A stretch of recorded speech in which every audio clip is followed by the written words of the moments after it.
Stand. Written by A.L. Jackson. Narrated by Zachary Weber and Andy Arndt. Prologue. Zee, 7 years earlier. A smoky dimness cloaked the night sky. City lights glowed against the fog that sagged so low and thick I could almost reach out and touch it.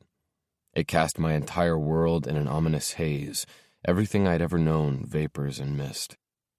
I sucked in a desperate breath. Guilt ate me alive as I pressed my cell harder to my ear. "I'm sorry. I'm so goddamn sorry," I begged.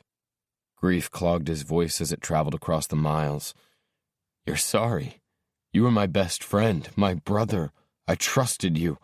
Would have trusted you with my life." I blinked hard, trying to see through the torment. It was a mistake. But simply labeling it a mistake felt like committing treason, another dose added to the mounting disloyalty. His words trembled with anger. "A mistake! You betrayed me!" My hand fisted in my hair and I began to pace. With each desperate step, loneliness closed in. My chest felt too tight and too empty, like I could feel the connection that had always bound us together loosen. Because I couldn't ever take back what I'd done.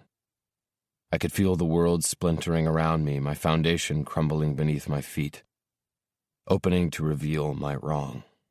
It tossed me headfirst into a bottomless chasm. Endless. Purgatory. "I'm sorry, man. I'll do anything. Come back to L.A. We'll work it out. Just tell me you forgive me. Tell me you're okay, that this won't cause you to slip." His laughter was hollow. "What's the point of staying clean? The point in working hard for what is right, when it's just taken away from you anyway?" I gulped around the agony. "Mark, I have to go." He ended the call and I choked over a strike of fear that hit me like a bolt of lightning. Searching for an answer, for courage, I turned my face to the heavens that glowed like I was at the brink of day without the promise of a sunrise. The stars were obscured. Hidden. Stars I knew shined and glimmered so damned bright when you stepped out of the limelight and depravity of this sordid city. Somehow I'd always thought those twinkling stars the guardians of the wishes I'd cast upon their fallen as a child. As if they held them protectively where they forever danced until the day those wishes were released and that dream became a reality. In that moment I swore I heard a silent curse uttered that left them permanently dimmed. As a kid I had breathed 1,000,000 of those wishes. Countless. Infinite. Now I could feel them falling all around me, burning and bleeding out. Disintegrating into nothing. That had been the last time I talked to my brother. I knew I deserved it. I could never ask for anything more. I never questioned it, never dreamed it could be any other way. Not until the day I met her. Chapter 1. Zee. It was late when I took the walkway toward the modest house in the quiet suburban neighborhood.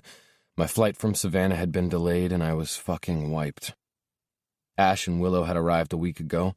The rest of the band and their families would be there within the next few days so we could finalize plans for the next tour, which was kicking off next month.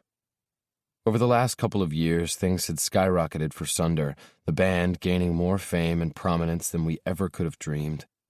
We'd been working our asses off in Savannah, putting the final touches on the album we'd recorded while there over the last couple months. Now we were shifting gears and turning our focus to the promotion, which meant playing live and getting in front of our fans. Thank God we got to take a breather for a bit because I was exhausted. Still, I shouldn't have been surprised this was where my feet carried me the second we'd landed. I rapped on the door. 4 months had passed since I'd been back in L.A., a sin in and of itself, and my chest tightened with a shot of anticipation that always came with a healthy dose of regret as I lifted my hand to knock at the wood. Waiting in the shadows of night, I sucked in a deep breath, wondering again how the fuck I'd gotten this deep. Torn between two worlds, pretending one didn't exist.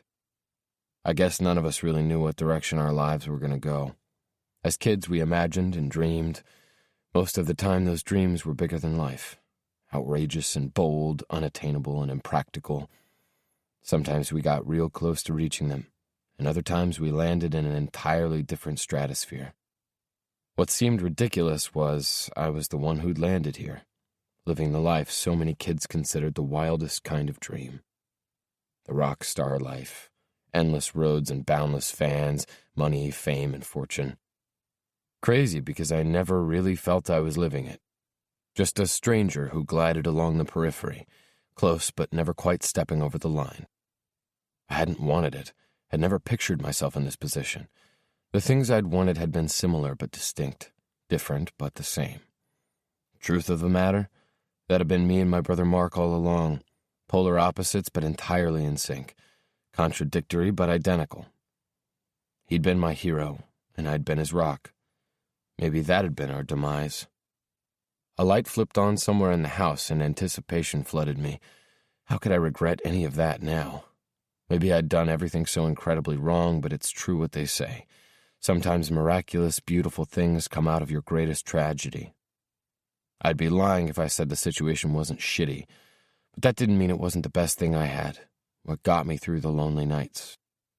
A silhouette passed by the opaque drape that hung across the side window, and movement rustled on the other side of the door. I swallowed around the nerves that gathered fast at the base of my throat. This was the part I hated, dealing with her. Metal scraped as the lock disengaged, and those nerves shivered and spiked with warning when the door barely cracked open 2 inches. Guarded, a woman I'd never seen before peeked out at me, confusion in her sleepy gaze. "Can I help you?" I did my best to ignore the dread that climbed into my chest. "Is Veronica here?" The question came out harder than I intended. Something registered on the woman's face. "Veronica? The girl who used to own this house?" That dread took a sharp turn south and blazed into anger. "Used to?" Warily she blinked, stammered as if she was the one who needed to explain herself. We bought this house almost 3 months ago." I nodded, though it was entirely in disbelief. Of course I wasn't really surprised now, was I? Not at all. I was fucking pissed. I took a step back, trying to hold it together. "Sorry to bother you so late at night. I haven't been in town for a while." She looked at me almost apologetically. "I hope you can touch base with her." "Thanks," I said before I spun on my heel and yanked my phone from my pocket, thumbs banging out her number as I stalked back down the hallway. It rang 4 times before her sickly sweet voice came on the line, recorded and just as fake as the rest of her. I listened to her message before I was growling the words right after the beep. "You better have a good explanation because I'm fucking done." Chapter 2. Alexis. No fear, just life. No fear, just life. No fear, just life. I chanted it over and over beneath my breath and tried to make it true, to pretend terror didn't saturate my skin with a sickly sweat and that my breaths didn't come both labored and shallow as I tried not to inhale the vile stench of the darkened alleyway. I could smell him everywhere, this nauseating odor that reeked of something wicked and corrupt. I tried to stand my ground. I was there for my sister, and I wasn't leaving without her. But fear had me fumbling back another step. My back hit the pitted exterior wall, and I gasped when I realized I'd walked myself straight into a corner. He sneered when he took a step closer. My gaze darted to my right, my words dripping with a plea, with a promise. "Avril, please, come with me." "Go." He didn't even glance at her when he issued his command. He just glared down at me with a twisted grin that sent a shiver of fear down my spine. Maybe it was worse that he was somehow attractive. Had he used that against her? Had he dragged her deeper into this disgusting world with some kind of depraved charm? I begged my sister with my eyes. Remember us. I'll help you. You don't have to be afraid." "Go," he shouted again. A single word struck in the air like a gavel blow.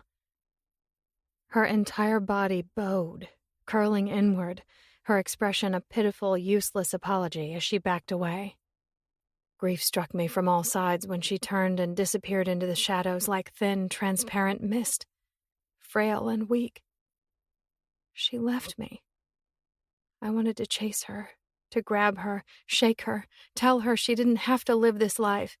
How many times did I have to do it before she'd believe me? But I couldn't move. I was pinned to the grimy wall by his salacious stare. He edged closer, and I kept my head to the side and squeezed my eyes closed as if it might hide me. He pressed his body against mine. Tears streaked free and revulsion rolled through my being. I inhaled a jagged breath that broke on a sob. "Please!" It was the wrong thing to say.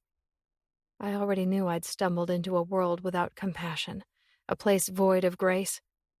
I shouldn't have been surprised that instead of sympathy, he laughed and jammed a knee between my thighs, forcing my legs apart. I gasped a cry as he fumbled to get under my shirt, his words menacing as he breathed them at my ear. "Told you the next time I saw you, you were gonna regret it, stupid bitch. Did you think I was joking? Think it's time I teach you a lesson. Girls that keep coming around here, they don't ever get to leave." "No!" I didn't want to beg, but it was there as panic surged through my veins. Fight. I bit and flailed and fought. He growled and gripped both my wrists in one hand and pinned them over my head as his free hand tore at my shirt. I kicked, but he just pressed me harder against the wall. Coarse, ragged concrete cut into my back. "Oh my God, no, stop, please." "Shut the fuck up." Dark blonde stubble lined his sharply angled jaw. It scraped across my face as he spat the words. "Don't say a goddamn word. Do you understand me? One sound and I end you." No fear, just life. I screamed. Chapter 3. Zee. With the back of my fist, I pounded on the metal door. Took me 6 different calls before I finally figured out where she was. Guess I should have realized she wouldn't be all that hard to find because there she was, in the same goddamned place. Anger and frustration boiled in my blood, inciting a rage that felt impossible to contain. I shifted on my feet and counted to 10 before I was hammering the door again. It jerked open, the pissed-off "what?" spouted into the air before she caught sight of me standing there. She stumbled back a step, surprise all over her face. "Zee, what are you doing here? I thought you weren't going to be back for another week." I laughed, but there wasn't anything friendly about it. "You're really gonna stand there and ask me what I'm doing here?" My gaze moved over her shoulder to the trashed-out apartment behind her.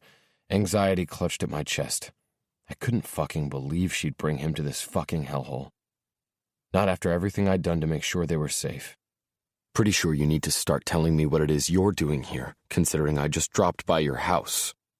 Imagine my surprise when I found out that house isn't yours anymore. The words all flooded out between gritted teeth.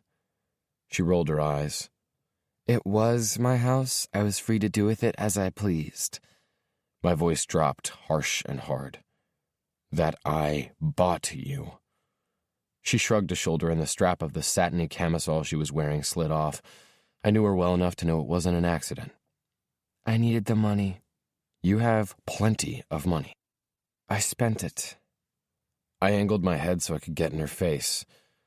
"Are you fucking kidding me? You're telling me it's gone? You don't just spend that kind of money, Veronica. What the hell did you do with it?" She gave me one of those looks she'd mastered, big brown eyes set against a dazzling face, all mixed up with the innocent quiver of her chin. It was the same damned expression that always managed to mold any situation in her favor. It wasn't so hard to see the cunning behind it. "You don't know what it's like being here alone while you're off doing whatever it is you do. It's not fair. You promised me." "It's not fair?" I was about 2 seconds from shouting every reason this bullshit really wasn't fair in her face. "And it's not like you don't have the money," she added like her actions didn't matter in the least. "This has nothing to do with the money, Veronica. It's about the responsibility."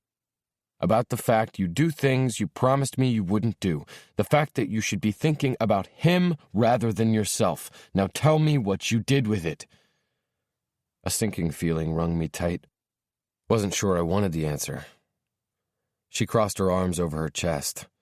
"It's none of your business what I did with it." "Yes, it is my business what you do with it. Do you think this bullshit doesn't affect him? I'm warning you, Veronica." She scoffed. "And what do you think you're going to do about it? I think we've already established the answer to that is nothing." My fists clenched. I was 2 seconds from coming unglued, from blowing this flimsy understanding between us, every detail in her benefit twisted in her favor. Except for one, the one that mattered most. "You took it too far this time, Veronica." The words grated, rough in my throat with the threat. Defiantly, she took a step forward, lifting on her toes to get in my face. "You did this to me." She drove her index finger into my chest. Tiny daggers of guilt speared me with every jab. "Now you get to play by my rules." "He's not a game. He's my life." God, she had me tied, backed in a corner I didn't know if I'd ever escape. "Then you know what you need to do to keep him that way."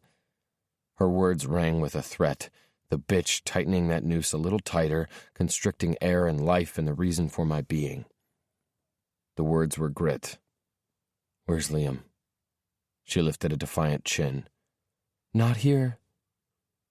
I could feel this insanity wanting to crawl out, this protectiveness that would send me right over the edge. "Where?" "A friend's." Her answer was flippant, inconsequential. She had to be kidding me. Fury stormed through my veins, darkness, hate. My laughter was bitter. "I'm finished, letting you get away with this shit. I bought that house so he'd be safe, so you'd be safe." She snaked her hand out, gripping my shirt, her body pressed to mine. "Then maybe you should come inside and remind me just how much you want me safe. Remind me how much you care about me. I know you miss me. Tell me I'm still your favorite secret." I curled my hand around her wrist and pried her fingers free. "Not ever again." She laughed a mocking sound and then yanked her arm out of my hold. "We'll see." I stepped back before I did something I couldn't take back. "Next time I come by, he'd better be here." I started backing down the grungy hall. Shouted voices echoed from behind doors in the middle of the night, this shitty side of town alive and well with its sleazy, debased offerings. Anger struck every nerve, my muscles going rigid and tight. Looking like sex and trash, Veronica slouched back against the middle of the doorframe, wearing nothing but a camisole and underwear, a smirk on her face. "Don't pretend like I don't know why you really come around." I pointed at her, hating the way my voice shook. "Next time, Veronica. Next time." Chapter 4. Zee. A street lamp flickered above just as I froze when I heard the scream echo through the dense night air. A plea for mercy, a call for help. Adrenaline thundered through my veins, mixing like poison where it gathered with the rage still simmering from the confrontation with Veronica. It was an overwhelming feeling that gripped me everywhere, spurring me forward. It didn't matter that I was supposed to lay low, that I was supposed to do my best to remain unseen so the paps wouldn't go digging through my life. I should make a call and walk on, mind my own business, but there was no fucking way I could ignore the desperate cry that rang from the alley and poured into the street. There was no caution in my steps when I started running between two run-down apartment buildings, cutting behind a dumpster as I rushed for the alley. My heart roared in my ears, and I swore I felt myself trip over some invisible line when I saw the fucker who had a woman tacked against a graffitied wall. Cries tumbled incoherently from her mouth, the girl begging and flailing helplessly. The bastard had her wrist pinned above her head with one hand while he fought to get the other up her shirt. Anger propelled me, and I rushed their direction without a single consideration of the consequences, except for setting her free. I lunged. The asshole was so wrapped up in defiling her that he didn't even notice me until my shoulder rammed into his side. He flew through the air. The girl screamed a sound that landed somewhere in the realm of shock and relief, while the piece of shit cursed when he slammed into the pitted, cracked asphalt, pooled with dirty drain water and littered with debris. I dove for him again, straddling the pussy at the waist, pinning him down. You piece of shit, I gritted as the rage I'd held back on Veronica came unleashed.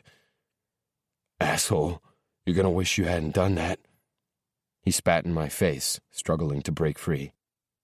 He was wrong. Because I felt zero regret when I rammed my fist into his face. He returned the blow, pain shattering through the right side of my jaw, but I shook it off as I felt something inside me come unhinged. I retaliated. Not for me. For her. Fist after fist, crack after crack, again and again. Flesh against flesh and bone against bone. He moaned, his fight weakening with each hit. I didn't stop until his head fully slumped back to the ground and his body went limp. Struggling for a breath, I pushed myself off him, my eyes wide as I looked at him lying there. My lungs were so goddamned tight, nearly bursting with rage. Adrenaline pumped too hard and too fast, blinding. I looked at the piece of shit tossed out like a nasty, wasted pile on the ground. Fury urged the twisted part of me to go back and finish the job. End him. The other part of me was drawn to the girl weeping where she'd slid to the filthy ground and curled into a ball. My heart stampeded, a thunder that pounded at my ribs and incited chaos inside me I was sure I'd never felt before. Carefully I stood, my nerve endings frayed, spikes of electricity prickling across the surface of my skin like tiny, powerful prods. I edged in her direction, both terrified and compelled, somehow knowing this girl needed me. Blonde hair was stuck to her tear-stained face and blood streaked from the corner of her mouth. She was rocking, and whimpers, which she tried to subdue, were sliding from her lips. When she peeked over at me, she had these eyes that lit up like the widest flame against the darkness that threatened to consume her. My chest tightened. I took another step. My hand was shaking like a bitch when I reached out. She flinched when I set it on her arm. "It's okay," I whispered. "It's okay. He's not going to hurt you. Not ever again. I won't let him hurt you." She cried harder at my promise. The gut-wrenching sound somehow ached with relief. I dropped to the ground and she let me pull her onto my lap. A relieved breath escaped me, because there was no avoiding the impulse I had to wrap her up, hold her, protect her.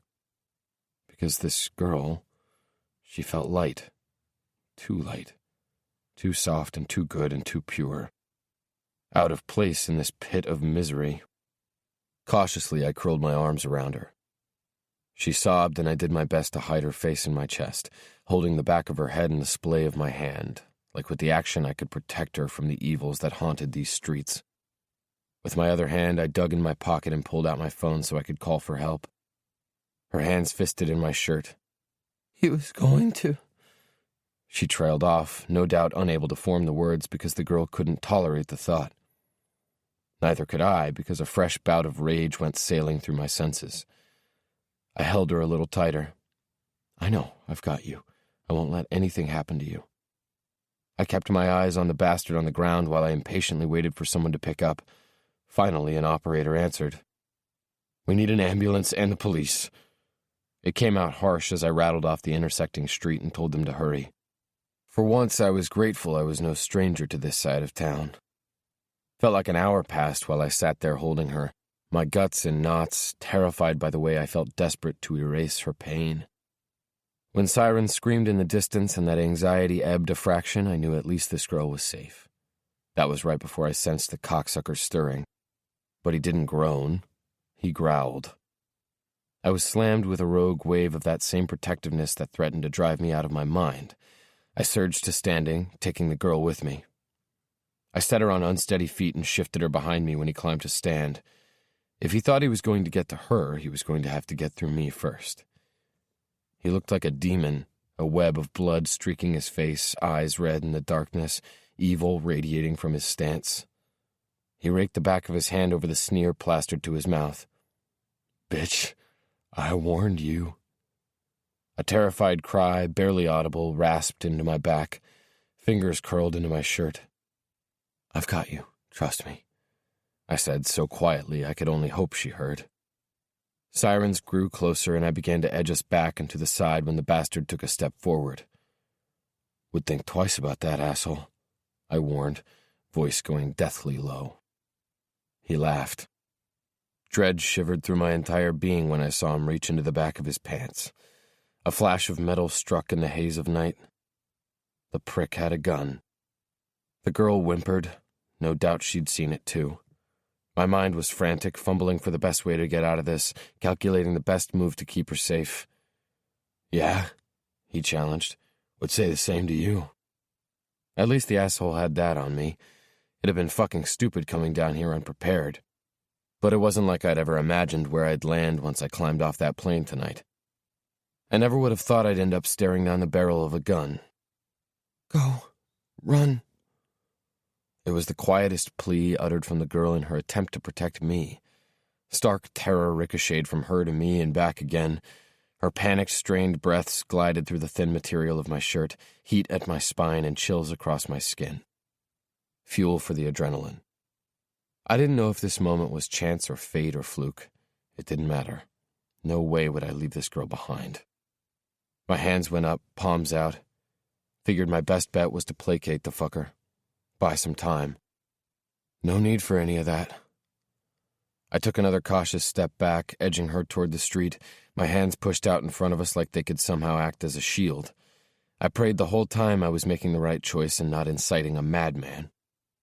My attention dipped to his gun and back to the hostile arrogance blazing from his eyes. "I think that would be a bad idea now, wouldn't you? Considering the cops are about 5 seconds out?" Seemed like it was just then he realized the sirens blaring down the road were meant for him, the whirl of reds and blues cutting into the night like a dizzying tilt-a-whirl. He hesitated, rocking forward, then back. A cruiser skidded to a stop at the head of the alleyway. Asshole turned his gaze to the girl who was peering out from behind me, like maybe she'd been contemplating stepping out in front, like I'd ever let her take that fall. He smirked at her. "Until next time." Then he turned and ran. 2 seconds later, the piece of shit was swallowed by the darkness at the opposite end of the alleyway. My muscles bunched and ticked, my insides heavy with the need to chase him down, to take him out, ensure that there would never be a next time. But an officer was yelling "freeze," and the only thing I could do was grip the girl's hands, which were suddenly clinging to the front of my shirt as she again started to sob into my back, the overflow of anxiety and fear pouring out in a rush of tears. "I'm so sorry. I'm so sorry." She kept saying it again and again, like any of this could be her fault. "Shh, he's gone. He's gone," I told her. Slowly I twisted around, hands in the air, voice gruff as I spoke to the approaching officer. I was the one who made the call. My eyes fell toward the girl I could feel staring up at my face. Seemed like every emotion I'd ever felt was lodged like a jagged rock in my throat when I looked down at the tormented eyes blinking up at me. Eyes so intense, too dark to be blue, too distinct to be anything else. Standing there, I felt staggered. Maybe it was the confrontation. Facing down death and willing to accept it if it meant saving a stranger from a fate I couldn't begin to fathom. My fists ached with the foreign feeling left behind by my rage. I didn't exactly have the reputation of a fighter. Call me a pussy or a pacifist. Truth was, I wasn't either of those things. I'd just always been clear about what I was living for. For the last 7 years, all my efforts had been carefully doled out on the 2 things that were important to me, because I couldn't afford to put that energy anywhere else. Standing there, I knew this would cost me. Everything important in our lives did. Nothing was free, and every action came with a consequence. No, I'd never been known as a fighter. But looking down at this girl looking up at me, I knew I'd never regret fighting for her. Chapter 5. Alexis. "What were you thinking?" Chelsea's entire face pinched with worry when she looked over at me. She was pacing the tiny curtained-off area where they had me in the emergency room. She seemed so much like our mother right then, the corners of her blue eyes creased with worry, lines of maturity accentuating the soft curve of her face. A cold chill rocked through my being. 3 hours had passed, and I was still shaking. It was this uncontrollable fear that licked and tore at my insides. I tugged the blanket tighter around my body. Maybe if I managed to squeeze it close enough, I'd wake up and this would be nothing but a terrible, horrible, bad dream. Maybe if I prayed hard enough, I could go all the way back to the beginning. Change it. Do it all over again. She needed me. The words were a rasp, a scrape across my raw, aching throat. My own plea. God knew I was looking for a voice of reason in a world that made no sense. That voice dropped to a whisper. She's our sister. My twin sister. My best friend. My other half. Chelsea spun around and crossed to me in a flash. Her hands shot out, gripping me by the face and forcing me to meet her eyes, her expression anguished as she grated her appeal.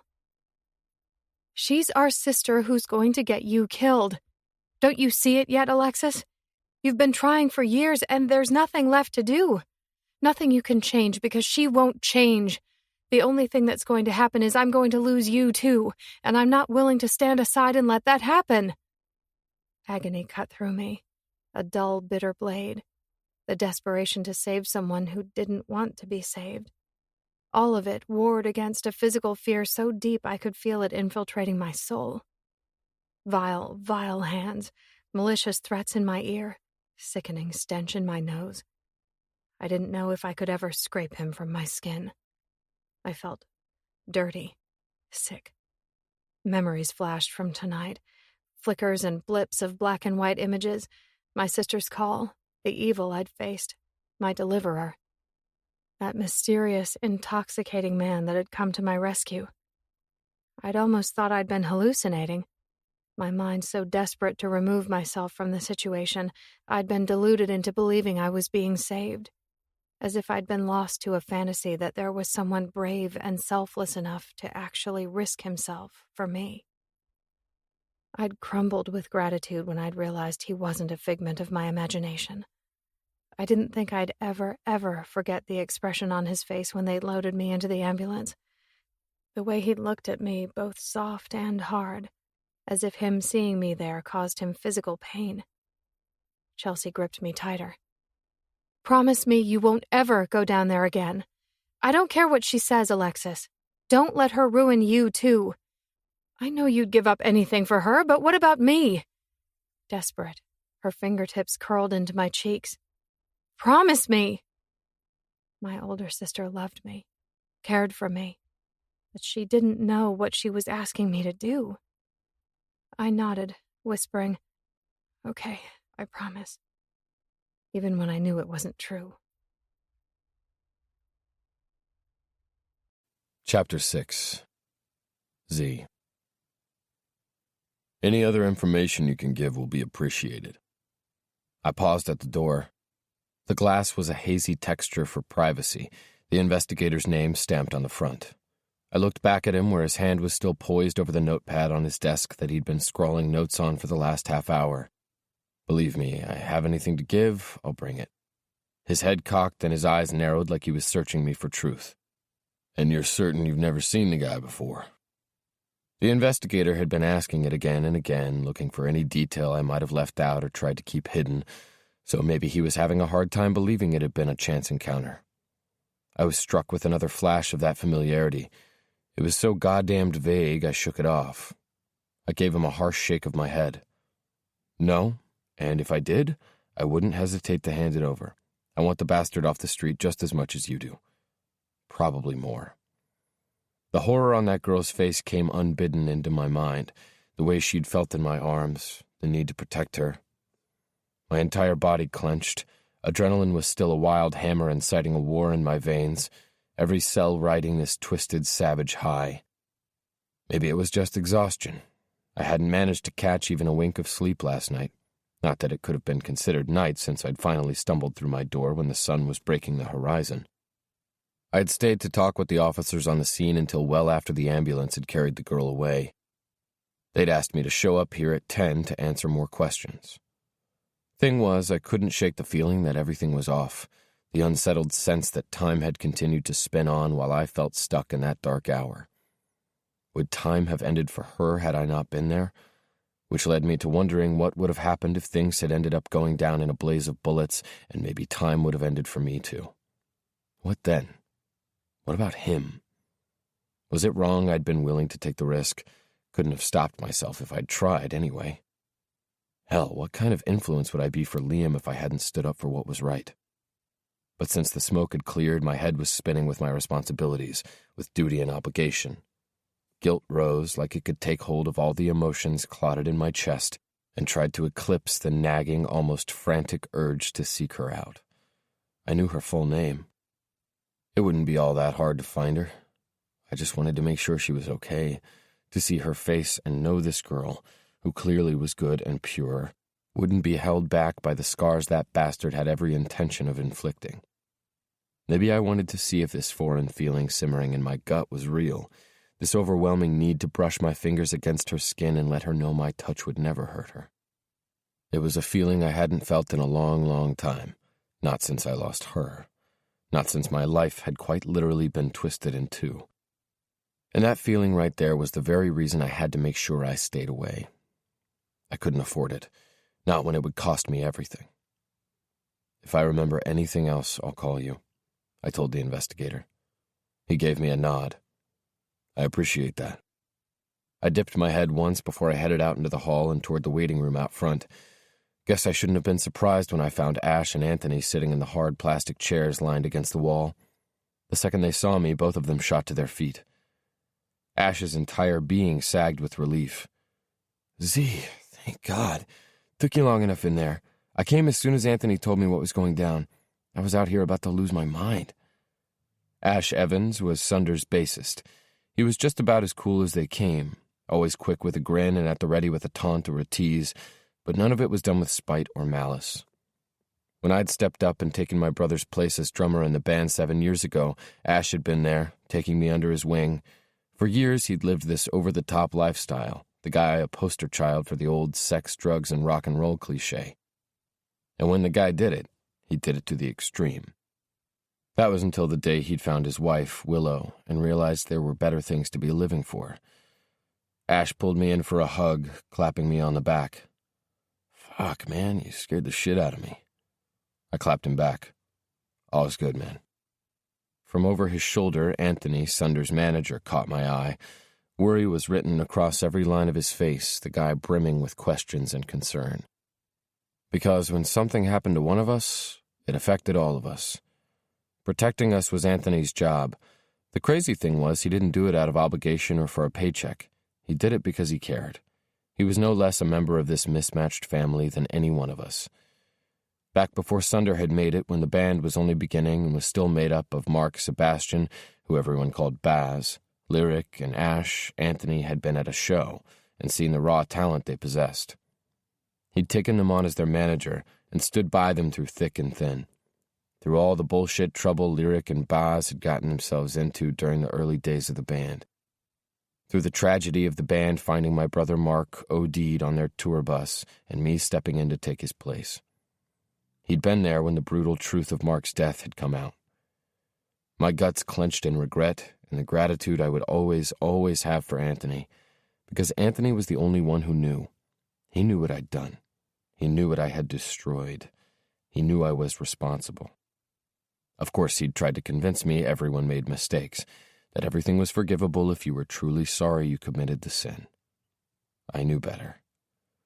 In the end, when I was adamant I was going through with it, he'd been the one who had facilitated the paperwork and the agreements so I could get away with my lies and live these two lives, each of them flimsy and hinging on my ability to keep one from spilling into the other. Otherwise, that dam would overflow and everything would go crashing down. Which was why I did my best to lay low in a world where I'd always be in the limelight, keeping quiet and behind the scenes, keeping my actions on the straight and narrow so there'd be nothing to get the paps talking and digging. Wasn't all that hard for a drummer anyway. Ash stepped back, still hanging on to me by the outside of my shoulders and looking me up and down, like he was making sure I was still in one piece. Like I said, I didn't exactly have the reputation of a fighter. Didn't mean I couldn't hold my own. Ash looked me square. "What the fuck happened, man?" I flexed my fists, stretching out my knuckles that were beat to hell. Scabs were beginning to form on the torn-up skin.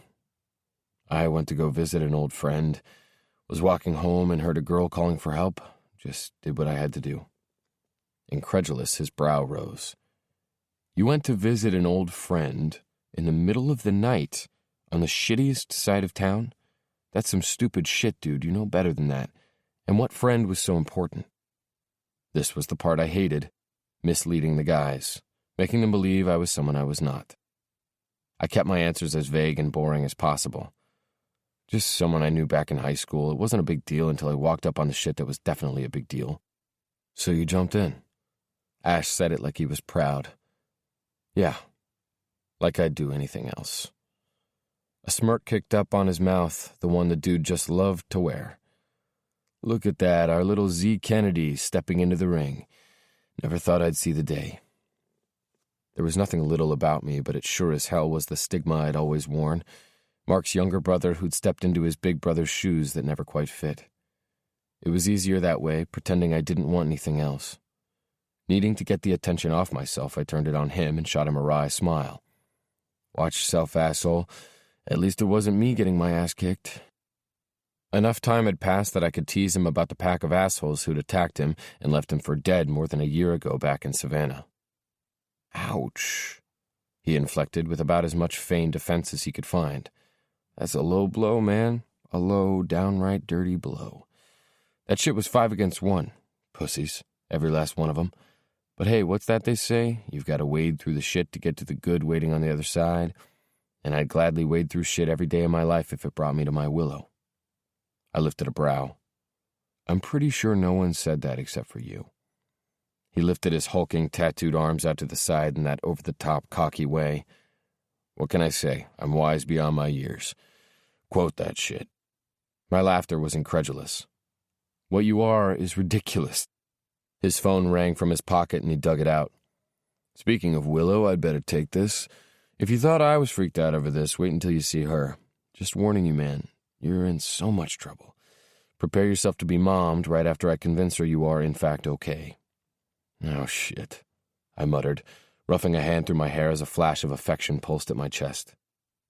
All the girls were the best, doting on us, covering us in all their love and support, especially me, considering I was the only one not paired up, the permanent bachelor in this family that had grown with each passing year.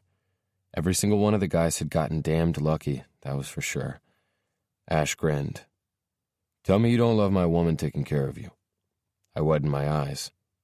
I wouldn't dream of it. Truth was, I loved Willow to pieces. He was chuckling under his breath when he accepted her call and paced away to talk to her. As soon as he did, Anthony closed the space between us, his head angled and his voice lowered to keep the conversation between us. What happened out there, Z? This isn't good. Paps are talking about it. Of course, they love to twist it to fit into whatever they want to see. They're pegging it as some sort of brawl over a girl, claiming you have some secret lover. Shit. I hissed beneath my breath. I shook my head and fought against another rush of that rage that flooded my nerves.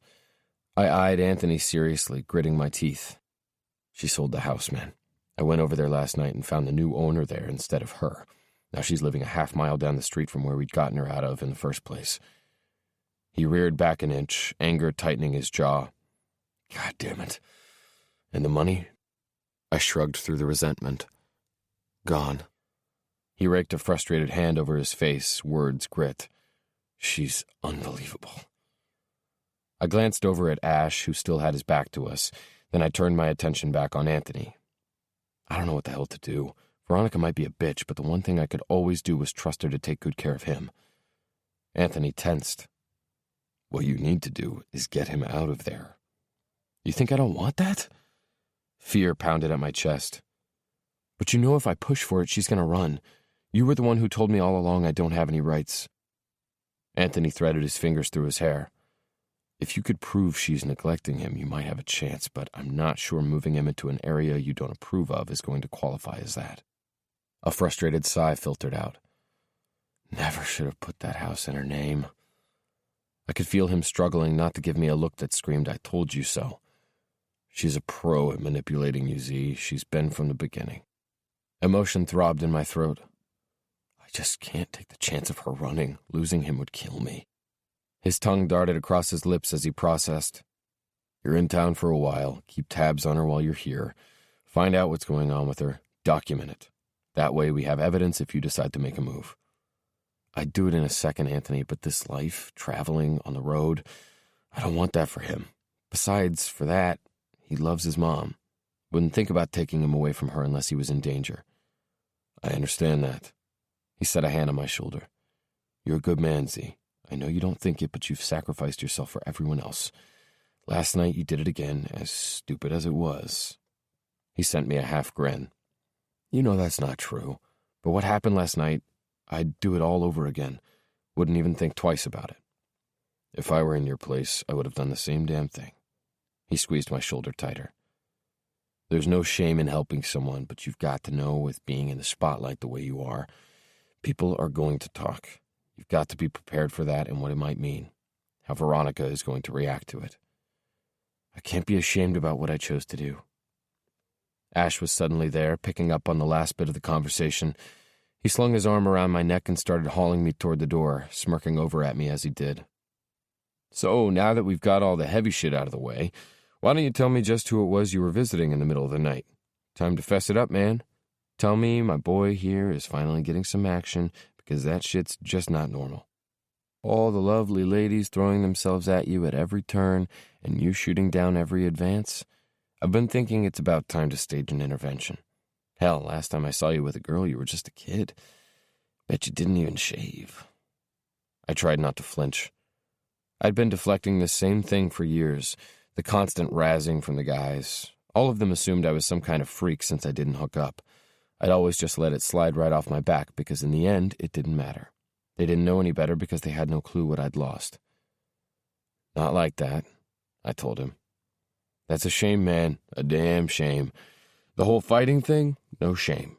The no getting laid thing? Shame. Kick ass? No shame. No ass? Shame. Are you sensing a pattern here? Ash's eyes were wide with the ribbing. I chuckled under my breath. Only Ash. Always such an asshole, I muttered. Ash squeezed my neck tighter. But you know you love me. His voice dropped.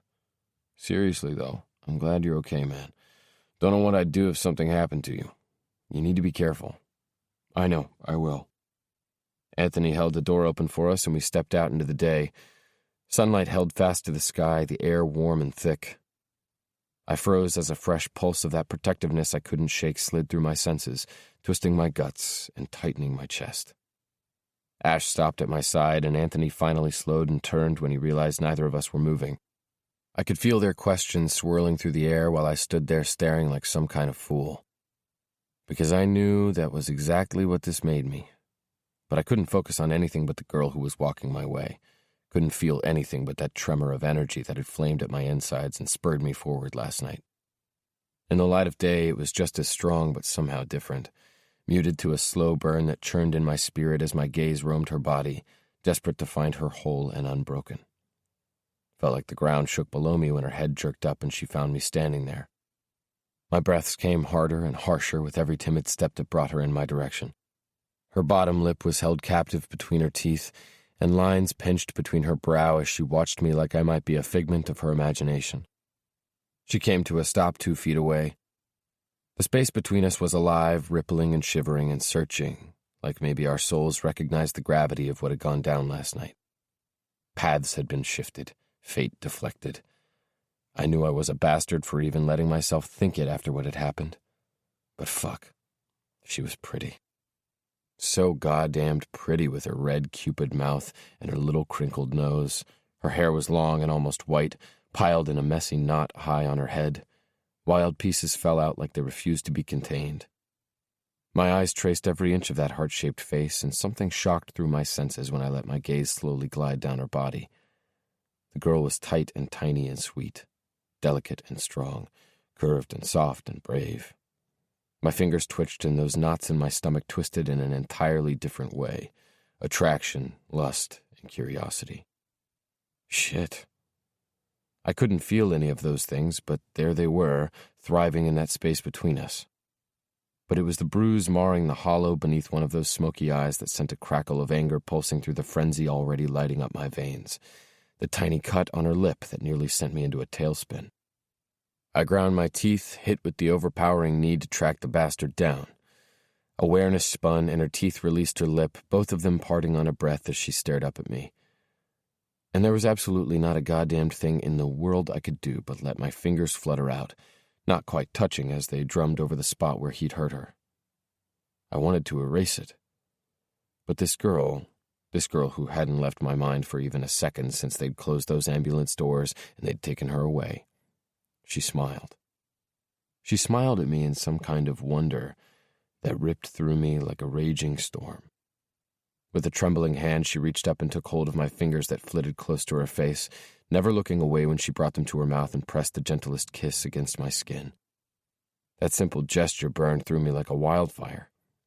There was no sound, but I felt the whisper of her words as they moved against my fingers. "Thank you."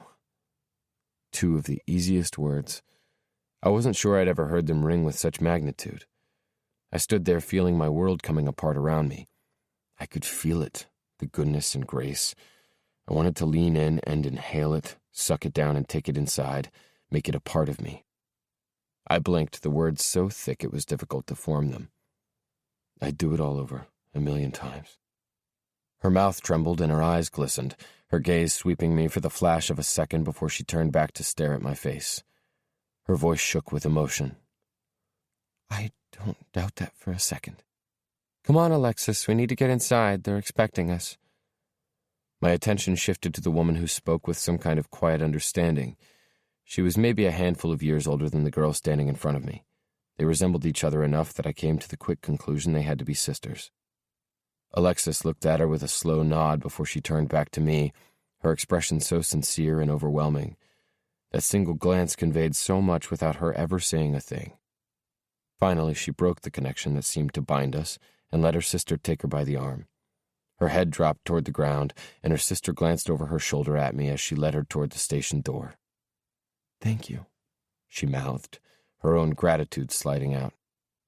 I shook my head at her. Saving her was something anyone would do, but something about my involvement felt like more. Like in one of those fateful moments last night, it had become something different. Something I couldn't ever allow it to be. I watched until they disappeared inside, and I heaved out a strained breath, the connection severed.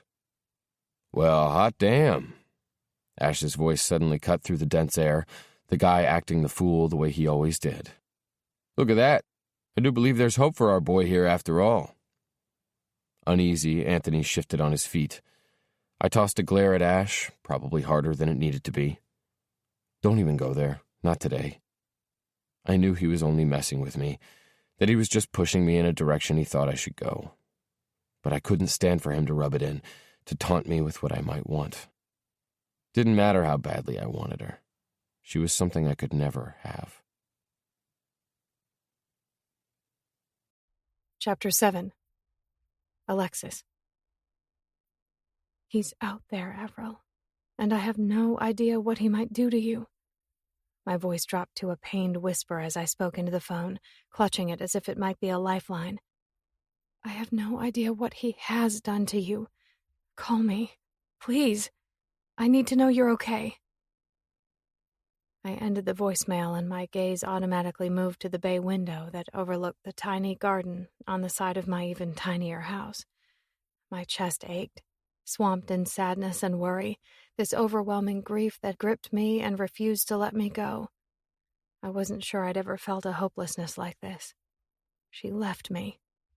Chelsea had warned me for years Avril was only using me, using guilt to bend me to her will. But I'd always held out hope that one day Avril would finally see, that she'd finally land at rock bottom, and somehow it would make a difference that I was there to catch her when she fell. I'd always believed our connection was stronger than the addiction. Regardless of anything else, I'd chosen to believe our bond, our friendship and our devotion, meant more. She left me, to be broken, violated. Terror shivered down my spine when I realized just how deranged that man had to be. I didn't know his name. I only knew he somehow had brainwashed my sister into believing she owed him something. It was hard to even think about what would have happened to me at his vile hands had my deliverer not intervened. I was still having a hard time processing the kind of control that monster had over my sister with just a low command. I rested the phone on my pursed lips, fighting tears as the realization finally took hold. Avril's fear was so much greater than all of those things, so much greater than our love. Maybe it had been bred by her addiction that still held her hostage, but those chains were controlled by that disgusting man. Maybe it made me the biggest fool of all, but I'd never felt more committed to freeing her than I did now. A shock of surprised air shot from my lungs when 3 sharp knocks sounded at my door, jerking me from the silence. God, my nerves were frazzled. Shot, which was so not like me. I felt scared and vulnerable and timid. I usually embraced life, not ran from it. Doing my best to shake it off, I inhaled, straightened my shirt, and ran my fingers through my bangs, as if fidgeting and stalling might straighten out the mess of emotions laying siege to my spirit. Then I slowly moved across the floor. A quiet dimness held fast to my living room, save the waterfall of light pouring in through the single bay window that faded into a pale, dusky glow as it spread out through the room. Almost warily, I hiked up on my toes so I could peer out the peephole. I stumbled back, and my heart galloped out ahead of me. An onslaught of emotions rushed and sped and churned at who was waiting on the other side, this mix of unknown gratitude and confusion that had chased me for the last 3 days. I felt frozen by the fact he was there, as another soft but pleading knock sounded at the wood. Swallowing hard, I gathered my wits, twisted the lock, and slowly cracked open the door. He was standing there on my small stoop, larger than life and filling it full, capturing sight and mind and reason. I stood at his feet, staring at him while he stood there staring at me. Brown eyes potent and kind and somehow unyielding and hard. My knees suddenly felt weak as I was flooded with this foolish kind of fascination that made me want to reach out and touch his face, to explore him, body and soul and mind. This man, who'd rushed in to hold together all the splintering pieces of my world and force them back together before they were completely destroyed and unrepairable. Maybe this feeling was purely gratitude, or maybe it was wholly due to the trauma, how I felt bound to him in an unfathomable way. As if when he'd been holding those splintered pieces together, the man had managed to chip away a small piece of my soul, a piece that would permanently belong to him. He rushed a hand through his hair, a hand that was big and tattooed, his arm muscular and covered in ink. I had a fleeting thought that I shouldn't be terrified of this stranger standing in front of me, and shouldn't relish in this confused comfort that struck my bones and touched those secret places in my spirit. "Alexis," he said. The word might have been a question had it not glided across my skin like familiarity and warmth. I barely nodded, my response a whisper as my heart fluttered and sped. "Alexis." His gaze dipped for a moment, tracing me head to toe, as if he needed reassurance I was there. Something about it felt so intimate and private, as if maybe he was aware he now held that piece of my soul he'd chipped away. His tongue swept his lips. My eyes dropped to follow it, a slow heat lighting in my belly as they roved. I took in his face. Glancing across the short beard, I had the urge to scratch with my nails, memorizing the way his cropped light brown hair was really bronze when it was struck by the sun. It was a little longer on top, and a silky lock flopped over the lines on his forehead that I ached to reach out and smooth away. "I hope it's okay I'm here," he said, forcing my attention back to his eyes. A lump grew heavy in my throat and I swallowed around it, nodding as I tried to find my voice. "Of course it's okay." Maybe I should have been hearing warning bells, 1,000 caution flags tossed in the air and raining down around me, because there was something about this brilliant boy that screamed trouble and mayhem. Undoubtedly, he wore his own beautiful brand of destruction. And I was the fool who always seemed to run straight for it, diving right into the middle of it without having the first clue what was waiting for me. "I'm Zachary Kennedy. Friends call me Zee," he said, shifting on his feet as if he were wondering what he was doing on my doorstep. I could feel the pull of the soft smile at the side of my mouth. "I know who you are." "Is that so?" he asked. Something about it rang with a tease. I nodded. Of course I did. He was the drummer for one of the biggest rock bands in the world. And I realized that probably put both of us at a disadvantage. No doubt he had women throwing themselves at him any time he walked off a stage or into a room, wanting a taste of fame or maybe a name to drop. I could only imagine the number of women who salivated over this boy simply for who he was. It didn't help he had to be the most gorgeous man I'd ever seen. But this was different. The staggering need I felt to know him more. Not the boy pinned to Pinterest boards labeling him a sexy, tattooed bad boy. Not the boy splashed across the tabloids with their speculations and judgment. The real man. This man made up of flesh and bone. The man who rushed into an alley in the middle of the night to defend a complete stranger. The man who tenderly rocked me in his arms while I'd felt the controlled rage radiating from his body. The one who stood in my doorway, spinning my mind with how he could both look so powerful and vulnerable. My insides shook, and I took a step back and widened my door. Would you like to come in? A smile crept to his mouth, this tug of full, soft lips framed by his beard. God, that expression alone would be my complete undoing. He tilted his head to the side. You're awful brave to be inviting a complete stranger into your house. I lifted my chin and met his gaze. A complete stranger who put his life on the line. A stranger who stood between me and a gun. You could have died, and I very well might have if it weren't for you. Trust comes in a lot of forms, and I'm pretty sure you've already earned mine. His strong throat bobbed as he swallowed, and he looked down at me with those brown eyes that should be nothing else but plain, all except for the flecks of bronze that perfectly matched his hair. They shimmered and flashed in the sunlight, like treasures secreted away. I had the urge to discover them all. His tone dipped in severity. What if I don't deserve it? What if you do? I challenged. He shook his head as if he couldn't make sense of me. His gaze stole a little more of my breath as it grazed my skin like a rough caress, and his slow perusal sent a scatter of chills down my spine. Tension rose between us, bottled and shaken. Questions churned in the air, each of us in limbo. Somehow, I knew we were standing at either the beginning or the end. Neither of us seemed to know whether we should stop or start. What had happened between us wasn't normal. I knew that. And maybe everything I was feeling was a result of it. Maybe every single emotion rushing through me was dependent upon the fact that this man had saved me. But standing in front of him, I didn't care where it had been born. The only thing that mattered was I felt it stronger than I'd ever felt anything in all my life. I widened the door even farther, taking my stance. I wanted to start. Please come inside. Maybe I shouldn't have noticed the way his jaw clenched and all those muscles bristled, as if he were holding himself in restraint.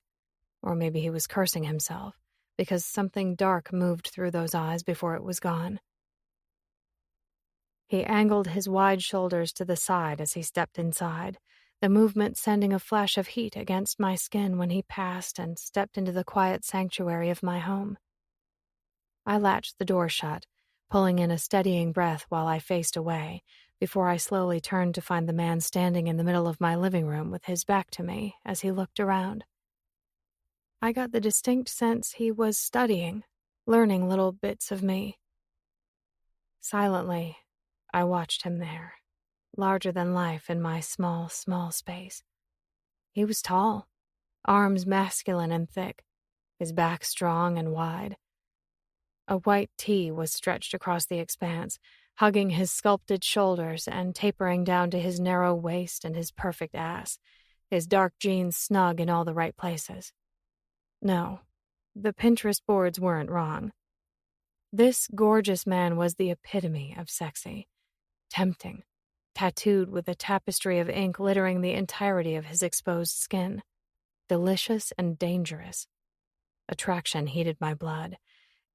It was an onslaught of need that had me itching to run my fingertips across every inch of him to discover, reveal, and unearth. That desire felt forbidden, as if my thoughts had strayed into territories that might be dark and perilous. He turned to look at me, his arms lifting up at the sides, a soft puff of air escaping between those full lips. This is exactly what I pictured. He stared back at me with his captivating face, almost catastrophic in its beauty. At least that was what I felt when standing beneath the intensity of it. Destroyed. Wrecked and unsettled in a perfect, absolute way. Every inch of the man was a sublime contradiction. His entire demeanor, serenity and war, peace and strife. As if the man bore the scars of 1,000 battles and still managed to look past the brutality of the world. I fumbled through a self-conscious laugh. You were picturing my house? He gave a short nod. Yeah, I guess I was. Trying to imagine what I'd find when I came here. I wrung my hands. Are you pleased or disappointed? The smirk that curled his mouth was self-deprecating, laced with something bitter. Only in myself. I blinked. I don't know what you mean. He laughed low and rubbed a hand across his bearded jaw. Nothing, he mumbled. Uneasily, he glanced around before he looked back at me. He seemed to struggle to find words. I was worried about you. Spent the last 3 days trying not to be. Trying to stop thinking about you. As if it frustrated him, he shook his head. In the end, I couldn't stay away. Emotion clogged my throat, and I warred with how much to give him, with what to say, wondering if it was too soon or maybe it was already too late. But I was a girl who'd never been afraid to take a chance. No fear, just life. That's good, because I'm really, really glad you're here. Chapter 8. Zee. Energy brimmed and bristled in the atmosphere, so thick I was sure I could see it carried on the motes that floated and danced in the bright rays of light slanting in through the only window in the room. The rest of the modest space was dimmed, the lights cut, all except for the girl shining like a beacon where she remained by the door, wringing her hands, like maybe she was physically restraining herself from reaching out and sinking her fingers into my skin. Didn't matter. I could feel them piercing me anyway, forging a bond that never should have been established. God, what did I think I was doing? Chasing down something I couldn't have, taking a chance that wasn't worth the risk. Yet there I was, staring at this girl who was just about the best damned thing I'd ever seen. I turned away when I spoke, wandering deeper into the room. You think it's just because of what happened? I could sense her confusion, the shift of her feet as she contemplated taking a step forward. What? A low chuckle rumbled in my chest. I swiveled a fraction, enough so I could gesture to that space between us that came alive every time we were in the other's presence. The fact I can't get you off my mind, the fact there was nothing I could do to stop myself from coming here. You think it's only because of what happened, the stress and trauma of it all? Or do you think if I'd run into you at a bar, it would be the same? All of it bled out in some kind of frustration, but I figured if she was talking trust, I owed her the same. I honestly don't know, she finally admitted as a flush of red touched her cheeks, this sweet simplicity that coalesced with the greatest kind of courage. There was no missing where it welled from the depths of those mesmerizing eyes, twilight and the deepest sea. Amusement made its way into her tone. Considering I don't frequent bars all that much, I'm not sure I'd be the best judge. I chuckled again, this time lighter, feeling the tease that touched her words. Are you implying something, Alexis? She glanced to her bare feet, which were just about as fucking cute as the rest of her, and her bottom lip got caught up in her teeth again. When she peeked back up at me, the sweetest smile hinted on her face. You do run with a crowd that has quite a reputation. A grin tugged at my mouth. And that didn't change your opinion of me? She laughed, a tinkling, self-conscious sound, and a delicate shoulder lifted to one ear. No, not at all. That's awful brave of you. There was no missing the implication behind it, the silent question I was desperate for the answer to. What the hell were you doing down there? Her head shook. I wouldn't call it brave, I was just doing what I had to do. You want to tell me about that? Couldn't help pushing, unable to keep from digging deeper. She sighed and looked to the wall like she was contemplating. Then, after a beat, she returned that powerful gaze back to me with some sort of resolution on her face. "Why don't I make you a cup of tea?" Why do I get the feeling I'm not going to like this story? Her voice was small. Maybe because it's not a story I like to tell. How about I do my best to listen? She nodded, this shaky gratitude quivering in her chin as she did. I think I'd like that. She headed toward the arch cut out at the far end of the room that led to the kitchen. The girl kept peeking over at me the whole time, something strong yet shy about her as she went. Her white hair was again piled on her head in some kind of messy twist, and she was dressed in a thin sweatshirt and sweatpants, all of it pink. It hugged her curves and made her appear innocent and sexy at the same damned time. Standing there, I was left without doubt. This girl was pure and soft, good and grace. Angel.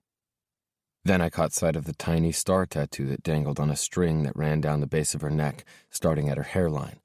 I had the itch to reach out and brush my fingertips over it, wondering why the side of it touched me like a brand. She paused at the entrance, words muted but sure. "Make yourself at home." Awful brave. My voice was gruff but not the least bit hard as I teased her some more. For a flash, she smiled this smile that nearly knocked me to my knees. "I try to be."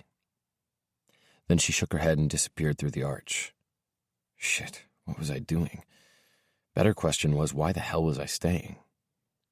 I'd been fighting with myself for the last 3 days, one side of me arguing every reason I needed to keep away.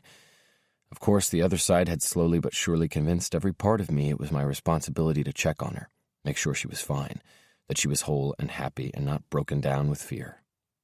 And there I was, staying. I tried to rein in all the thoughts and ideas racing out ahead of me. I gathered them up and tied them down, a firm resolution set in place. I'd stay and listen because obviously she needed someone to talk to. Then I'd be on my merry way. I'd go back home where it was lonely and too damned quiet, and those walls echoed all my mistakes back at me. Fuck. Maybe I was the one who needed someone to talk to. Shaking it off, I inhaled deeply and attempted to relax, my footsteps tamed when I let myself wander the room. Her house was one of those older pint-sized boxes that had been refurbished and refinished. Everything about it was cozy, light, and warm. Beneath my breath, I chuckled. It basically looked like a Pottery Barn catalog had exploded in it. Couldn't help the way I was drawn to the big bookshelf nestled in the corner of the far wall.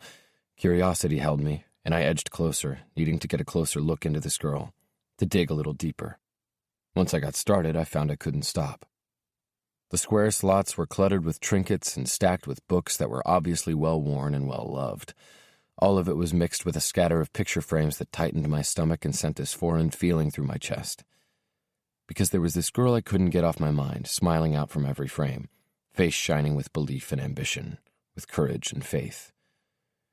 Wasn't sure I'd ever met someone who shined so much light, so how the fuck did she end up in that kind of darkness? Dishes clinked in the kitchen and I took a step closer, letting my gaze drift across the faces that obviously meant the most to this girl. It took all of a second to realize it was her family. The breath punched from my lungs because they were everywhere. 3 faces showcased again and again. Alexis with the same woman who'd been with her outside the station. Then there was another, a face identical to hers. My hand was shaking when I reached out and picked up a frame. 2 little girls with white hair were grinning at the camera, smiles exact, eyes the same. I jerked from the pained voice behind me. "That's Avril." I glanced back at Alexis, torment shifting through her features, those blue eyes a storm of grief and love. "Your twin." She nodded, slow. "Yes." I couldn't stop my smile, even though I knew it probably came across as sad. It always feels amazing to me that 2 people can look exactly the same. I've always wondered if their souls are the same, too. I sucked in a sharp breath and my jaw clenched when I realized I'd just stepped out of bounds. Fuck, I'm sorry. Didn't mean to say something I shouldn't. I set the frame back in its place. "No, it's okay. I'm just surprised you'd think something I believe." "Yeah, I do."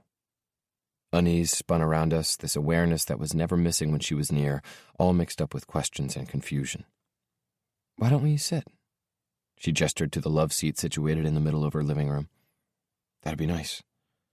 Far too nice, which was probably why I should have refused. But there I was with my boots thudding on the hardwood floors as I edged to the love seat piled with a bunch of mismatched pillows.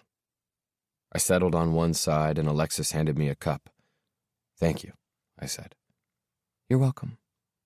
She curled up on the opposite side, her back on the armrest so she could face me, one knee drawn to her chest. She blinked at me with the power of those eyes, intricate, keen, and knowing, her lashes so dark the almond shapes appeared to be rimmed in black. If I stared for too long, I was afraid I'd get lost, fall right inside, never to be found. I twitched with the shock of lust that pulsed through me as I took her in, my eyes tracing the slight quiver of her throat and caressing across the delicate collarbones exposed where her thin sweatshirt draped off one shoulder. Everything about her was so simple and sexy. The sight of her sitting there spun through me like the makings of a song. Apparently, this girl inspired me in a way that should be impossible, because threads and wisps of beauty rose in the confines of my mind and shivered through my veins, twisting and winding until it became something powerful and magnificent. It itched my fingers with the need to play, itched my fingers with the need to touch. That was a sensation I hadn't experienced in such a long damned time, a sensation that was dangerous. But it didn't matter how hard I tried to shake it off, shun it. It was right there. Didn't know what it was about her. I'd been tempted 1,000,000 times and in 1,000 different ways, but she had gotten under my skin. She blew at the steam billowing from her cup, her voice soft. How did you know where to find me? I laughed a little. Let's just say I have friends in high places. She buried another one of those sweet grins in her cup. That sounds sketchy. My brow rose. And now you're going to start asking the questions you should have asked when I showed up at your door? Trust, Zachary, trust. I could feel the mischief playing through her words, though there was something more about it as she made the statement, like she wanted me to know something. She cleared her throat as a little of that heaviness leaked back in. I'm glad you came. I know they're just words and they really don't mean much. I know there's no way I could ever repay you, but I need you to know how grateful I am for what you did for me that night. Anger tightened my chest, that feeling that consumed me every single time my mind strayed back to the girl pinned to that grimy wall, the girl sobbing on the dirty ground. What else could I have done?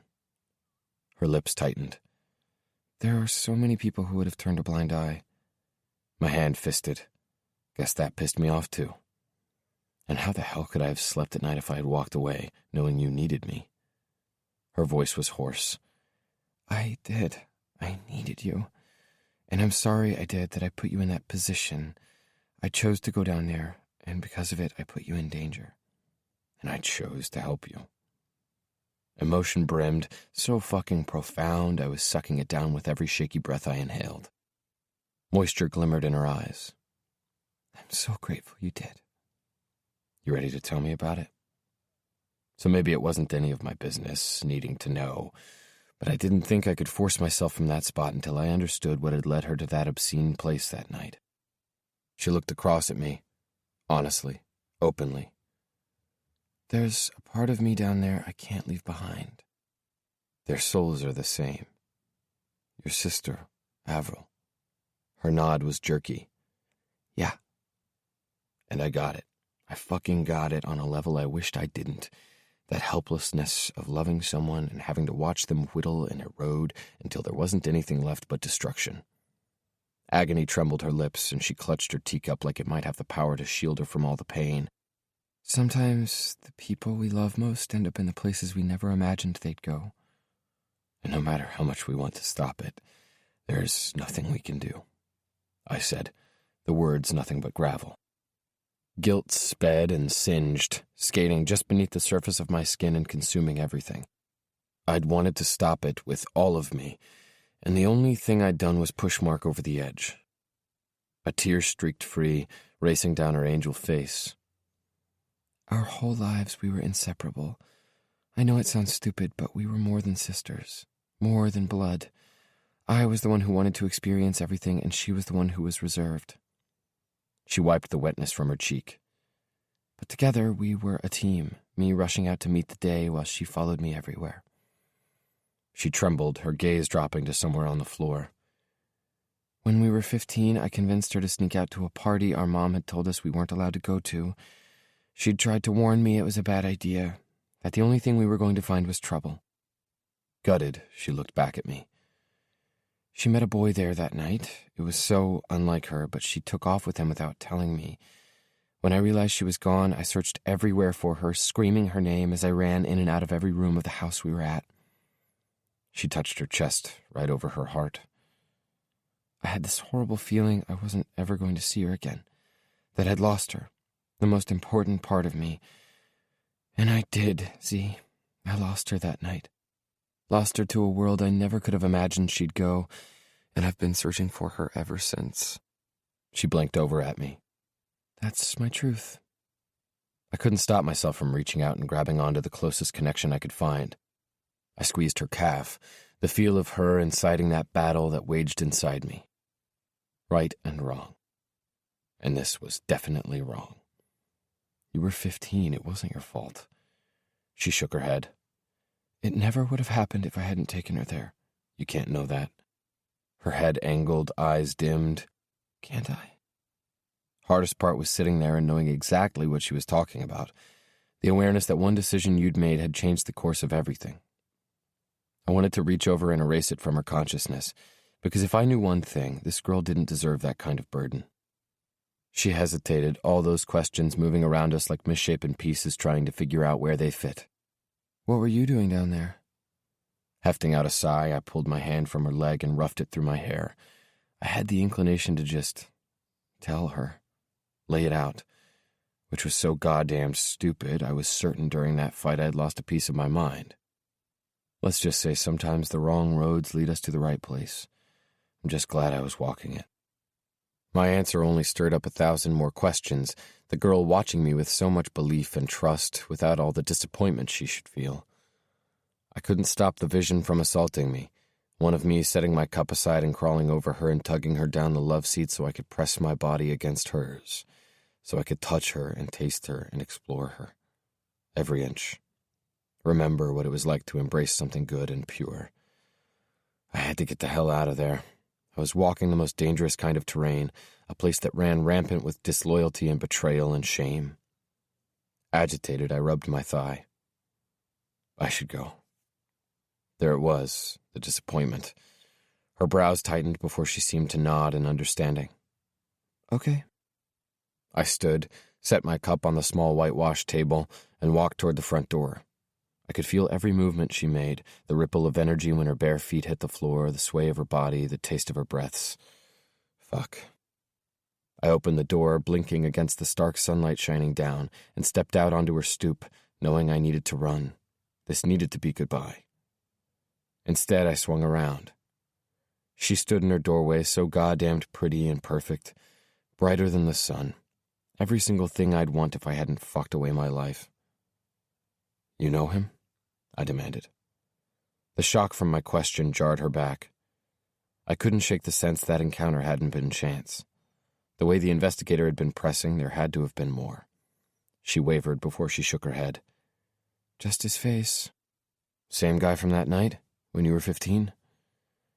For a flash, she squeezed her eyes before she opened them back up to me. No, he's just another in an endless string she's gotten wrapped up in. They just get worse and worse with time. Rage shook through me with the power of a freight train, knowing she had gone there and put herself in the line of fire to confront that piece of shit. She had been willing to lose if it meant her sister might have the chance to win. You want to repay me?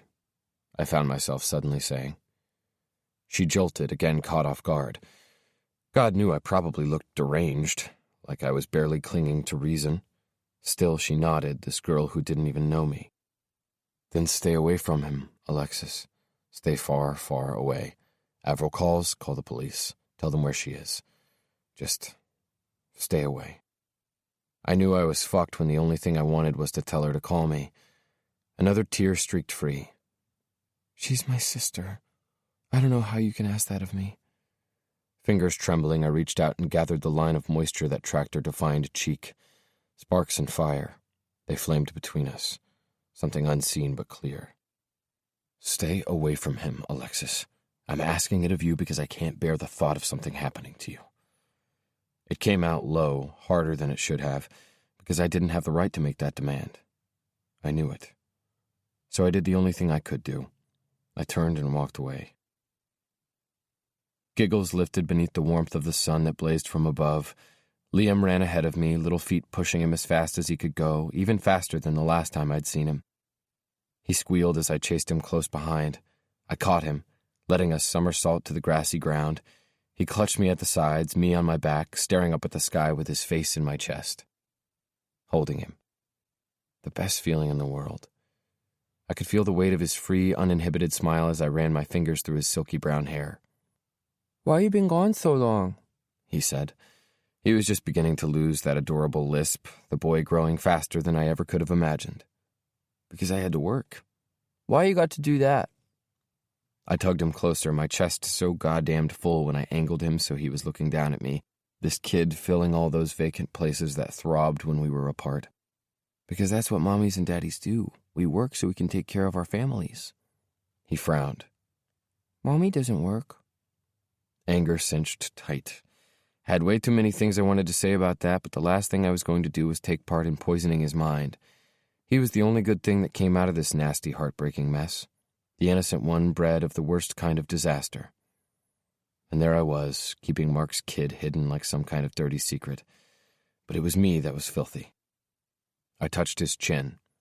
"That's because your mommy spends her time taking care of you." That was the one thing I'd always been able to count on from her, that she would always take good care of him, protect him when I couldn't be there. Never once had I questioned it, not until recently. His smile touched that black place in my soul, dimples denting his chubby cheeks. "I like it when you take care of me, too." I ran my hand down the back of his head, wanting to wrap him up and hold on to him forever. "I like it too, buddy. I like it too." My phone buzzed in my pocket, and I pushed out a sigh when I pulled it free and read the message, again having to bite my damned tongue. "You've been gone for 2 hours. That's your mom. We need to get you home." "But what if I want to go home with you?" The adoring expression on his face was a reminder of why I was doing what I was doing, of what I stood to lose, of why I needed to remember where my loyalties lay. I had to pretend I wasn't feeling all the things I was feeling, pretend like my heart wasn't calling me across town and this worry about Alexis wasn't eating me alive. I tucked all of it away and focused on what mattered. Liam. "How about on Sunday we spend the whole day doing whatever it is you want to do?" Nothing like a diversion. He hopped to his feet and shoved out his hand. "Deal." I couldn't help the chuckle that was somehow both proud and utterly sad. The kid was growing up so fast. I shook his hand like the little man he was. "Deal." I tried. I fucking tried. But I couldn't shake the twisted sense of dread. Couldn't shake the worry. Felt like I hadn't slept in days. Weeks, really. Things were getting more fucked up than they'd ever been. Veronica sketchier than ever. I practiced every day with the band, living that half-life. All the guys and their families had made it into town, and our preparations for the tour were in full swing. In the middle of it all, this mesmerizing girl had taken my mind hostage. My life felt like it was barely hanging by threads, and it was only a matter of time before every last one of them was snipped and I'd find myself in a free fall. I knew what was important, knew what I was fighting for, knew what I was living for. But there I was, trailing her from her house like some kind of deranged fuck, keeping tabs on the white ponytail bobbing through the crowd so I didn't lose her. Anger twitched my muscles and turned my stomach as she headed deeper and deeper toward the shady part of town. I'd asked her to stay away, had basically begged her, but most of us just didn't know what was for our own good. God knew I didn't know it myself. Chapter 9. Alexis. "Just come home with me." Fear crawled along my skin, my gaze darting around, hating that I had to be afraid. Avril stared back at me where we were tucked up close and hidden in the shadows against the side of a building, far too close for comfort to the depravity she'd pulled me into 3 weeks ago. I had to be an idiot I was there again. Her eyes were the exact color and shape of mine, but hers, they were drawn and sunken, vacant, a vast emptiness haunted by ghosts and horrors that I couldn't even begin to fathom. Uneasily, she shifted her feet, her voice dropping low like she was terrified anyone else might hear her confession. "You know I can't do that." Grief gripped every cell in my body. "That man, I don't know who he is, but he's dangerous. Don't you know what he was going to do to me?" I reached out and took her by the wrist, tugging at her and praying there was a chance the physical connection might draw her closer to me. "I know you're scared, but I'll help you, protect you." Her laughter was sad. "You know better than that." She pulled free of my hold, her body twitching with anxiety as she glanced over her shoulder before she turned back to me. "I really need to go." "Avril," she shook her head, cutting me off.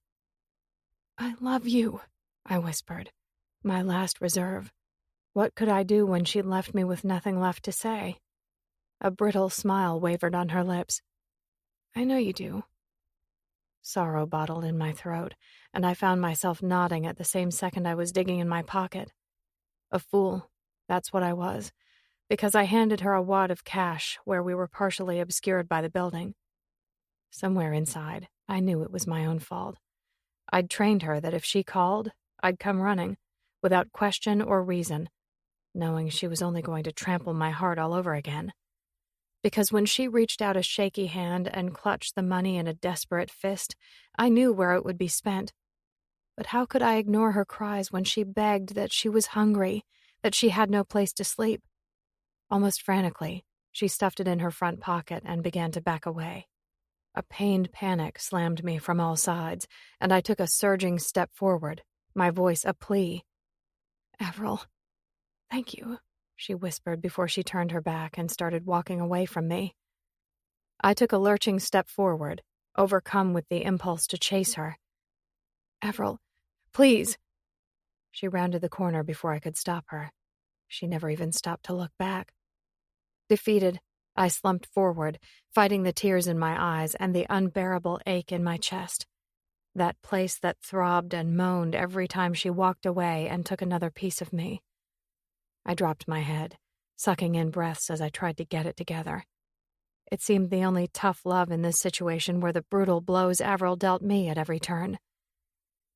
Straightening, I inhaled toward the sky, needing the sun on my face, the reminder that there were so many beautiful things in this world, in the midst of all the ugly and depraved. Then I froze.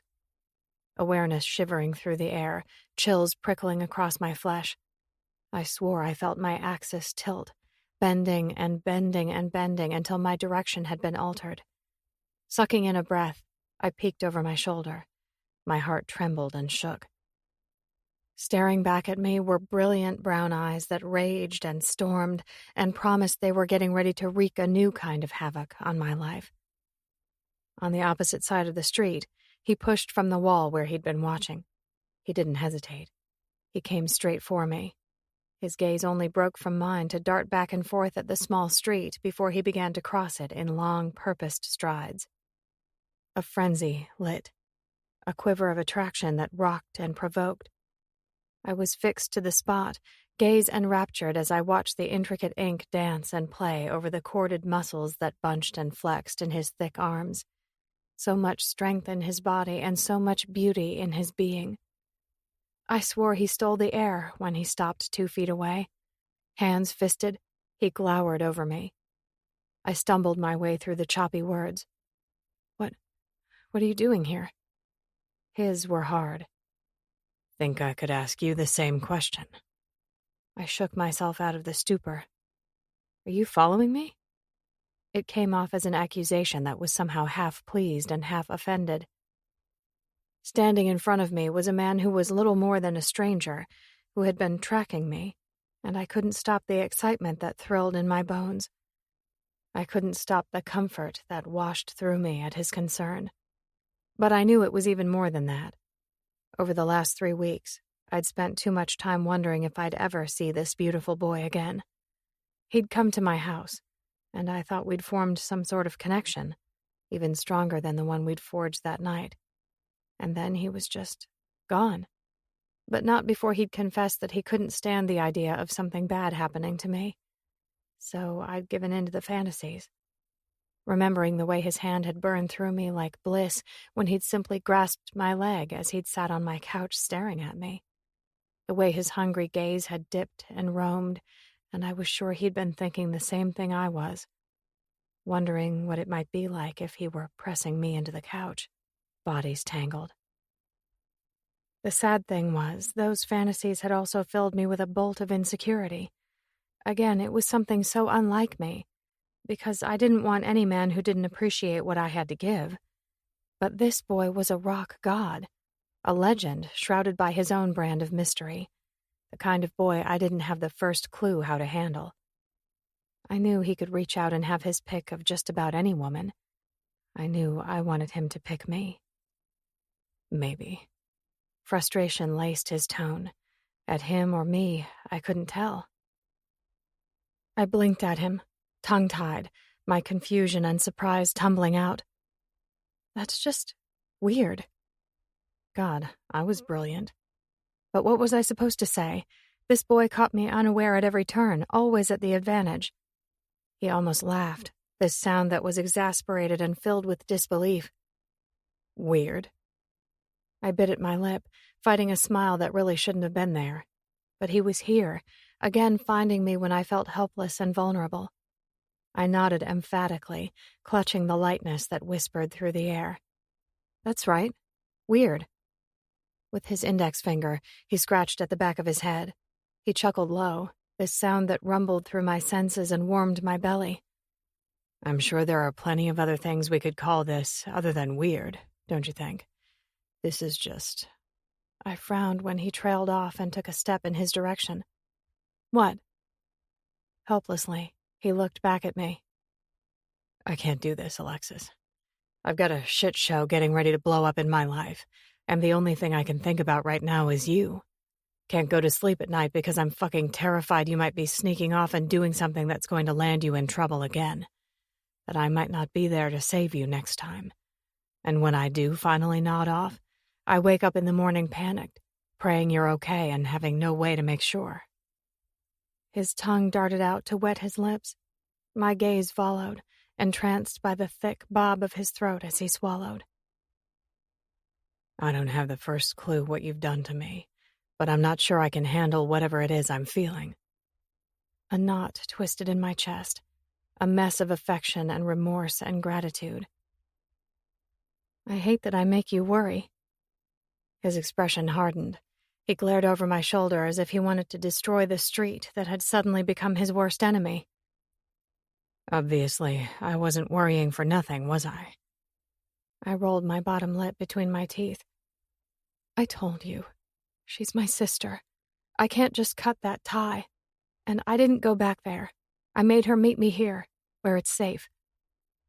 Frustration blew from between his lips, a big hand tugging at the long part of his hair as he looked around. Where it's safe? This isn't safe, Alexis. I shook my head at him. I don't exactly live in Beverly Hills either. He rubbed his strong chin. You know that's different. Your place is good, he seemed to settle on. My heart fluttered at his words, at the way he said it with this shot of affection. Thank you for caring about me, for worrying. And I know I unwittingly dragged you into the middle of it, and I'm sorry I did, even though I can't express how thankful I am that you did what you did. I blinked hard. But you can't come into my life and tell me to give up on my sister. He rubbed his face with both palms, then dropped them just as fast. God, I know that. But this makes me crazy, you coming back down here after what happened. I promise I'm trying to be careful. I bit my lip and looked into the distance, gathering my thoughts before I looked back at him, completely honest. I need to get her out of there, Zee. Make her see there's more to life than the one she's been living. It kills me that she's wasting it. He blew out a strained breath, looking to the ground. I get it, Alexis. You and I are more alike than I think you know. I wanted to stop him, to ask him, to find out why those brown eyes that glimmered and glinted with bronze were suddenly dimmed with grief and regret. Instead, he distracted me with the expression on his face, this boy so beautiful when he smiled. This is crazy, you know that. What?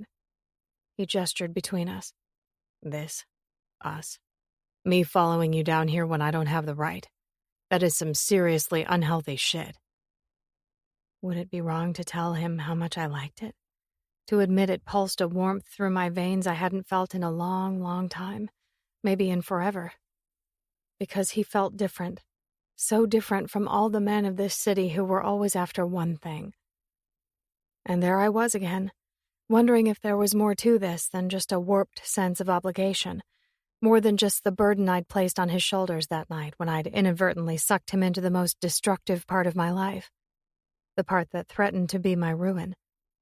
He looked over at me, sincerely. I would never hurt you. You know that, right? Following you. My older sister Chelsea had always accused me of having zero self-preservation. She always teased that I rushed into every situation heart first, my brain nowhere to be found. Maybe she was right. I cocked my head and took a chance. Are you hungry? Surprise widened his eyes, and he massaged the back of his neck, big arm bulging as he did. God, Alexis, you are more than I know what to do with. I'm the freak who just followed you 5 miles on foot like some kind of fucked up stalker, and you're asking me if I'm hungry. I already told you trust is earned in a lot of different ways. Something heavy moved through his features, and somehow I knew he was warring with something unseen.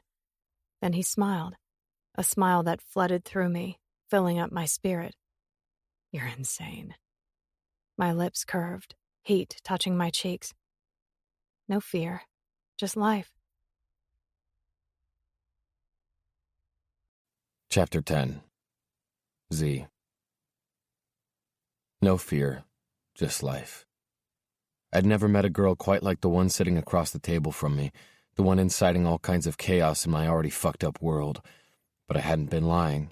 There was absolutely nothing I could do to stay away.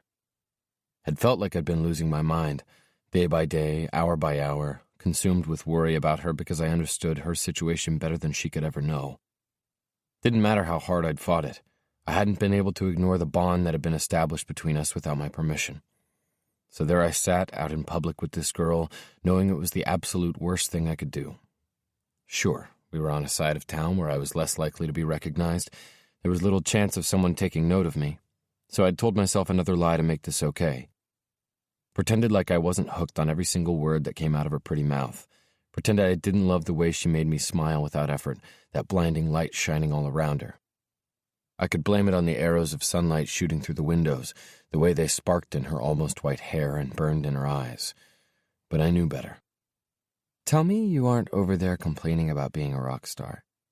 The tease weaved into the words only amplified the intensity, a contented energy that swam around us like a drugging joy. What? I feigned offense. I'll have you know it's a hard life out there on the road, city after city, never knowing which one to call your own.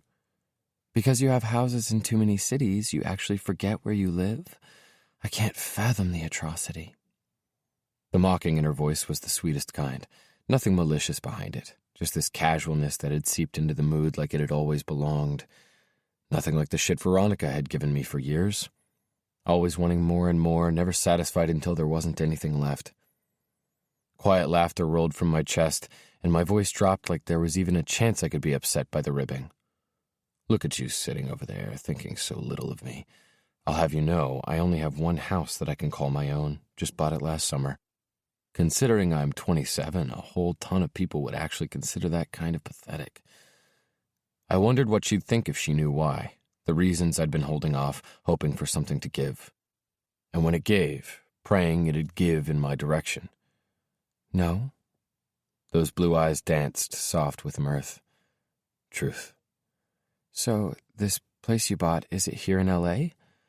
I could almost hear the hope behind it, and I was wondering if she might be wishing I could give her the things I couldn't. Was it messed up that part of me was wishing I could? Yeah, a loft down in the revitalized area in Hollywood.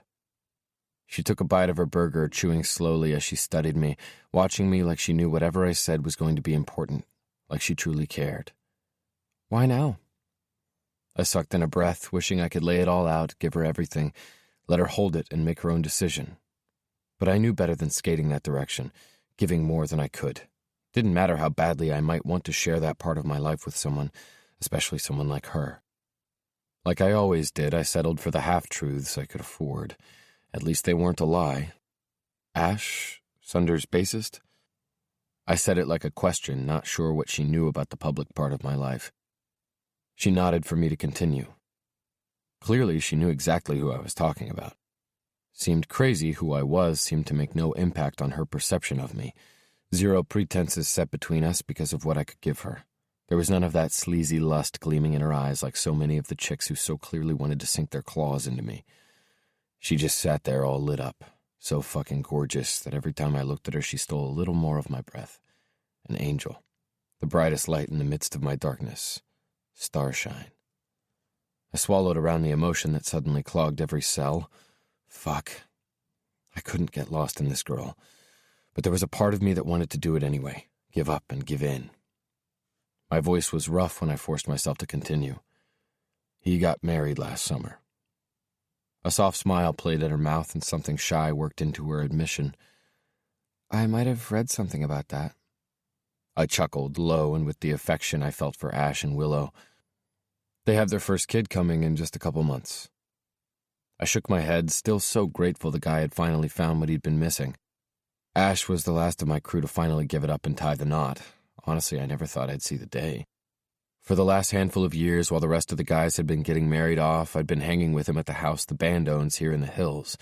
And then whenever we were back in Savannah, we crashed at the place he owns there. But once he got married... Red splashed her cheeks when she leaned in and whispered, Things got awkward. I chuckled. Yeah. Could only walk in on them so many times before things got weird. Figured it was time to man up and get my own place. Most all the guys and their families are settling back in Savannah, but each of them bought a house here for when we're in town. All except for Lyric and his wife, Tamar. He has this super cool kid, Brendan, who lives half-time across the city with his biological mom, so they spend as much time here as they can swing. I gave her a casual shrug like it meant nothing at all, even though I was giving her more than I'd ever given anyone else. My family's here too, so it only made sense this was where I'd finally put down roots. Both the family who'd raised me, my mom and my dad, and the one none of them knew a thing about. Veronica had done a bang-up job of keeping me close and still a galaxy away. It had been an easy decision to stick around L.A. more, trying to earn more time, even though she seemed intent to take more and more away. Coming back and finding she'd sold the house I'd bought her was proof enough. Anthony had warned me it was stupid to put it in her name, but I'd done it as a peace offering, a treaty. Guess I should have listened. A tiny scowl tightened her brow. Sounds complicated, going back and forth, houses in 2 different cities, trying to keep up with each other. I couldn't stop my grin. Told you it was a hard life. Alexis laughed, this tiny, lilting sound that trickled around me like a melody. Could almost see the notes of an emerging song dancing through the spikes of sunlight that slanted all around her. This girl was like music. Harmony. Settling into silence, she nibbled at a fry. I could see her contemplating. When she finally spoke, her tone was laced with caution, like she might be ashamed she knew something so personal about me when I hadn't given her the key to that lock. I'm so sorry. I heard you lost your older brother. I heard that's why you're in the band? You took his spot when he passed away? Old grief slammed me, regret and pain and every mistake I'd ever made. Yeah. You always knew how to play the drums? The creases in her brow cinched tighter. A humorless sound rumbled in my chest. Yeah, I always knew how to play the drums. Memories flashed, the aspirations that had been the single focus of my life. I just didn't know which of my mistakes had been the one that had stolen them. The catalyst that had set me on a path I'd never expected to go. Guess it was the sum of them. A string of hurt and betrayal and regret that had destroyed both my and Mark's lives. Something soft eased into her expression, and she sat back in her chair with her head angled, exposing the delicate milky flesh at the side of her neck. A shock of lust belted me in the gut. I wanted her. Maybe it'd just be too goddamn long. Maybe I was just a man. But this girl had me spun up in a way I'd never been before. My little drummer boy. She murmured it like a tease. Didn't matter, because something about it went sailing through me like a thunderbolt, like I could feel those small hands on me, touching and healing and inciting. Unable to stop myself, I angled forward, suddenly needing to get a little deeper, a little closer. Tell me your truth, Alexis. If you could do absolutely anything, what would it be? And I don't mean something for someone else, because I know what you're getting ready to say. I mean for you and only you. She choked out a laugh. Well, that's out of left field, isn't it? How is it you always manage to catch me off guard? I forced a smile. I like to keep people on their toes. You're crazy, she said. I thought that title belonged to you. I tossed it back, loving the way her skin lit up with a flush. She looked down as she shook her head, self-conscious and good. I edged in even closer. Tell me, I want to know. Because I was the fool who suddenly wanted to know every single detail about her. I wanted to explore and discover, slip right inside her beautiful mind and sift through her thoughts, vanish in her body. For a flash, she looked away out the window to the people milling on the sidewalk outside. Then she turned those blue eyes back on me, a collision of sky and sea. She hesitated, seeming to need to work up the courage to give me her answer. If I could do one thing for myself, I'd learn to play piano. I've wanted to since I was a little girl. I would beg my mom for lessons, but we never had the money. Then I was putting myself through college and then pouring myself into work. It just never happened. I just stared. Redness flushed that stunning face, and she started fiddling with the spoon at the side of her plate. Like this brave girl was suddenly shy, like there was any kind of possibility she could say the wrong thing. It's kind of silly, I know. It was a whisper beneath her breath. No, not silly. Not at all. My voice was gruff. There's no song like a song played on a piano. Ideas were thrumming through my mind. Dangerous, dangerous ideas. I needed to put a lock on them, and fast. She must have caught on to the undercurrent of my last words because she sat back in her chair. A spark of excitement flashed in her expression. Tell me you don't play piano too. I shrugged. I wondered if she noticed the hesitation behind it, because I was traversing rocky ground, getting closer and closer to those boundaries I couldn't cross, letting her into a place that had been barren for a long, long time.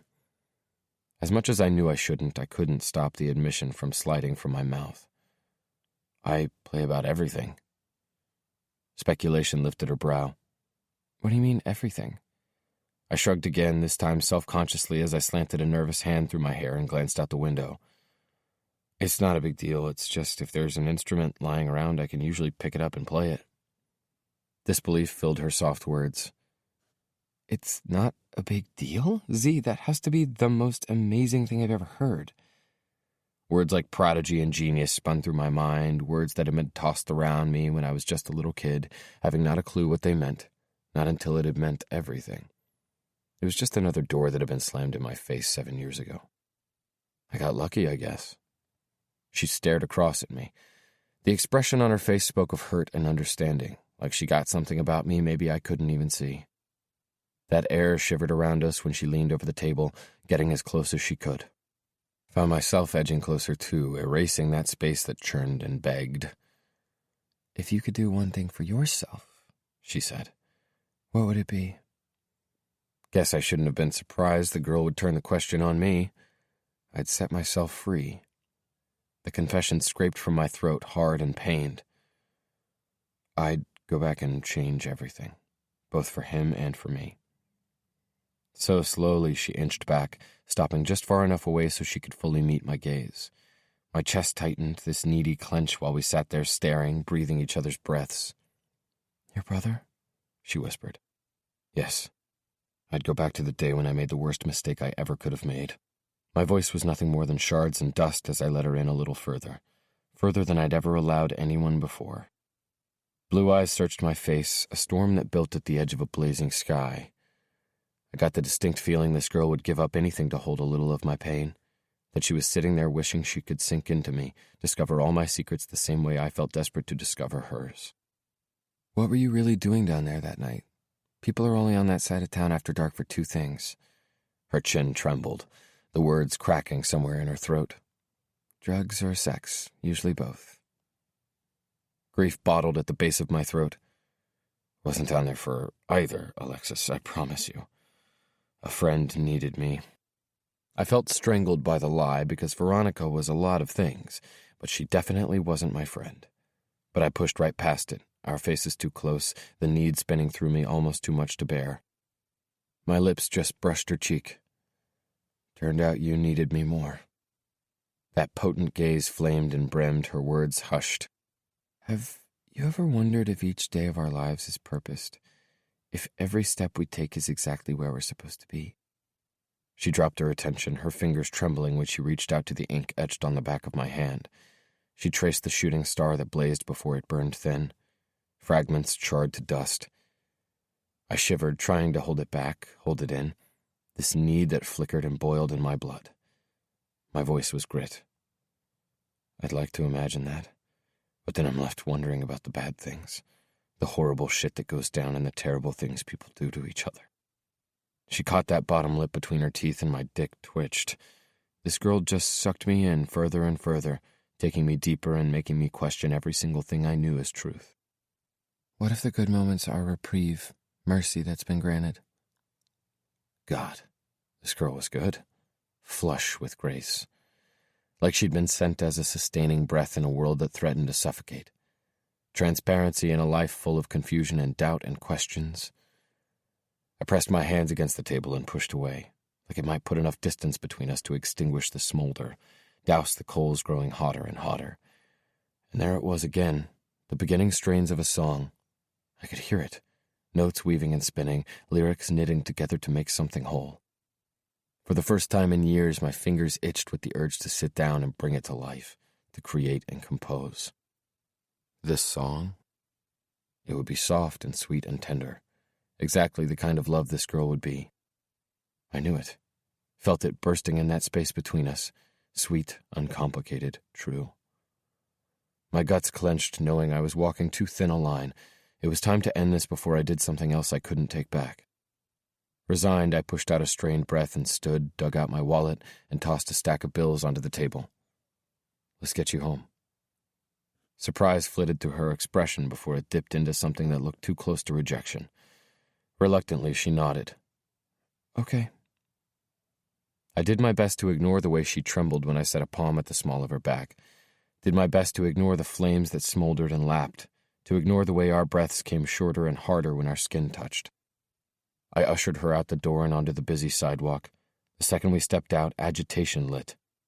Anxiously, I looked left, then right, because the last thing I needed was a camera shoved in my face. God, this was stupid. Warily, Alexis shifted around so she could look up at me. It was like she sensed that I was pulling away, because that dark storm in her eyes was begging me to stay. My fingers jerked, my pulse an erratic thunder hammering through my veins. I wavered, trying to talk myself down. Should have known better, because all it took was the softest smile gracing that mouth to send my willpower crumbling down around me. Because there was something sorrowful in her expression. A goodbye. Thank you so much for lunch, for worrying about me today. I know you don't know what it means to me, but if there was any way I could show you, I would. Panic bubbled to the surface. I couldn't stand the thought of letting her go. I needed to know she was safe, that she was taken care of and protected until that bastard was locked away. I ignored the fact that it was clearly more than that standing there I wanted to give this girl everything. So I caved. My hand was shaking like a bitch when I reached out and cupped her cheek. Heat sped across my skin. All those cold, dark places lit up. Desperate and needy for her warmth. My voice dropped in a way to match. You really want to learn to play piano? She stilled at my words, this brave, gorgeous girl looking up at me with kindness and trust. She nodded against my hand. I want it more than anything. No doubt there was something more in that simple statement. Fuck, I was a fool, because my offer was out before I could stop it. Let me teach you, and in return you let me protect you until that bastard is off the street. She stared up at me. What does that mean? That means you stick close. Your sister calls, you call me. You think you need to meet her? I come with you. You let me be there. Simple as that. That energy thrashed around us like an approaching storm. Then why does it feel so complicated? Chapter 11. Alexis. The interior hall was deserted, the entire place completely quiet as I stood in front of two big metal doors. My heart raced. alive with this thrill that had followed me through the last 4 days. I could have sworn when Zee had abruptly stood from the table that day at the cafe that it was the end, that whatever obstacles standing between us had become too much for him, that maybe I'd pushed him too far. But I'd never been the type of person to tiptoe. Had never been one to keep my tongue tamed when I felt I had something important that needed to be said, and offering all those truths to him had felt important, vital. Sucking in a stealing breath, I rapped my fist against one side of the door. That nervous energy magnified when I heard movement on the other side, thrummed and sped when the door unlatched, and one side opened to reveal the man standing there. The man who had to be the most intriguing I'd ever met, carved in mystery and sculpted in secrecy. Alexis. His voice grazed across my skin, and his gaze made its own electrifying path, sweeping me from head to toe. A shiver rolled through me when I did the same, taking in the man dressed in a pair of soft, worn jeans and an even softer tee. I had this foreign urge to reach out and press my hands against him, to feel the strength I saw bristling beneath the fabric. "Hi," I whispered. He stepped back and widened the door. "I'm really glad you came." "You didn't think I would?" His head tipped, and he scratched at his neck. One side of his mouth arched into an affected grin. "No, I didn't really think that. I just thought by now you might have come to your senses." "And why on earth would I go and do something like that?"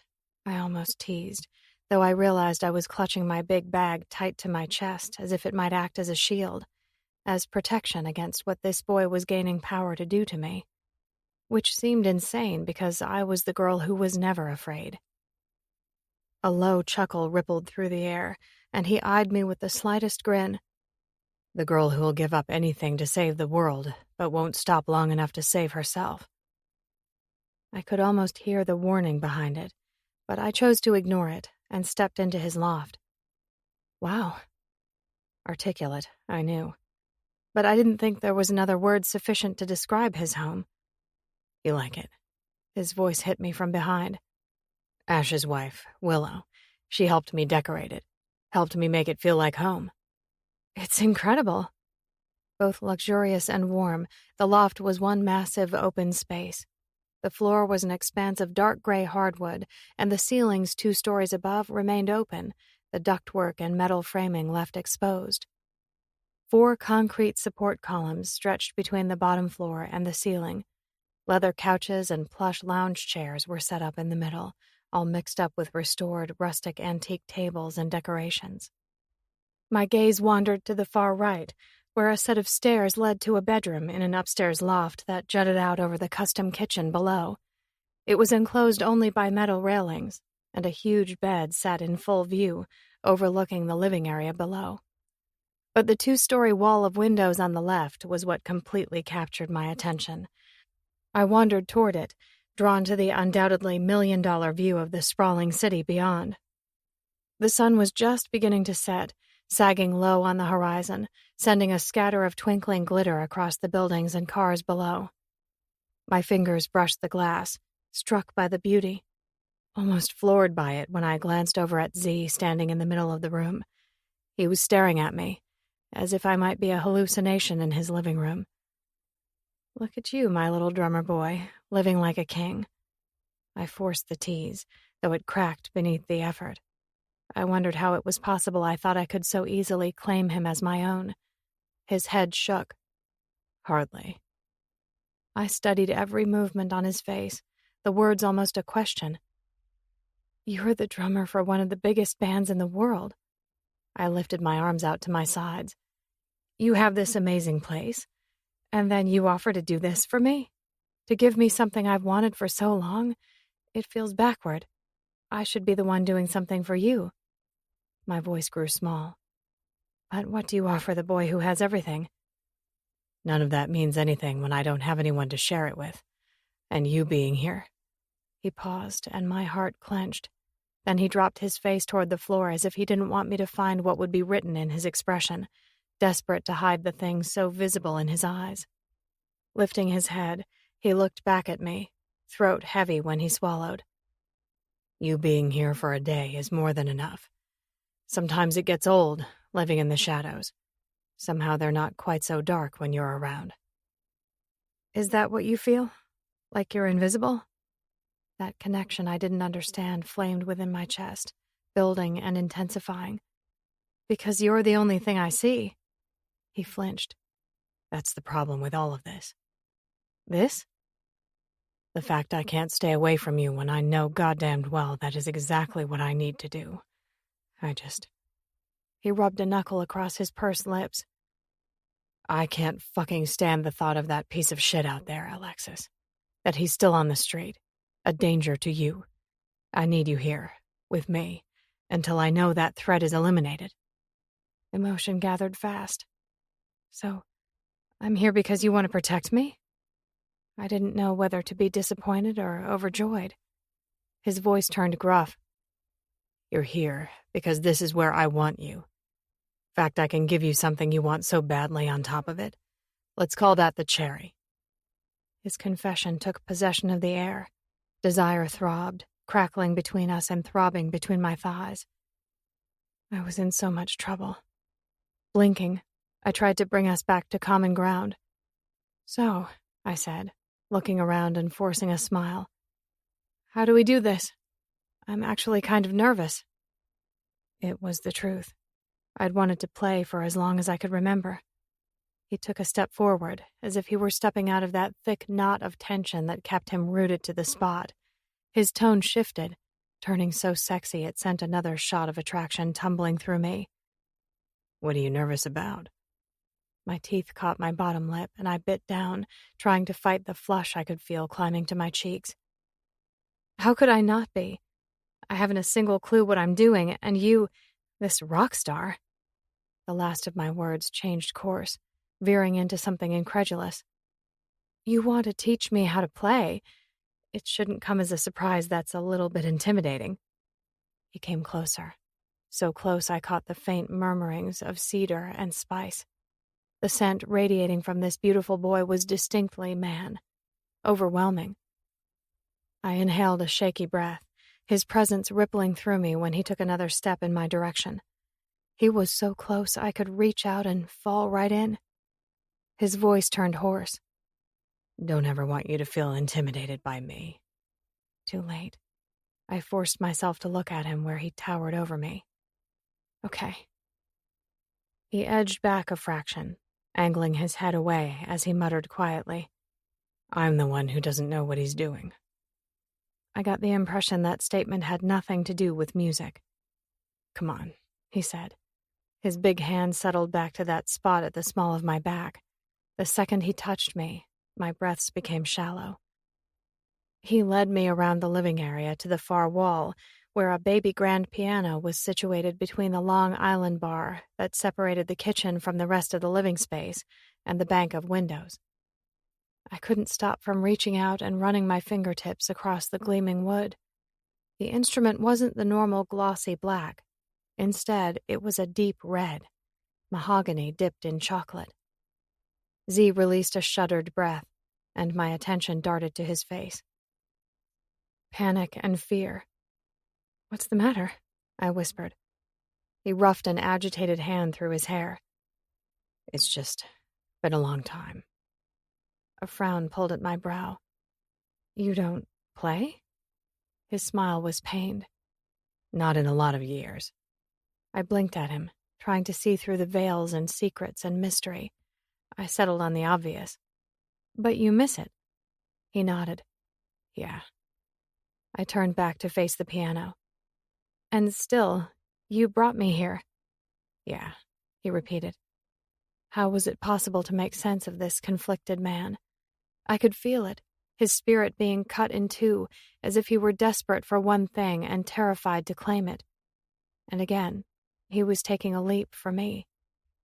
He cleared his throat, breaking up the intensity. So, have you ever taken any sort of lessons before? 4th grade music, Mrs. Lindstrom. I could play a mean recorder. I smiled at him, wishing it might hold the power to erase whatever was tormenting him. He chuckled. Impressive. I thought so. She teach you how to read music? I cringed. A little, but I honestly don't remember much about it." He nodded. "That's okay. If you know how to read, you can learn how to read music. It's like learning another language. It just takes time and commitment." Time and commitment. I was all too willing to give it if it meant I got to spend more time with him. "That sounds difficult." Movement twitched that gorgeous mouth almost into a grin. "And here I thought you were up for the challenge." "I am. I don't want to disappoint you." A sound of frustration jutted from his nose. "Don't think that's a possibility, Alexis." He sighed again before he reached down and pulled out the stool. "Sit," he said, and I complied. He rested his hands on my shoulders. A shiver raced down my spine. What was he doing to me? "I'm going to give you some things to study at home before I see you next time. But for today, the thing I want you to take away is music is all about feeling. Yes, there are techniques and rules, and you're going to learn all of those. But music lives above them, beyond them, despite them." His breaths were all around me, his presence eclipsing me from behind. Energy lapped and pulsed, his heart erratic where it pounded at my back. He leaned in, arms caging, fingers poised at the keys. His muscles twitched and bowed, and I swore I could see the ink imprinted on his skin begging to play. The shiver of that bleeding star. "Lay your hands over mine." My breath was a rasp when I did. Everything came alive, zapping and sparking in the air. I could feel his sharp inhale, the way his big body trembled where he stood behind me, the quake of his hands as he played a single chord. A gush of air rushed from his mouth as soon as he did, as if he were staggered by the sound echoing against the walls. I felt it the moment he gave, the enormity strike in the room when he began to play. Talented fingers flew across the keys, taking mine with them. They spun a web of beauty, a maze of sorrow. I shuddered, wanting to beg him to sing the lyrics, to show me it all, what lived in his mind and dwelled in his spirit. His voice grated in my ear. "Do you feel it, Alexis? It's about tapping into the emotion, the pain, the joy, the love, the lust." Those last words were rough, spinning through my senses. Heat pounded through my body. I moved with him, with the feeling, with the ebb and flow of his body. His fingers flew, the song growing in intensity, something magical. "Do you feel it?" The words were a pant, as if he were captured, removed, lost in a place that, for a time, only belonged to me and to him. "It's alive. A light shining somewhere in space, just waiting for us to harness it, to capture it, to give it a voice and life. Tell me you feel it." Yes. It left me on a needy rasp, because I could. I could feel it. I could feel the intensity. I could feel the beauty. I could feel his talent. A tremble of desire vibrated through my being, and I could feel his erection pushing into my back. Maybe it was only that, the lust that bled from the song. A song that was somehow both desperate and bittersweet. Foreign and somehow known. But I wanted to get closer, turn and find what would be on his face, the passion and need. Does it always feel like this? Every time you play? Every time you're on a stage? The song slowed, his heart still a thunder, his breaths choppy and short. He hesitated before he finally said, "Only here, when I'm in front of a piano." I couldn't stop myself. I angled around the side of him so I could see his face. It dizzied my senses that were already overwhelmed. Then why the drums? Those brown eyes raged in a full-blown war, as if he were trapped in a vacant space between the power of that song and the shackles of his reality. "Because I owe my life to my brother." At his admission, a breath parted my lips. I knew he was offering me a veiled part of himself, a glimpse into that place that too often went dim, part of his truth. Bewildered, I searched his face and his expression, and those hypnotic eyes. My mind raced with all the questions that seemed silenced on my tongue. Warily, he reached out, his hands splayed wide. He cupped the entire side of my face. I trembled, couldn't breathe. Lex. It was a murmur that twisted my belly into 1,000 intricate knots, while every other part of me came undone, completely at his mercy. I swore I could see it, the desire that crackled in the atmosphere. A shrill ring sliced through the intensity. Zee jerked back as if he'd been burned. I blinked, fighting the flash of rejection that welled too fast and stung my eyes. How did he manage to make me question things I'd never questioned before? I'd never been the kind of girl to doubt my value or merit, yet there I sat with my head spinning. I had no clue where I stood, if I was falling, and if I was, where I was going to land, because I found the only thing I wanted with him was to start. And every word out of Zee's mouth pointed at the temporary. He raked a hand down his face. Fuck, I'm sorry. What are you sorry for? I pressed, digging deeper, desperate for something. Desperate for him to let me into the place I could feel him steadily taking me to, whether he wanted me there or not. The words left his mouth like a dirty confession. I'm sorry I can't seem to stay away from you. My voice was the softest plea. What if I don't want you to? Bitterness curved his mouth, words tight with regret. And what if I don't have anything good to give you? Everyone has something to offer, Zee. Everyone. Living is a choice. We decide how we wake up each morning and face the day. Either we're led by hope or ruled by fear. And I won't let circumstances define me. Maybe I'm a fool, because I will stand or I will fall, but I will never, ever allow fear to clip my wings. I glanced back at the piano, my spirit still dancing with the magnitude of his song that had been held back for too long, with the stark, blinding reality that, for some reason, this man had stopped living for himself. I turned back to look up at him. Maybe you've just forgotten how to fly. Pain lashed across his face. No man is free if he's already condemned.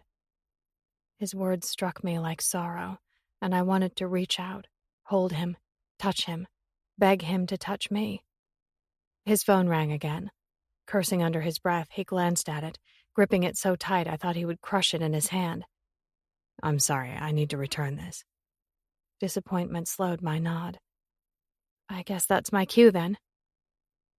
Feeling like I'd run a marathon, dragged and pushed and pulled, I stood from the piano, reached down, and grabbed my bag. Slinging it over my shoulder, I headed for the door. Shit, he muttered quietly from behind me before his heavy footsteps were suddenly moving across the floor. Fuck, Alexis, don't go. I sped up, that non-existent self-preservation finally kicking in. He snatched me by the wrist and tugged me around, forcing me to face him. His expression a map of conflict and turmoil. His voice dropped lower. Don't go. Sadness clutched my chest. If I give myself, Zee, I give myself with all I have, with everything I have. I give, and I let people take and take. But with you, I'm not sure I can handle you not giving in return, because I have no idea what it is you want from me. Honesty. Sometimes it was brutal. Sometimes it was hard to confess.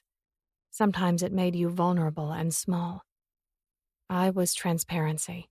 He was fog and mirrors. He fisted a hand, pushed it against his mouth as if he were trying to keep the words in. The second he dropped it, they rushed out.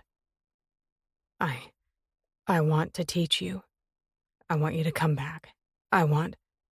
He trailed off, leaving his intentions hanging in the air. He blinked. Most of all, I need to know you're safe. Until that bastard is behind bars, I need to know you're safe. I raked my teeth over my bottom lip, searching for ground when he'd already knocked me off my feet. You confuse me. A regretful smile pulled at his mouth. Believe me, gorgeous, you confuse me too. Chapter 12. Zee. So that means an additional 3 months? From behind his desk, Anthony rocked back in his chair, attention jumping to each of us who were sitting in his office. That's what it would require, Some of the big cities will be 2 shows. They expect every stop to sell out. Nothing but coliseums and stadiums. The money is... Anthony shook his head. It would be insane to pass it up. Crazy, this was everything we'd ever wanted, what we'd worked and strived and fought for, the bullshit my crew had endured, the life my brother had been dragged into. The devastation and destruction, the victories and the triumphs. I'd been there for the lowest lows. Now we were sitting at the highest high. And I was certain I'd never sat through a heavier meeting. Lyric looked at the ground where he rested his forearms on his knees. He rubbed a tattooed hand over the back of his neck, weary when he looked back up. That's a lot of time away from home, man. We were already going to be gone for 4 months. Now you're asking for 7? Could feel the agitation churning through Austin where he sat to the side of me. It even clearer with the way he scrubbed both hands down his face. 7 months. More than half a year. Austin was our lead singer, and just like me, he had stepped up to take his older brother's place in the band. Though their circumstances were entirely different since his brother Baz was sitting to the other side of him, there to support us through every decision we made. The guy was still just as much a part of this band as he was the day he'd stepped down to spend more time with his family and started producing our albums rather than standing out in front of them. He'd said his heart couldn't take it, being out on the road and leaving his family behind, which led us to the crux of things. Tension bounded off the walls, the room far too small to contain the friction that clashed and contended, the loyalty and devotion and commitment that was spinning and raging. Problem was, none of us really knew exactly what that meant anymore. Austin gave a harsh shake of his head, something like grief striking in his hoarse voice. God, Sadie will probably be walking by the time I get home. Austin's wife, Edie, had given birth to Sadie 3 months ago. The baby girl was the light of his life. Grief got me by the throat. I totally understood. My days were always like that. Limited, just glimpses and flashes into what could have been. Lyric sighed and looked in Austin's direction. You think I don't get it, man? You think I want to take off and leave Tamar and Adia behind for that long? Barely get to see Brendan as it is? This is just brutal. Anthony cleared his throat, his tone riddled with his own hesitation. You know the only thing I want is the best for each of you. The best for your families. But I've also watched you work your asses off for years to get to this point. I've seen the dedication and commitment to your goals, the blood, sweat, and tears that came with it, the sacrifice. His gaze bounced around to each of us. I know what it is you've told me you want, and this is it, the culmination. And it's not like you won't be able to come home on breaks or your families can't meet you wherever you are. I promise you we'll make this work. I knew it was hard for him to push us in this direction, but he'd also always done what was best for the band. After all, that was what we'd hired him to do. Lyric shook his head, dark hair in his face. You know it's not that simple anymore. We have babies. We don't want to go jetting into foreign countries. The girls, they have their own ambitions. Don't want Tamar to think it's her duty to follow me around the world just because I'm living my dream. Baz lifted his chin to Lyric. But you know she'd do it for you if you asked her to. Affection deepened Lyric's tone. Of course she would, just like any one of our girls would, which is why I don't want to uproot her when she's happy, settled. Anthony thrummed his fingers on the desk, filled with his own agitation.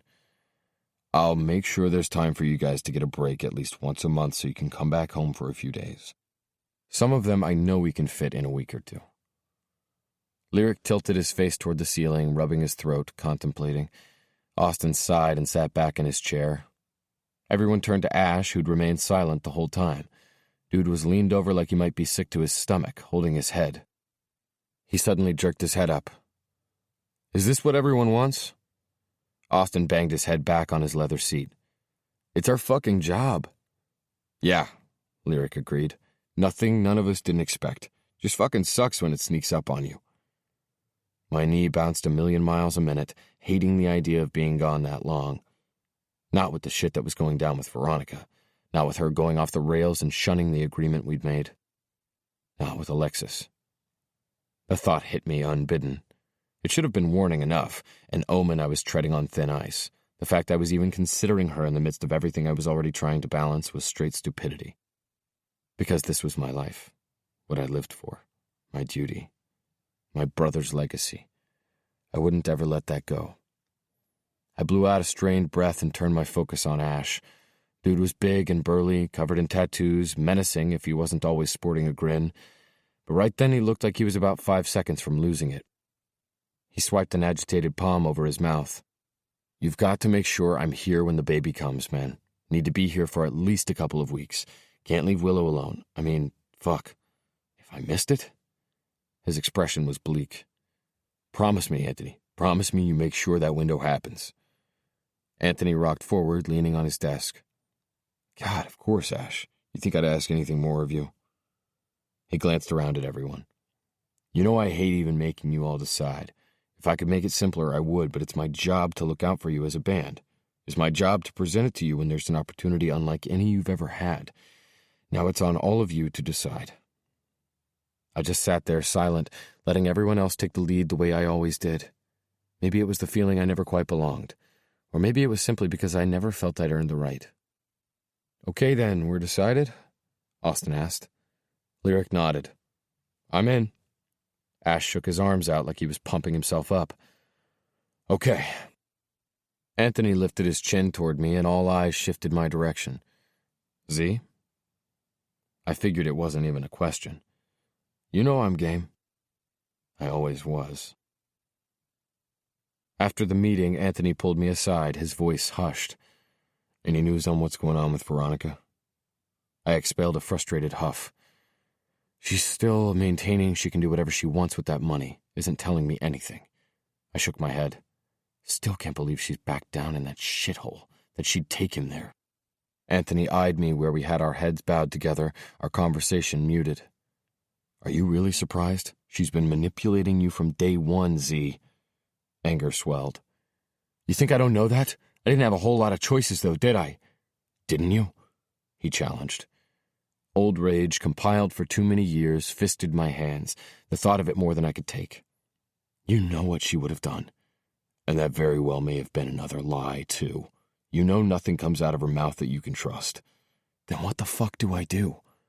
You need to decide what it is you want, Zee. You have to keep going along with all her bullshit demands or stand up and demand a change." Anger and worry thrummed through my blood. God, I hate the idea of confusing Liam. He loves his mom, Anthony, and up until I got back from Savannah this last time, I would have sworn she loved him more than anything else. Up until then, I hadn't really given a shit how she'd treated me. Only thing that mattered was the way she treated him. "Are you worried?" I ducked my head, scratching my fingers through my short beard before I eyed him straight. "Yeah, I'm fucking terrified. You know she's always been a wild card, but in the end, I could always trust her to put him first, care for him the way he deserves to be." Anthony shifted in agitation and doubt. "You think she's slipped?" Terror threatened to seize my heart. Don't even want to contemplate the thought. That was the one promise I'd made clear there would never be any breaking. She had to stay clean. For good. Compassion lowered his voice. "You might have to." Looking toward the ceiling, I blew out a breath. "I know, Anthony, I know. And now I'm looking at being gone for 7 months. Worry doubled at the thought. I've left so many times before and was able to trust her. Not sure I can do that this time. Just lie low while you're here. She's probably only looking for something else to hold over your head. Don't give the paps anything juicy to talk about. Smile for the camera. Sign some autographs. Your reputation is squeaky clean. Keep it that way, and she won't have anything to say." I rubbed a hand over my face. I feel like I've been lying low my whole damned life. Been stuck in the same spot since I was 20, pretending I'm someone I'm not. Don't know how much more of it I can take. I'm going out of my mind, man. I need to know he's safe. Grief pressed and vied for dominance, itching at my skin and nagging at my spirit. Could barely force out the declaration. It'll be 7 years next month. I'm not sure I can keep going on like this. Understanding dawned on Anthony's face. "I know, Zee. I know." Chapter 13. Zee, 16 years old. Zachary shouldered into the packed house. Music blared and his heart rate increased as he stepped into the dense fray. Bodies were crammed wall to wall, and voices shouted to be heard above the heavy bass pounding from the speakers. Chest tight, Zee's uneasy gaze roamed. That discomfort grew as his attention traveled over girls wearing next to nothing, red cups clutched in their hands and even redder lipstick smeared over their lips. Men hovered on the outskirts, like predators on the hunt, ready to strike. That apprehension only intensified when his sight landed on a guy who sat on the couch, leaning over the coffee table and cutting lines, two overeager chicks salivating at his side. A warning flared at the forefront of his mind. It was that spot inside that told him to just turn around and go. He wasn't supposed to be there. This was so not his scene, at least not anymore. It wasn't like he hadn't ever witnessed it before. For years, he'd tagged along behind Mark, clinging to his coattails and praying one day he might get the chance to be even half as cool as his big brother. Growing up, Mark had been the greatest thing in his world. That hadn't changed. But it had finally come to the point where Zee had to make a choice. He'd known he couldn't continue to hang with this crowd. Sure. Music was music. But that didn't mean they weren't two entirely different worlds, and Zee couldn't be a part of both of them and expect to reach his dreams and aspirations. Everything came at a cost, with a sacrifice. But tonight that didn't seem to matter. He pressed on, maneuvering through the crowd. He'd promised. And the truth was, Zee wanted to be there for him. "Zee, there you are." Relief barreled through him when he saw his brother sitting at a high-top table just off the kitchen. A cigarette hung from between his lips, and one hand was waving Zee over. He rushed that direction. Mark slung his arm around his shoulder and stubbed out his cigarette in an ashtray. "About time, asshole. Thought you weren't going to show." A smile pulled at Zee's mouth. "Told you I'd be here." Mark squeezed him, jostling him at his side. "Then I really shouldn't have had any doubts, should I?" With the hand not hanging around Zee's shoulder, Mark pointed at him, voice elevated as he talked to the group of people crushed around the table. People Zee hadn't ever seen before. "This guy right here, my baby brother, best dude in the world, can count on him for absolutely anything." Affection pressed against Zee's ribs. It was that same feeling of belonging that engulfed him whenever he was around his brother. Yeah, Zee said, grinning at his brother who was always playing him up, making Zee a bigger deal than he actually was. Mark shook his head, his voice too eager, his pupils nearly obliterating the brown of his eyes. "Seriously, man, you're the fucking best. Don't know what the hell I'd do without you." He looked back at his friends. "Goddamn brilliant, too. This asshole?" Mark was back to jabbing at him again. "Got accepted into some kind of genius school. Kid's a prodigy. Can play a piano like none other. Sits down and composes a song like he's been working on it for years. He's been doing it since he was about 3? It's like some kind of Beethoven shit. Next to him, I look like a pathetic hack." Mark smiled at him. Too wide and reckless. Zee knew he was fucked up, high on something. He didn't know what, but it seemed like lately he always was. Zee hated it, worried about him nonstop. It was better when he was around, when he could keep tabs on his brother and make sure he wasn't getting himself in too deep. Guilt grew in his chest, and there he was again, wondering if it was worth it, stepping out of the world he understood and into one where he wasn't sure he would ever quite fit. Remnants of the song he'd been working on churned in his mind and twitched like an unfed hunger in his fingers. He had to believe making that choice was right. But right then, neither of those things seemed to matter. The only thing that mattered was that Mark's pride in him was real, almost as real as the pride Zee felt for his brother. "Stop it, man," Zee told him. "What I have going down in my life doesn't mean anything tonight. We're here to celebrate you." Zee tightened his hold on Mark's shoulder, his voice low as he muttered it toward his brother's ear. "You guys made it. You did it. Nabbed yourselves a label. That's legit. I'm so fucking proud of you. Don't think you have any clue how proud I am." He wanted to tell him to guard it, protect it, to revel in it, but also to make sure he didn't let it slowly kill him either. Because everything good also had a flip side, an underbelly. And Zee couldn't stand watching Mark waste away in it. But he didn't say anything and instead kept it to himself. He didn't want to ruin the moment. "Not too bad, right? Now it's going to be you watching me on the big stage. No more of that dive shit." Mark squeezed him again. "Gonna take care of you, man. Always. We've got this." Zee held tight to his brother, his best friend, the guy he'd always wished he could be. "We've got this." Mark grinned as he rocked back, arm still slung around Zee's shoulders as he jabbed his finger at him again, voice lifted too loud. "Someone get this kid a shot and someone to fuck." "Shit, Mark, come on," Zee muttered, wanting to throttle his brother for being so damned crass all the time. But he guessed he really didn't mind when he tossed back the shot glass that swirled with shimmery black liquid. He minded it even less when a chick wound her way over to him and slithered up to his side. No. He was sure he didn't really mind it at all. Chapter 14. Alexis. Are you ready to talk about it? I glanced over my shoulder and found Chelsea sitting at the small round table tucked beneath the window in my kitchen. Mid-morning light poured inside, and shimmery silver rivers splashed across the table and tumbled onto the floor. My older sister stared at me, fiddling with the string of her hot tea bag. Worry. It was blatant. I wondered if it was backward that I was in a constant state of worry over Avril, and Chelsea seemed to be in the same constant state for me. Or maybe it was perfectly normal, a typical hierarchy. I turned back to the dishes I was loading into the dishwasher. What do you want to talk about? Come on, Alexis. You know exactly what I'm talking about. More than 3 weeks have passed, and you haven't said a single thing to me about that night since I dropped you off here after we left the station. Our mother had worked 2 different jobs to support us when we were growing up. Mom had relied so much on Chelsea to be there for me and Avril, and the 4 of us had become a team that had to work. Somewhere inside, I knew Chelsea felt just as responsible for Avril straying from our tight-knit flock as I did. She just chose to handle it in an entirely different way. A sigh filtered free. I'm not sure there's anything more to say.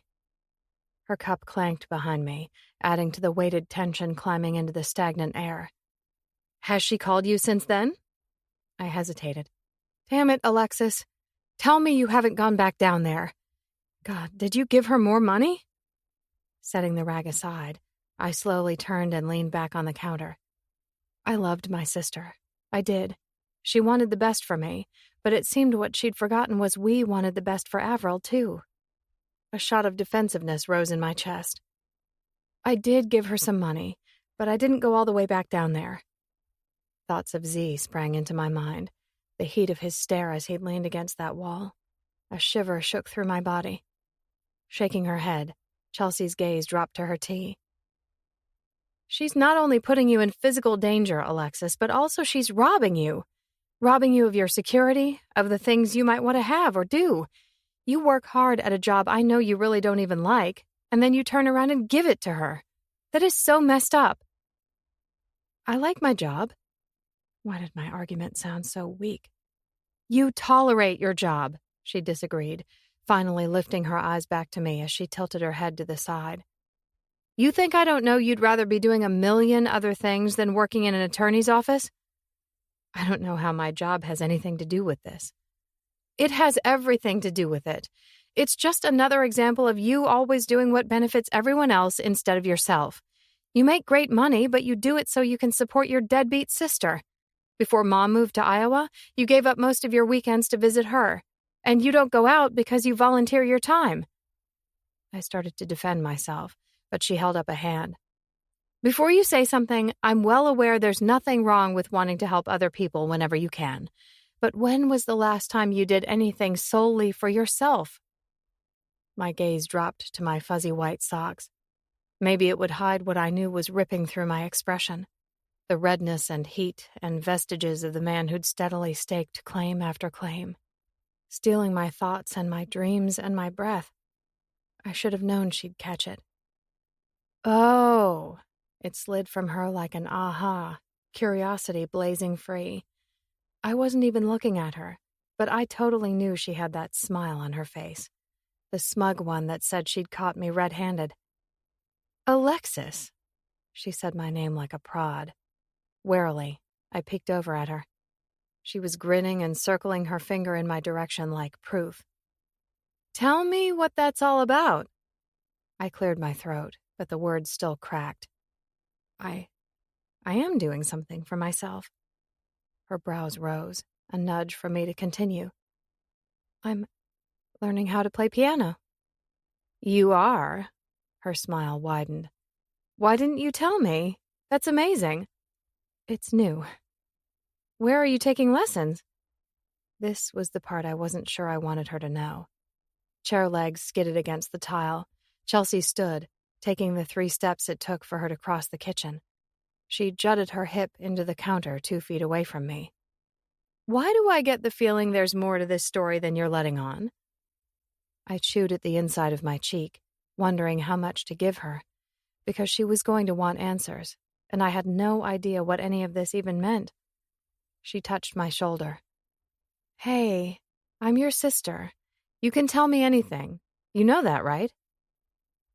I turned to look at her. "I do know that." My tone was cautious. "The guy who saved me—" Her eyes flared with surprise. "The drummer?" I nodded. "You're kidding me." It was a dumbfounded breath. I wrung my hands. "He came to check on me a couple of days after everything, and we kind of became friends. He offered to teach me how to play." Skepticism seeped into her chuckle. "Your expression isn't exactly saying friends." I clutched the counter with both hands, as if it might support me. "Because I'm not sure that's what I want us to be." Concern climbed back to her face.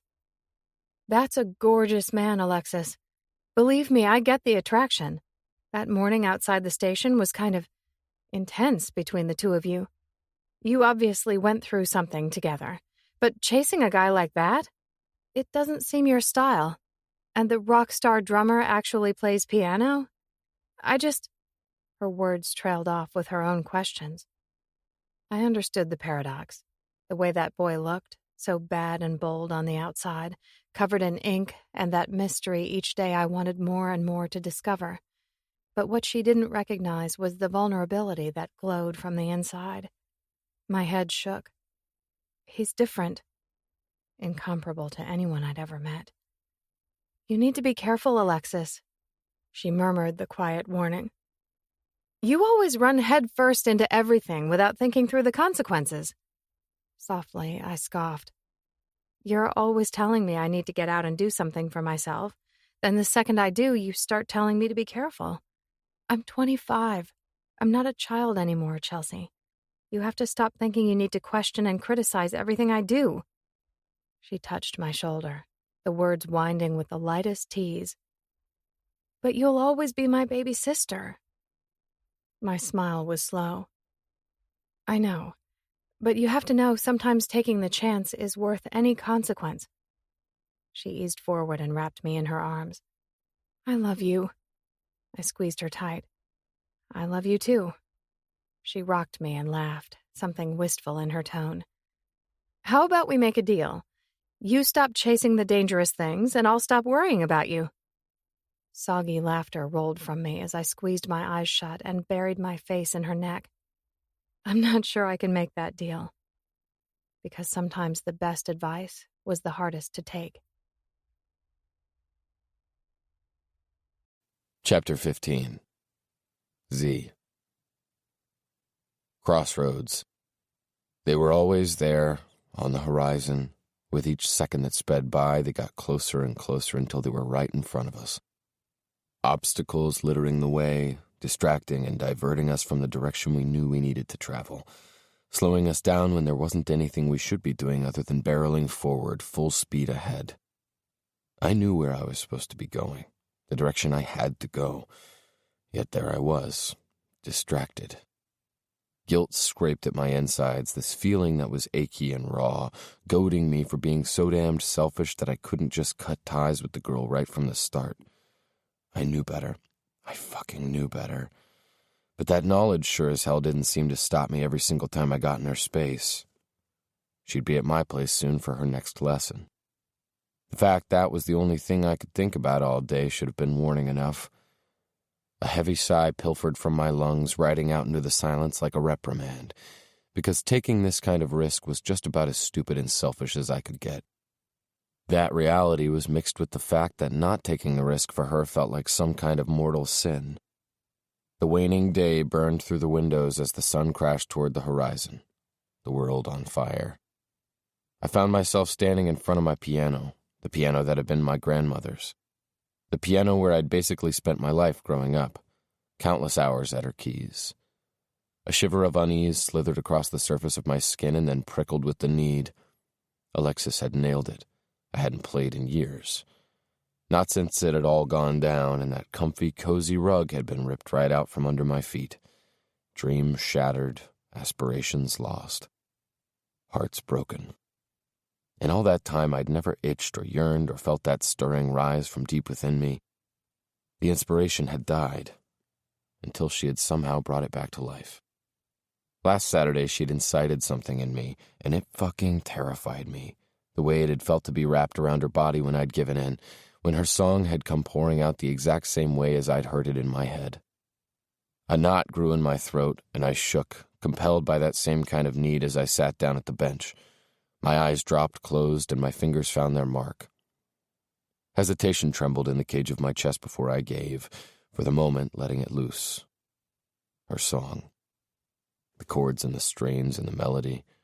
Harmony. I bit back the lyrics that spun on a circuit through my mind, demanding to be released, and instead I let my fingers sing her words. Need, lust, belief. So many questions and too much confusion. It poured from my fingers as my body bowed and curved and swayed, the piano like an old lover, my first friend. And that energy, it lashed and hammered and pounded, alive. Too intense, too much, so close. A burst of warmth crashed over my skin, eliciting chills, overpowering heat. Alexis slid onto the bench beside me, so full of that good and grace, and my fingers still on the keys. I struggled to draw a breath into my lungs that burned from the exertion of playing her song. "I'm sorry I startled you." Her words were quieted, like she didn't want to break the passion knitted through the room. "I knocked, but you didn't answer. I could hear you playing. The door was unlocked, so I let myself in." She fidgeted in that innocent way. "I hope that's okay." Carefully, I nodded. Of course it's okay. My gaze traced the exquisite lines of her body. She was wearing these super tight skinny jeans that instantly had my mind running wild, and a delicate blouse that teased my thoughts into wicked things. Lust. It tangled in my stomach and pulsed through my veins. A scatter of glittering gold struck against her porcelain skin like a torch, but it was the girl who was lighting up the room. My chest tightened. She was some kind of miracle. I wanted to reach out and take a little magic for myself. Sheets of white hair framed her sweet face, her cheeks flushed, her lips lush. But it was her eyes that staggered me. They were a storm that had gathered on the Caribbean, the deepest, most destructive kind of blue. Her voice was a plea. "Sing it to me." I sat there dumbfounded, and she continued like a prayer. "It's so beautiful, the song you were playing. It's the same you were playing the first day I came here, isn't it? Sing it to me. I bet you have an incredible voice, don't you, little drummer boy?" Her voice was muted, so quiet in the backdrop of the setting sun. Chest heaving, I struggled against the desire that bounded and churned. My cock was so goddamned hard it neared on painful, begging for her touch. Those are words I won't ever get to sing. Why? Because they hurt too much. She fluttered her fingertips over the star on the back of my hand. Soft, soft encouragement. "Outside, I stood and listened. The song, it sounded both like sorrow and hope. It sounded like you want to believe." God, how did this girl manage to see straight through me? My tongue felt heavy and thick. "It's the culmination of every wish and every regret, Alexis, so yeah, there's hope in it. But I guess the part that makes it sad is that I won't ever get to have it." My hands lingered on the keys, and she reached out and set her hand on top of mine. Warmth and light. It invaded my senses, clouded my judgment. My hand flipped over, palm up, and she threaded her fingers through mine. Her head angled, so soft. This girl so fucking good. "What is it you want, Zee? What is it you can't have?" You. Flames leapt into that space between us, alive and dancing and inciting. A siren's call. My tongue darted out to wet my lips, and I was shaking as I lifted our entwined hands. I brushed my knuckles along the silky flesh of her cheek. I swore I saw the trail of pink it left behind, the simplest touch affecting this girl. She released a shuddered breath. It mingled with mine. Our mouths were close, too close, and our noses just touched as we hovered in that space. I want things that will only ruin me, Alexis. But you make me want to wish for them anyway, make me believe there's a chance that maybe they could belong to me. Tension tethered us, this rigid band that had me rocking in indecision, every second getting closer and closer as I fought the foolish ideas that tried to take root. Giving in would only destroy me, but none of that seemed to matter when I leaned in and brushed my lips at the corner of her mouth. Her fucking delicious mouth. Because, fuck, I just needed a taste, something to take with me, something to tuck away even when doing it felt like some kind of brutal tease. Alexis gasped at the contact. I edged back the barest fraction and she was panting these tiny breaths I was breathing. Her eyes locked on mine, hungry and pleading, brimming with belief and hope. I ran my thumb over the corner of her mouth where my lips had just been. You are so beautiful. I've never met a girl quite like you. Something so genuine took hold of her expression. I hardly know you, and somehow you make me feel like I am. Like, when you look at me, you see the person I always hoped I'd become. Everything stilled at her words, at her confession, because that's what I wanted. For this amazing girl to know the way I saw her, that in her space I felt something different from all the bullshit I'd dealt with for all my life. I felt like someone different. Someone better, like the person I'd once hoped I'd become. I clutched her stunning face in my hands, searching for resolve, for that dedication that right then somehow felt out of reach. "Zee," she whispered. That was all it took for that band to snap. My hands drove into her hair, and my mouth was devouring hers, frenzied in its demand, pleading the same way as her eyes had been pleading with me, saying all the things I couldn't ever say. Our tongues tangled and my spirit coiled. Heat spread in a flash fire of need. Lust rose in the knitted air like this intangible greed we both were grappling for, searching for the fastest way to get to the peak. Our hands searched and clawed and explored. We were a mess of limbs as we struggled to get closer to each other where we sat side by side on the bench. Zachary, she whimpered, grasping me by the back of the head. She crawled forward so she could straddle me. Motherfuck. My hands sank into her hips and she edged up and pressed those gorgeous tits against the wild beat thundering in my chest. A groan rumbled out from somewhere in my soul. She felt so perfect, so good. I wanted to touch her, explore her, claim her. My dick raged against its confines, all that delicious heat at the apex of her thighs grinding against my jean-covered cock. It had been too long, too damned long. I was going out of my mind. Fuck, Alexis. Lex, I need you. God, I need you so bad I can't fucking see. I think I want you more than anything I've ever wanted. Not in all my life. It was all a manic whimper between this frantic kiss, her words and her breath rushing over me. What am I doing? What am I doing? My hands slid up her sides before they fisted in her hair. I kissed her deeply, madly, before I forced myself to pull back. Alexis panted and gasped, blue eyes wild, raging with need. Blinking, I attempted to clear my head of the lust distorting all my loyalties. I cleared my throat, loosened my hold in her hair, and slowly edged back. I trailed off. Did you feel that? She murmured into the air, her voice like the remnants of that song that kept trying to take possession of my spirit. Carefully, I set her aside and climbed to my feet. I had to put some distance between us before I went and did something I couldn't undo, before I made any more mistakes than I already had. It left Alexis sitting there at my piano, watching me cautiously, reflecting all the confusion I felt, wondering if she might have done something wrong. Problem was, all the wrong was on me. It always was. Her hand fluttered my direction. Zachary, tell me what's wrong. I swiped the back of my hand over my mouth like it might be able to erase the sweet ache she'd left behind. Impossible. I need a minute, okay? Why don't you practice a little of what you practiced during the week? You watched the videos I told you to, right? I was rambling, but I was looking for a different sort of distraction, a detour that wasn't perilous, a road that wasn't fraught with hazard signs.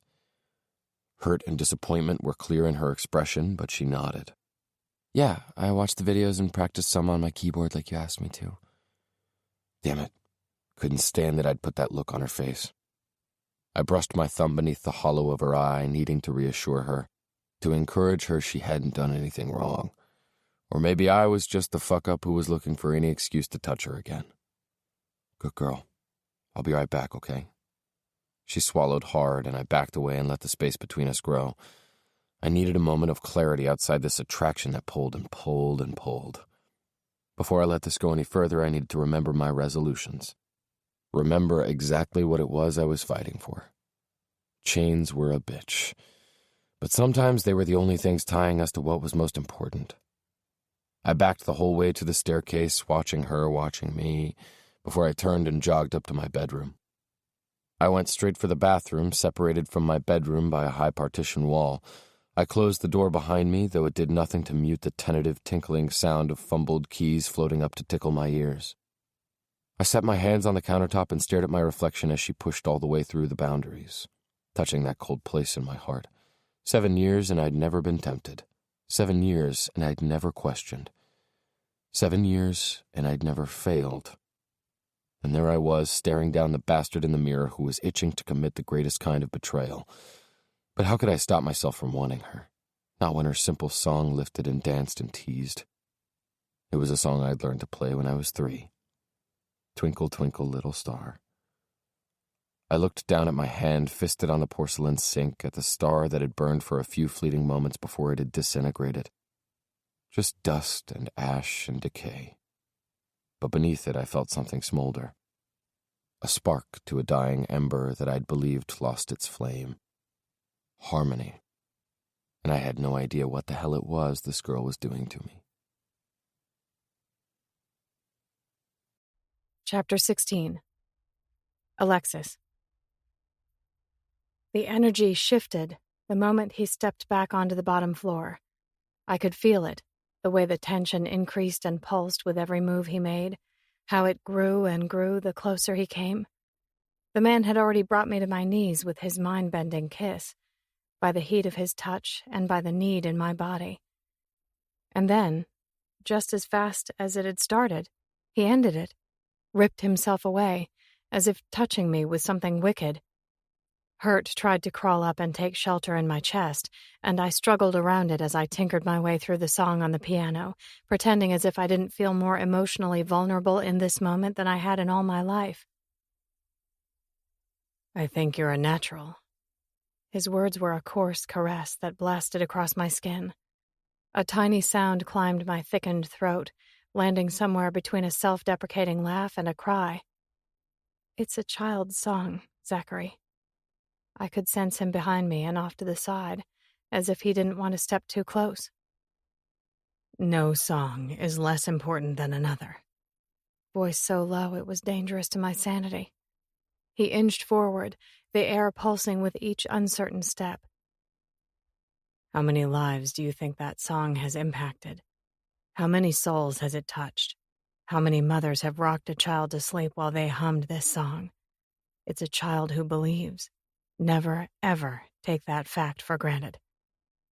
His breath barely kissed along the bare skin of my shoulder, and I ached for him to again breach the space. I wanted to feel him, everywhere. I'd always chased after experiences. I'd always loved the feel of the sun on my face and believed in the power of a falling star. This boy felt like both wrapped into one, life and death, a beginning and an end. I fumbled across the keys, trying to make it through the song before I finally broke and jerked around to face him. What is happening between us? Wildly, I gestured. Between you and me, because it feels like something important. His voice was rough. I wish it could be something important. Why can't it be? Desperate confusion flooded from the words. Something bleak edged his expression. Because we can't always have the things we want. I blinked up at this complicated, perplexing man. What is stopping you from taking what you want? Because it's not me. And there I was, running toward danger, heart first, just like Chelsea said. That's the thing, Alexis. I see you looking at me the way you do. Like we could be something. And I want it so fucking bad. To be something to you. To be good for you. But I ruined that possibility a long time ago, and I'm not sure there are enough pieces left to give any of them to you. That's my truth. As if he could no longer stand, Zee dropped down to his knees in front of me, like an offering. I shifted the rest of the way around on the bench so I could meet him eye to eye. Reaching out, I ran my thumb across the tense lines on his forehead, my head angled as I studied him, searching for an answer. Who do those pieces belong to? My head shook. Who do you belong to, Zee? Low, gutting laughter rolled out from some place hidden within him. I belong to my mistakes, to the choices I made a long time ago. Now, it's a matter of remaining loyal to them, remembering what I owe. His gaze shifted to the windows before he looked back to me and edged forward an inch. My knees shook with the urge to drop open, to make room and beckon him to me.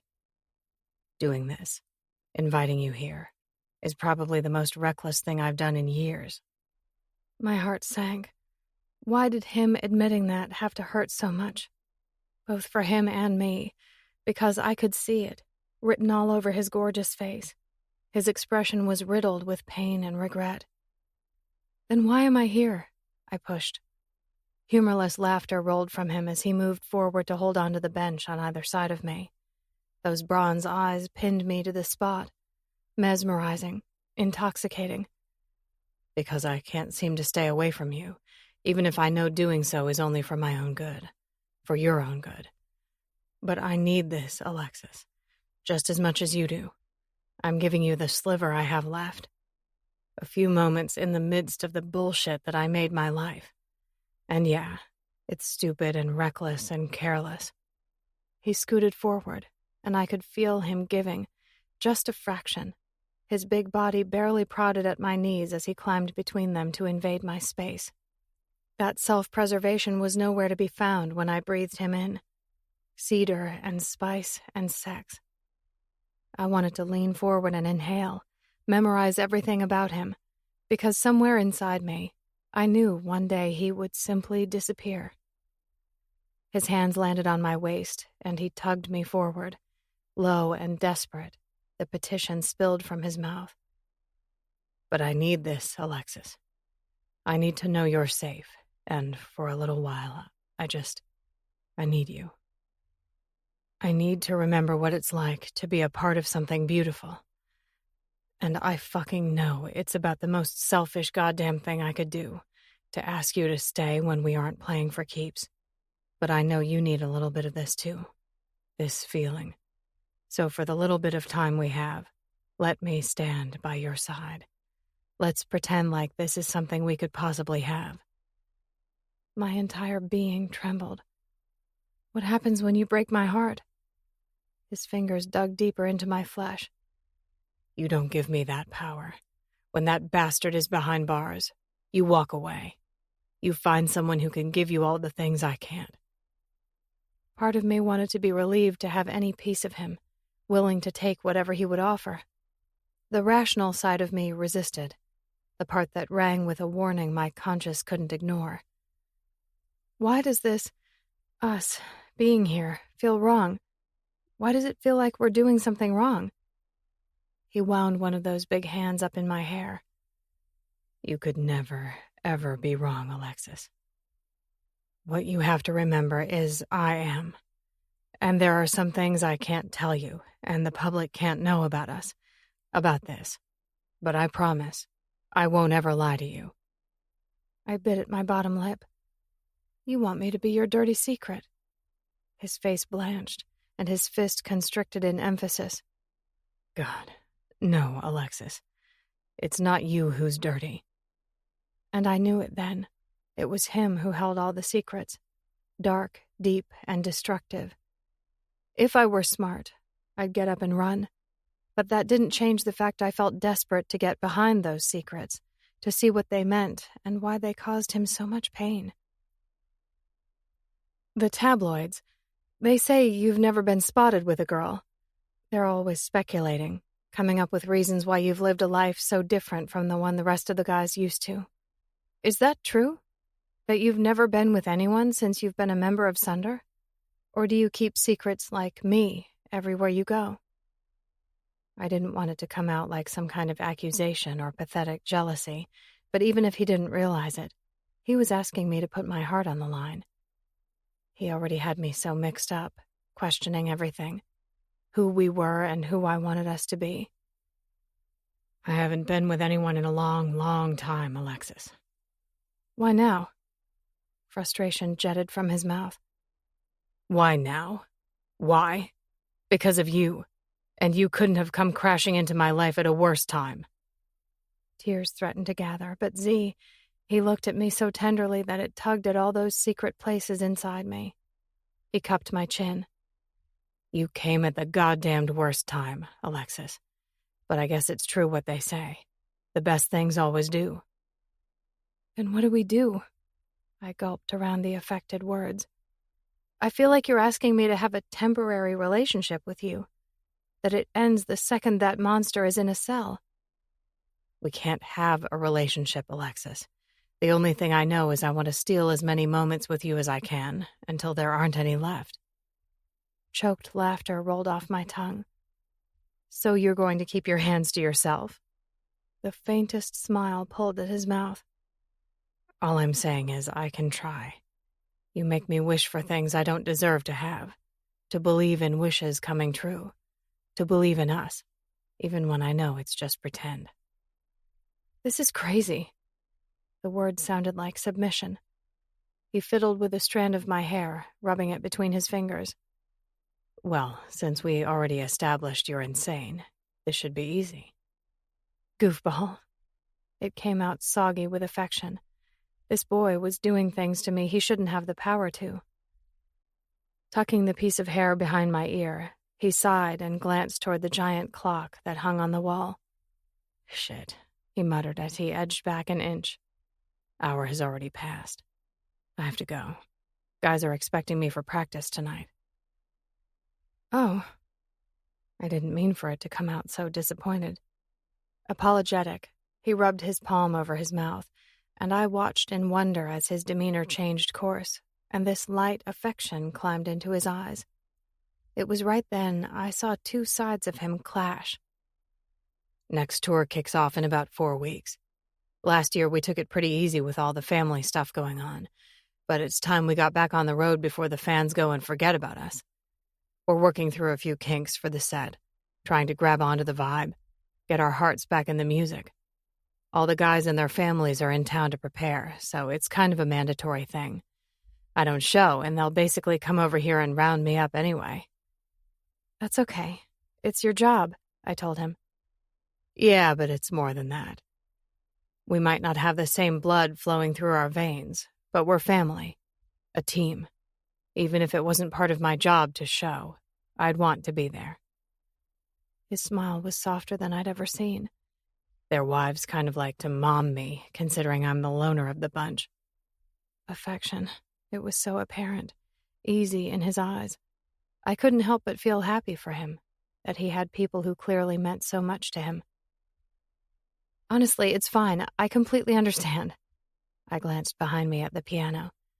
We kind of got sidetracked. He chuckled. Yeah, I guess we did.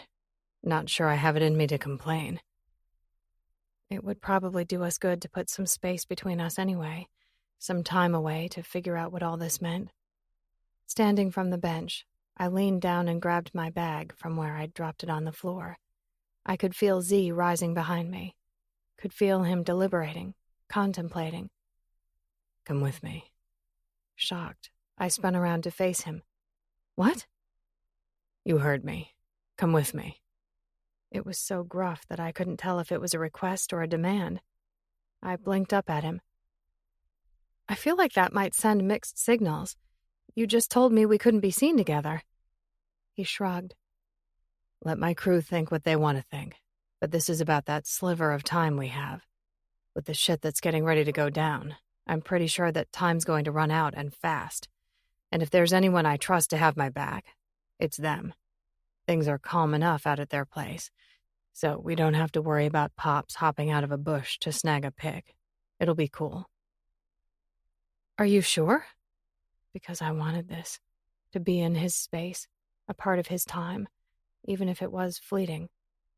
I watched the heavy bob of his throat when he swallowed. Yeah, I'm sure. Okay, what's the address? I started to rummage through my bag to find my phone so I could input the address. His expression shifted. Something powerful flashed behind that dark, dark veil. Then a smirk climbed to his mouth. That mouth that had been on mine less than 20 minutes ago. That mouth that had consumed and drugged and made me want things I was sure I'd never before desired. His tongue darted out to wet his lips. I took a fumbled step backward. Oh God. This was the side of Zee I wasn't sure I could handle. The wicked side that promised mayhem and chaos. A side that was wild and reckless.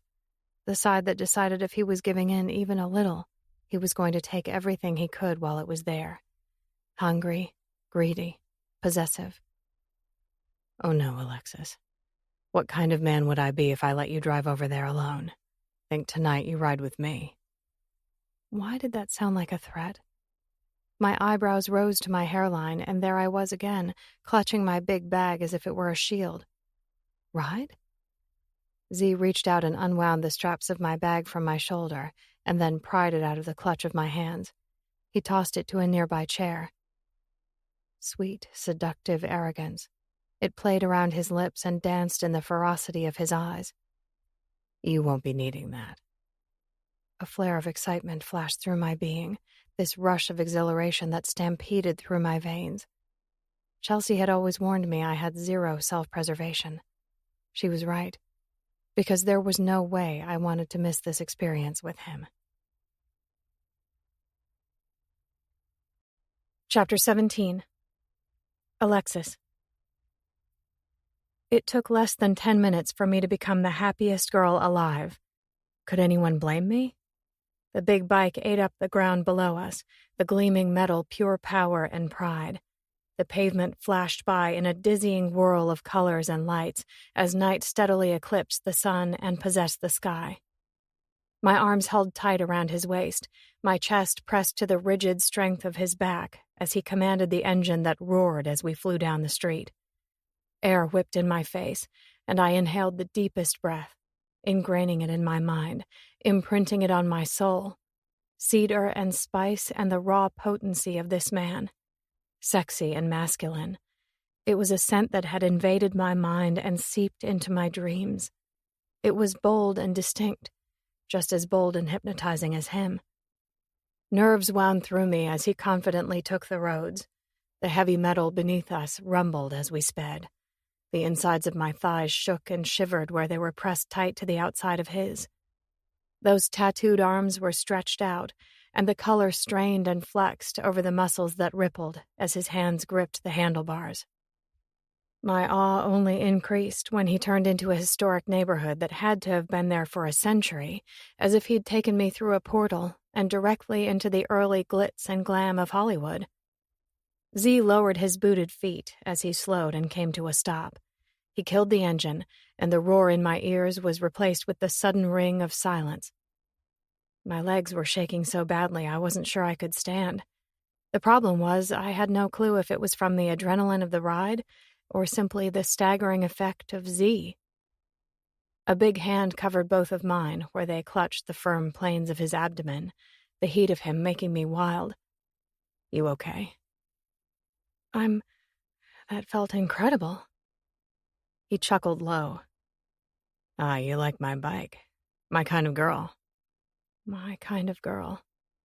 Yes, I definitely like your bike, I managed to say. Did I tell him I liked so many other things? Did I admit there was just something about the mixed-up, conflicted equation of him? It was easy to realize I wanted to be a factor, to count, even when he promised this could only last for a time. But whatever time meant, I wanted it to matter. Holding onto my hand, Zee helped me onto my feet. He towered over me, gently reaching out to undo the strap of the helmet he'd insisted I wear, his attention never wandering from my face. Fingertips brushed my throat, stoking the chills that never seemed to want to leave my skin. I glanced at the vintage mansion in front of us. It was 2 massive stories high, fronted by 6 white columns that rose to support the portico. The home was undoubtedly a landmark from the early era of Los Angeles, carefully renovated to maintain its character from long ago. Yet somehow it radiated welcome and warmth, comfort. Zee gestured at it with his chin. "This is Ash and Willow's place. A few years back, Ash bought a house out in Savannah, just as lavish as this one, maybe more so, and the fool thought he had to repeat it here. He just can't help himself. He's about as over-the-top and rash as they come, so fair warning. But he has a heart the size of the sun, so we pretty much let him get away with it." For a second, he scratched at his head, as if gauging what to say, dealing with his own nerves while trying to keep mine at bay. "They're all amazing. You'd be hard-pressed to find a better group of people." Intimidating people. I could feel the red rush to my face when I said it, teeth catching my bottom lip in their clutches when I peeked back at the house. It seemed insane I'd ended up here. I was no tabloid junkie, but that didn't mean I lived under a rock. For years, I'd seen their faces plastered on the front pages of magazines and trending on the gossip sites. I hadn't missed the scandal and speculation that had followed these wild boys everywhere they went. The trouble they'd incited had gained almost as much notoriety as the music they played. "Are you nervous?" he asked. "I'm trying not to be. Your friends are—" I took a deep breath. "It just seems crazy to be in their space, in your space. And I promise I'm not some kind of weird fangirl or something. It's just weird." He chuckled. "Weird, huh? You keep saying that." I laughed under my breath and let my fingers fiddle with the hem of his tee, the smallest of smiles tweaking at the corner of my mouth.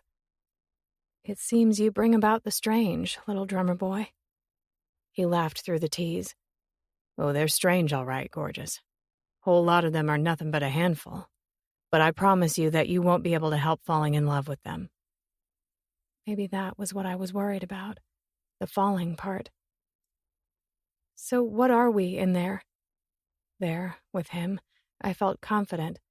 I just had no idea how Zee wanted to handle it once we stepped through the door. He touched my chin. "We're us. As complicated as we are, I say we walk in there and be whatever feels right. How's that sound?" My brow arched. "It sounds complicated." Zee laughed, and he slung one of those strong arms around my neck and kissed the top of my head. "How's it you make every single thing better, baby?" he murmured. Baby. Oh, God. The boy had me in the palm of his hand. The only thing I could pray for was him not to crush me in the end. Zee squeezed my hand where we stood in the archway that led into a quaint sitting room that rested just to the right of the sweeping foyer. He cleared the roughness from his throat. "Guys, brought someone with me tonight that I wanted you to meet." He glanced down at me with a tilt of his head toward the room. "Alexis, this is my crazy family that you're basically going to need to ignore." Oh, goodness. I stepped a little closer to Zee, my protector, my savior, standing there in the entryway of this incredible house with about 10 different pairs of eyes staring at me. I was pretty sure I was going to need it. A group of children were playing on the floor, and the men of Sunder were littered around a sitting room just off the foyer, so big and bold, radiating this striking aura of power and a dark, menacing kind of beauty and magnetism. They were surrounded by women who were even more beautiful than their pictures. They all shifted from where they had been lounged back on plush sofas. Ash Evans jumped to his feet, covering the ears of a little black-haired boy who stood in front of him. "Holy shit. The boy squirmed out of his hold. "Uncle Ash, you don't need to go covering my ears. You really think I don't know what you spelled? You're going to have to get way better at that before you and Willow have that baby if you think you're going to be fooling anyone. Probably going to need a money jar like my dad's got. Mama Blue is pretty much rich." Brendan. This had to be Brendan, the son of the band's guitarist, Lyric. I had the urge to press my hand to my mouth to stifle a laugh. I shifted, trying not to be shy, remembering I always faced every situation like the adventure it was. But something about this felt different. "You've got me there, Brendan," Ash agreed, shooting Zee a sly grin. "But sometimes men like me just don't know how to handle this level of surprise when they're in the presence of children. Things are bound to slip out." Brendan shrugged as if it were obvious. Money jar. Problem solved. Willow, the woman I knew was Ash's wife, pushed to standing from one of the couches, her belly so round I thought this practice session might be interrupted by a surprise trip to the hospital. She had a vibe about her, soft and sweet and encouraging. She ran her fingers through Brendan's hair. "I think that sounds like the perfect kind of plan, Brendan. A money jar it is. The last thing we need is this big oaf to be teaching our little man words he doesn't need to know." Brendan nodded as if he was all kinds of proud of himself, and I found myself smiling into Zee's arm as I peeked out at his mismatched family. Willow approached us. "Alexis, it's so good to meet you. Welcome to our home." "Thank you so much for having me." "Anytime." She slanted a curious glance toward Zee before she turned her gaze back on me. "Any friend of Zee's is a friend of ours." Ash clapped his hands, something wry in his smile. "That's right, Alexis. We couldn't be happier that you're here, could we, everyone?" The entire group nodded, smiling as they stood to make introductions. Zee filled me in on the names of the children, Connor and Callie, who belonged to Sebastian and Shay, Adia and Brendan, who belonged to Lyric and Tamar, and the tiny baby girl, Sadie, who was Austin and Edie's. Ash caught me totally off guard when he suddenly swooped me up in an overbearing hug, flinging me around like a rag doll. "Welcome to the freak show, darling. Admission is free, but you don't ever get to leave." "Oh my God, you did not!" Willow shoved her husband in the shoulder. Her expression was a mixture of fond disbelief and sheer horror. Ash jostled to the side, righting himself, stretching his hulking, tattooed arms wide, continuing with a story I was a little horrified of, too. But it was done with so much natural warmth it was hard not to fall into the comfort of it. "What? It was our boy Zee's 21st birthday. What did you expect me to do? That was nothing but my own responsibility." Zee had settled into some kind of mood I didn't recognize, so casual and calm, laid back. He glanced at me with a smile playing all over that mouth. I couldn't keep my eyes off it, the memory of his kiss still rushing like a river through my veins. He looked back at Ash, this sparring sarcasm dripping from his tone. "Last kind of birthday present I needed, man. Last kind. Flip on the light to my hotel room, ready to crash since you assholes kept me out all night, and here's this chick tied to my bed." Incredulous, Ash scoffed. "Last kind of birthday present you needed? What the hell are you talking about, man? I'm pretty sure it was the only kind, considering I hadn't seen your ass with a girl the whole year since you joined Sunder. It was the least I could do." I peeked over at Zee, wishing I could ask him more, dig deeper into the subject we'd only touched on back at his place earlier. I wanted to make sense of it. He was the sexiest thing I'd ever seen, and yet he'd chosen to shun the attention that was clearly thrown at him at every turn. No one-night stands, no relationships, nothing at all. It seemed impossible.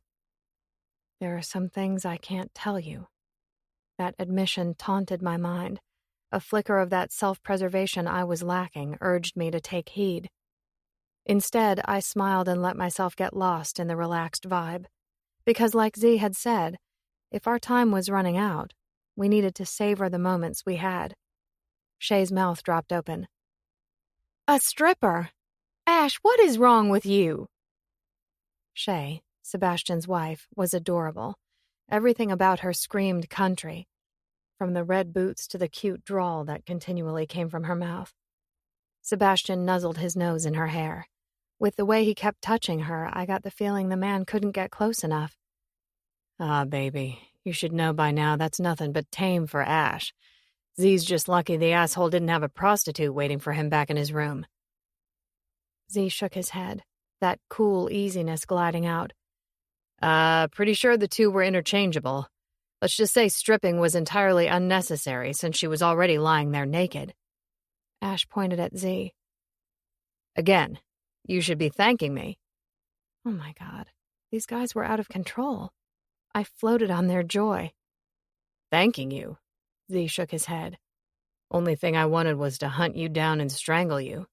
You should have seen the girl's face when I opened the door and asked her to leave. She thought it was some kind of sick role play that she wasn't sure she wanted to play. You know, since I was doing my best to remain respectful with a parting please and thank you. Don't think she'd ever heard the words. You know me, the generous one who sent her right back up to your room. On my 21st birthday, nonetheless." Ash stretched out his arms. "Well, what did you expect? She got a good look at me and the poor thing was hooked." Willow just shook her head. Apparently she was used to it and accepted the way her husband used to live before she'd become the center of his life. The guy had come with quite the reputation. But it was Ash's younger sister, Edie, who covered her ears. Stop it! I don't need to hear anything about the crazy stuff that goes on while you're all out on the road.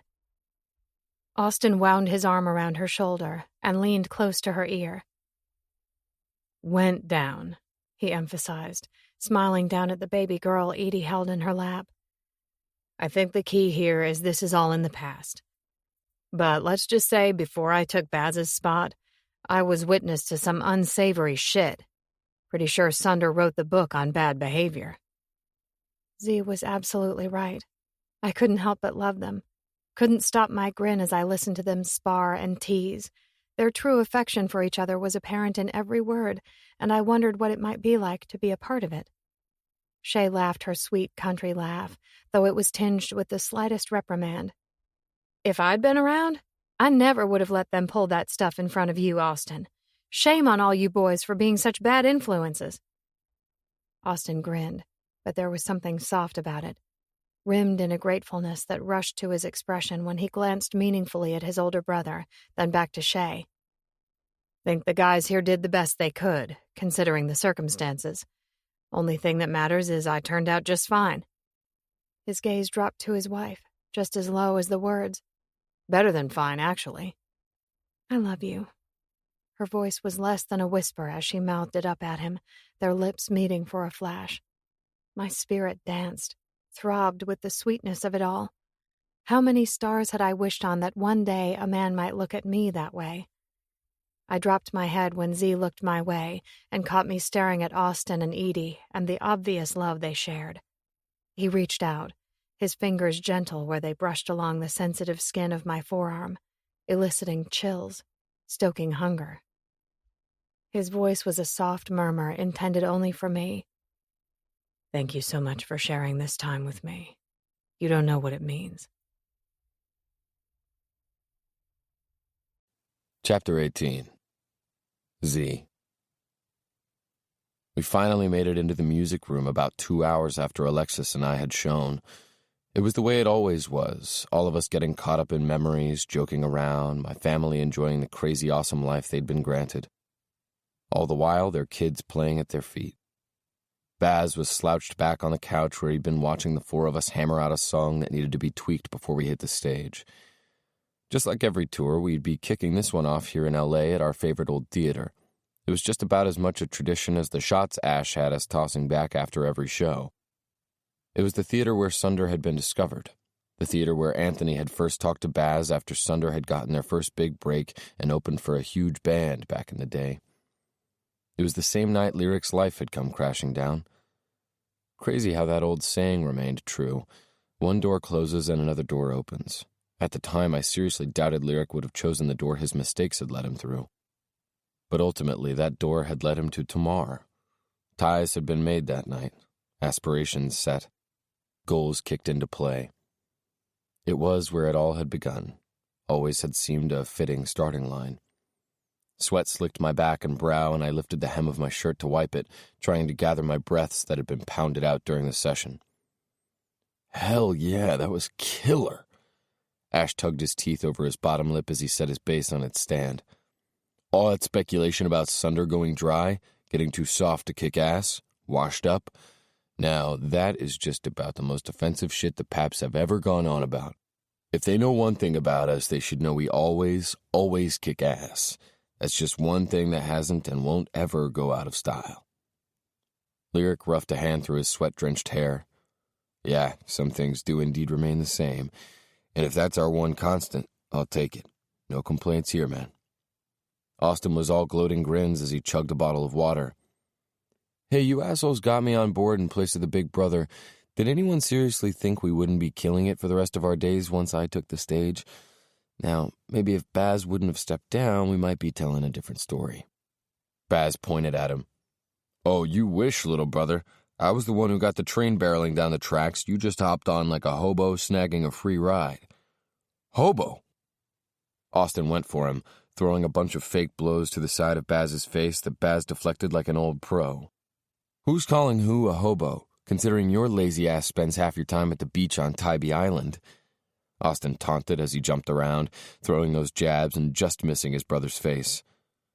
Baz lifted his hands, palm out. Hey, don't be jealous I get to chill. I put in all the hard work at the beginning, and now I get to kick back and reap the rewards. Lyric scoffed, voice brimming with sarcasm. At 31, man, all those strenuous years of hard work you put in. Don't know how you survived it. Baz chuckled. Watch it do it, or next time you all want to crawl to my place in Savannah to record your next album, I'm all of a sudden going to be all booked up. Ash gasped, hand over his heart. You wouldn't dare. Oh, you know he would, Austin razzed. You'd think with the way they went directly for the throat there would be some hard feelings, but there was nothing but support bounding from the walls that were made for acoustics, their words an echo of encouragement as they bounced and played. I was struck by a wave of regret. Mark should have been here, a part of this. I gritted my teeth trying to hold back the rush of memories, but it was like sitting at that piano had set them free. The questions I'd done my best at dodging. I'd accepted the path I'd been given and traveled it without question, without any of those distractions or diversions. Just like it applied to Lyric, one door had been slammed in my face and I'd been shoved through another by all the fucked up mistakes I'd made. Those mistakes pummeled me, right hook after right hook. What if Mark were there? What if I hadn't pushed him over the edge? What if he had a family? Regret burned hot, and I attempted to shake it off while I focused on reorganizing all my shit I kept here at Ash's. Made it easy, each of us having instruments at each other's pads so we could play whenever inspiration struck, usually at the drop of a dime. Same way as the music came. As a feeling, an emotion.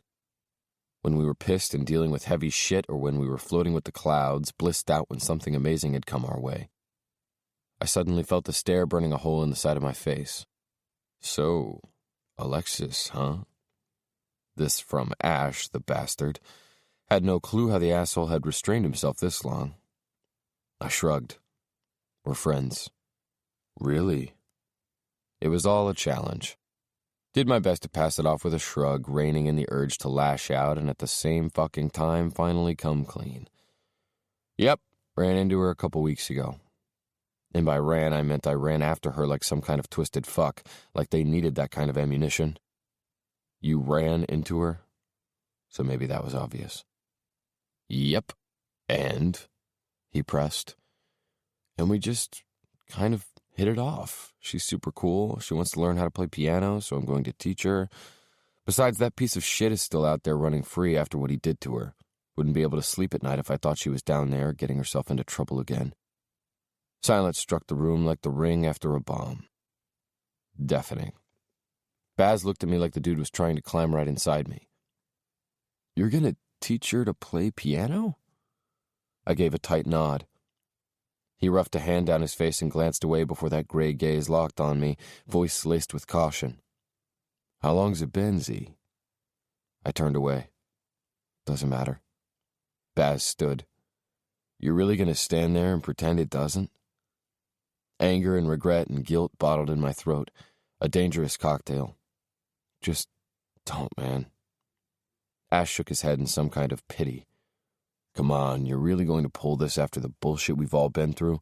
You've seen us at our lowest, stood by us when we were making every mistake in the damned book, and that whole time we were making those mistakes, there you were, sober, taking care of us, going it alone like it was your responsibility. It was my responsibility, but he didn't need to know that. Never once since the day you stepped into your brother's shoes have I ever seen you with a girl, Not since you broke up with whatever that chick's name was when you were just a kid. And don't pretend like you didn't have an endless string of women just begging for your attention. And then you bring a girl into the fold and you're going to actually stand there and act like it's nothing? Just the fact he was mentioning Julie made me want to crawl right the hell out of my skin. I didn't say it didn't mean anything. Ash grinned, all teeth. Now, don't go and get me wrong, because I am one happily married man, but that is one smoking hot woman. And the way she's looking at you, pretty sure the two of you are getting ready to go bam. Fucker actually clapped his hands together. His smirk grew. And then you go and leave her with our girls for the last 2 hours? You're in so much trouble, dude. Might as well hand over your balls, because I'm willing to toss down some Benjamins. That girl has you by the dick. Trying a new tactic, I forced a grin. You should know better than that, Ash, considering I'm the one who always ends up with all your dough. Austin chuckled from where he was leaning against the wall. Except for the bedrooms, Zee. Except for the pink and blue bedrooms. You totally blew that bet, brother. Years back when Ash had purchased the mansion in Savannah, Shay had bet him he'd be painting all the upstairs bedrooms pink and blue and filling them with a herd of baby ashes.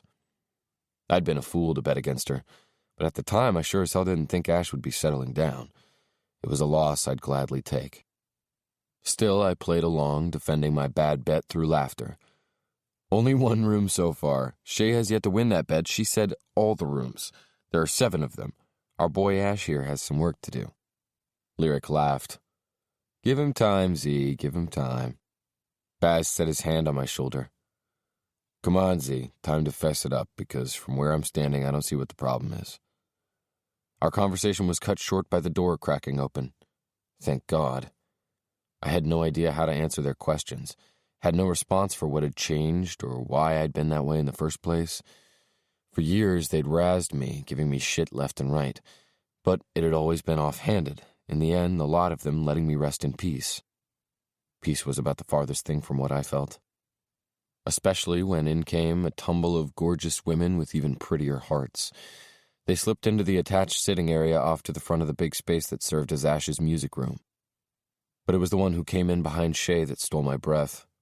Literally. Her eyes found mine and she lifted her hand in a small, timid wave, just a curl of her fingers before she followed Shay the rest of the way in. Seeing her standing there in the mix of the women who'd come to mean the most to me felt like that was exactly where she was supposed to be. Like she belonged. Shay plopped into one of the plush couches. Hope y'all don't mind us interrupting, but we figured if Alexis came all the way over here to spend the evening with us, she could at least get a glimpse at our sexy men doing what they do best. Ash feigned a mortal wound, a stab right to the heart. Dude was always such a damned clown. Oh, my poor beautiful Shay. If you really think this is what we do best, then your boy Baz here is doing it all wrong. Baz smacked Ash on the back of the head. You only wish I had it all wrong. Shay here just didn't want to embarrass the rest of you assholes in front of your girls. You know, just being thoughtful, that's all. Though I'm sure my wife has a hard time not bragging to her sisters about just how good my best is. Don't worry, baby, I always let the girls know how well my man keeps me satisfied. Shay didn't even hesitate to shout the flirt at her husband. His lip curved at the edges, somehow soft and hard. That's what I thought. My woman wouldn't know how to tell a lie that big anyway. She pressed her hand over her heart, country drawl dripping with the innuendo. Oh no, I could never tell a lie that big.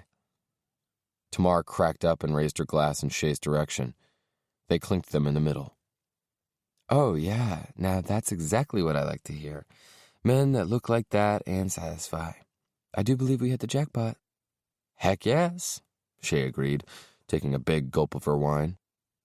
Willow and Edie giggled behind their hands, both of them turning red with the way Shay and Tamar went back and forth. 2 of them should be used to it by now. But it was the expression on Alexis's face that washed through me like a ravaging flood. Overpowering emotion gripped tight between us, pulling and pulling and pulling. Something soft and tender and sweet, fueled by faith and conviction that all the good things in this world waited on the wings, just waiting to be captured. Like she saw all that good shimmering like dazzling flashes of light on the fringes of the room. Got the feeling she was doing her best to pour that belief into me, urging me to see it, to reach out and take it. Fuck. I had no idea how to process it.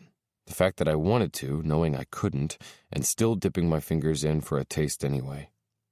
Knew full well this was going to lead to disaster. Maybe it was selfish, but it felt like these stolen moments with Alexis might just be worth it. Think we're gonna call it a night. Need to get Alexis home. Shay pouted. So soon? I looked at the watch around my wrist. It's midnight. See, it's early, Tamar added. I widened my eyes at both of them. And you're planning on keeping Willow up all night when she needs to rest and get up her strength for having that baby? Okay, so maybe that was a low blow. A little on the manipulative side, because just like I knew he would, Ash jumped into action.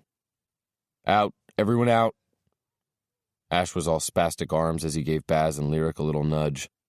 Know you all can't stand the thought of not being in my presence, since a little Ash always makes everything better, but it's high time I carry my girl upstairs and tuck her in bed so I can rub her feet and her back and her belly. Then, if she's up for it, I might show her a little more of what I do best. Willow frowned at her feet. Well, in that direction at least, because I was fairly certain she couldn't see them. But they're ugly and swollen, Ash tisked.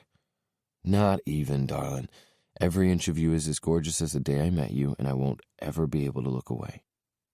Swore the girl swooned, and it made me fucking happy that the two of them had found each other.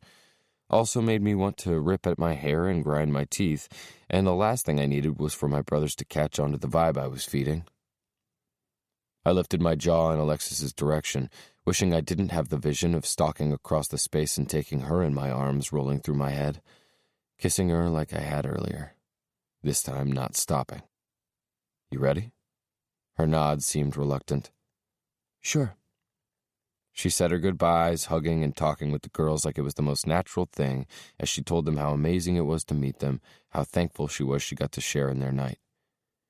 She whispered something quietly to Willow, her expression so soft, her hand a gentle sweep down Willow's belly as her teeth caught on her bottom lip. Like she might be dreaming of the day that might be her. Did it make me a bastard that the thought of it cut me to the core? Jealousy fisted my hands. Couldn't even stand the idea of her with another man, shining all that goodness on him.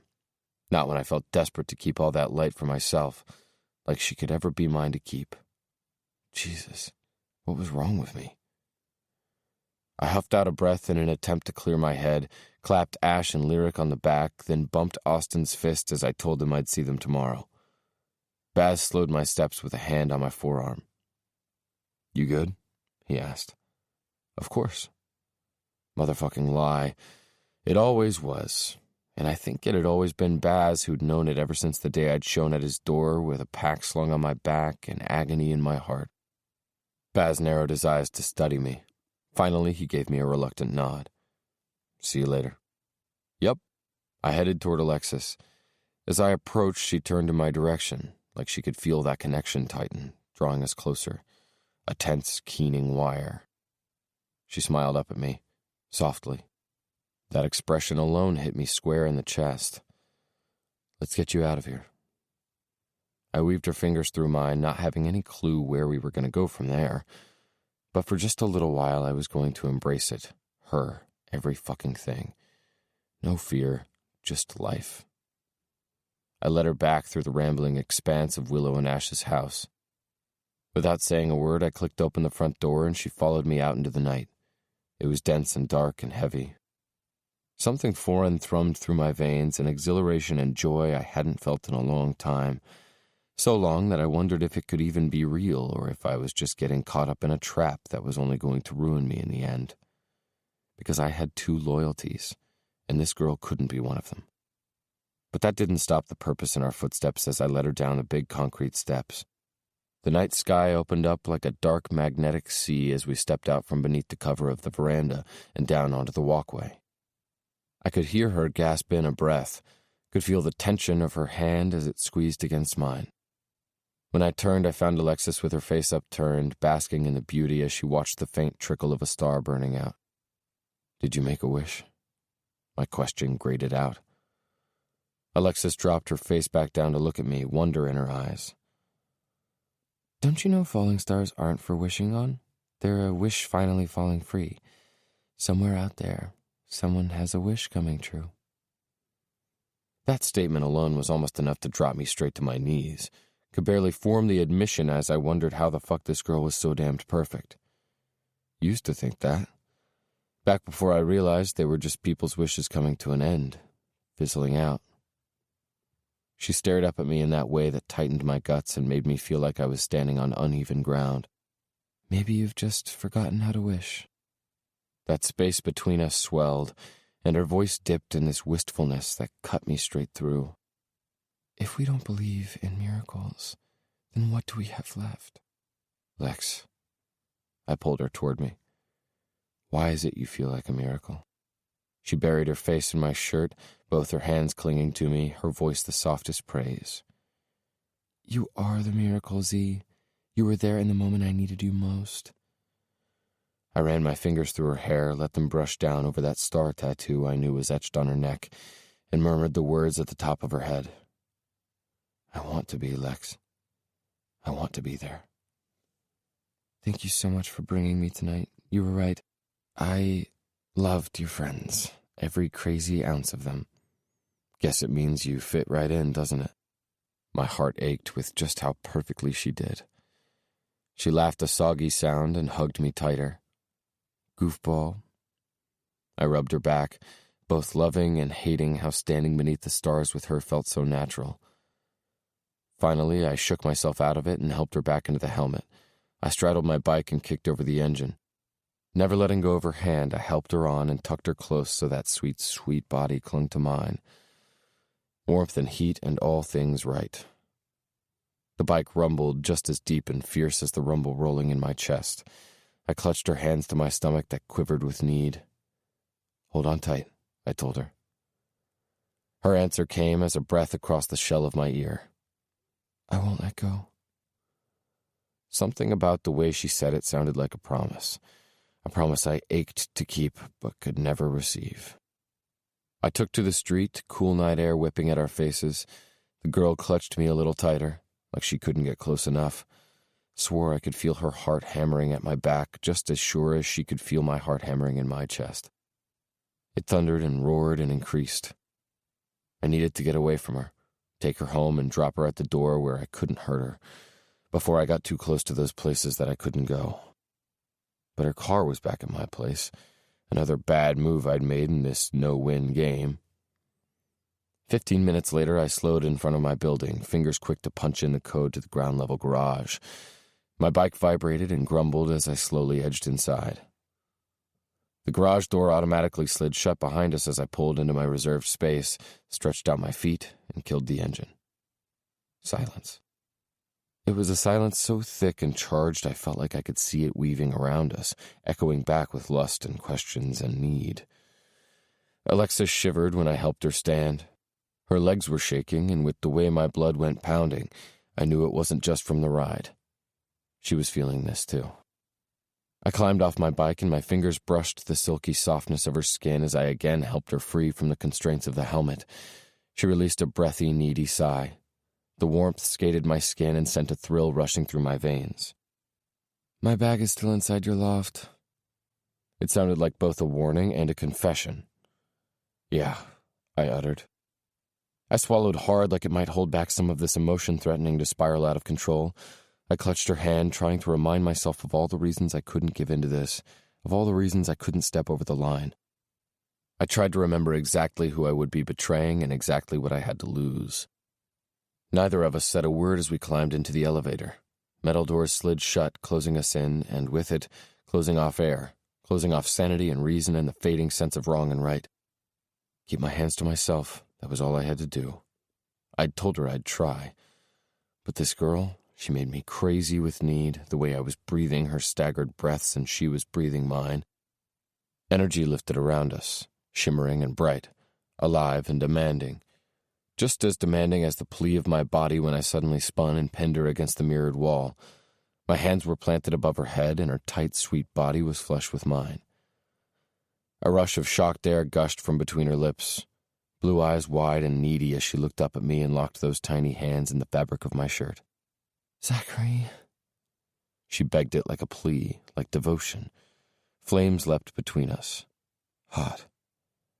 I gripped both sides of her neck, this girl in the palm of my hands. Her pulse ran wild and my dick grew hard, just as damned desperate as the rest of me. Her voice was a whisper. No fear, just life. No fear, just life. And God, just for a little while, I wanted to know what it would feel like to be alive. My mouth crashed against hers, hard and demanding against all her sweet, sweet belief. She opened and gave. Chapter 19. Alexis. Warm, insistent lips pressed against mine, his body hard and big and straining as he pressed me harder against the elevator wall. My head spun and my hands tightened in his shirt, desperate to hold on to this moment. My heart sped and careened, and I lifted up on my toes in a bid to get closer, to fall inside and get lost in that sacred place where I might discover all his secrets, where I could live on his brilliance. Zachary groaned, and his touch became urgent, as if he wanted to erase every inch that separated us, connect us in every way. Those big hands were on my neck, gliding up and leaving a streak of chills on my skin as he took me possessively by the jaw. He held me steady as he nipped at my bottom lip. The plush warmth of his mouth coaxed and pled. He turned to do the same to my upper lip, commanding, taking, demanding. Reservations gone. Desire bloomed, bright and blinding. It pulled a gasp from my lungs, and every part of me gave when he deepened the kiss. His tongue stroked against mine, fire and consuming light, different from earlier, because while that felt like an accident, this felt like giving in. Every intention became frantic. A chaotic need surged in the air and lit in our blood. I grappled to get him closer, my fingers frenzied as I attempted to touch him everywhere. I traced across the ink on his arms, over the strength of his shoulders, and down the expanse of that wide, wide chest, right over the roar of his conflicted, captivating heart. Did he feel mine? The way it thundered and kicked and begged? Stomach tight with want, I wound my arms around his neck.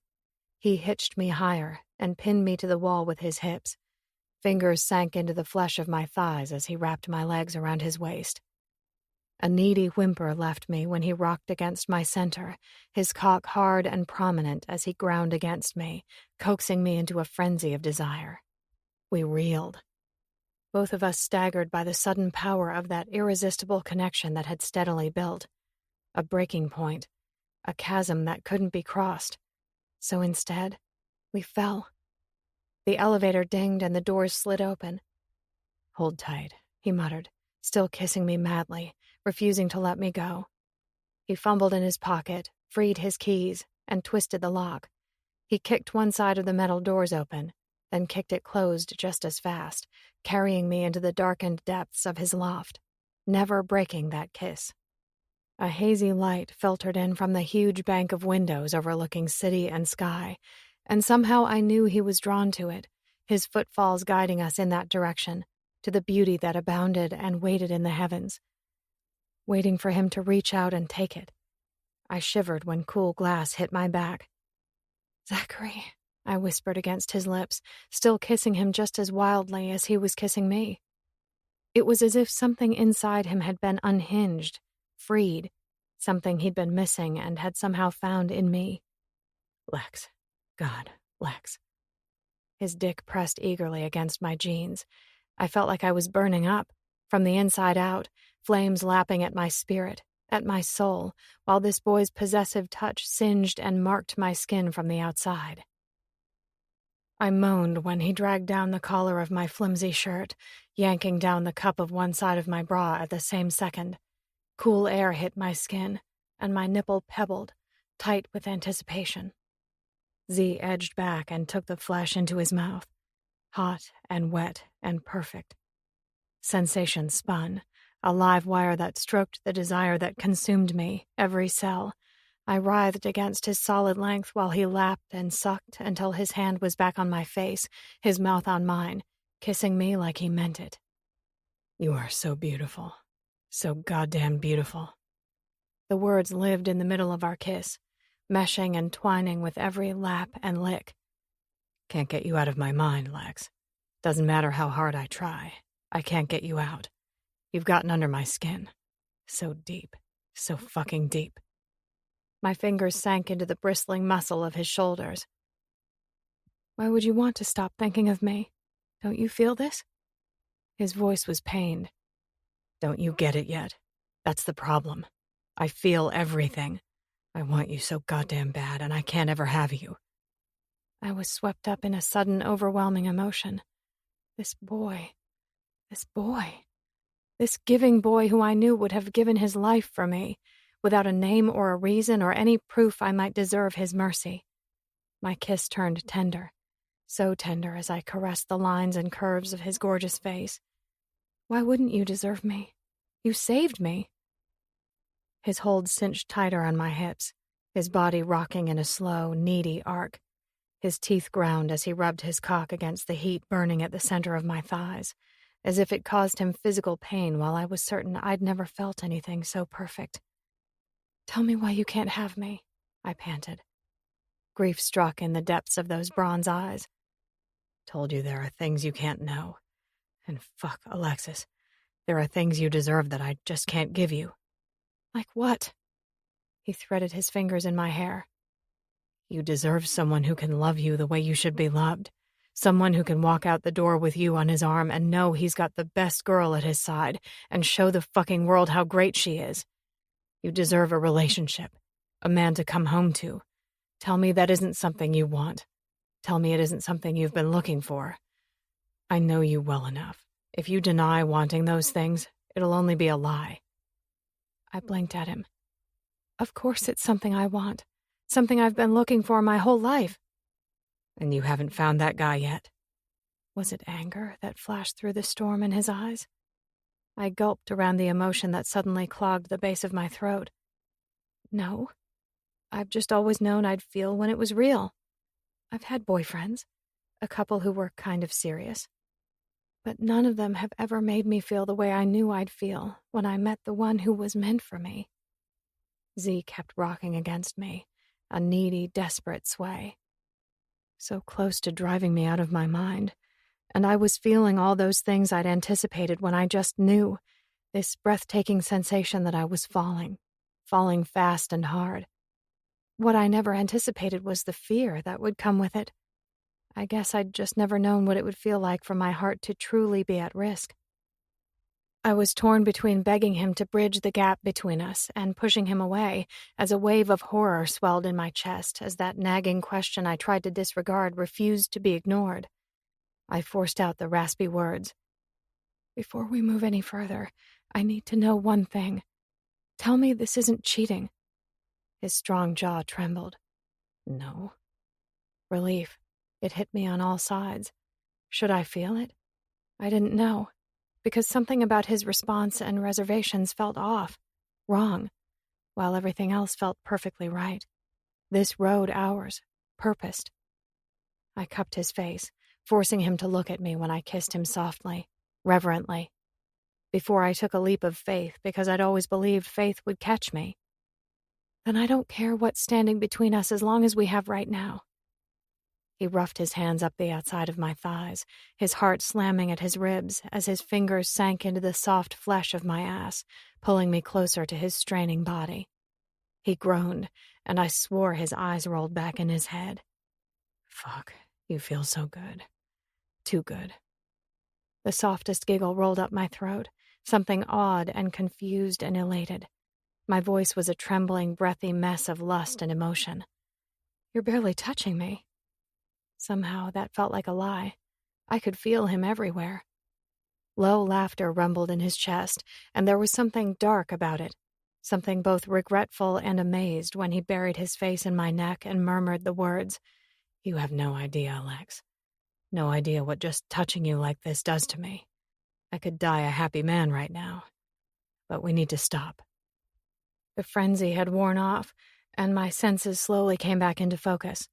I chewed at my lip, finding restraint in a moment I wanted to let go most. You're probably right. We should slow down. I'm not exactly a one-night stand kind of girl. And I was sure once I gave that part of myself to him, I'd never fully recover when he was gone. Guess I had a little self-preservation after all. Chuckling, he ran a knuckle down the side of my cheek. No.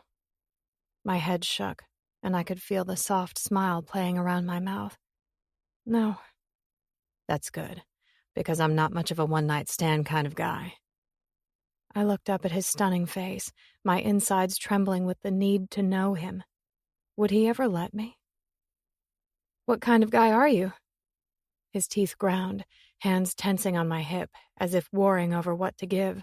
Slowly he lowered me to my feet, his touch so tender as he helped to resituate my clothing.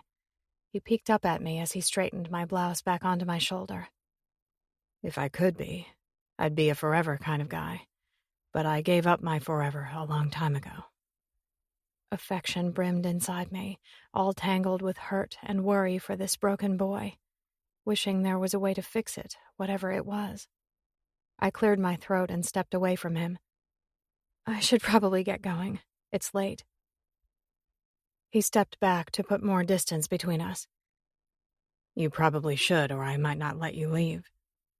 I headed for my bag, peering back at the man who watched me softly as I went. I could feel his eyes tracing me, caressing me just as sure as his hands. Remnants of desire trembled beneath the surface of my skin, my body already hooked, needy for his touch. I nearly jumped out of my skin when the phone started ringing from my bag. Oh, crap. I didn't even realize I'd left it. I guess that's what happened when you got wrapped up in a hypnotizing boy. You forget yourself. I fumbled through my bag to find my phone. It glowed where it sat on the bottom, and all that desire I'd been feeling scattered in a bluster of wind like the last of autumn's fallen leaves. Avril. I swallowed hard in attempt to steel myself for her call. I never knew what was going to be waiting for me on the other end. What I did know was it never was good. Hands shaking, I accepted the call and pushed it to my ear, turning away from Zee because somehow I couldn't stand to see him watching me as I took this call. Avril, I said, voice low. Sobs echoed on the other end. I need you. Of course she did. I told you need to stop doing this. I'd been telling her for years. I just need something to eat. My head dropped, fingers on my temples, knowing her excuse amounted to nothing but a lie. At 1 a.m? Please. Damn it, Avril. It was a sigh of surrender. She knew it well. She started to ramble. Thank you so much, Alexis. After this time, I won't ask you anymore. I promise. I just need something to get me through the night. Agony clutched every cell in my body. I knew what she meant, where she'd slipped, what it was she really was needing. Guilt locked in my chest when I told her to meet me at the same intersection I'd met her at the last time, the day Zee had followed me and somehow set all this in motion. I ended the call. Silence swamped the open space, filling it like black waters that lapped and churned and raged. Goosebumps lifted at my nape when I felt the puff of air exhaled at the back of my neck, blowing through the matted strands of my hair, as his rage trickled down my spine like a warning. That was your sister. Shivers rushed. I should feel fear, but the only thing I felt was safety in his anger, comfort in his dread. She needs me, I whispered, hating that I sounded so helpless. But in this situation, that was exactly what I was. He snaked an arm around my waist so his hand was against my stomach as he yanked me back against the hard planes of his chest. His mouth was at my cheek. And what if I need you? What if I need you safe? What if I need you to stay out of that side of town so I don't end up in prison? I felt the truth of his threat. The words were thick. I feel her, Zee. When she hurts, I do too, and I know exactly what it is she's feeling. I can't ignore that. Not for me. Not for you. Torment. I felt it. His and mine. As if he somehow could understand what it was like to be in this position, he tightened his hold. Every inch of him still hard, maybe harder as his muscles bristled with this barely contained storm that threatened to spin out of control. I won't let him hurt you. Told you that night. Not ever again. His second hand wound around me, belted around my waist. "You know I'm coming with you." There was no question behind it. And I think I knew right then. If Zee made a promise, he was going to keep it. Chapter 20. Zee. I pried the keys out of her trembling hands. Shocked, she looked up at me. Anguish swam in the deep wells of blue that were normally so bright. I opened the passenger door. "Get in." "I can drive." I grabbed her hand, pressed it flat across my chest where it vibrated and quaked. "No way, Alexis. You actually think I'm going to let you get behind the wheel when you're in this state?" Problem was, I'd put down bets she'd done it 100 times before. All that time, this girl hadn't had someone to stand by her side. Her gaze swept over me as she edged forward, and she nodded slow as she folded herself in the passenger seat. I leaned in, buckling her seatbelt as this insane sense of protectiveness swelled. A storm building in the distance, ready to consume. Every inch of me tightened, my jaw clenching as I started to lean back out and instead got tripped up on her gorgeous, trusting face. I cupped her cheek. "You really think I'm going to let you go out there alone?" Her head shook. "No. I'm not normally like this when she calls, so shook up. She trailed off, her gaze dropping to her lap. "You what?" Her eyes fluttered back up. "After that night," she swallowed, her confession raw. "It changed me, Zee. He made me fear things I'd never stopped long enough to fear before. I hate feeling this way." Anger bristled and burned and twisted my guts. I wanted to hunt the fucker down, take him out, wipe his stain from the earth. I hated for even a second he'd held power over her belief and faith. I framed her sweet face in my hands, my mouth an inch from hers, our stares locked. No fear, just life. A single tear slid from the corner of her eye. "You're the one who gave it back to me, ensured I didn't lose it at the risk of your own. Words don't contain the power to describe what that means to me, how it affected me." She grappled for my hand and set it over the thunder of her heart. "How you marked me right here." My spirit thrashed the lyrics of her song, one that was hard and confused and so utterly soft, where the words held too much power and said all the things I'd never be allowed to say. "I know, Lex, I know. That night changed me too. And there was no chance in hell I'd ever let something like that happen again. Not to her. Not ever." I rounded the back of her car and hopped in the driver's seat, turned over the ignition, and took to the street. Darkness blew past the windows like the rush of a nightmare as we headed in the direction of what had gone down that night. Memories of my brother inundated my mind, slamming me with a violence strong enough to cut me in two. Part of me had hated him for what he'd put me through, for the worry and the sleepless nights and the betrayals that I'd taken like a personal insult. Funny how, in the end, my treacheries had been so much greater than his. There'd been no time for apologies, no time for explanations, no time to tell him I'd take it all back. Because all his time was gone, just like time was fleeting for me and Alexis. I fought against the onslaught of it all, knuckles white where I death-gripped the wheel, teeth grinding so hard I was sure they'd be nothing but powder.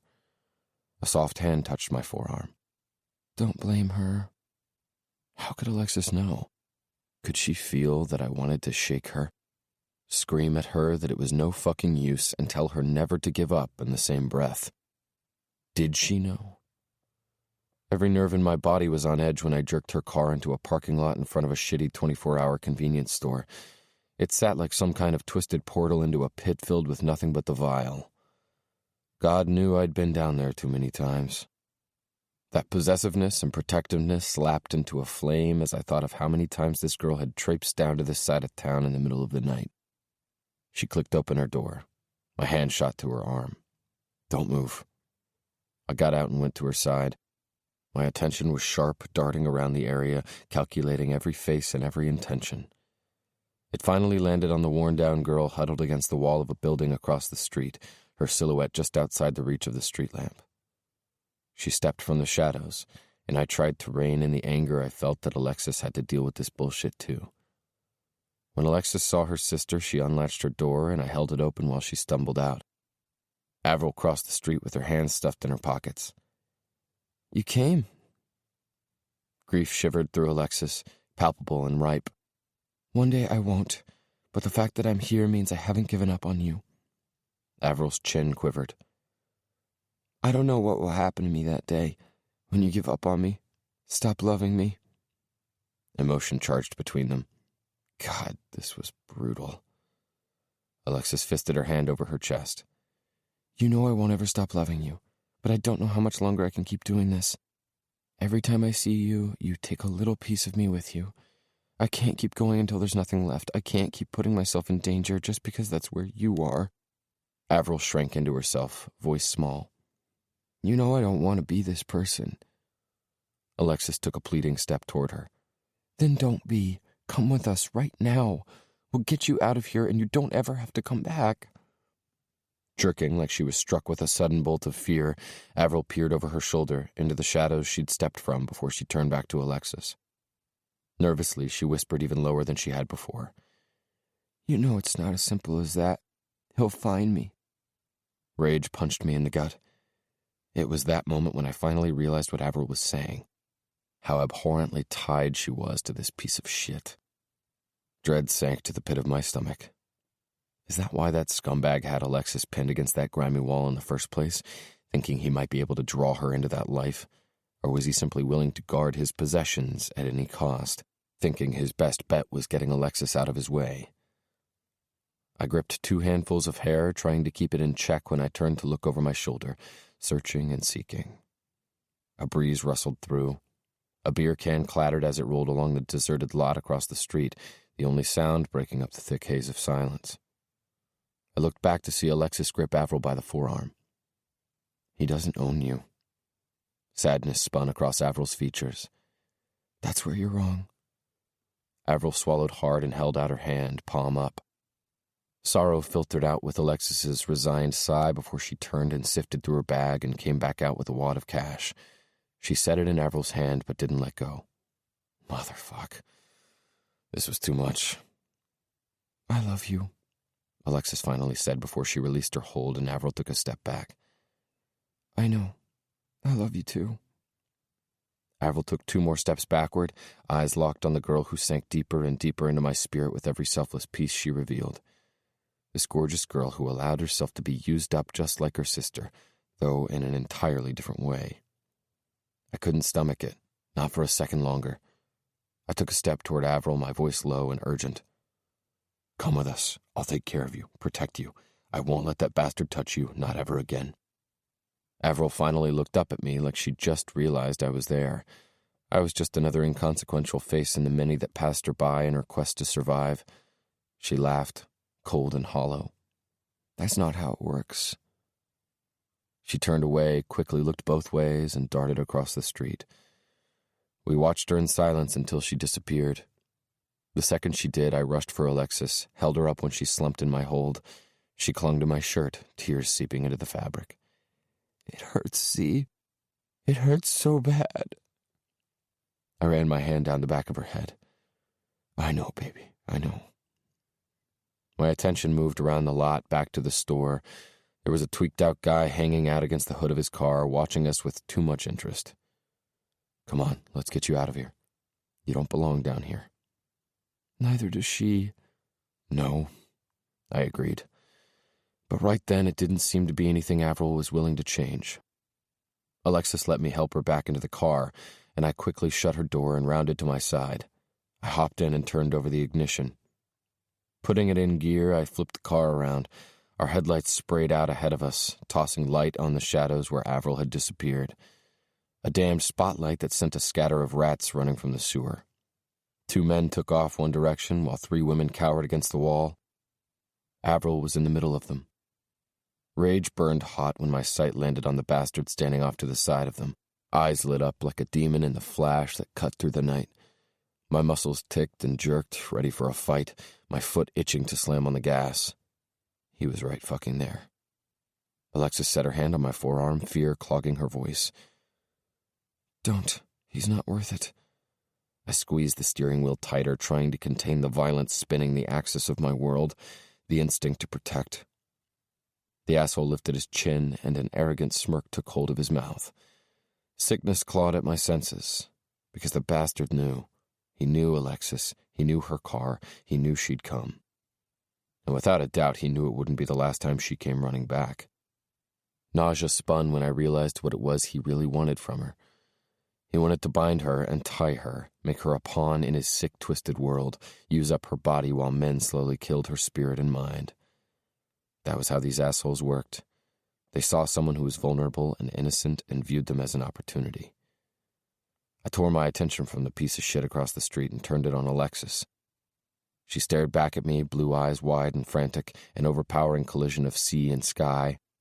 Her hair was a mess from my fingers, her cheeks pink and stained with her tears. He might not be, but you are. Chapter 21. Alexis. Zee pulled my car into my narrow driveway. He'd brought me straight home, telling me he'd figure out how to get himself home. I'd wanted to tell him I would drop him off, that after what he'd done for me, it was the least I could do. But how did you repay someone when you owed them your life? Besides, right then, he didn't exactly seem like a man to be argued with. He put the car in park and cut the engine. A hushed quiet filled the atmosphere. Darkness swept in. I was sure the tension bounding between us had become more powerful than it had ever been. Savage and stormy and somehow sweet. He cut his eye toward me. The boy was so severely beautiful it struck me like an arrow, piercing and exquisite. My body hummed as I was assaulted with the memory of the way he'd felt pressed against me, the weight of him, the feel of him, the magnitude of his kiss. Sitting there, I felt as if I'd been on a roller coaster with him tonight, climbing the highest highs and diving to the lowest lows, twisting and turning and jerking and spinning. Now I was experiencing that odd vertigo that set the entire world askew when the ride jolted to an abrupt stop. I had no idea where it left us. "It's late," he rumbled in that dark voice. "Yeah, it is." I snapped open my door, and he did the same. Quickly, he rounded to my side. I could feel him towering over me as he kept a step behind, his footsteps heavy as he followed me to my front door. The night danced around us, sultry and mild. The exterior lamp hanging beside the door warmed the stoop in a golden glow, and my breaths became shallow when Zee reached around me and slid my key into the lock. He turned the knob, and the door slowly swung open to the stilled darkness that waited on the other side. I gazed back at him, wanting to see, to experience a little more of who this man might be. His expressions were like a map that led directly to his conflicted heart. Turmoil rippled and rushed across his face, played across his lips, and trembled in his fingers. Fingers he ran down the edge of my cheek. "You terrify me, Alexis." Drawn, I slowly shifted around to face him. Heat burned across my flesh. I could feel it radiating, seeping into the space between us. "I hate that I dragged you into my mess," I told him. I hated more that I'd needed him there, with me, beside me. I had no idea what would have happened tonight had he not been there. When Avril had called earlier, she had promised it would just be her, that I'd be safe. Maybe I shouldn't have been surprised that, rather than her drawing me into the gulf of her sordid world, she'd brought it closer to me instead. "I hate you keep getting yourself deeper into it," he rumbled, erasing another inch between us. My gaze was drawn to the heavy bob of his muscular throat when he swallowed. "You would have gone down there tonight by yourself, had I not asked you to make me that promise." In reluctance, I nodded. Not because I didn't want him to know, but because I wanted the truth to be different. She calls, and I think about her out there alone, scared. And I know I should refuse, tell her it's her own fault, but it seems tough love is tougher on me. His stare touched deeper than anyone before him. And I wanted it, him to see me. Does that make me weak? Fingertips traced across my lips. "What it makes you is the bravest, most selfless person I know." He trailed them down, grazing my jaw and caressing down into the hollow of my throat. My stomach fluttered, and the edge of his mouth kicked up. It would have almost been a teasing grin if it weren't for the rough protectiveness that slid out with it. It also makes you the most reckless person I know. His jaw ticked. You can't be putting yourself in danger. Not even for her. There are other ways to help her than drop everything and run down there every time she calls you. Everything swelled, affection and worry. I feel like I've done everything. I don't know what to do. I feel so stuck, helpless. A strike of anger burst in his gaze. The guy, the one who attacked you. Fear knotted in my chest, and I felt the tears gathering in my eyes. I can't believe she had him with her, that she'd put me in that situation after what happened. She knew, Zee. She was there that night, before you got there. She saw what he was going to do to me. We need to go to the police with this, with a name. There has to be something they can do. That asshole was right fucking there, Alexis. Right there. My chest clenched tighter. You know we don't have a name. I have a face, and I described him to them. They said they'd do everything to find him, but I get this feeling it's more, that they're waiting on something, trying to pin something bigger on him than what happened to me. I could only imagine what kind of drug ring he was involved in, how deep his connections might go. I could see it, his rage at my confession, and his hand tightened on my neck. Possessively, a quiver rocked through me. I just want it to end, Zee, I admitted through the exhaustion of it all. I just want her to be okay. I don't want her to waste the life she's been given. Too many people do. It kills me she's making that choice. Grief passed through his expression. And it kills me you keep putting yourself in danger because of it. That you're taking chances with your days, Alexis. Understanding coursed between us. I don't want to waste them either. I meant it in more than one way. I meant it for me, for him, for us. I didn't want to waste whatever this was. I thought maybe he felt it, because his palm flattened and slid lower so it was splayed wide across my chest, as if he were pulling energy from the beat of my heart and allowing it to sustain a part of him. Lex, he whispered, what are you doing to me? Whatever it is, I can't stop it. Flecks of bronze and gold shimmered in his dark, dark eyes. They appeared almost black in the shadows of the night. Need spread beneath the weight of his hand, billowing out and sliding free. I whimpered, and Zee shifted me, my back to his chest. His arm wound around my waist, and he buried his face in my neck. You make me fucking crazy, Alexis. Do you know that? I want to make you feel good. Just for one night. Let me make you feel good. He edged me forward. My door stood wide open, a beacon.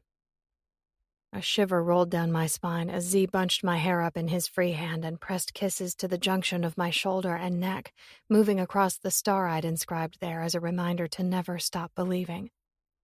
His voice was a rasp across my skin. First time I came here, I knew it. Knew you were different. Knew I wasn't ever going to be the same. He kicked the door shut behind him. His hand splayed wide across my belly that shivered and shook, the darkness swallowing us in its warmth. It was only broken by the swath of moonlight pouring in from the window. He kissed behind my ear, teeth raking the lobe. That desire that had been subdued to a smolder flamed back to life. I gasped when he suddenly turned me again and pushed me down onto the love seat. I clung to the fabric, squirming as the man stared down at me in the shadows. You were sitting right there, he said, so low, like a threat.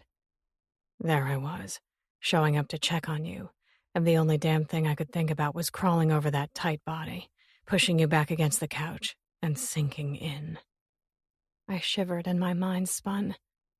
Take your shirt off. Oh God, where did that even come from? But I wanted it, to see him, because my own fantasies had been there too. Zee slowly reached down and peeled the tight tee up his body. He yanked it over his head and dropped it to the floor. I swallowed around the lump that throbbed in my throat as my gaze stroked and caressed over every beautiful inch of him. I'd said it before. This man was brilliant, magnificent, inside and out.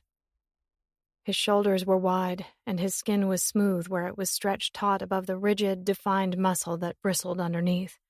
His abdomen was flat and cut, lines carved and distinct as it tapered down to his narrow waist. My mouth watered as I imagined tracing my tongue along those lines, tasting and touching and exploring. But it was the ink etched on his skin that made my spirit lurch in a bid to bring him closer. It was the first time I'd been able to take in the designs in their entirety, to understand what he had etched on his body like tribute and praise. One arm was a tapestry of life, stars and a perfect, endless night. The other was death, a dragon at the bottom of the deepest sea, the skulls of its victims piled like trophies at its feet. Curved around one side of his collarbone was a simple tattoo that somehow felt incredibly profound, written in an almost medieval script. Relentless. It was easy to see which of these two worlds he was chained to. "You are beautiful." I could barely form the words. The lowest chuckle slid out from his mouth. "If you saw everything hiding underneath, you'd know better." "I don't believe you," I whispered where he towered over me in the shadows of the night. He set both hands on the back of the couch on either side of my head, leaning in close and murmuring, "That's because you are belief." He slowly sank down to his knees. Everything shivered, my body and the air and the foundation of my heart. He set his hands on my knees. "That's because you're everything that's good. You think I don't see it, Alexis. Feel it. And I'm the bastard who can't stay away, desperate for a taste." He slid his palms higher, riding up the top of my thighs. My belly trembled, and I sucked in a breath when his hot hands landed beneath the fabric of my shirt. He drew it up. A trail of goosebumps were left in his wake as he dragged the blouse over my head. He tossed it aside and then slipped his hands behind my back, freeing the clasp of my bra, inching the straps free. "Zachary." "I'm going to make you feel good, Alexis. After tonight, I need to make you feel good." His fingers were on the button of my jeans, and I was gasping as he pulled them down, taking my underwear with them. The man exposing me, inch by inch. Chills lifted, that energy suffocating, almost too much to bear as his gaze washed over me. Wonder, awe. He tugged off my shoes and leaned back to pull my jeans free from my ankles, and there I was, spread out for him across my couch like an offering. That was exactly what I wanted to be. "You are the best thing I've ever seen. Can't believe I get to see you this way. That I get this chance." I heard what was behind his words, that it was going to be the only one, the only chance. He edged up, his waist barely breaking the boundaries of my knees, one hand pressed to the couch beside me to hold him up. His eyes latched onto mine as his fingertips traced the skin of my thigh, up and over my hip, tapping out a soft beat across my trembling belly. My back arched from the tease. "Oh, God. Zee." "Shh, I know, baby, I know." His fingers trailed down, barely making contact as he brushed them over the short crop of hair that covered me, before he parted my lips and dipped his fingertips into the wet flesh. He teased and tortured, just barely touching my clit. My hips jerked, desperate for more. "Zachary." He met my eye, his gorgeous face carved in stone and etched in restraint. "Do you need me? Tell me, Alexis. Do you need me?" I touched his face. "I need you." He growled before his hands were back on my knees, forcing my legs apart. He drove his tongue into my folds. My hands flew into his hair. "Zee." He licked deep and long. His hands glided down the outside of my thighs, gripping and caressing and stroking, before they slipped under to grab hold of my ass to yank me closer to the edge of the couch. He inched back, piercing me with his hungry gaze. "You are the miracle, Alexis." His fingers kneaded my flesh, and I squirmed, hips jerking in a plea. He let his thumbs brush at the skin just at the juncture at the inside of my thighs and my center. Teasing, taunting. "You make me remember." My hand was shaking like crazy when I cupped the side of his head, fingers still threaded in his hair. "What did you forget?" He dipped down and pressed a simple kiss at the juncture, whispering at the sensitive flesh. "You make me remember what it's like to feel. what it's like to want someone in a way that makes me feel like I'm going out of my mind, coming out of my skin. And you've made me feel that way for the very first time. He clutched me tighter to him, his fingers searching, dipping into my sex and running along the crease of my ass. His breath aflame as he exhaled slowly across my clit. My heart stuttered and heaved. Zachary, please. Please what? I need you. As soon as I uttered the words, the man let go. His tongue drove deep, fucking deep, his groan vibrating through my body like the crackle of a forest fire before he turned his focus to my clit. He laved and lapped. Everything burned. He clutched one ass cheek tight in one hand as he shifted up higher on his knees, and with the other hand, he sank 2 fingers inside my body. I moaned through a gasp, my walls clutching at his fingers as he plunged them deep.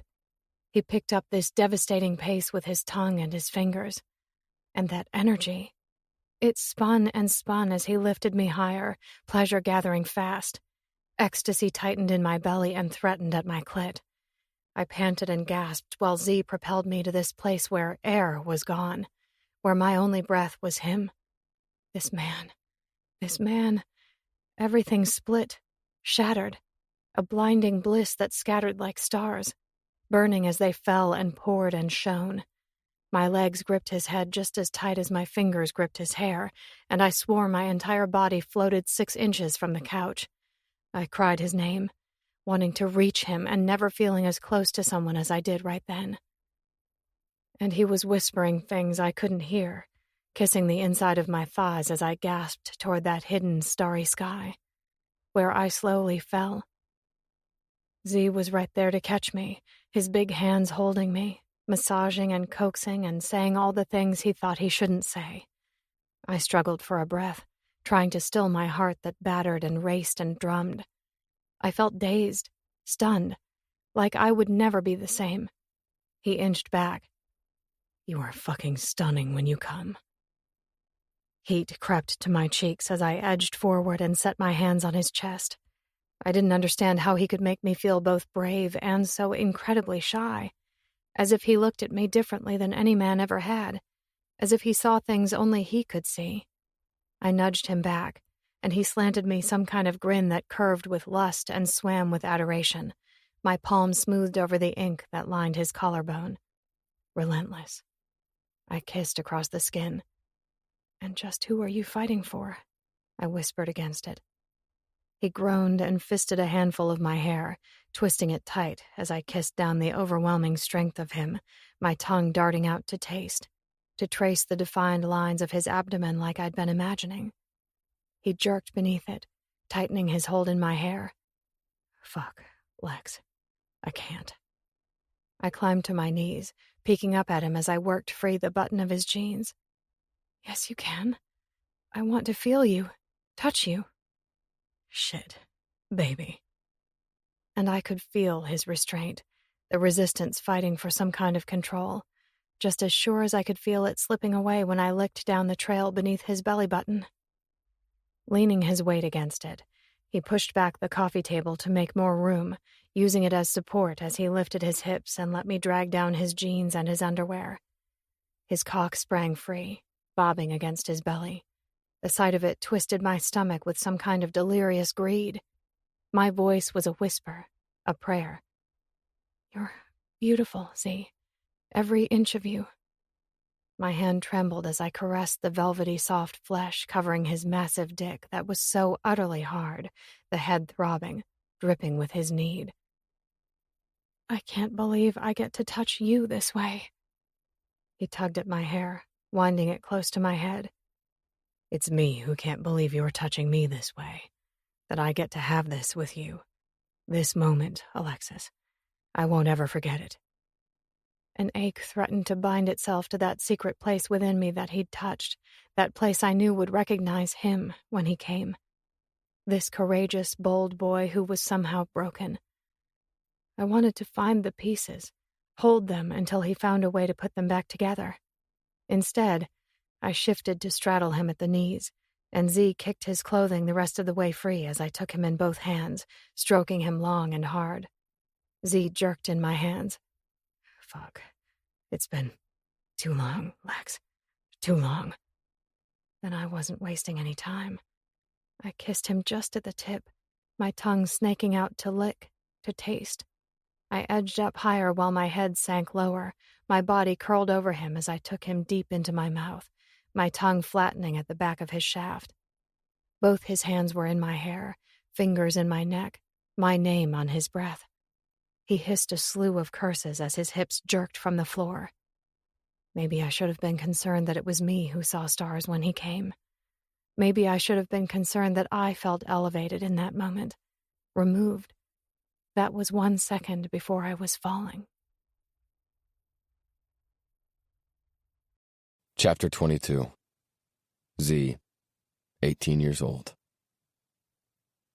Zachary was coming to realize it was the simple moments that often meant the most. The moments when next to nothing happened that made the greatest impact. Who would have thought it could be a comfortable silence that spoke louder than words? Sitting out in the backyard under the drape of the darkened sky during the deepest hour of the night, Zee knew this was one of those moments. Relaxed back on a patio chair, Mark took a long drag of his cigarette and exhaled it toward the heavens. Smoke curled and twisted above his head. It climbed toward the infinite canvas strewn above them before it dispersed and disappeared, becoming one with the vast nothingness. How many of those stars do you think are still holding on to our dreams? Mark's voice was quiet and full of contemplation when he finally broke the hushed stillness that bound them. On a low chuckle, Zee sank deeper into the lounger. He wasn't surprised when his tone filled with some of that awestruck wonder he'd carried when he was a boy. Does it count if I was always wishing for the same things? Mark smiled and scratched at his throat before he shifted to look over at Zee. It was always all about that piano, wasn't it? It was almost a tease, all mixed up with the kind of sheer affection that would be impossible for Zee to miss. Zee almost felt self-conscious when he answered. Guess it mostly was. Sitting at the throne of those ivory keys started to feel like the most important thing in my world.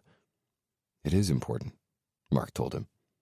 With a nod, Zee sat up and leaned his elbows on his knees. Yeah, doesn't mean I don't miss hanging out with you. Hate that I hardly get to see you anymore. Mark lifted a shoulder, not in carelessness, but in encouragement.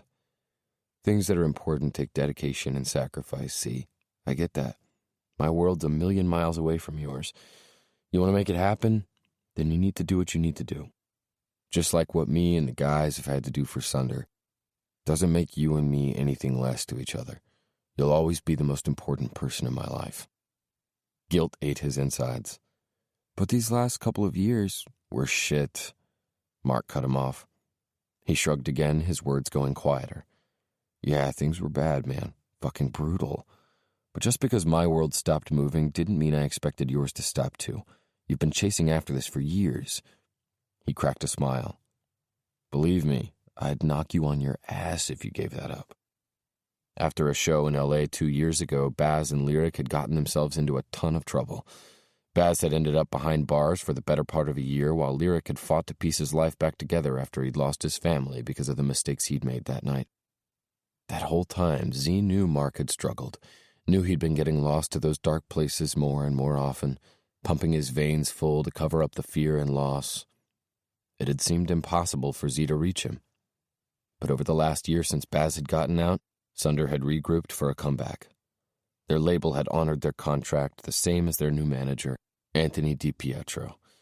They'd laid down a new album and had been out on tour promoting it. Their popularity had seemed to gain speed with each day that passed. Between those two things and Zee's own crazy schedule, he felt like he hardly had the time to connect with Mark. But Mark was right. Nothing could lessen their bond, because there they were, sitting under the stars, same as they'd done when they were kids. It was like a day hadn't passed. But that didn't mean things hadn't changed. Zee hesitated before he muttered what he knew sounded close to a confession. Met someone? Mark's attention jerked his direction, eyes wide. No shit. Zee rubbed a knuckle across his upper lip as he was hit with another rush of affection. But this was an entirely different kind. This was something that flooded his stomach and pulsed in his chest. No shit, he said. Is it serious? Mark asked. Zee lifted his head to meet his brother's stare head on. I love her, man. Like crazy. Mark laughed under his breath, grin pulling at the corner of his mouth. So my baby brother went and took the tumble, huh? A short laugh rippled free and Zee shook his head. Guess I did. Truth was, he'd tumbled hard. Mark's brows narrowed in speculation, the words on his tongue full of the same kind of ribbing he'd given Zee for years. And you're just gonna give up on the girls that flock to you every time you walk through my door? All that easy lovin'? It's like you're the rock star with the way they go all starry-eyed every time you decide to show. Tell me you aren't gonna miss it. Don't miss it, he said, honestly. Being with Julie is easy. The best thing he'd ever done. Mark chuckled and sank deeper into his chair. Falling in love is the easy part. He took another drag of his cigarette and turned back to the sky. It's picking up all the pieces in the aftermath that's the hard part. Chapter 23. Zee. I jerked to a stop a little too quickly at the curb, so maybe I was still fuming that I had to leave Alexis's warmth to deal with this bullshit tonight. For just one goddamned night, I wanted to pretend. The second the texts had started coming through, I'd wanted to put my fist through a wall. The last thing I wanted was to look at that good girl and give her some lame-ass excuse about an old friend needing me. But I'd just been asking for this, hadn't I? Taking the bits I shouldn't. My passenger door flew open. Where is he? They were the first words that left my mouth. Anger ate through my spirit, this vicious ache that took me whole when I looked over at Veronica sliding into the front seat of my car. I'd taken a cab home from Alexis's, grabbed my car, and drove straight there. She scoffed. I don't even get a hello? Always such the gentleman. Yeah, because she was the epitome of class. Think we're a little past that point, don't you? It was all a sneer. She rolled her eyes. Whatever. Where is he? At my mom's. Good. A scowl twisted her face. What's that supposed to mean? Was she really that clueless, or was she just playing me? It means at least I know he's being taken care of, that he's safe. I'm his mother. I wanted to shout at her to act like it then, demand to know what had changed that she'd all of a sudden think it was fine to take him into that hellhole. But once I'd stopped to think about it, there'd been warning signs. She'd always been manipulative, doing whatever she had to do to slant things in her favor, like she got off on making me suffer. Previously, it had never come at the cost of Liam's safety and happiness.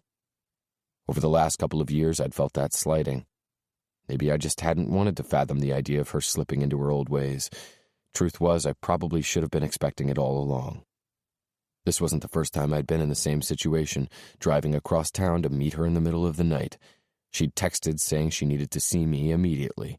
It was an emergency. I rubbed a hand over my face to try to clear all the bitterness. You ready to tell me what this bullshit is all about? It's 3 a.m, Veronica, and it doesn't look like you're bleeding. So maybe it was a dick move. A frown pulled tight across her brow. You're supposed to be here for me. Right, because we were just one big happy family. Which is why I'm here, so spill. She dropped her gaze, fiddled with her fingers, the innocent, helpless act. I need rent. Of course she did. My laughter was hostile. Funny, seems like there's a whole lot of money that went missing. She shifted in the seat. My mama needed help. My jaw clenched. How many times had she used that excuse? Anthony had his guy digging, seeing if it was true. How much? A couple $1,000 would be good, to cover rent and utilities, food and stuff. She was all defenseless and forlorn, playing it up. God damn it. I bit down on the edge of my bottom lip, drawing blood, wanting to fucking lash out. Instead, I sat forward a fraction and dug out my wallet. Already knew what her big emergency would be, so I was prepared. It wasn't like this was something new. I pulled out a fat stack of cash. I'll give you $1,000. Your regular allowance will be landing in your account next week. Make this last. She pouted before she caught my expression, the rage that floated just beneath the surface, waiting to snap. She snatched it out of my hand. You make me sound like a child. Then stop acting like one. I gripped the steering wheel and she reached out and touched my cheek. Too softly. I yanked my head back out of her reach. She cracked a smile, and something malicious broke out from beneath the facade, voice saccharine sweet. "You wouldn't go and cheat on me now, would you, Zee?" My chest tightened against the manipulation, like she was physically sinking her sleazy, skanky claws into my spirit, twisting and twisting, the way she always had. "Pretty sure you're the one who broke that vow a long time ago." Her hand was on the door handle, words low with a threat. "I'm not the one who has to keep it." Then she climbed out and was gone. Chapter 24. Zee, 18 years old. Julie barreled down the aisle of the theater and threw herself into Zachary's arms. He picked her up and whirled her around. He was panting, still riding that high, floating in the clouds, trying to slow his heart rate and loving the way it raced at the same time. Joy. So much joy. "You did it!" Julie's words were a breath that spun around him, infiltrating the disbelief that still thundered and sped. Reality was still trying to breach his consciousness. "I can't believe it," he said. She pulled back to look at him when he set her back on her feet. "You didn't really think it'd turn out any other way?" "Considering the fact I couldn't sleep for the last week, I think maybe that's exactly what I was worried about." Julie beamed at him. The girl was always wearing fitted sweaters and perfect hair and her grandma's pearls, so damned pretty in a conservative kind of way. So different from the girls he'd grown up around, the ones always hanging around his brother and his crew. "I'm really proud of you," she said before she hiked up on her toes and whispered in his ear. "Just how tired are you?" Zee chuckled and wrapped an arm around her waist, pulling her flush because he loved when she undid a few buttons and let her hair down, when she went from straight-laced to pliable and soft. "Don't think I could ever be that tired." "Good, because I think this calls for a celebration." "We've got that thing with my brother first." Julie dropped back down, nerves taking her whole. "I don't know if I'm really comfortable going over there. Hey, I know it's a different vibe than what you're used to, but I promise you, they're good guys," he told her, his hand on her face and his thumb running the hollow beneath her eye. "And this is my brother we're talking about. He's important to me." She pressed her lips together, her fingers threaded through his. "I know he's important to you. That crowd isn't the type I want to get mixed up in." He tugged her closer and placed a kiss on the crown of her head. "I get it. And we're not getting mixed up in it, but he's throwing a party for me because he cares about me. He's doing it because of this." Zee waved a hand at the piano he'd just poured his heart into during the audition, the piano that had felt like a lover, a caress, perfection. Sitting behind it, Zee had never felt so alive. Just like Julie, Mark hadn't questioned the outcome. He'd simply texted Zee before the audition.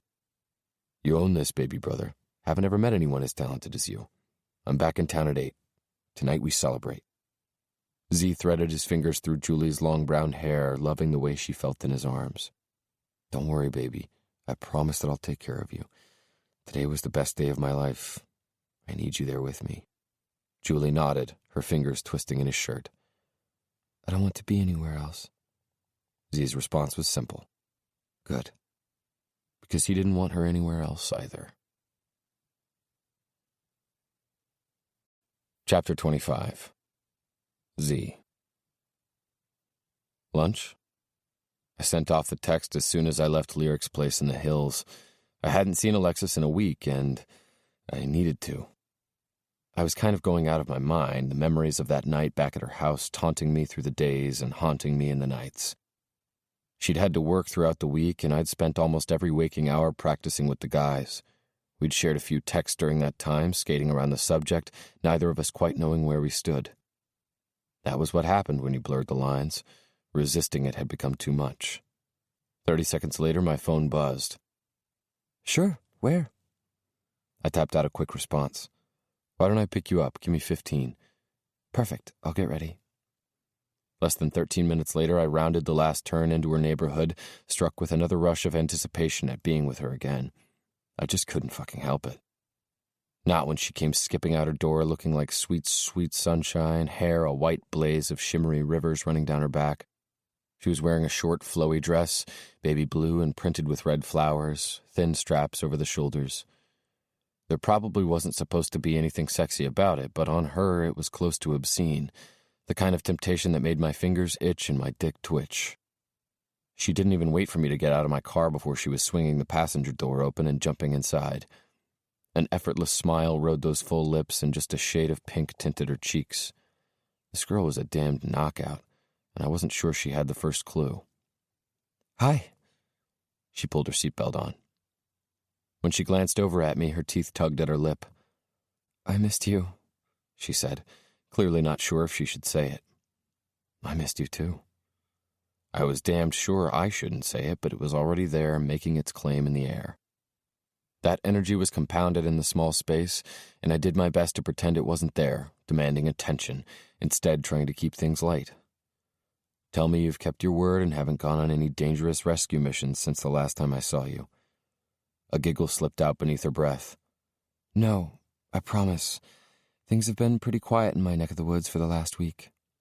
Relief gusted through my spirit. "That's good to hear." Her eyes widened. "It's good to hear that my life is boring?" I laughed. "Hey, sometimes boring is safe." She feigned a pout. "That sounds boring." My head shook as I turned onto the main road. "You're insane." She smiled one of those smiles that knocked the breath from my lungs. "This we already know." 20 minutes later, I was ushering her inside the quaint, quiet cafe, a little off the beaten path and out of the way of prying eyes. The floors were a light blue stained concrete, and the ceilings were pitched and made of glass. Rope lights draped from them, and potted trees were situated around the space, almost giving it the feel of being outdoors. Alexis glimpsed at me from over her bare shoulder. "This place is amazing. How did you find it?" The hostess led us to the very back, and I held out her chair for her before I slid into the opposite side. Guys and I used to hang out here every once in a while when we wanted to lie low, get all of us together, and things all of a sudden became a little more conspicuous. Those blue eyes played a rhythm of comfort and ease. "I can only imagine." That, and they have about the best cheesecake in a 1,000-mile radius. "Ah, a man with a sweet tooth, huh?" A grin ticked up at one side of my mouth. What kind of man would I be if I didn't have one? My mom used to make me clean my plate if I wanted dessert. "I'm assuming it's safe to say it was a good tactic?" Yeah, I would say so." The chuckle that slipped free was wistful, the memory of the smile that used to grace my mom's face stabbing the raw wound deep inside that would never heal. Alexis unfolded her menu. "Then cheesecake it is. But what do we eat first?" We ordered, and the waitress brought us iced teas sweetened with real berries. Alexis took a sip of hers, peering at me from across the table, her voice turning into a breath as some of that redness flushed. "Is this awkward?" The slightest chuckle tumbled out. "No, Alexis, I think this is just about as far from awkward as it could be. If anything, it's much too comfortable. Too easy and right." An affected, shy smile pulled at her mouth, and she dropped her chin a fraction.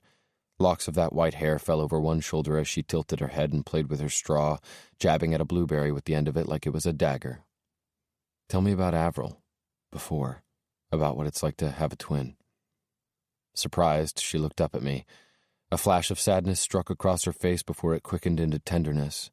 The smallest laugh left her mouth, and she swirled the straw in her tea, getting lost to the memories. "We were inseparable, as you can imagine. It was always like having your best friend over to play, a friend who never had to go home and was exactly like you. You both liked to do the same things?" She gave a slight nod. "Yeah, but like I told you before, I was a little more adventurous, always coaxing her along when she got scared. But she always got this look on her face. It was different from the one I got. It was when I knew she was happy, free, experiencing something she'd never thought she'd be brave enough to do." She looked straight at me, her voice lowered like a confession. "I think maybe that's why I pushed her so much. I wanted to see her face like that because it made me feel amazing inside to see it, lit up that place where I felt our connection most." Her tone turned wistful. "I can still see her. We were about 7, and Chelsea had taken us to the park. Avril didn't want to get on the merry-go-round. I hopped on, begging her to come with me. I told her I wouldn't let her fall. She was terrified, but finally she climbed on. We both hung on to the same bar, our arms wound around and locked together, facing each other, while Chelsea spun us round and round. A tiny grin pulled at my mouth. I can picture it. Bet you two were adorable. She gulped around the emotion as she continued. I could see it the moment she started to realize how much fun it was, when she realized what she would have been missing if she hadn't gotten on. The saddest smile rimmed her mouth as she looked across at me. I was always coaxing her to go faster and farther, and she was always encouraging me to stop and look around, to appreciate what was already there. And together you both experienced the best things in life. I went for reassurance, but somehow my words were filled with longing, yearning for the days that had been lost. Both for Alexis and Avril, and for me and Mark. Exactly. Something pleading climbed into her expression. I know you see this horrible person, Zee, but I still see the person she used to be. That person who's hiding underneath. That's who she really is, and I can't stop believing that person exists. I reached out and threaded my fingers through hers where they rested on the tabletop. No one should ever ask you to stop believing in that. The only thing I'm asking you is to protect yourself along the way. You're living for her, and you deserve to be lived for, too. Maybe I meant more by it. Maybe it felt like I was exactly like Avril, taking all the good I could get from Alexis while I could. I cleared my throat. So, it was just you and Avril, your older sister, and your mom? She seemed to try to shake the heaviness off, even though I could see the remnants clinging to her. Yeah, Mom had to work a lot to support us, so it was Chelsea's job a lot of the time to watch us and keep us in line. She really hasn't stepped down from the position. I chuckled. She's protective of you, yeah? I could have sworn she rolled her eyes a bit. You could say that. I laughed a little harder. Nothing wrong with someone looking out for you.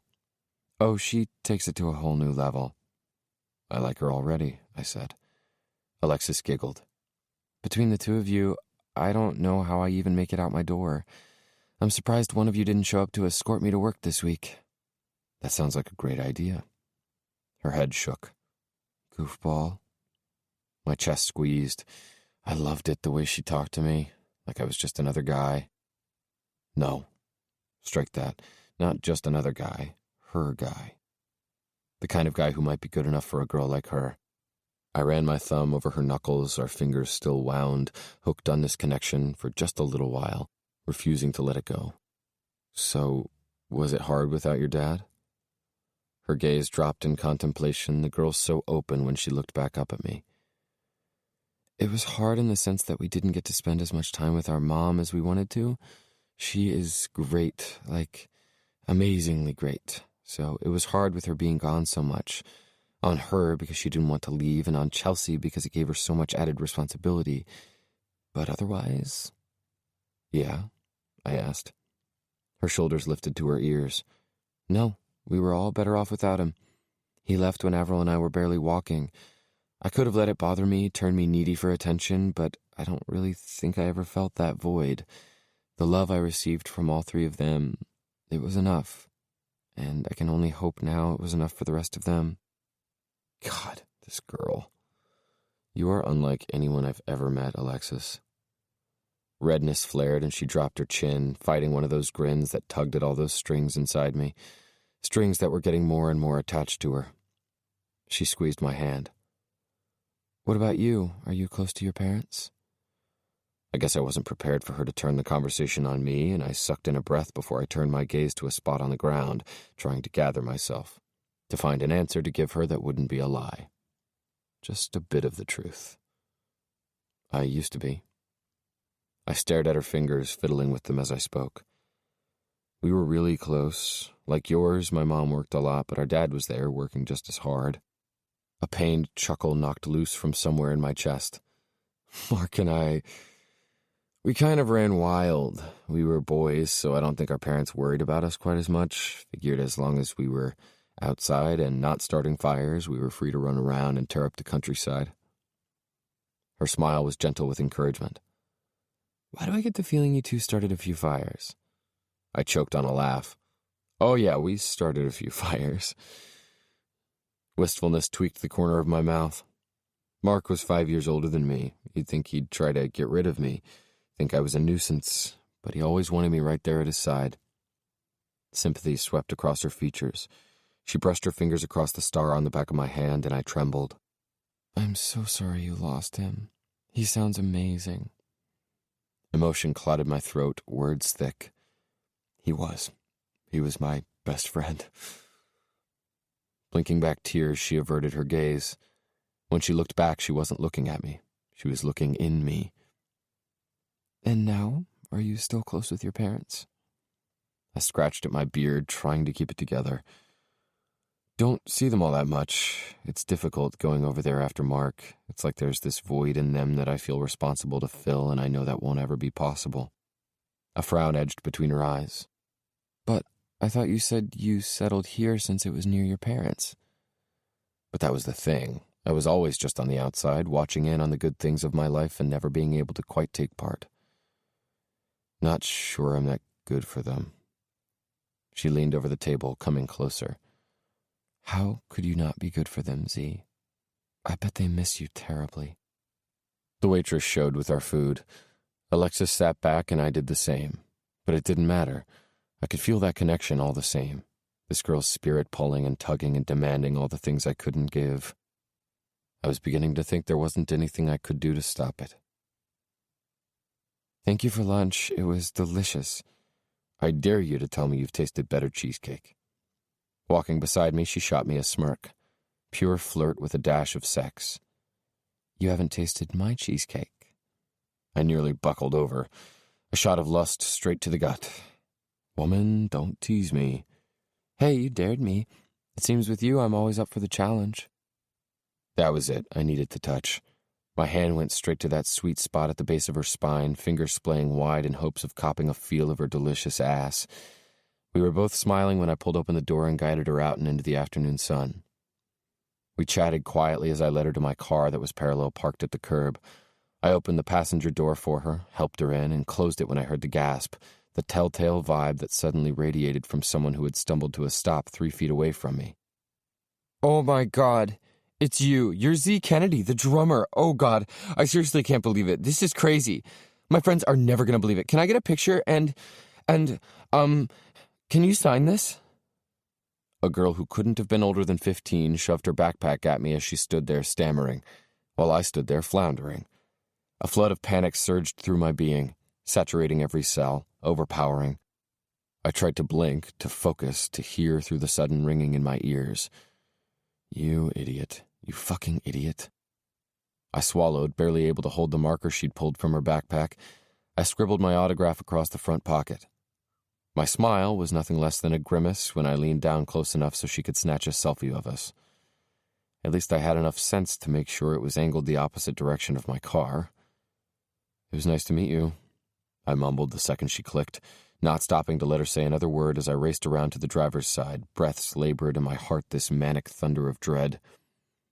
I turned over the ignition and slammed it in gear, at the same second gunning the accelerator and taking to the street like doing so might stand a chance of letting me leave all these foolish mistakes behind. I pounded the heel of my hand on the steering wheel, my teeth clenched as I fought the nausea threatening to rise in my gut. What were you thinking? Discomfort pressed and pulsed, laying siege to that energy that refused to let go, that energy that had gone dark and ominous, filled with questions and confusion, this throbbing chaos of outright hurt and grief. I weaved through traffic like I was some kind of madman, swerving as I changed lanes, cars skidding as I took too sharp of turns. I slammed on the brakes in front of her house. Not a single word had been uttered the entire ride home, and that bottled silence echoed back, somehow amplified by the rumbling idle of the engine. Alexis reached out a trembling hand and set it on my forearm. "You're upset that girl recognized you?" I could feel the hurt riding on her question. I made the mistake of looking at her, at the girl who'd done her best to ruin me in the best of ways, heart and body and mind. All that white, shiny hair falling around her face. So fucking pretty. Stunning inside and out. Angel. "Tell me what happened back there," she demanded, her voice cracking on the emotion that ran heavy in the air. "Why you're so upset about it, please." My jaw ticked in anger directed entirely at myself. I could feel it busting out at the seams. "You want to know what happened back there, Alexis? That was me making mistake after mistake. That was me fucking everything up." That was me disregarding the things I need to protect most, just like I told you I would. Confusion shook her head, lines pinched between her eyes. What does that mean? My skin itched, this feeling crawling over me like a dirty rash. Sickness sinking in as memories flashed. Too vibrant, too close, too much. He's gone, man. He's fucking gone. Disbelief, horror, grief. I fell to my knees, couldn't breathe. I gripped my head in my hands as I wept. What did I do? What did I do? It means I can't do this. This was a mistake. It flew out harder than it should have. This hatred I couldn't contain. She jerked back like I'd slapped her. That was about me? About the fact I can't be seen? She sat there blinking as she came to her own twisted conclusion. But it wasn't about her, not even close. It was about me. But it was better this way. This needed to end. Before it was too late. Chapter 26. Alexis. What a jerk. What a total, complete jerk. I muttered the words under my breath, hands still shaking as I yanked at the weeds in my tiny flower garden at the side of my house. Even as I said the words, my consciousness whispered it wasn't true. A sensation fell over me, gutting me, crippling me in a way I didn't quite understand. Zee had used my shock as a tool to get me out of his car as quickly as he could, so he could get away, run, escape from whatever was chasing him. Or maybe his intention had been to run straight back to his chains, to submit himself to whatever kept him bound. Because I'd felt it, the agony that had radiated from him, a vacuum, a black hole, nothing left in the wake of this tornado that had torn this boy to shreds. Tears streamed hot down my face, and I wiped them with my forearm, gasping for a breath as I sat back on my haunches. Shit, I whispered, sniffling and looking around as if I'd find the answer to what could have caused his sudden shift. Our lunch had been magical. All week I'd missed him like crazy, the emptiness of my bed never feeling quite so vacant since that mesmerizing man had made his mark on me. I could only hope that somehow, in some way, I was making my mark on him. It wasn't until I was sitting across from him at lunch that I was struck with a realization. He understood me in a way no other person ever had. He saw my strengths, and he didn't judge me for my weaknesses, just as I saw his strengths. So why would he think I would judge him for his weaknesses? Disappointment and this thick, drenching sorrow swam inside me. I pushed to standing, my footsteps sluggish as I rounded to the back of my house and climbed the 3 steps that led up to the back door. I entered my kitchen, which was dimmed with the late afternoon light, and trudged over to the sink to wash my hands.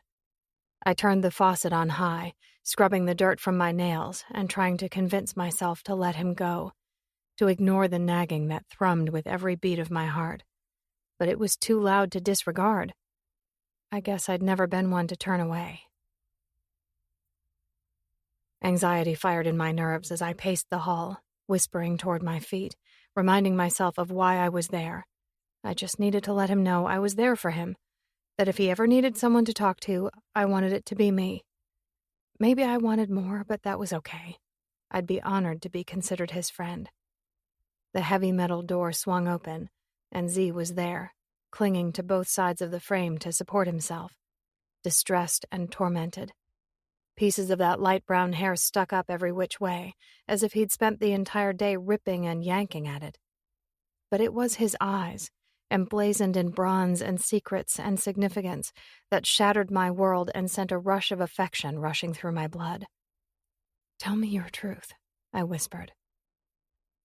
On the way over, I'd practiced what I was going to say, but maybe it was my own truth that came sliding out. I wanted him to know he could trust me, that I would keep his secrets safe. "Alexis." It was a growl of relief and restraint. A severity rose in the air, and I gasped when he rushed for me. His mouth crashed against mine, devouring, destroying, demanding, taking everything I had to offer. His tongue parted my lips, claiming more. He pulled me inside and slammed the door shut. He pushed my back against it in the same second he pressed his big body against mine. I wanted to weep with relief, with the feel of him in my arms. This beautiful, confusing man. Lex, thought I would die after I left you, saying those things to you. How could you be a mistake? How? The words were half past mad, delirious, just as delirious as the rush of insanity that spun through my mind when he rocked against my center. "Zachary," I whispered, "I don't want to let you go. Don't let me go." He spun us, hiked me up higher as he began to carry me across his loft. My legs were fastened around his waist and my breasts begged at his chest, nipples tight and flesh on fire. My fingers sank into his shoulders, holding on as I kissed him recklessly, unable to get close enough. Shock jutted from my mouth when he suddenly had me against the metal railing of the staircase. My back arched over it, and my head dropped back when he wedged a knee between my thighs and ran a path of needy kisses down my throat. He held me at the waist while the other hand rode the length of my thigh. "This dress," he moaned as his fingers brushed the lacy material of my underwear aside. I gasped when he plunged 2 fingers into me, possessively, no hesitation. My nails scraped at his chest as I writhed against his fingers that continued their perfect assault. "Zee, oh, God." "This body, Alexis." He kissed lower, his mouth moving over the neckline of my dress and running to just above my breasts. He breathed through the thin fabric, pressing a scatter of kisses over the spot that thrummed and sped and raced. "This heart, this fucking miraculous heart. You make me want to be better. You make me forget. Make me forget who I am." His words were a frantic rumble as he continued to drive his fingers into my sex. Tingles rushed, my words nothing more than pants as he kissed down through the valley of my breasts. "Maybe you're just remembering who you are, who you were always supposed to be." I felt as if I was so close to knowing him, this boy whose beauty had been muted. He groaned, half pained, half demand. "You almost make me feel like him." Yanking me away from the railing, he pulled my body tight against his and carried me the rest of the way to the upper loft, to this magical place where twilight touched every corner, whispered its secrets, and danced in its shadows. He'd barely tossed me to the bed when he was over me, shoving my dress up and ripping it free, my fingers just as frantic as I tore his shirt over his head. I searched him, hands racing across his chest, feeling the wild beat of his conflicted heart, hearing the struggle that whimpered from his spirit. He angled down and captured my mouth again. He kissed and bit and nipped as he held my face steady in the frame of his hands. Then he edged down, driving me wild with murmurs of kisses at my jaw and ear and neck. My head rocked back, and a scream of unexpected pleasure ripped from my throat when he bit down on one nipple and drove his fingers into the well of my body. "So tiny and tight and perfect, just like every inch of you." "Zachary, please." I writhed, dizziness rushing as I stared up at him towering over me. His body was brimming with hard, cut muscle that jumped and ticked and flexed, as if the desire thrumming in his veins stalked back and forth, a caged predator, searching for a way to be released. My gaze traveled across the tattoo on his collarbone. Relentless. "Fight for me," I begged. He groaned when I said it. He scrambled to the side of the bed and onto his feet, ripping my underwear down my legs as he did. And I felt it. Something came alive in that second. Something gave beneath the intensity that glowed and flamed between us. Zee seemed almost frantic as he fumbled to get the button free on his jeans. He shoved them down his legs and kicked them from his feet. The man was bare, and my chest stuttered beneath the magnitude of him. This gorgeous, gorgeous man. "Tell me you need me, Alexis. Tell me you need this as fucking bad as I do. Tell me it's okay. Tell me I'm not the only one who's losing his mind." The words grated, rugged and fueled by need. Emotion thickened in my throat, so heavy, so right. "I need you." The last threads of whatever was holding Zee back snapped. He was back over me, faster than I could make sense of it, his hands everywhere, frantic and frenzied as they searched me out. He ducked his head, snatching a nipple between his teeth, biting down before he lapped at it with his tongue. I clutched at his hair, at his neck, at his shoulders, both of us in this desperate struggle to get closer to the other. He edged back for the barest second, blowing air across the nipple that had just been in his mouth. That ball of need in my belly shivered and shook as he turned and did the same to the other. Desire throbbed between my thighs. So bright. Too much. Overwhelming. I was desperate for this man, for his beauty and his touch and his everything. "Tell me," he said again, licking up the hollow of my throat. I squirmed as his fingers tickled across my belly, the boy magic, inciting a storm. "I need this. I need you." Did he know? I needed him to. "I need you more than anything I've ever needed." "God damn it, Alexis." He rubbed himself at my center, my knees dropping wide, jagged pants escaping his mouth, my face back in his hands. The edges of everything shimmered with light. He moaned, rocking, teasing me with bliss while he tortured himself with the unknown. "Tell me you're on the pill. Tell me, Alexis. Tell me this is right. Tell me this is okay." I nodded frantically, gripping him by the sides of the face. "No fear. Just life." A growl pulled from somewhere deep inside him, and in a flash, he'd shifted, taking his cock in his hand. Before he was there, the big head of him breaching that space I felt desperate for him to take. A sharp cry jutted from my mouth as he took me whole in a single thrust, taking everything, light, sanity, mind, sucking me into that darkness that rimmed and rolled and spun around him, drowning me in the blackest night. He was so big and overwhelming he burned, and I struggled to catch my breath, to adjust, to make sense of this feeling that swept through me with the power of a shockwave, this feeling of utter belonging that strummed through me like the passion of that song. His song. Fuck. Zee's hand tightened on the caps of my shoulders, his chest quaking in spasms, jerking up and down in some kind of twisted restraint, those chains giving and giving and giving until the shackles fully snapped. Broke. Zee grasped me behind the knee, spreading me wide. His expression was savage, his eyes fierce. He rocked his powerful hips, owning, taking, possessing. My walls desperately clutched around him, the feel of him almost too much, too great, while the greedy part of me knew I would never get enough. I grasped his shoulders as I struggled to meet him. His hips snapped and thrust and fucked, eyes narrowed and tight, holding me hostage beneath the demand of his stare. He never looked away as he dominated every inch of me. Relentless. I understood it then. This masterful boy with his skillful hands, pouring every single thing he had into me. My body lit up beneath it, pleasure building with every surge of his body. His pants were deep, guttural, wild. He suddenly rolled us, pulling me on top, and jerked up to sitting in the same second. He twisted one hand up in my hair, the other burrowing into my hip as he guided me. Harder, faster. I panted as our bodies rocked and pitched, and my heart soared to heights too great, pleasure climbing right along with it.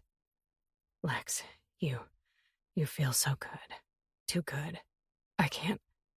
Zee was back on his knees, taking me with him, both of us too lost to care we were at the edge of the bed, tumbling over onto the rug on the floor. He pushed up on his hands, sweat slicking his skin as he drove us both toward the edge, his gorgeous body working over mine. I'd always chased experiences, wanted everything they had to offer, but somehow I knew I'd never again have an experience quite like this. "Alexis, baby, I know." It was a whimper. He wedged his hand between us, fingers precise and perfect as he circled my clit. He coaxed me with those brilliant eyes while the rest of him coaxed my body into bliss. Higher and deeper and faster, and we spun, falling through a vacant space that belonged only to us, where the stars burned so bright they blinded, where the only thing I could see was this boy, this brilliant, beautiful boy. Zee increased his pace, every inch of him tight and rigid. His hips rocked mercilessly, and he clutched me by the shoulders, a shudder taking him whole as he thrust and held, his groans so deep as he spasmed and jerked. My name a prayer. He slumped forward, both of us gasping, panting, staggered. Softly, I threaded my fingers through his hair. I could feel him swallow, could sense the wariness that threatened to seep back in.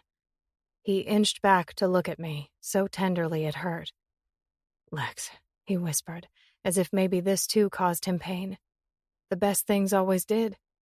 He shifted and pulled me to his side, adorning a bunch of kisses across the crown of my head, my hand resting on his chest against his erratic heart.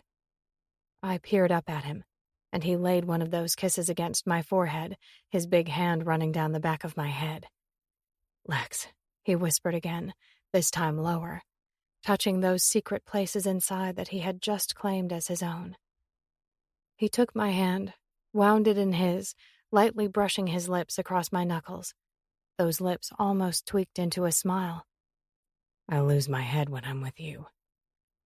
A wilderness of light slowly flickered to life outside the bank of windows that overlooked the sprawling city below. They glowed against the canopy of night that hung like a warm embrace of protection.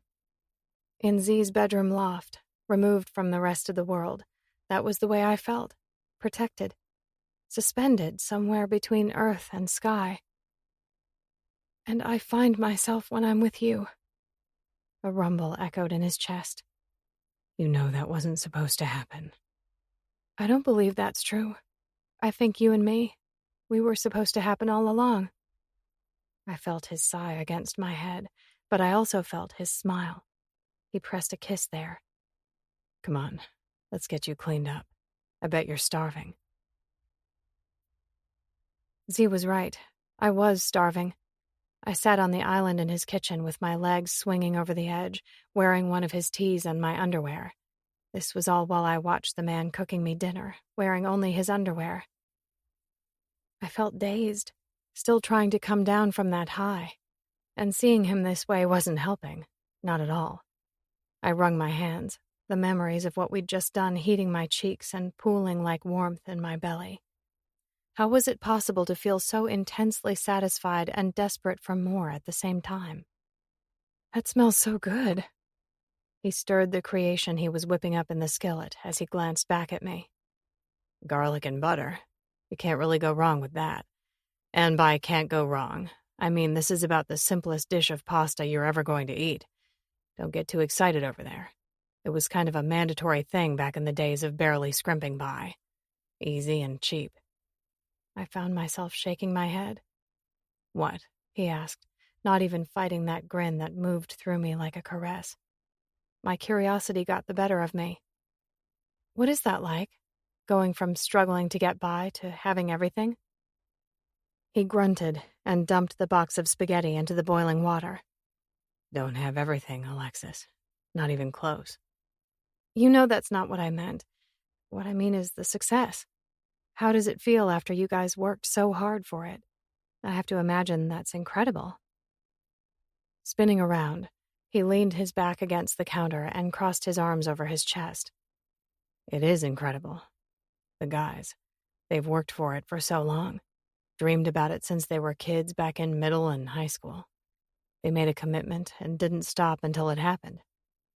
Creases pulled at the corners of my eyes. "And you?" On a sigh, he turned away to stir the pasta and added a can of sauce to the sauté in a skillet. His explanation was filled with caution. "Playing with the guys is my home. It's what I'm supposed to do." "But do you love it?"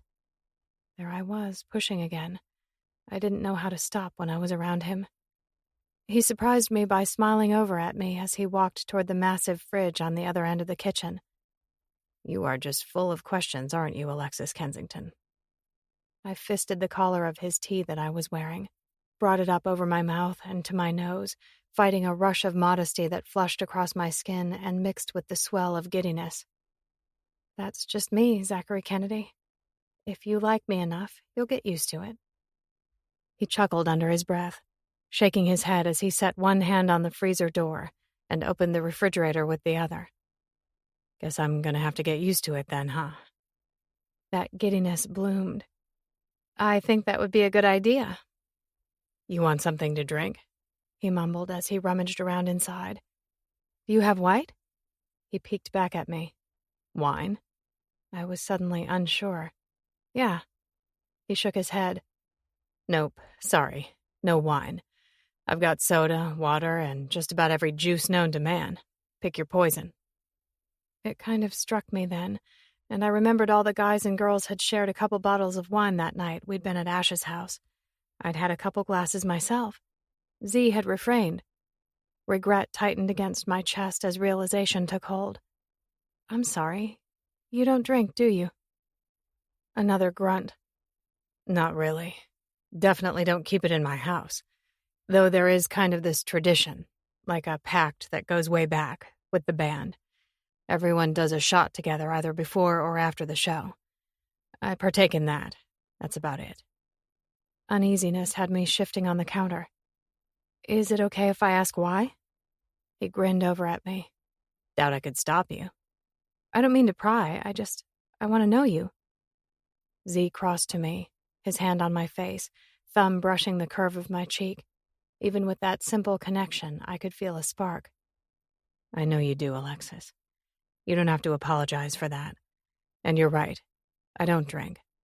The reason I don't is because it's just not worth the risk.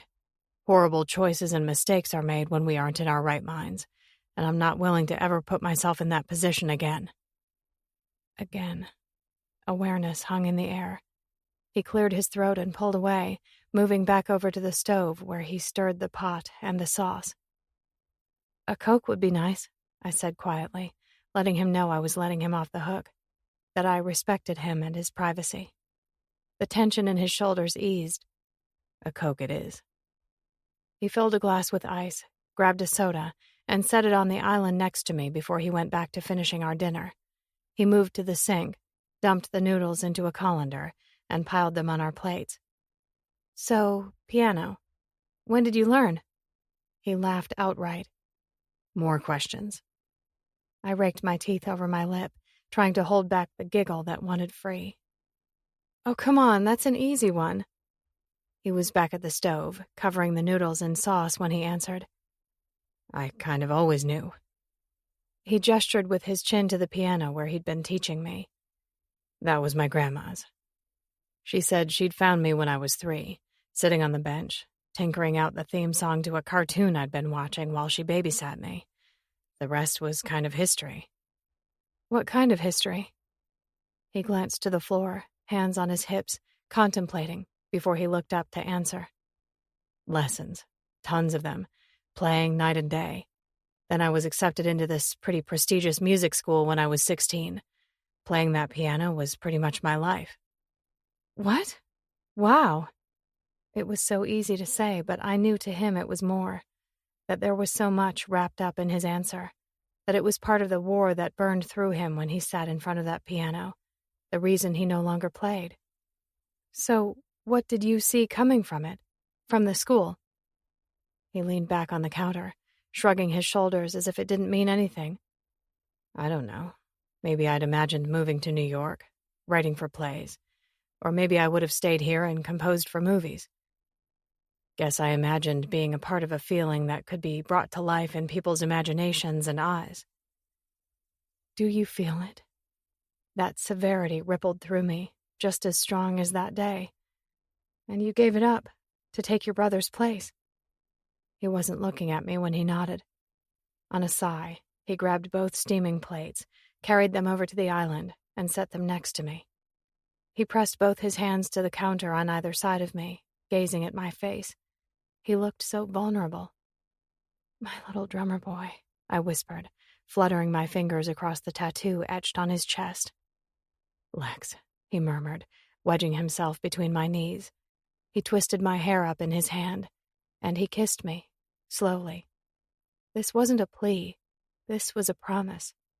Then he edged back, plucked 2 forks from the drawer, and handed one to me. Eat, sweet girl. Chapter 27. Zee. I sat at my piano. Silence swam through the still darkness of the loft, like waves lapping at my bare skin, cool and soft. It was almost enough to convince me I wasn't submerged, suffocating where I drowned. 7 years. 7 years I stood on the foundation of my loyalty. Now the evidence of my treachery lie twisted in my sheets upstairs, my perfect torment, a faultless penalty. In the end, I knew I was going to lose her too. It was the way it always went down, coming so close to something great right before it was ripped away. Joy, nothing but a cruel-hearted tease. But I couldn't help but feel some of it. Joy. Wrapping me in ribbons just the same as her caress, this girl who'd been breathing all that vibrant life into me. Her belief. No fear, just life.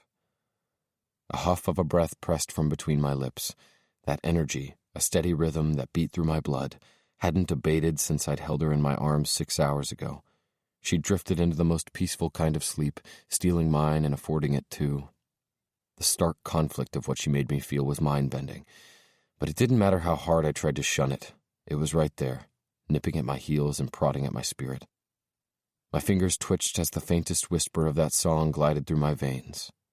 Life. I pulled in a breath, drawn, fingers at the keys, emotion knotted tight in my throat, and I set my foot against the soft pedal to keep it muted. I rasped out a gush of air from my lungs when I pressed my fingers down, the strike of the chord like a flash fire across my skin. I played, the sound subdued against the darkness of my loft, amplified in her spirit that seeped down from above. There was nothing I could do, nothing to keep it from pouring out. The overflow, spilling, crashing, flooding. I got lost in it, gliding through the feeling, in the music that danced all around me, waiting on me to reach out and take it, make it mine. Give it life and beauty. That beauty and the unrelenting pain. Two always seemed to go hand in hand. Everything intensified and I gave myself over to the song, to the lyrics that twisted and grew. The words meant for her murmured silently on my tongue. Written in the skies, bleeding stars and broken hearts, scattered wishes and shattered dreams. Never knew you were strewn, right there with them. They felt real, just like she said, meant to be. They flowed through my mind like the chords flowed through my fingers. That space between us alive, bigger than before, consuming. Everything sizzled and the hairs at the nape of my neck stood on end, attention rapt. Hunger throbbed in my gut and became a thriving entity when I felt fingertips glide down the bare skin of my back. The ground fucking shook. She was the first girl who'd ever given me chills, the first one to make me think there might be something better out there than the constant disappointment, than the torture of the day-to-day. She wrapped the comfort of those slender arms around me, her lips pressing fast to the top of my shoulder. "Magic," she murmured. "You play the drums for the world to see, and they have no clue about the talent that's hiding inside you." She leaned in closer, the words a promise against the shell of my ear. "My little drummer boy." A groan climbed straight out of my spirit and dove into the atmosphere. I snatched her wrist and swiveled around. Alexis stood there wearing nothing but my sheet wrapped under her arms. A torrent of that white hair fell all around her in soft, seductive waves, making her glow, that knowing shimmer that glinted and danced within the passion and strength of those striking blue eyes.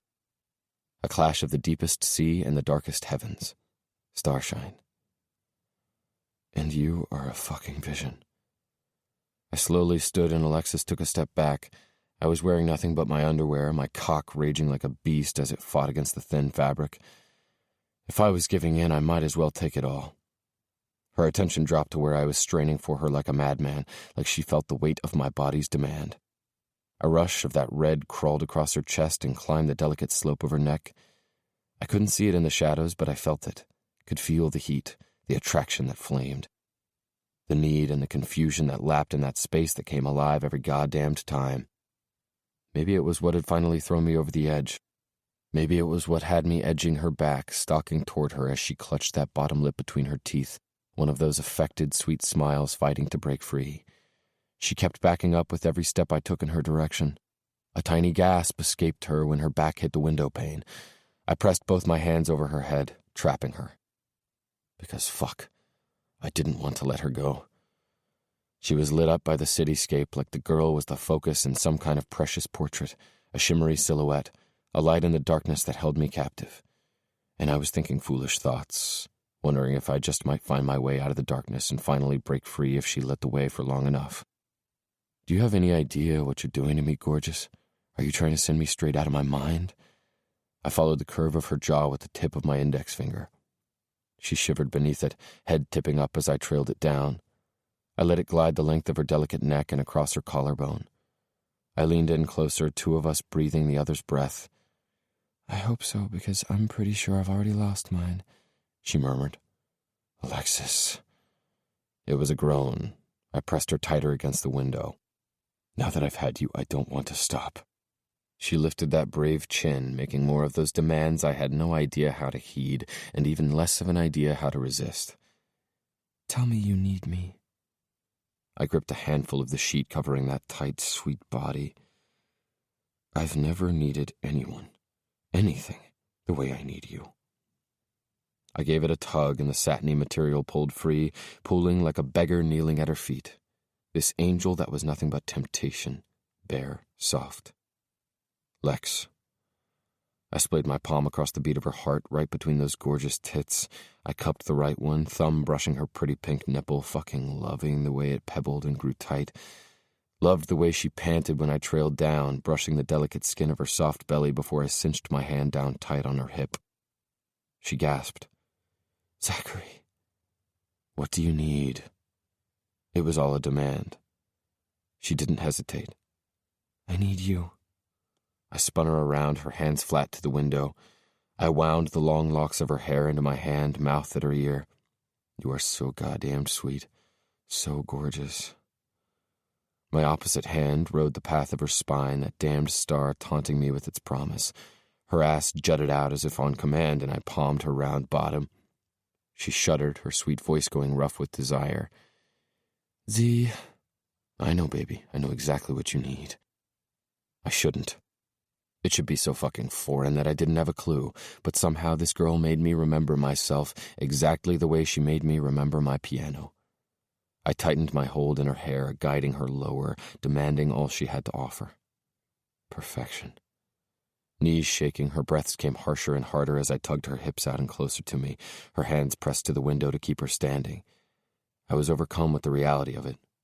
I didn't ever want to see this girl fall, never wanted her to darken or dim, wanted her to shine forever. Which meant what I wanted most was to snuff out her threat. Keeping hold of her with one hand, I twisted out of my underwear, kicked them free from my feet. I held my dick at the base, rubbing just the tip through her slick heat, so wet and ready for me. Lust gripped me everywhere, spirit crushed by a devastating need.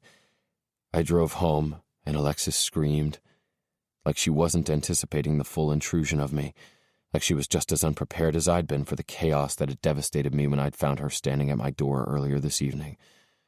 That had been the moment she had loosed something intrinsic in me. Now I didn't know how to hold it back. So I took her the way I could feel her taking hold of my heart, my hands splayed wide and gripping her ass while I pounded into the sweet, tight clutch of her body. Her walls grasped at my cock. It spun my mind with earth-shattering bliss. I fucking loved that she let me take her bare, like this precious girl needed me as close as she could get me, like it might erase some of the bullshit fighting to separate us. I let my thumbs run the crease of her ass, teasing her into a frenzy of need as I fucked her wild. She begged my name. Zachary, Zachary, Zachary. I fell into the spellbinding power of it, into the feel of her body and the sound of her gasps, got lost in that energy that pitched through the air. Alexis tumbled over the edge. I could feel her sinking in everywhere as she took me with her. My body bowed as I came, exploded, mind-blowing, earth-shattering pleasure. My fingers dug deeper into her hips because I didn't ever want to let her go. If I could, I'd let this girl take me wherever she went. Finally, her knees went weak and she sagged forward.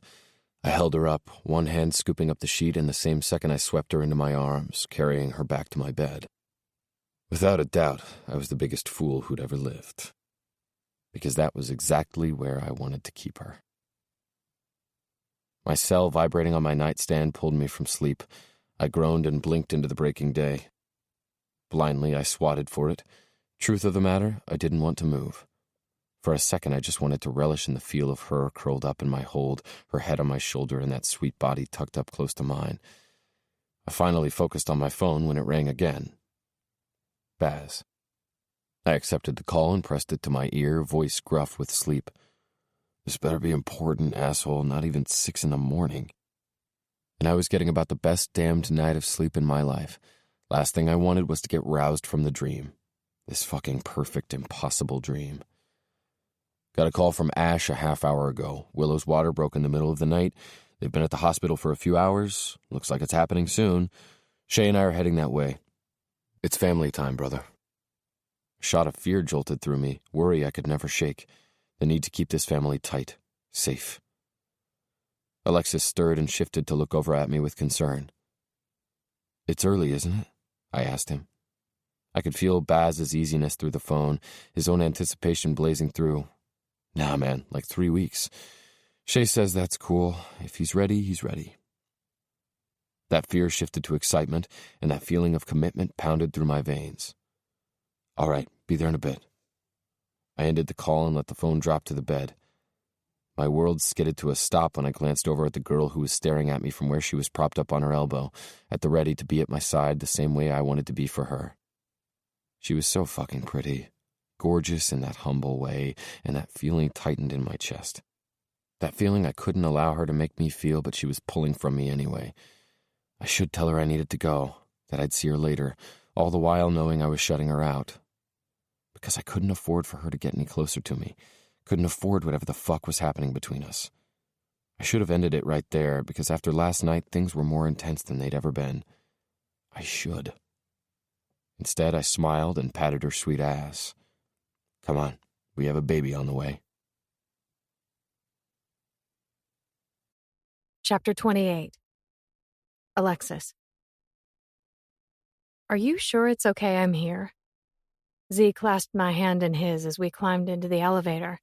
He squeezed me a little tighter and tossed me a glance that breezed through me like the calm after a ravaging summer storm. His expression was the kind that made you want to look toward the sky in wonder, to memorize the moment, engrave it on your heart, because you were sure you'd never experience anything quite so beautiful again. I want you here. I was still reeling after last night, still staggered by the fact that he had given in. I'd felt it, the shift in our worlds as everything tipped and became something brand new, something better, this connection profound. I nestled a little closer to him. Good, because this is exactly where I want to be. 4 people climbed into the elevator with us. Affection pulled at my spirit when Zee didn't pull away or try to put space between us. All this time, he'd seemed terrified someone might look at us and put 2 and 2 together, add us up as one. I'd tried not to allow it to offend me, struggled with the facts he'd given me and attempted to understand and not take it as a rejection. But it was hard when the man you wanted to stand beside you kept you hidden in the shadows, when that man made you another of his secrets without revealing to you the reason to keep them in the first place. It hurt, and always came like a slap to the face, a stark reminder that all of this was going to end.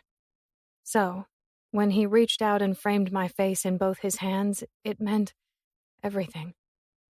That's good, gorgeous, because right here is exactly where I want you to be. His mouth tugged at the side, and something cocky and sure glided into his features.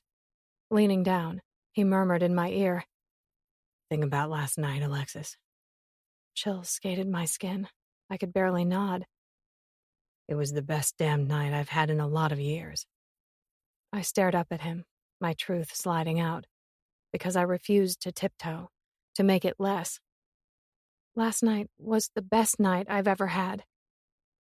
I wanted to ask him what his had been. If he could remember the moment when his life had changed permanently for the better, or if the secrets and shame had overshadowed that second, scratched and scratched and scratched at that sacred space until it was dull and dim. Zee brushed his thumb along the hollow beneath my eye. His gaze flickered with fondness and fear. You shouldn't even be real, Alexis Kensington. You're a gift, a treasure. I wanted to tell him gifts were to be received, given, taken without penalty or concern. Somehow, as I stood there, I got the feeling he was terrified I might come at the greatest cost. I lowered my voice to shield my confession from the other people on the elevator. You came as an offering to me, Zee, complete and whole and willing to give up everything. Do you have any idea what that means to me? I reached out and tapped my fingers at the roar that drummed in his chest. I cherish you. I cherish this giving heart more than you could ever know. The words were right there, spinning in the atmosphere, magnified in the tight confines of the elevator. I adore you. I am lost to you. I'm in love with you. I kept the confessions tamed, devotion on the tip of my tongue. I thought maybe with him towering over me, staring at me with the potency of his gaze, he knew it anyway. The elevator dinged. It jumped us back, and I couldn't stop the giddy sensation from sweeping through me when he sent me a knowing grin. My teeth clamped down on my lip, as if I could keep it contained. Keep it forever. Come on, I think we're this way. We followed the signs that directed us to labor and delivery. The hall opened up to a large waiting room, which was full of people.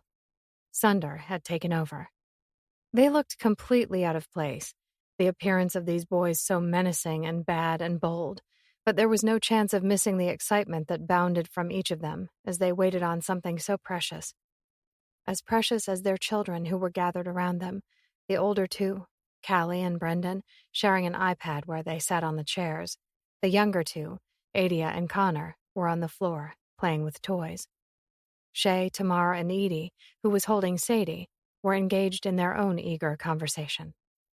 When I'd left Willow and Ash's house that night, I'd thought I understood the love this stitched-up patchwork family had for each other, the strength of the devotion they had for one another. But I didn't think I really got it until that moment. Not until I literally felt the loyalty pulse through Zee when he stepped into the fray. Baz shot to his feet. Zee, man, you're here. About time. They went in for a handshake, both of them clapping each other on the back. Well, if you would have given me a little more heads up, I would have gotten here earlier. Baz slanted a knowing glance at me, a wry grin taking to his mouth. Looks to me like you were otherwise occupied. My gaze dropped as I pressed my lips together, trying to hide the flush of embarrassment that made a straight ascent to my cheeks. And I thought Zee might step away, put space between us. Friends. Instead, he cast me the most tender kind of smile. Yeah, I guess I was. Emotion clutched me everywhere. Affection, warmth, and hope. Shay climbed to her feet. Oh my God, Alexis, you're here! She hugged me tight as she rocked us.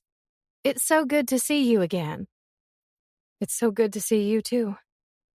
It was true. True when I said hello to Austin and Lyric. True when I hugged Tamar and Edie. The truth of the matter was, I'd fallen a little bit for all of them. I caressed my fingertips over Sadie's tiny fist and her even tinier fingers, this sweet, sweet girl with her pouty pink lips and cherub face. My hammering heart shot into a frenzy when Zee dropped to a knee beside Adia and Connor, bringing me with him. He ran a loving hand over both of their heads as I whispered my hellos. Some things were so adorable they physically hurt. Zee straightened back to standing, keeping hold of my hand. How's it going in there?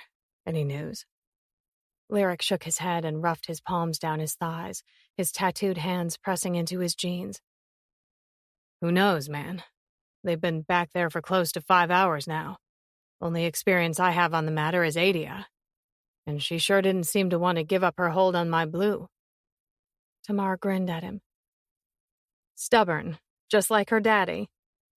His expression was nothing but adoration as they looked at each other. Clearly both of them were right back in the middle of that day.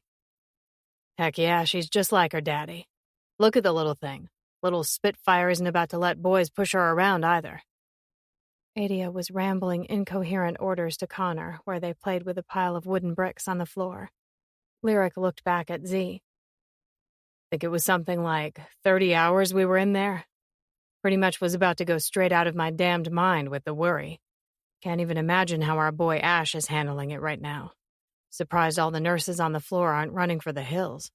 Be willing to throw down some dollars Ash is back there being an overprotective beast. Austin chuckled, his glance a soft caress against his wife, where he watched her hugging their daughter. And my Edie barely made it to the hospital. Thought I was going to have to pull over and deliver that baby girl in the back seat. Edie scoffed, though it was tender. I'm pretty sure there would have been no delivering where you were concerned. You just about passed out as it was. Baz laughed, all tease. Ah, baby brother. Just couldn't man up and handle it when things got messy, huh? Shay nudged his arm. Oh, you're going to sit over there and give Austin a hard time? Shay hooked a thumb at her husband. Y'all should have seen the way this guy was sweating in that delivery room when I had Connor. You'd think he'd just run a marathon when I was the one trying to squeeze out a kid. Baz was all grins and affection. Hey, I'm not too big to admit when you all have us outdone. Survival of the fittest, baby. Shay winked at him. Tamar threw up a high five to Shay. Exactly. Lyric held up his hands. No arguments here. Zee shook his head. Well, let's just hope this one is as painless as it can be, both for Ash and Willow. He smiled at me, tugging at my hand. Better get comfortable. This could be a while. I curled up next to Zee on a chair. Tamar and Shay were on the other side of me. I felt like a part of them, their quiet murmurings of encouragement, the low laughter that rang with support. I couldn't keep my eyes from the children, from the way Zee watched them with outright reverence. His demeanor was so soft. But there was no missing the way it carried some of that grief each time his gaze landed on them. Softly, I brushed his leg, my voice even softer, dipping my toes in a little deeper, trying to get inside him. Do you want that someday? A family? His fists clenched, but still he looked at me, eyes so intense, unyielding. Definition of family means a lot of different things to different people. What is your definition? Commitment. He said it without reservation, gesturing with his chin around the room. These people. I'd die for any one of them, Alexis. I'm committed to them. I don't share blood with a single one of them, but that doesn't matter in the least. They're my family, tried and true. I kept my voice discreet, our conversation private, knowing I was pushing and not having the first clue how to stop myself. But what about what they have? Love, marriage, children? Do you ever want that for yourself? He surprised me by grasping my face and forcing me to get up close to his. You think I don't, Alexis? You think if I could have it, it wouldn't be the greatest fucking honor? But I already told you. I have my loyalties, and they're set in stone. I'm bound to them. It doesn't matter how much I want more. He's my life. We both froze the second he said it. I blinked at him, searching, pleading. Tell me. Everyone's phones dinged with text notifications at the same time. Baz hopped to his feet with a huge grin on his face. He's here. All the couples took turns going back to meet the new baby. An hour later, I was at Zee's side as we made our way to Willow's room. Zee tapped at the door that was already open a crack and popped his head inside. Still a good time? Yeah, a deep voice uttered. Zee nudged the door open a little wider and held it open for us to enter. Inside, the lights were dimmed, and Willow was propped in the bed. Exhaustion rimmed her entire being, though she glowed with a happiness unlike anything I'd ever witnessed before. It glimmered around her like a halo, as if she'd been lifted to another plane. Her attention was fully on her husband, who sat in the chair next to her, holding the tiniest creature I'd ever seen in his massive arms. His head was dropped. In a daze, he looked up when we approached. Ash was such a big, burly guy. The couple of times I'd met him, he'd been full of laughter and quick with a tease. So it was a shock to see tears in his eyes, glinting with devotion, love, and wonder. He blinked, words raw when he turned back to the child. I have a son. Zee released my hand. intensity running wild as he edged deeper into the room. He set a hand on Ash's shoulder and looked down at the baby, his voice rough. He's beautiful, man. So perfect. I can't believe it, Zee. Can't believe I'm holding my son, Colton. My attention drifted to Willow, who was watching them through bleary eyes. Congratulations, I whispered, not sure where I stood in the middle of this, but humbled to be a part of it all the same. I'm so happy for you. Her smile was soft when she glanced at me. It's the only thing I ever wanted. She turned back to them, her voice a breath of reverence. A family. Ash looked at her.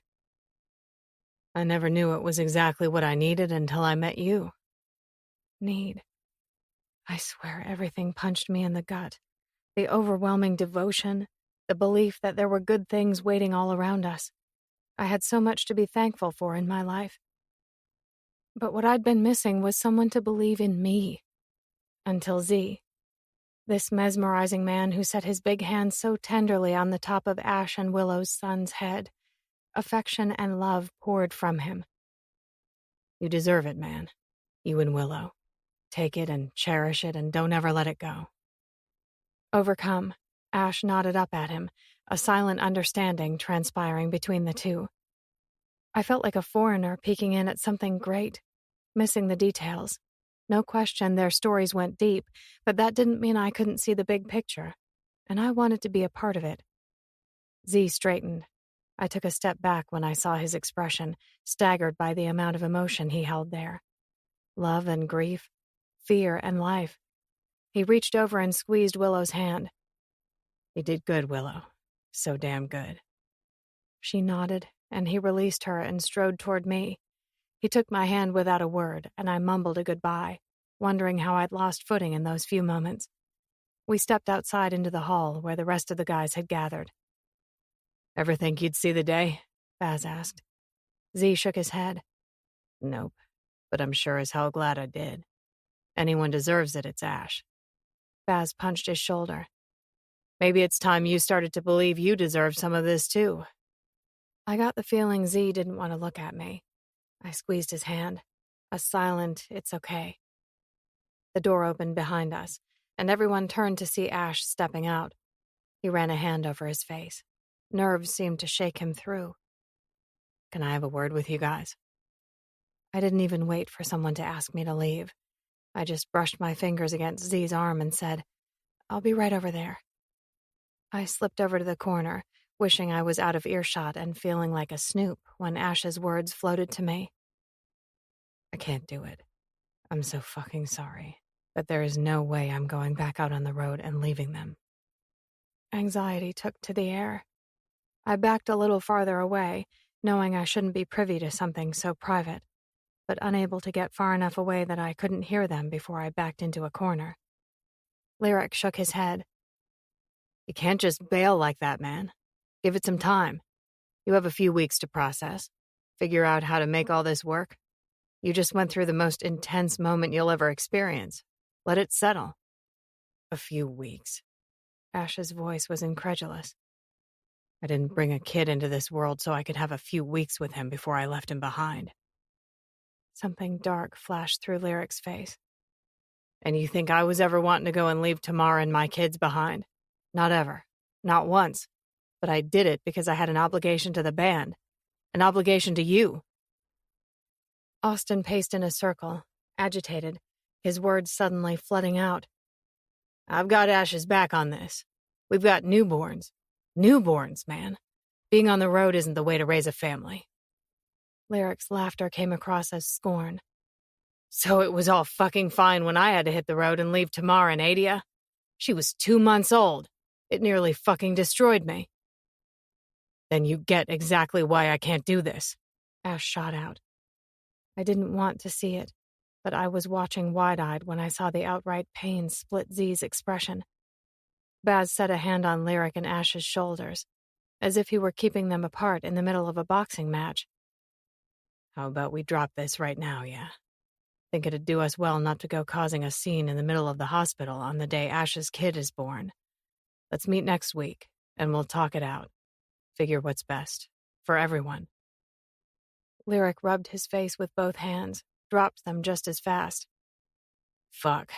I'm sorry, Ash. Just hit me wrong, that's all. Ash shook his head. You think I want to do this? Hurt any of you? He looked back to the room, as if he were tied in some elemental way. A band stretched between him and what waited for him behind the door, tugging and tugging and tugging. No doubt that kind of draw left a man with zero resistance. Baz gestured that direction with his chin. Go. Be with Willow and your son. Enjoy this moment. We'll deal with the rest of this shit next week. I don't want you even giving it any consideration right now. You got me? Ash nodded as he backed away.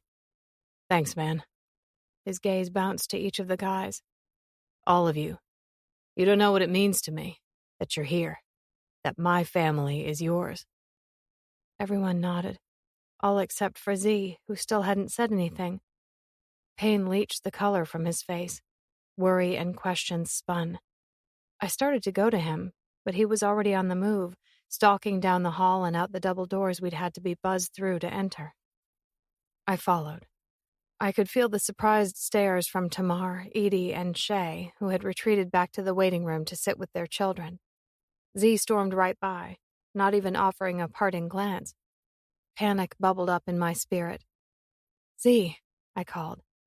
He increased his speed, only stumbling a fraction when he got to the elevators, just as a man was stepping from it. The man was wearing a suit and carrying a big teddy bear in the crook of his arm and a bouquet of flowers in the other. Familiarity flashed. It took me only a second to realize he'd been with Zee that first day when I'd run into him outside the police station. He muttered a few words I couldn't hear at Zee, but Zee only shook his head, didn't say anything as he hopped on the elevator. I was right behind him. Shock widened the man's eyes when he saw me before his expression downshifted into anger and worry. I hated the feeling of being out of place, the feeling that I might not belong. Insecure was something I'd never wanted to be. But I couldn't stop it under the weight of his stare, the stare I felt boring into me when I called for Zee again and rushed to get into the elevator with him before the doors shut. Zee was panting, pacing the enclosed space. "Zee," I whispered. His hands fisted, and he sped up again, a building cyclone of energy. The doors opened at the first floor, and he flew out. I rushed behind him, out through the 2 sliding doors and into the sun. Zee stormed down the walkway that led down the side of the hospital building, only slowing when he got to an area with shade trees and benches. He came to a stop, facing away, his hand reaching out to support him on the trunk of a tree. Warily, I touched his back. "Zee, tell me what's happening." He flinched, every inch of him rigid. "I can't let this happen, Alexis. I can't. I promised. I fucking promised." Agitation swirled through our connection, and I inched around him, slowly, carefully, terrified he might push me away. I wanted to hold him a little, the way he'd been holding me. I nudged him back, wedging myself in his space.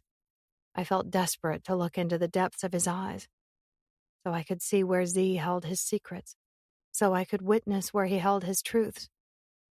"What? Who did you promise?" "Mark." The word broke, and his hand fisted on the bark. "I promised him. Promised him no matter what. Whatever the cost. I would keep this band together." I blinked up at him. "How could that ever be your responsibility?" Bitterness shook his head.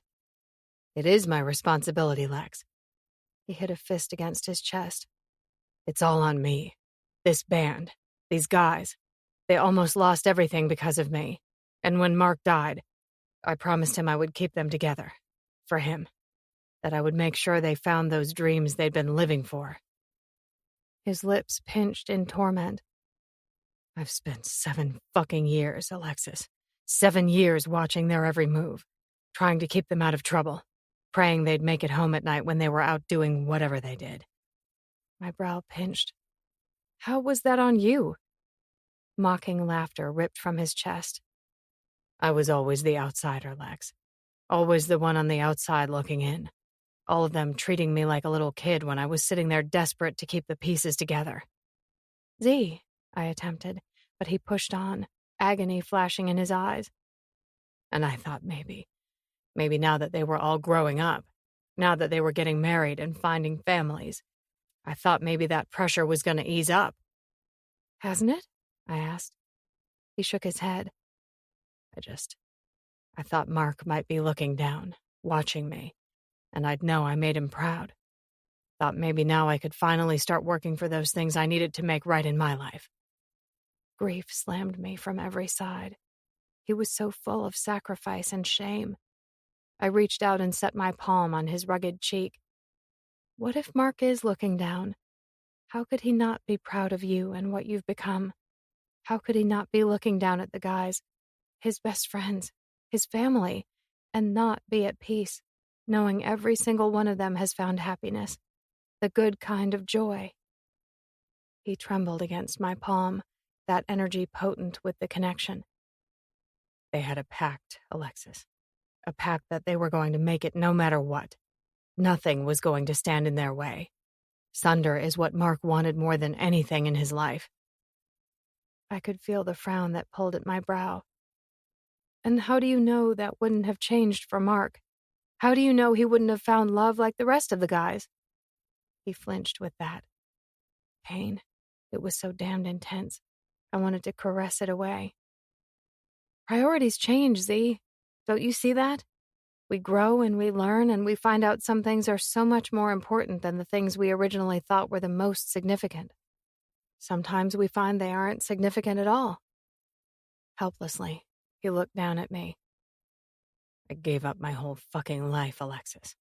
Everything. Everything I ever wanted. Every goal I ever made. Every love I ever had. To keep that promise. Zee, I whispered, edging closer, letting the warmth zap and fire between us. His breaths became shallower with every inch I erased. I tipped my face toward him. The man towered over me, caging, consuming, obliterating everything but him. Do you really think this is what Mark would want? You running around trying to keep things together? Terrified a piece is going to slip through the cracks and you aren't going to catch it in time? What about what the rest of the guys want? What about what you want? His throat bobbed. I owed him this, Alexis. Owed him everything. How could he ever ask that of you? Expect that from you? Zee's hands landed on either side of my neck. I could feel the wild thrum of my pulse beating against his palms. Because I took everything from him. Bitterness shook his head, and he gritted the words as he studied his feet. And I sound like some kind of pussy asshole, complaining when I've got the rock star life, when I've got more money than I could ever spend, have more experiences than I ever thought I'd have, when I inherited this amazing family. He cut his gaze to me. And all I fucking want is for them to be happy, for them to live the good life, whatever that looks like for each of them. I'm just not sure I know how to keep it all together any longer. Can feel it slipping away, and when it does, I'm going to be left without anything. The words broke, as if the thought of it broke his heart. Keeping them together doesn't have to mean keeping them together as a band. What about family? And what about me? You have me, I pleaded. God damn it, Alexis. He grasped me tighter. A war in his gaze. Am I worth the fight? His mouth collided with mine, dominating and devouring, his tongue fevered and his touch demanding as he pulled me closer, hands in my hair and gripping down my back. I let him possess me right out there in the open, beneath the sun and the trees, and I thought maybe, just maybe, I had my answer. Chapter 29. Zee. Where are we going? Alexis struggled to keep up as I eagerly hauled her along behind me. Seemed it had been that way a whole lot of late, me pulling her along, wanting her with me no matter where I went. I was unable to fight back the full smile that broke free. Figured you could use a little fresh air. She giggled, a tinkling sound that bounced off the closed-in walls of the stairwell.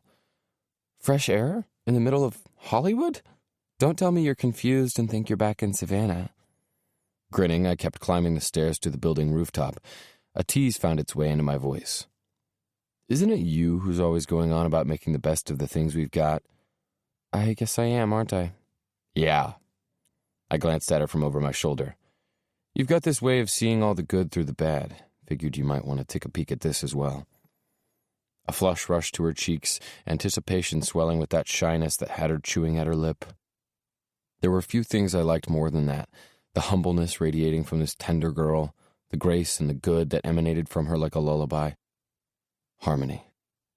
Her voice softened. I'm not sure I don't see the bad in things, Zee. Sometimes I just choose to look at them differently. Case in point. Confusion slowed her and a line dented her brow. So damned cute. What? Light laughter filtered free. You just keep proving my point again and again. You're better than me. Better than this, what I've been giving you. She blinked up at me. When are you going to realize you've given me more than anyone ever has? Lex. I sighed, smiling at this girl who kept tripping me up, distracting me, leading me astray. Wanted to follow her everywhere. When we made it to the top, I wedged open the heavy door. A gust of warm wind blasted across our faces as we stepped out onto the rooftop. Alexis gasped and immediately wandered out toward the railing at the edge. Oh my God, it's incredible up here. I had no idea this was even here. Best part of the whole place, in my opinion. Her smile was so bright when she looked back at me, those locks of white whipping around her face as another gush of wind came barreling through. I would have to agree, she whispered as she turned back to the view. A summer storm was on the horizon, the city alive on the streets below, and up here, you couldn't help but feel removed from it all. Like you were looking at it through a different sort of lens, a lens that obscured and bent and distorted, made things look better than they were. Night wrapped us tight from above, sinking so low it felt as if we could reach out and dip our fingers into its murky depths. Hidden in the darkness was a blanket I'd come up earlier and spread out on the ground. I had a bottle of wine chilling in a bucket, fruit and crackers on a tray, pillows spread about. All that shit that was supposed to be romantic. Because I wanted to share that with this girl. Something normal. Give her something good. And having a glass of wine with her sure wasn't any worse than the traditional shot I always took with my crew after a show. Maybe she and I were making our own little pact. I couldn't help but find an extreme contentment in that. Alexis looked over at me. A gasp parted her lips when she noticed where I was kneeling on the blanket. Something so damned simple. And there she was, looking at me like I might have given her the world. Zee, you did all this for me? I pulled the wine from the ice and focused on removing the cork. This is nothing, Alexis. She edged my direction, wearing a thin, loose-fitted dress, white like her hair that whipped all around her. Chaos and light. Angel. Temptation. I swallowed hard as she approached.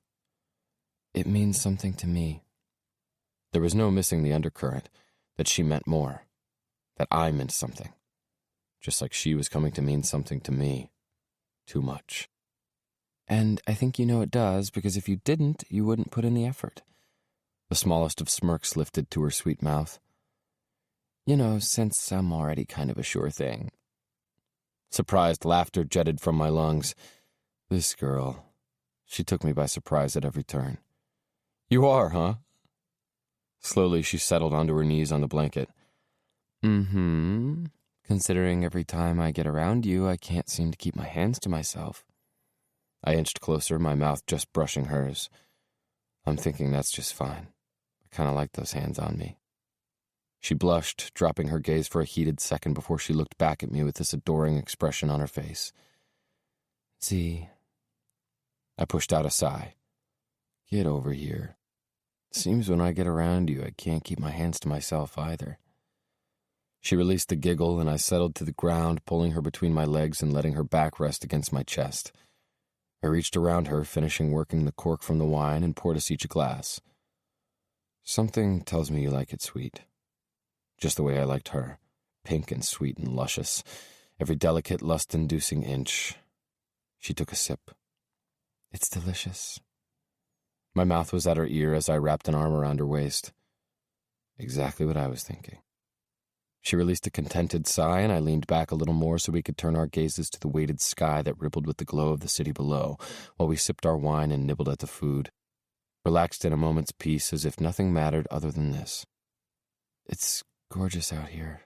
You were right, I needed some fresh air. I pressed my lips to her temple. It reminds me of you, you know. What? The sky. My voice was a throaty rumble, beautiful and deep. I look up at it, at the massiveness of it, and it feels like anything might be possible. Fingertips fluttered across my forearm. I like to believe everything is, if we want it badly enough, believe in it strongly enough. And that's exactly why I can't stop looking at you. She shifted deeper into my hold like she felt safe there and wanted more. Of all the things I wanted to give her, safety was the one thing I could actually deliver. Silence swam around us, palpable like that space that came alive. Though there was so little distance between us, the energy had gathered to a sharp point, compressed and amplified, like her spirit was slowly becoming a part of mine. I wish we could see the stars from here, she whispered. She didn't even have to look, her eyes still attuned to the sky, her fingers attuned to me, tracing over the star on the back of my hand. To me, that's what love feels like. A shudder rocked through my being. This girl too keen. I should have shut it up and shut it down. Instead, I was murmuring the words, coaxing her deeper. What's it feel like? Her voice was a wisp of emotion. The falling part, like you can't catch yourself no matter how hard you try, even if you wanted to. And I don't want to. I clutched her tighter. Maybe if I held her tight enough, I wouldn't ever have to let go. Don't fall. I think it might already be too late.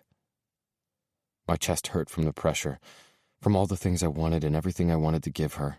I wanted to say something, but any words felt bottled, these overbearing chains of restraint that tugged and pulled and struggled to keep me from falling right along with her.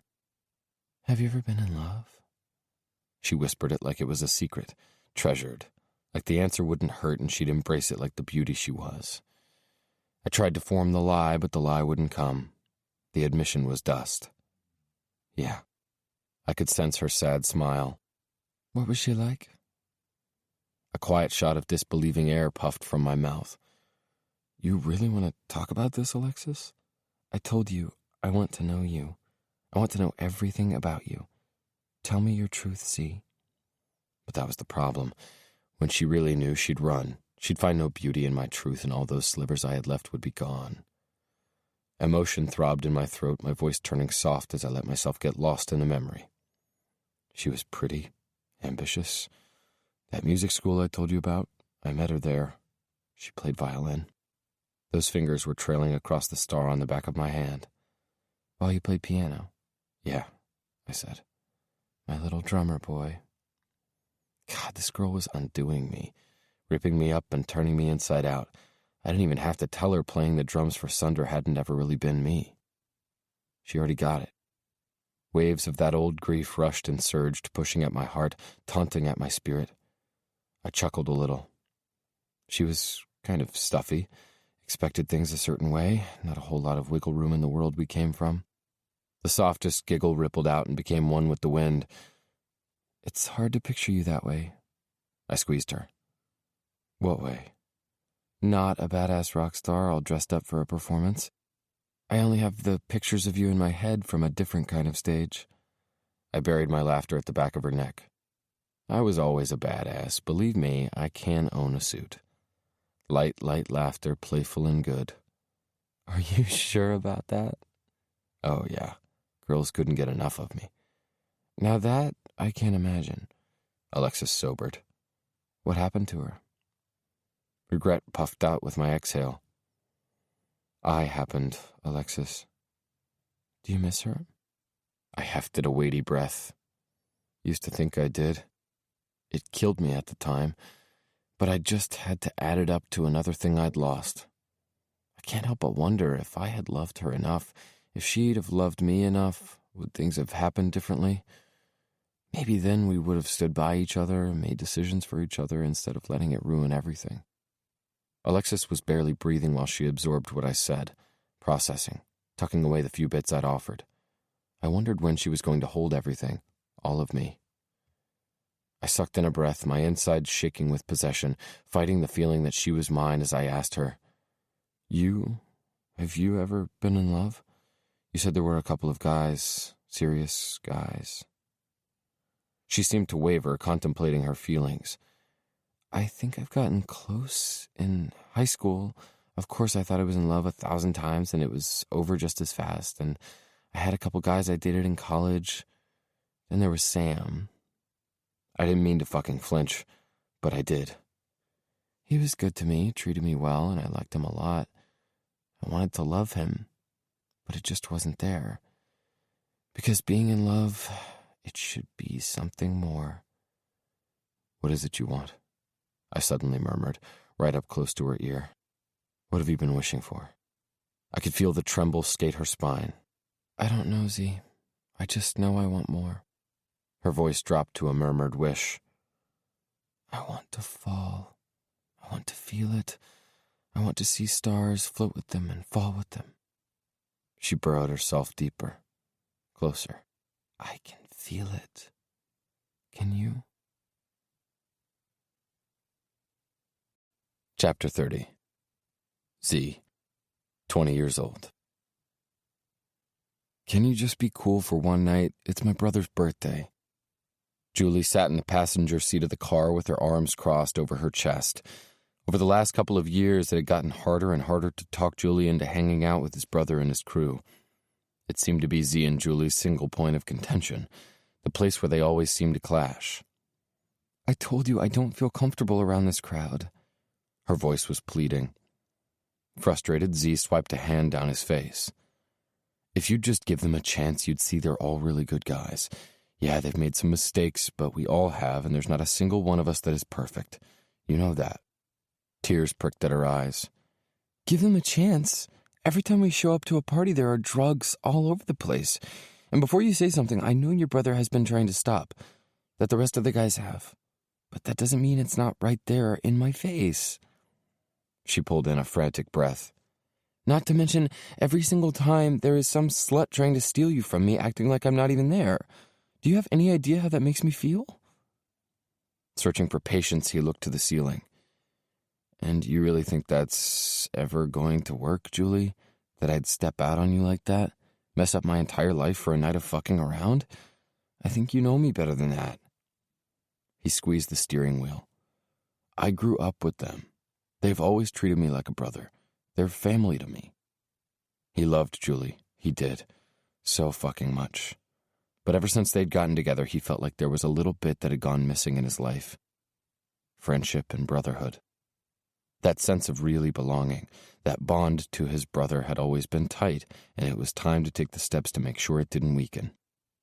Julie touched his forearm. I just worry if you hang around them too much, they're going to influence you into doing something you shouldn't do. I'm not 12. A frown pulled between her brows. Why do you have to be like that? This is a legitimate concern. You don't know when you step through that door what kind of situation you'll find yourself in. I care about you. I care about us, and you know that isn't the type of crowd we need to be associating ourselves with. You know the kind of reputation it could earn. Disbelief and frustration flooded the short laugh that Zee released. The problem was he understood her point too, and wholeheartedly disagreed at the same damned time. You're concerned about my reputation? These guys aren't just insanely successful, they're also insanely talented. She rolled her eyes. You don't need to pretend like that's music. Are you joking right now? Do you think the songs they write are any less important than mine? You're brilliant, Zee. Brilliant. None of them can touch what you do. I can't believe you'd say that, Julie. You, of all people, should know there's importance in everything, in every art, however it's created. Only thing different is how people react to that art. Art touches people in different ways, and each of us is drawn to the different forms of it. She dropped her head, the words a whisper. I know that. I'm sorry, With wide eyes, she looked over at him. It scares me, Zee, what they do, the way they live. I don't have room for that in my life. But Mark is part of mine. Nodding, she unlatched her door the second Zee pulled to the curb, like she needed to do it before she changed her mind. Okay. Cars lined the street, and he could already hear the heavy metal blasting through the walls. Hey, he called softly. Before she climbed out, she shifted to look over at him. I promise you, none of this even entices me. I want no part of it other than to hang with my brother and his friends. Promise? Promise. Killing the engine, he climbed out and went straight to Julie's side. He took her by the hand. Come on, baby, this will be fun. Just let loose a little bit. Enjoy yourself. Okay, I'll try. He framed her face and kissed her hard. Thank you for doing this for me. She brushed her fingers down his chest. You know I'd do anything for you. Zee hugged her so tight. I love you so fucking much. She burrowed her fingertips in his waist. I love you more than anything. Ash lifted his shot glass. To Mark, the birthday boy. May this year be the best yet, brother, full of songs and full of life. And let's not forget the ladies. May there ever be a long line of the lovely, lovely ladies. Mark lifted his glass and shouted, Hear, hear, before he looked down and winked at Veronica, a chick he'd apparently been hooking up with for the last couple of months. Baz had filled Zee in. He wasn't a fan. Veronica joined in on lifting her glass. A slew of glasses clanked where the toast went up in the middle of the packed kitchen, arms stretching wide to make sure they were right in the middle of the festivities. Zee was laughing as he clinked glasses with everyone in the room before he tossed back his shot. It seemed crazy a freezing cold liquid could light like fire in his belly, warming him from the inside out as it spun his head and slowed his senses. Still, everything felt heightened. Good. He tightened his arm around Julie's waist and nuzzled his face in her neck. You smell delicious. Giggling, she pushed at his side. And you smell like a bar. And you smell delicious. You already said that. I think someone has had too much to drink. She laughed again, lifting her chin and granting him better access as he kissed up her throat. God, he loved it when she was like this, when she opened herself up and stepped out from behind the barricades of safety where she liked to stay, when she allowed herself to see where he came from, who he was outside the tuxedo sitting at a piano to entertain a prim and proper audience. He was both of those things, a part of both worlds, and he loved each of them equally. He thought maybe their last barrier was Julie realizing and accepting it. Hey now. Ash was suddenly right there, breaking the spell. We never get to see our Zee around here anymore. He finally shows, and here he is, all his focus on this girl he can't seem to get enough of. Zee pulled back and grinned. You're exactly right, my friend. I can't get enough. Ash slammed his hand over his heart. You just love to destroy me, don't you? Here I thought you came to see me, and look at this atrocity. I'm over here, all alone, by my lonesome, without any lovin'. Zee gestured with his chin around the house crammed wall to wall, chicks everywhere on the prowl just the same as the guys. It was a familiar scene Zee recognized all too well. Take a look, man, Zee said. The pickings are aplenty. Don't think you have anything to worry about. Next to him, Julie cringed. Zee just hugged her tighter. Ash grinned at her. It's all good, Zee. We know why you decided to go break all our hearts and ditch us. Got someone 100 times prettier to keep your attention. He was all cocky smiles when he angled his head at her. Can't really compare to someone as gorgeous as you now, can I? Redness flushed Julie's face. Mark's laugh bounded from across the kitchen as he shouldered through our direction, Veronica in tow. Better keep an eye on your girl, little brother. Ash here will be trying to steal her away. Feigned horror struck all over Ash's face. Never. What kind of delinquent do you think I am? Mark chuckled. We've all seen you in action, asshole. We know exactly what kind of delinquent you are. Mark squeezed his arm tighter around the girl at his side. Veronica, don't think I had the chance to introduce you. This is my baby brother, Zee. Mark's eyes sparked in that old way, full of life, a smirk pulling to his mouth.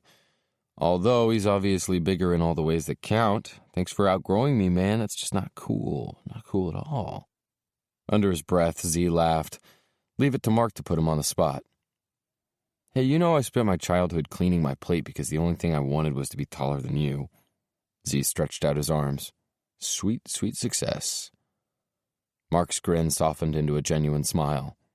Now that is something to celebrate. Sweet, sweet success. Zee turned to Veronica. Nice to meet you.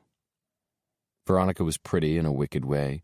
She was tall and slim and thick, super long waves bounced around her shoulders, the edge about her just as dark as the clothes she wore. It's great to finally meet you. Your brother never stops talking about you. Ah, I guess that could be awkward. Maybe he had had too much to drink. Of course, it was Ash who cracked up while Julie cringed. Again. Zee was moving to soothe her, his arm locking around her waist as he tugged her close. This is my girlfriend, Julie. The only acknowledgement was a mumbled hello, and Zee was wondering why it was chicks were always so damned competitive around each other, sizing each other up. Like it mattered when it didn't matter in the least. Ash clapped his hands together. All right, assholes, I do believe this shindig calls for another round. It's Mark's birthday. You know what that means? Doubles. How's it you always find a reason for doubles? Zee tossed out. Ash backed away, hands held up with his palms out. Hey now, I'm neither a glass half empty nor a glass half full kind of guy. I'm a full, then empty, then fill it right back up kind of guy. Of course you are. No shame, man, no shame. Mark slung an arm around Zee's shoulder. Glad you're here, little brother. Today wouldn't mean anything without you being by my side. What do you say we celebrate? We never know what day might be our last. Julie tore out the front door. Zee was right behind her. Julie, come on, don't do this. She didn't slow when she looked at him from over her shoulder. Tears streaked down her face, and her eyes were wide and horrified. Stay away from me. Panic bubbled beneath his skin. It wasn't what it looked like. Please, just wait. It didn't take all that much effort for him to catch up. He reached out and snagged her around the wrist. Rounding on him, she yanked her arm free and kept backing away. Music echoed from the house, the windows lit up, the night all around as Julie edged farther down the yard. She was in shadows, but that didn't mean Zee could miss the hurt written on her face, the piece of trust that had gone missing. It wasn't what it looked like? She accused. It wasn't. I went to take a piss and she was waiting for me when I came out. She caught me off guard. You were kissing her. Zee roughed a shaking hand over his face, his buzz gone, shot the second he'd stepped out into the hall into what amounted to a trap when Jen, a chick he barely remembered, was waiting for him outside the door.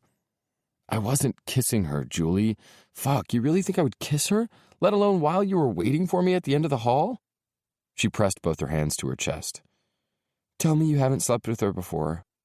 Zee gulped around the regret that threatened to suffocate him. Choices. You left them littered behind you everywhere you went. Time never made them obsolete. It was years ago, Julie, before I ever met you. He watched grief strike her like a lightning rod.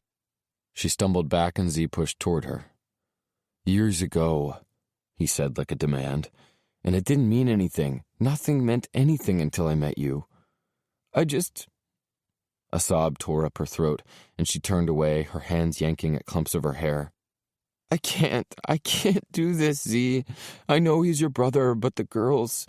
And then I walked in on him shooting up with his girlfriend. She turned back toward Zee, her shoulders slumping in helplessness. It's not me. It's not who I ever want to be or who I want to surround myself with. I'm sorry, Zee, but it's me or it's them. Relief bounded through his body. It was physical, palpable in his blood. He lurched for her, wrapping her in his arms, his mouth on her forehead, her cheeks, her lips. You. I choose you. I will always choose you. Chapter 31. Zee. Sitting around watching everything you devoted your entire life to crumble around you is kind of surreal. Foundations splintering and walls collapsing. Like I was watching it implode from a distance and there wasn't a goddamned thing I could do about it. Ash leaned forward with his elbows on his knees where he sat in one of the big chairs in Anthony's office, rubbing an anxious hand over the back of his head, like maybe he was rubbing at a genie in a bottle. Making a few wishes so he could set everything right. A solution that worked to the benefit of everyone so each of us could walk out of this room and all those goals and aspirations and loyalties would be set straight. Problem was, I wasn't sure that any of my crew knew what those loyalties were anymore. Everything had become convoluted, confused. Those dedications and fidelities had all of a sudden taken a sharp turn, shifting all the focus to a new endgame. Fuck. You guys don't know how messed up I am over this, making this decision. Know it leaves you all hanging, scrambling to find a replacement. Now you know what that shit feels like. Even though Lyric's words were hard, there was no resentment. Letting your crew down and knowing there isn't another choice in the world you can make. Apparently, he'd had time to cool down since we'd left the hospital 2 days ago. Ash shook his head, regretfully staring at his hands that he continuously rubbed together. Funny how I was the one who hounded you for months until you gave in. Look what that got you. My fault, too. I hadn't been a part of Sunder in those days. It was nearly 10 years ago when Lyric had tried to leave the band with the intention of leaving the lifestyle behind, the drugs and the parties and the women, so he could focus on what was right. But I'd been close enough to all of them to get the gist of the tragedy Lyric had suffered, the loss that had come at the cost of his mistakes. I'd been around to witness the aftermath. I'd also been there to witness his resurrection. The man had come back to life the moment Tamar had stepped into his. Lyric sighed heavily. It was shit, man, those days. Everything falling apart. But you know damn well these circumstances are different. We fought through the bullshit and made something out of it. Found something good, both with the music and with our families. Austin sat forward. Doesn't make any of this easier, though, does it? Baz kneaded his fingers into his thigh, knee bouncing 1,000,000 miles a minute. I know I don't have the right to say much in the matter, considering I was the one who bailed first. Only thing I can do is offer advice, my own experiences now that I can look back. Meaningfully, Ash looked at him. You regret it? Stepping back? Leaving the stage that you love? Point blank, Baz stared back.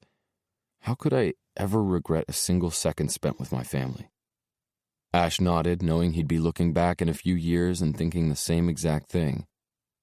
Anthony was behind his desk, attention bouncing around between everyone, unsettled and uneasy. But just like he always had been, I knew he was there to have the band's back, ready to step up and fight for whatever was right for us. I just didn't know how the fuck that included me. Austin cleared his throat. I haven't been an official member of Sunder for all that long, but I've felt like it all those years living with you guys. His lips pursed. I don't know how all of us can keep going like this, leaving our families behind. Gets harder every time. And now that there are kids involved? Lyric nodded in agreement. I know, man. Austin rubbed the back of his neck. Know too well that life is a gift, that we don't know how many days we're going to be granted. And the time I spend, I want it to count. I want it to matter. I think it's safe to say we all do. Baz agreed softly. Austin blinked. I fucking love being on that stage, playing for our fans, being a part of something bigger than the rest of us. But Edie and Sadie matter more, and I don't want to waste the time I'm given with them. Lyric yanked at his hair, agitation burning through his body. Crazy thing is, this band brought all those amazing things into our lives. Wouldn't have met Tamar if it hadn't been for this band. If it hadn't been for the fact that Anthony sent us out to Savannah to lie low while the dust blew over for Baz after the trouble he got himself into out here in L.A. And I wouldn't have met Willow, Ash added thoughtfully. Austin laughed under his breath, glancing over at Ash. And I definitely wouldn't have had the chance to go sneaking into your sister's room if she hadn't come to spend the summer with us. Ash pointed at him. Hey, asshole, I still haven't forgiven you for that. Austin's brow lifted. Really? Ash laughed. Nah, not really. Would have kicked your ass at the time, but there isn't any doubt in my mind now that some things are just meant to be. Meant to be. Those words tightened my chest and threatened to take hold. Disbelief filled Baz's chuckle. Funny how things just work out, yeah? At the time, we think everything is fallen to ruin, only to find out in the end we'd been diverted exactly to the place we were supposed to go. Lyric nodded. Yeah, but what about the music, man? Music's in my blood, just don't know how to let that go. Austin hefted a shoulder. Who said we have to let it go? Maybe we just do it on our terms. Everyone nodded while that emotion knotted in my throat. Anthony glanced around.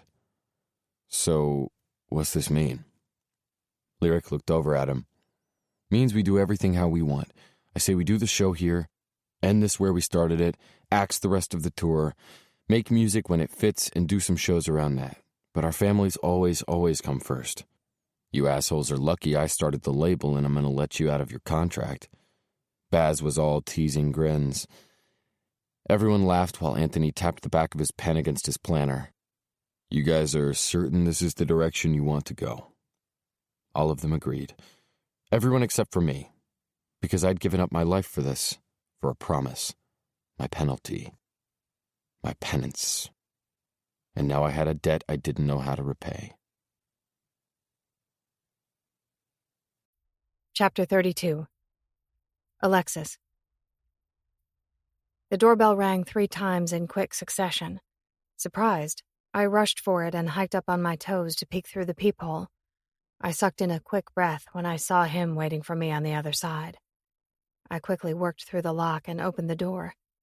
He pushed in the second it was unlatched, his big hands on my body as he tugged me against him. He didn't hesitate, his mouth capturing mine. Desperate, hungry, impatient.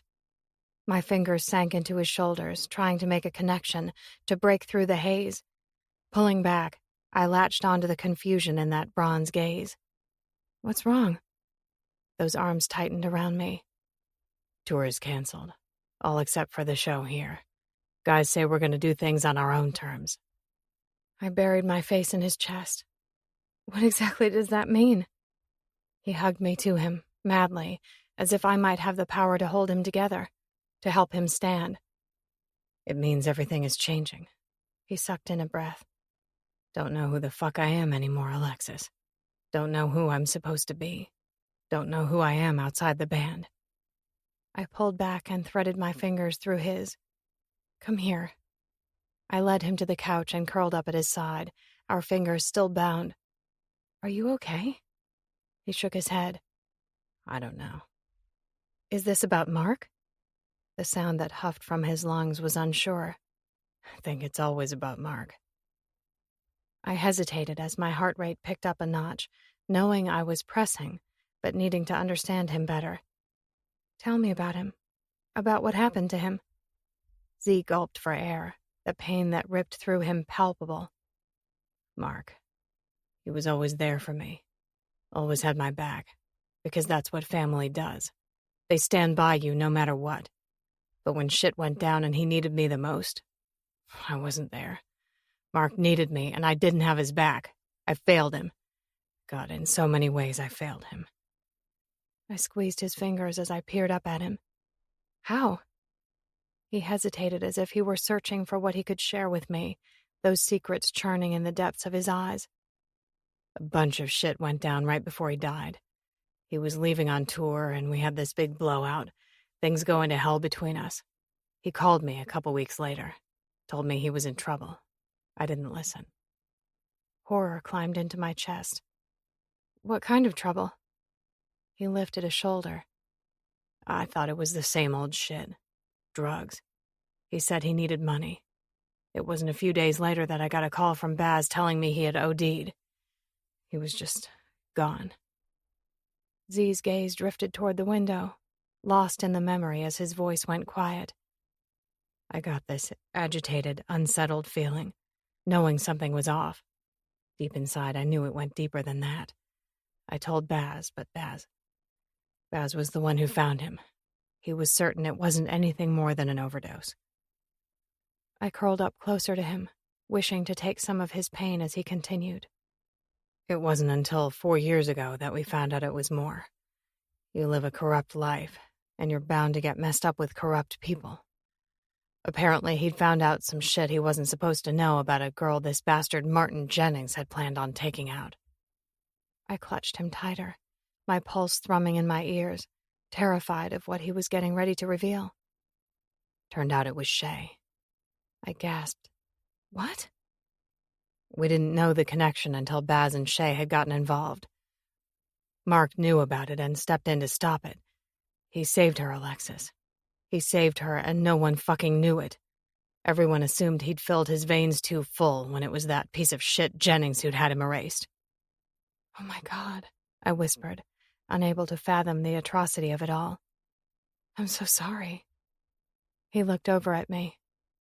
It fucking destroyed me, Alexis. both times. The lies and the truth. But part of me is glad he didn't die for nothing. But then I can only imagine there's another part of you who wishes you could change it, I said softly. Bitter laughter ripped free. Sacrifice is a bitch, isn't it? Zee shook his head. But I set it all in motion, Alexis. And now you think you owe him? He sighed. I do owe him. Zee cut himself off, as if he couldn't say more, refusing to let me in further, the corner of his mouth tipping down as he murmured. Don't know what the fuck I'm supposed to do now. Who I'm supposed to be. Who is it you want to be? I edged back, holding onto his forearm as I stared up at him. What is it you want to stand for? Chapter 33. Zee. Anthony tossed the stack of glossy sheets to the middle of his desk. What are you doing, Zee? You know better than this. All these years and you don't slip up once and then this. I fought the panic that welled in every cell in my body, coalescing into a hot point of anger and fear right in the center of my chest. It wasn't fair. It wasn't fucking fair. I was looking at picture after picture of me and Alexis from the last couple weeks, her coming into my place and her leaving, a couple of me in front of her house. What got me were the ones of us outside the hospital, that sweet, trusting girl staring up at me with all that belief, my hands on her face, the girl in my arms where she belonged, kissing her like she was breath, air, sanity. Killed me to look at it as if it were something dirty, something bad. You know the definition of lying low better than anyone, Zee, and then you go and pull this? Veronica will ruin you. It's a goddamned miracle she's kept to the agreement this long. I scoffed. You think she would have if it weren't for the money? Of course she's only kept it a secret because of the money, and you know how much she loves holding that secret over your head. Like taking care of my family is some kind of sin. Disgusted, I spat the words. Lines dented Anthony's brow. You were the one who didn't want anyone to know, Zee. You can't have it both ways. That was what I'd been terrified of all along, walking this shaky balance, trying to juggle these two worlds and dreading when they collided. Just don't know that I give a fuck anymore, Anthony. Not if it means letting her go, too. Not sure I can do it. Cautious, he stilled like he was bracing me for his words. But what about for him? Grief cut me in two. I bent over, trying with all of me to hold together the threads of my life that were unraveling faster than I could repair them. Or maybe they'd just been lit at the end, burning out. I fisted my hand with the tattoo, just like the stars. Regret had taken me hostage. Pain throbbed with each vapid pulse of my heart like those little bits that had sparked to life had suddenly been dimmed. When the doorbell rang, I slowly moved across my loft, wishing I could ignore it, pretend like I hadn't made that call to Alexis saying I needed to see her right away. But I had to end this before it got any messier than it already was, before I went and fucked up the last good thing I had in my life. Before this hurt Alexis any more than I already knew it was going to. I had to remember what was important, why I was doing this in the first place. I fumbled with the heavy metal lock and slid it free, opening one side of the massive doors. I jerked back when I saw it wasn't Alexis on the other side. Veronica? It was all shock before a rush of anger came raging in. What the fuck do you think you're doing here? You know you aren't supposed to be at my house. She strutted right past me like she owned the place, wearing high heels and tight black leather pants, slinking in and taking in my home like she were calculating exactly what it would be worth when it belonged to her. Probably wasn't that far off the mark. She looked back at me with all that innocent wrath. Well, I figured since you were breaking the rules, I might as well too. My hands fisted. It took all I had to keep myself rooted to that spot, every part of me itching to drag her right back out. You're not welcome here. She tisked and wandered deeper, over near the sofas. She picked up a framed picture of me and the rest of the guys, studied it, and caressed her finger over the faces. Then she looked over at me. It's such a shame your brother's not in this picture, isn't it? I ground my teeth. I'm warning you, Veronica. She set it down so casually. Too casually. I shook, fucking hating that she held all the control as she strolled around my loft. You know, I'm really not the fangirl type. Living in L.A. all my life, I know better. Right. like she hadn't hunted my brother down. But some headlines are just too big to miss, especially when they're splashed all over the front pages of everyone's favorite tabloids. She sighed as if it actually hurt her, and she wasn't over there doing her best to cinch that noose just a little tighter around my neck. I signed into Facebook this morning, and guess what was trending? Zee Kennedy, Sunder Prince, the boy who'd always worn the innocent crown, never dipping his fingers into all the, let's say, unsavory offerings like the rest of his friends. Sadly, she shook her head. And there he was, caught with a lover right outside the hospital. I was at my end. What fucking difference does it make? She turned on me, spewing venom. What difference does it make? You took him from me, and we had an agreement. You promised. And you're going to stand over there and pretend like you weren't responsible too. You're the one who came to me. She blinked, feigning offense, like there wasn't any chance she was guilty of the same goddamned sin. Slowly, she wound back my direction. We were both hurting. Resentful laughter tumbled out. I wasn't anything but prey, just like my brother. As far as I'm concerned, you can go fuck yourself. She ran her fingers down the front of my shirt. I actually prefer when it's you. I gripped her by the wrist, probably squeezing too hard. You are nothing to me, Veronica. I don't belong to you. I haven't in a lot of years. Get out. She hefted a shoulder as she passed me by. Liam says hi. That was the thing about Veronica. She knew exactly where to get me. I blew out a breath, trying not to completely lose my cool. He doesn't have anything to do with this. Scorn rolled from her when she turned back to look at me from out in the hall. He always has. You want to see him again? It's going to cost you. Then she headed for the elevator. Of course, it had to be at the exact same second Alexis was stepping off. Chapter 34. Alexis. Anxiety twisted through me as I stepped onto Zee's elevator. He'd been strained since he'd showed up unannounced at my house 5 days ago. Questions so evident in his eyes. His direction unclear. His path obscured. The thing was, I could see it shining all around him, beckoning him forward, calling to all his brilliance and talent that I felt bleeding from his soul and through his fingers every time he sat in front of the piano. I wanted him to embrace it, find it. I jabbed the button for the 6th floor, maybe a little too eagerly as I waited for it to carry me to him. The metal doors slid open, and I started forward, only to stumble on my surprise when a woman shouldered past me, a grin on her face. A grin that was pure menace. Like somehow I'd been caught red-handed and she was all too happy to be the one to bring me in. I held her malicious glare as she climbed onto the elevator, her smirk widening as she punched at the button and the doors slid closed. Warily, I turned back to where Zee was standing in his doorway. Every inch of him was rigid, muscles bulging and bristling with throttled rage. I blinked at him, hating the way my feet fumbled as I forced myself to take a step, the sinking fear that seeped through the surface of my skin as I tried to process the scene. His jaw ticked beneath his beard when I stopped 2 feet in front of him. You said to come, I forced out, every emotion I was feeling exposed when the words cracked. It seemed to snap him from the wall of fury, and he looked down at me.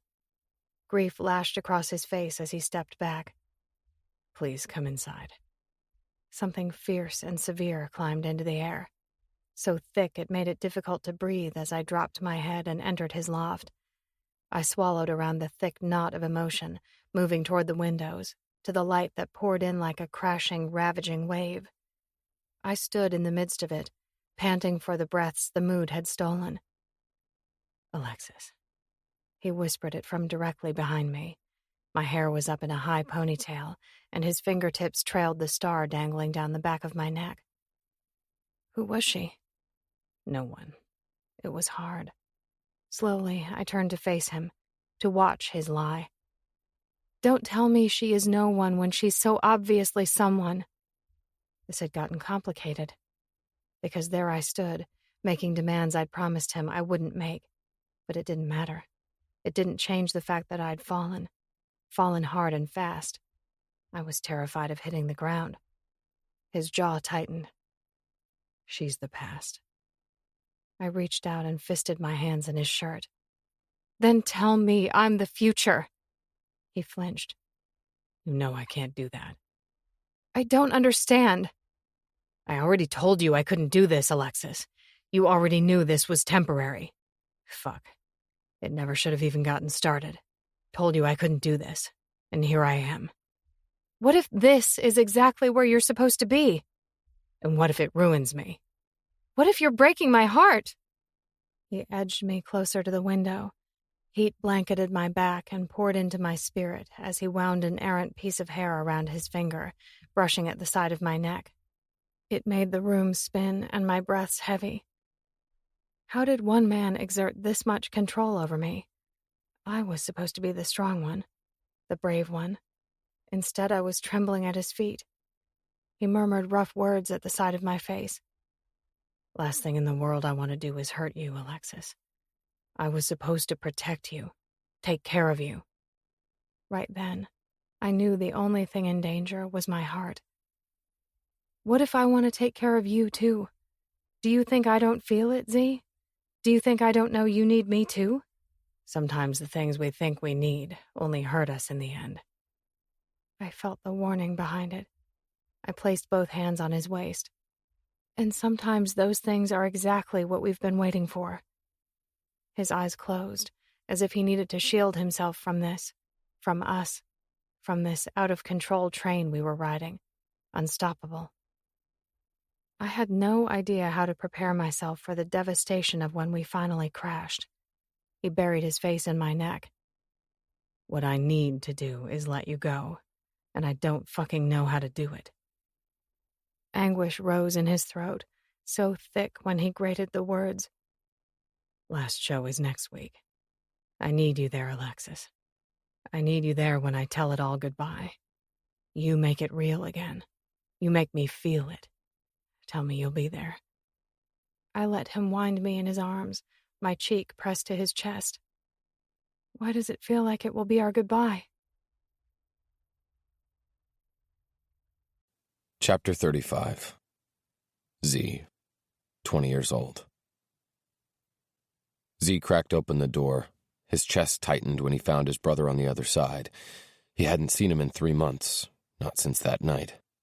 His words were thick. Mark, hey, what are you doing here? Telling his brother he had to cut ties had been about the damned most difficult conversation he'd ever had in his life.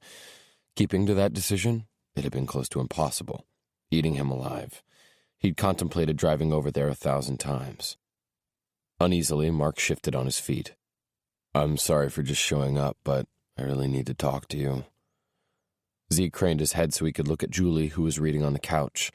She looked so peaceful sitting there, and he knew he was about to throw a bomb right in the middle of the tranquility. But there was no way he could turn his brother away. Zee widened the door. Yeah, man, you should come in. We can go out back and talk. Mark's relief was visible. Thanks. Julie's attention jerked up when Zee rounded from the entry, Mark ambling along close behind. Confusion and worry sprang to her eyes, her lips pursing as she slowly shook her head. Zee sent her a pleading look. Mark needs to talk to me. We're going out back on the balcony. He watched her swallow, the way her hand shook as she turned back to her book and flipped the page. Zee chose to ignore it, needing to be there for his brother. He pulled open the sliding glass door, and the two of them stepped out into the muggy night. Mark slumped down in a chair, forearms on his knees as he bent over, and Zee sank into the opposite chair with a sigh. He hated the tension that ricocheted between them. Hurt and questions roiled in the air, the damage he'd done visible, the rejection and the abandonment. Mark eyed Zee, and Zee shifted, nervously rubbing his hands on his thighs. Thanks for letting me come in, Mark said. Zee roughed a hand over his face, like it might break up the apprehension. You're my brother, man. What did you expect? Mark's laugh was close to a scoff. Considering the last time I talked to you, you told me you had to sever ties, I wasn't entirely sure what to expect. Anxiously, Zee rocked. You have to know making that decision has been killing me. But fuck, Mark. Julie doesn't deserve to witness that shit. I have to protect her from it. And I'm sorry if you can't respect me for that. His head shook. Hell, I'm not even sure I can even respect myself. Makes me feel like I'm going crazy, torn between two sides, belonging to them both. Mark blinked over at him seriously, his brown eyes earnest. I respect you more than anyone I've ever respected in all my life. Look at you, brother. You have all your shit together, composing, have a girl you love and building a home. You think I don't look at that and know it's better than anything I'm ever going to have? The smallest smile tugged at the corner of Zee's lips, his words trying to lighten the mood. Come on, Mark. No need to make me feel better when you're the one out there living the rock star life, traveling city to city, playing music, all that money and all those women. Don't act like you're not eating it up. Mark chuckled, but it was sadness that climbed into the air. Beginning to realize none of that means anything. Not if you don't have something that's important to live for at the end of the day. Something to work for. Someone to come home to. What about that Veronica chick? The sound that left his mouth was half groan, half affection. Don't know. Can't seem to stay away from her, even if I wanted to try. Guys can't stand her, though. Think she's a snake, just using me for what I have to give. They think I can't stay clean because she keeps dragging me back into it, which is kind of bullshit since it's pretty much the other way around. You care about her? His shrug seemed hopeless. Yeah, guess I do. Not sure what difference it makes, though. Zee could feel the frown tugging at his mouth. What does that mean? A heavy sigh bled from Mark. I'm surrounded by people, constantly. People who want to get as close to me as they can, looking at me like I'm something I'm not, like I have something to offer that just isn't there. His tone dropped with the admission. In the middle of it? Don't think I've ever felt so lonely. Not in all my life. Mark's voice drifted into something wistful. Remember when we were kids, always out running wild, getting into all sorts of trouble, but we always did it together. Zee roughed a hand through his hair. You'd have thought since you were older you'd have tried to ditch me. Nah, man, we were partners in crime, thick as thieves. It's you who taught me to love music, you know, walking with you to your piano classes, where you'd be all lit up and excited when I'd pick you up afterward, the magic you were making in your room. It seeped in and became a part of me. I hope you know that. Zee rocked back in his chair and looked at the sky, wondering about all the dreams he and Mark had made upon those stars, wondering just when they were going to start falling free and coming true. For so long they'd seemed so close. But Mark was right. They didn't mean anything if the people who were most important to you weren't close. And his brother was who he'd been missing. Silence hovered around them before Mark broke it as he looked at his boots planted on the ground. Think it was those days, back when it was just you and me, that might have been the last time I felt real, like I knew who I was. I can barely remember that person now. Mark rocked, his mood suddenly shifting. He rubbed at the back of his neck as he looked away. I got myself in deep, man, with some bad people, some really bad, fucked up people. Not sure how the hell I'm going to get myself out of it. A slow dread seeped across Zee's skin. What do you mean, got yourself in deep? Means I know shit I shouldn't. Fear prickled across Zee's flesh, this burning, freezing cold. What do you know, man? Tell me. We'll figure it out, just like we always have. Mark's chuckle was dismissive. Didn't come over here to get you involved, Zee. No way am I getting you anywhere near that kind of trouble. I got myself into this mess now. I need to figure out how to get myself out of it. I just needed you to know, in case something went down, that I love you. That no matter what happens, you'll always be the person in this world who means the most to me. Zee could barely breathe beneath the disturbance that seethed in his chest. You're scaring me, man. Tell me what the hell is going on. Mark grinned. Zee knew it was forced. It's nothing, little brother. Just needed to get it off my chest, put it out in the open. Now that I said it aloud, I'm pretty sure I'm just being paranoid. He scratched at his forearm, eyes glancing to the marks imprinted there.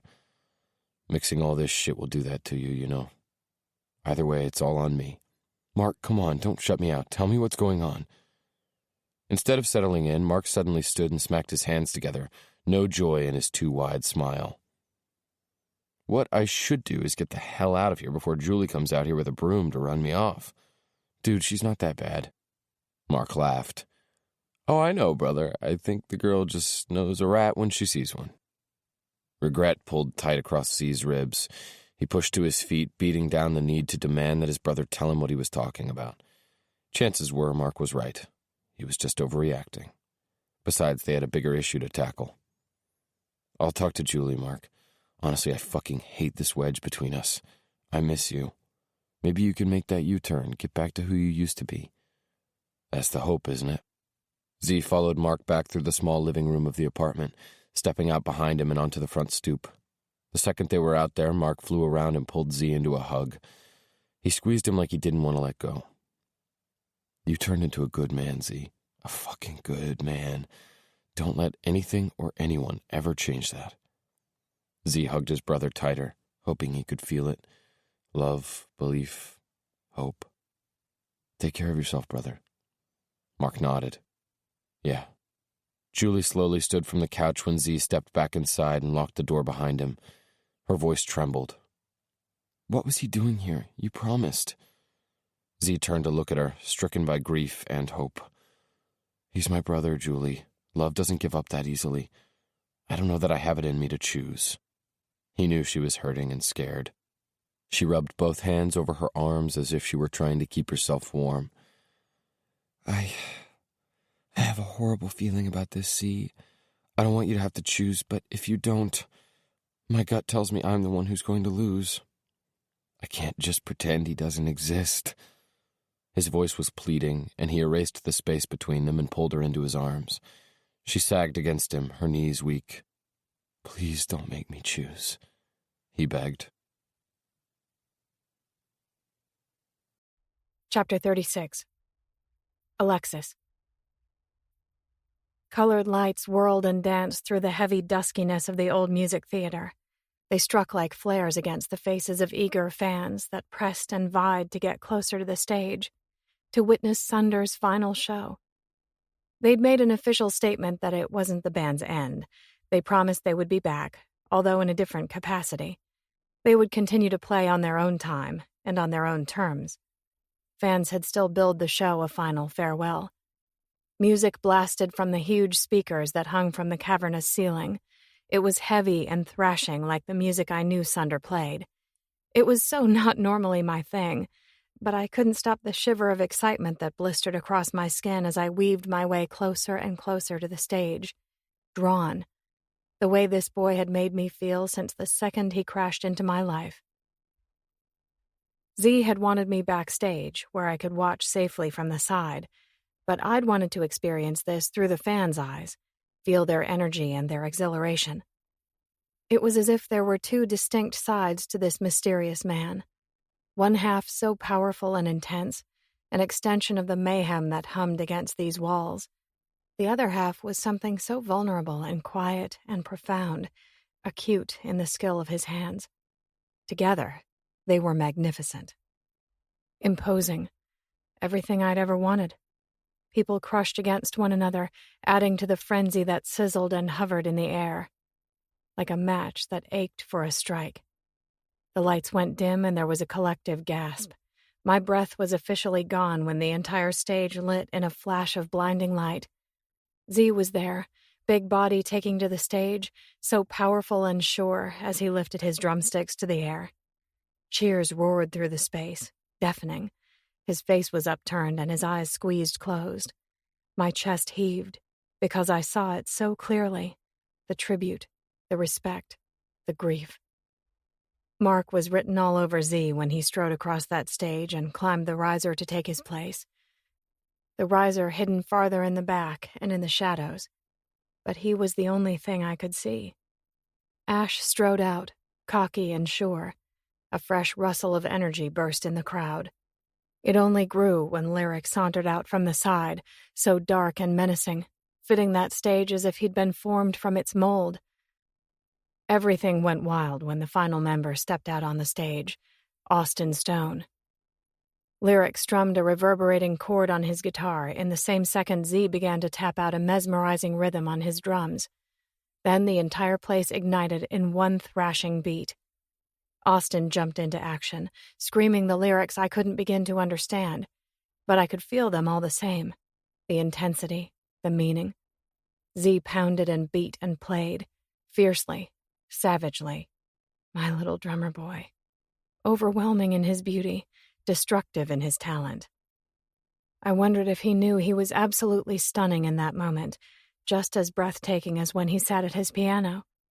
If he knew that this gift was just as great, or if he believed this was only a penance, punishment. I got lost in Sunder, in the music, in the connection that was so clear in the four of them. The crowd thrashed and slammed at the base of the stage, each song only propelling it higher. It rose into something that verged on violence, a chaotic disorder that somehow felt like freedom, as if the entire place was riding that sharp edge of beauty that at any moment might slip and shatter. It became more intense, so intense that I felt myself losing my footing. So wild I couldn't tell if it was my spirit or my feet that had truly been swept away. I felt staggered when the set came to an abrupt end. Vibrations of their last song still rang through the air, knitting with the roar of the crowd. Austin thrust a fist in the air and exited the stage, and both Lyric and Ash tossed their picks out into the crowd before they followed him off. How it was possible that energy grew when Zee climbed down from the risers, I didn't know. But I felt it stirring, building fast as he made his way down and came closer to the edge of the stage. He tossed one drumstick out into the crowd, then the other toward the other side. He was so mesmerizing I could have sworn I was floating in the remnants of the song. I thought he'd exit the side of the stage like the rest of the guys, but his gaze scrambled across the faces that cheered and stretched out their hands to get closer to him, the same way I felt desperate to. Bronze flecks gleamed in his eyes when they finally tangled with mine. And this boy, this magnetic boy leaned down toward me, hand outstretched. Oh, God. He'd warned me we had to be careful, that the Pops were watching, that we had to keep our distance and play it cool. Maybe I'd been a fool to agree, to give in. But I was chasing those slivers of time that I could feel winding down, clinging to the moments before they came to an end. It was what had led me to stand at the base of the stage, my heart going haywire, erratic beat after erratic beat. I fought against the bodies that crammed toward him, eager to get closer. He touched a few of the hands lifted in his direction. The second I touched him, his hand curled around mine. He hauled me up through the demanding crowd, the muscles in his arm bulging as he lifted me onto the stage. Giddiness swept through my consciousness, dizzying and sweet. I gasped out in shock when I was suddenly on stage with Zee. It felt like a statement. It felt like a promise. It felt like perfection. "What are you doing?" I rasped through the surprise when both his hands landed on either side of my neck. His voice was gruff where he murmured it close to my lips. "I need you." "What about people seeing us?" "I don't care anymore, Alexis. Can't go a second more acting like what we have is wrong." And that was it. I was gone. There was no longer any question. I belonged to him. "Come with me," he demanded. Didn't he get I was already there? Cheers turned to chants that rose from the floor as he hauled me behind him. He led me to the opposite side of the stage than the rest of the band had exited. He pushed aside a thick black drape that hung from the ceiling and pulled me into the well of darkness waiting backstage. Members of the crew darted around the narrow space, shuffling chords and rushing on stage as they moved equipment around. The chants grew fainter, though more demanding the deeper we went into the depths of the theater. "This way," Zee said, keeping a tight hold on my hand as he took a right turn down another hall. My heart thundered, this thrill shivering through my senses and taking me whole. Zee turned the knob of a door and ducked us inside. He flipped a switch. A light flickered on, breaking the wall of darkness and lighting the room in a dusky glow. If I had to guess, it had once upon a time been a small dressing room, the space currently cluttered with boxes and old equipment. Zee spun around in the middle of it. For a beat, he stared me down, pinning me with the stunning potency of those eyes that consumed and ravaged and devastated. "Alexis." He said my name like praise. A strike of lust exploded in the air, a frenzy lit. He pushed me against the wall, big hands on my neck, fingers driving into my hair. He groaned the deepest groan when he seized my mouth, his tongue hot and his kiss unyielding. He pressed me tighter against the wall, the strength of his body overpowering mine, my knees weak and my spirit bounding. "Zee," I mumbled at his mouth. I clutched his shirt and lifted to my toes in a bid to get closer. His hands moved down my neck and over my shoulders. Chills spread. I panted, and he splayed his hands wide, dragging them down my sides until he had hold of the hem of my lacy tank. He edged back and tore it over my head. My chest heaved, bare, no bra underneath. "You've ruined me, Alexis Kensington. I know all the shit I'm supposed to do, but then I catch a glimpse of you and it's all over. Done. Finished." It was a growl. No power left in me except what I'm gonna do to you. I threw myself at him, locking my arms around his neck and kissing him with everything I had, with everything I felt. Did he feel it too? Was it possible? Fall with me. He ripped open the button of my jeans and yanked down the zipper. He spun us in the same second he was dragging my jeans and panties down my legs. He kept edging me back, lips still touching mine. "What the hell have you done to me? I'm so lost, baby. So damned lost."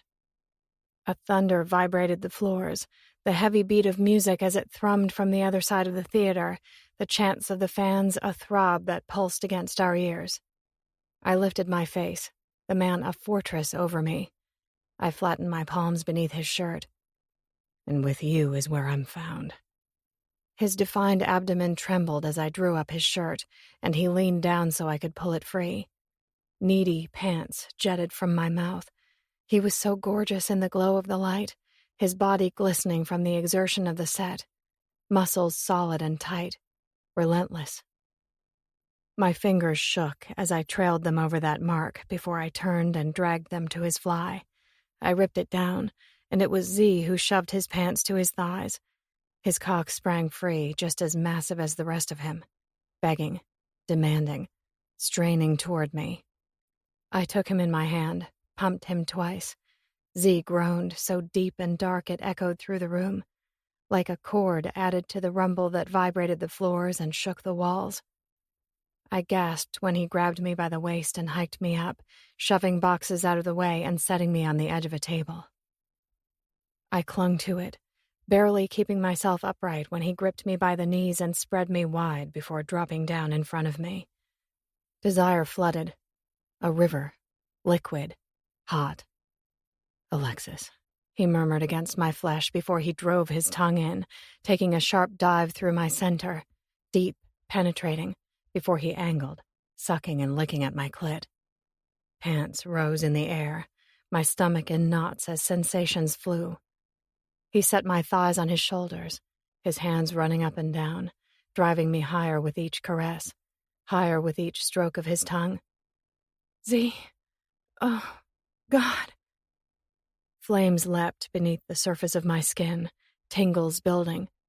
Everything shivered, tightened, the thread of bliss. And suddenly he was there, a big hand on the back of my neck to keep me supported while he gripped the mass of himself in the other. He guided the swollen head of his cock to my entrance, barely touching. A tease. I whimpered, so turned on I couldn't see. "Zee, please, I'm so close." "What do you need?" "You." He surged forward, and a scream burst from my throat. So big, too much, never enough because I would forever want more. He ground his teeth, barely clinging to a thread of control. I could feel it, the tension that ran on a circuit through his body, energy alive, the space between us one. "Zee." He rocked and fucked and stole my sanity, a hand on the back of my neck to keep me steady, every restraint decimated. He took me in a way he never had. Manically, desperately, unhinged, falling, gravity too great to resist, his and mine, colliding. Edging back, he pulled out as far as he could. His cock was slick as he withdrew, our breaths shattered as we both watched where we were connected. Wild eyes flicked to mine, and he pressed his thumb into my mouth. I sucked desperately, and he tugged it free, dragging our attention back down as he swirled it around my clit, as he drove into me as deep as he could take me. That was it. I flew. Gone. Bliss. It blinded and bounded and shot me to a place that shouldn't exist, a place where darkness and light were one and the same. Weightless. Stars. Zee sank his fingers into my ass and dragged me off the edge. He fucked me with wild, uneven strokes before he roared when his orgasm hit him, full speed. My name. My name. My name. Uncontrolled, I crumbled in his hold, the world alive, the walls a thunder of energy. Someone was suddenly pounding on the door. Zee, asshole, are you in there? Zee jerked back. Shit, he muttered. He threaded his fingers through his sweat-drenched hair as he wildly looked around. More pounding. Zee! Yeah, give me a second, he hollered over his shoulder as he set me on unsteady feet. He kept a hand on me while he quickly resituated his pants and moved us back to the other side of the room and helped me into my clothes. A fist hammered on the door, and Ash's voice bled through. Not joking, Zee. We've been looking for you for 15 minutes. We should have been back on stage for the encore 5 minutes ago. Crowd is about to lose their shit, man. You know the routine. My heart raced as I frantically struggled to get back into my clothes. Shaking, I smoothed them out just as I tried to work out the knots in my hair. How do I look? I whispered beneath my breath, feeling the flush of redness hit my cheeks. Arrogance filled his smirk. Like I just fucked you. I chewed at my lip, dropped my gaze. Zee. He set his palm on the side of my face and forced me to look at him. You look like a fucking vision, just like every damn time you walk in a room. He gripped me tighter. And what you look like right now, you look like you belong to me. Emotion clogged my chest. More pounding. Now! Zee shouted toward the door. I'm coming. He tugged his shirt back over his head while I slipped back into my shoes. Then Zee slanted me a smile, unlocked the door, and threw it open. Ash was on the other side, the guy appearing half-pissed, though a knowing grin slid to his face the second he saw Zee towing me out by the hand. Now, you know I never want to get in the way of the lovin', because there's no reason to tell any lies. We all know that's the most important thing. But we're just about to have a riot on our hands. Need to get our asses back on that stage. Pronto, baby. You two can get back to the good stuff after. Let's do it, Zee said. Ash reached out and squeezed his shoulder. A statement passed through his eyes. Something that looked like encouragement. Maybe approval. Still, Ash's expression brimmed with all the same questions I needed answered as well. It passed just as quickly, and the three of us were racing down the dank, dark halls. We headed in the opposite direction of the one Zee and I had originally taken. It looped around to the other side, where there were a handful of dressing rooms and a big room to the back with a bar and sofas. The noise level grew, and we increased our pace. Heading down another hall, we broke into an open area where the crew was bustling around, and a bunch of people were gathered at the side of the stage. The emotion that had almost exploded back in that room softened when I saw who was waiting in the wings. Tamar, Shay, and Edie. Only Willow was missing from this group of women who'd somehow so quickly become important to me. Zee led me right up to them as if that was exactly where I belonged. Tamar saw me first. Her striking face twisted into a wry grin, eyes wide with suggestion. Well, look who we have here. Her grin grew as it landed on Zee. If I wasn't so proud of you, I'd tell you that you're grounded for the rest of your life, going around and causing this kind of trouble. The audacity. It was pure affection. Zee pointed at her. I don't have time to tell you to watch yourself, so take care of my girl, will you? He dipped down and pecked me on the lips. Twice. So sweet. God. Gladly, Shay said, catching on while Zee walked backward, keeping his gaze on me, before he quickly spun around and joined the circle where the band was huddled. They all took to the stage, Sebastian included. There for the encore, a mandatory piece of this momentous farewell. Everything went wild. The screams and the cheers and the crushing wave of energy, because these bad, bad boys meant something to these people. They had created something no one else could, had a chemistry that could only be found in their bond, this mixed-up, mismatched family. My lips parted in awe, because this was beauty. It was belief. It was love. Shay slipped her fingers through mine. Gently, she squeezed. "I'm really glad you're here." I squeezed back, my voice a whisper as my gaze locked on these brilliant boys. "I really am too." Zee drove us back to my house. He parked in the driveway, and everything went still when he clicked open his door and came around to my side. He helped me out, and then into the welcoming darkness of my tiny house, down the short hall, and into my room. The only illumination was the small bedside lamp he clicked on that radiated a dull, dim light. He glanced back at me, gently tugging me into the attached bathroom where he turned on the shower, slowly undressed me as the room filled with steam, my movements even slower when I helped him from his. Savoring, relishing.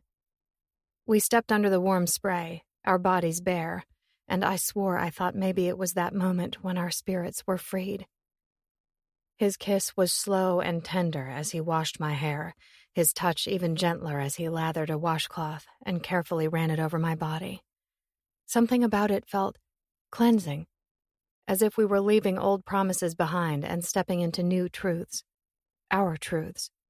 We rinsed, and I could feel the moment slow as he turned off the shower and reached out to grab a towel.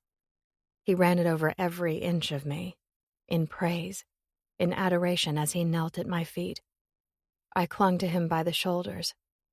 "Zee." "Alexis." It floated over me like a song. He straightened, swept me into his big arms, and carried me to my bed where he slowly crawled over me. He threaded his fingers through mine and held me close as he nudged my legs wider and pressed into my body. Every movement felt in opposition to earlier, when we'd both been undone. That was a plea. This was a promise. He looked down on me while the world spun around us, shifting and changing and binding.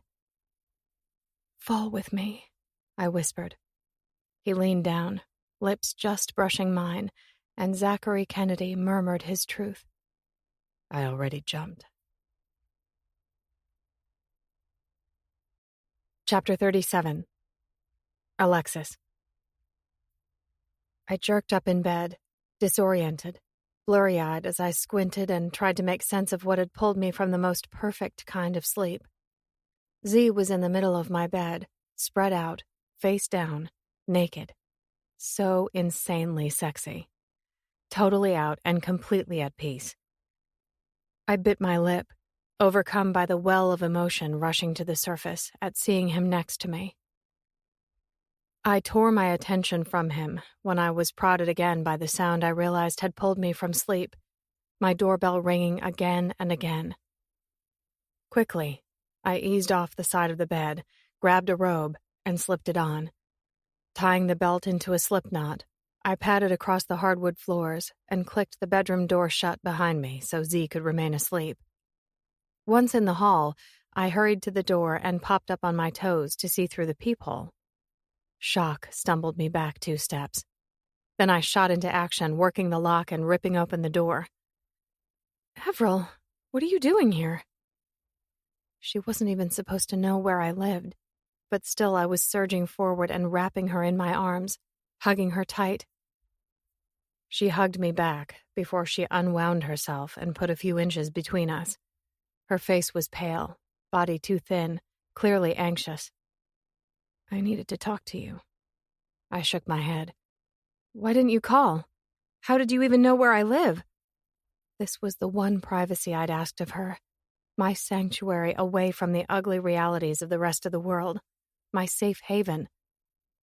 "I'm sorry. I went to the library and used a computer to find your address. I needed to talk to you. In person." Anxiously, she peeked over her shoulder. "By myself." "Why?" "Craig." She whispered the word like a dirty confession. I sucked in a shocked breath. She'd never once said his name. She didn't need to explain or clarify who she was talking about. I already saw it in her eyes. What did he do? She twitched. He keeps asking about you, asking me to call you. Guilt blanketed her expression.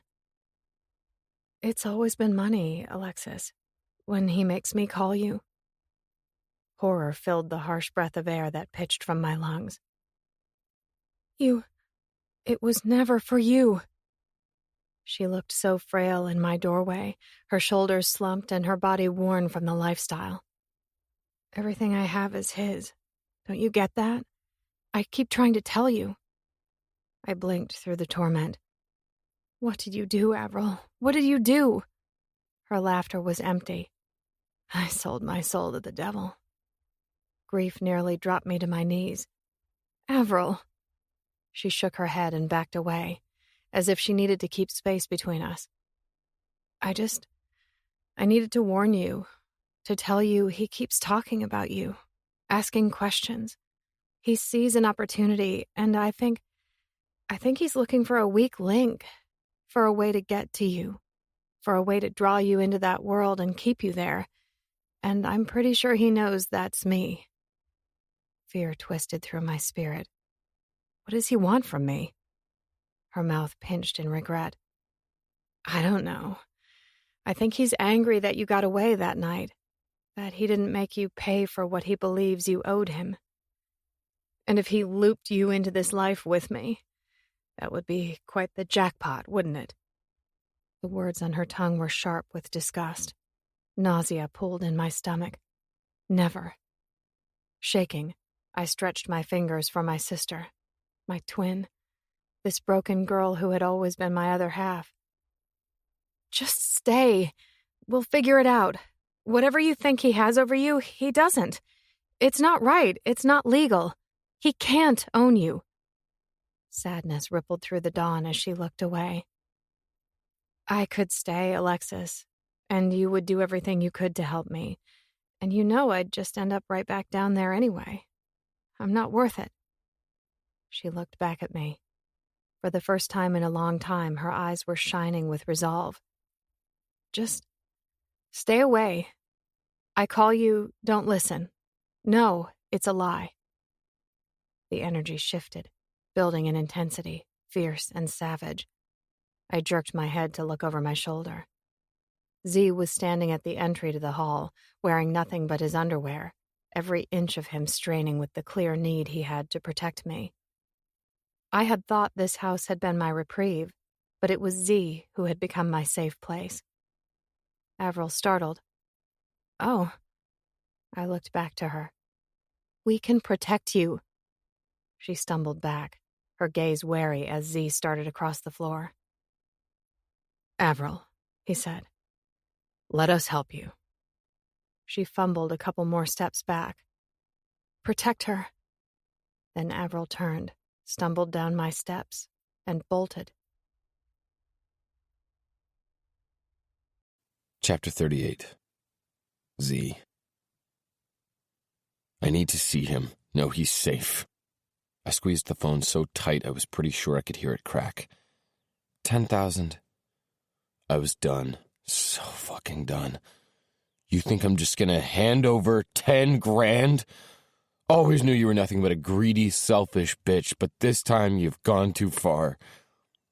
Pretty sure she'd crossed that line when she'd sold her house, the house I'd bought for them, to keep them safe. You know everything comes at a cost. You want to see him? It's 10. I gritted my teeth, gripping at the back of my neck as I stormed around my loft, trying to rein it in. He's not a fucking pawn, Veronica. You know how it works.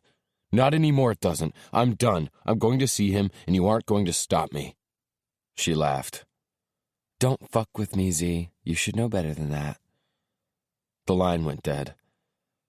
A roar burst from somewhere in my chest, fury and anger in this fucking brick wall she kept landing me against. Rage had my phone flying across the room.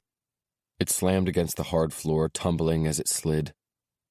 I gripped handfuls of my hair, storming back and forth, losing it, forgetting the promises I'd made, Because that girl, that sweet, sweet girl, had me wanting to make different ones.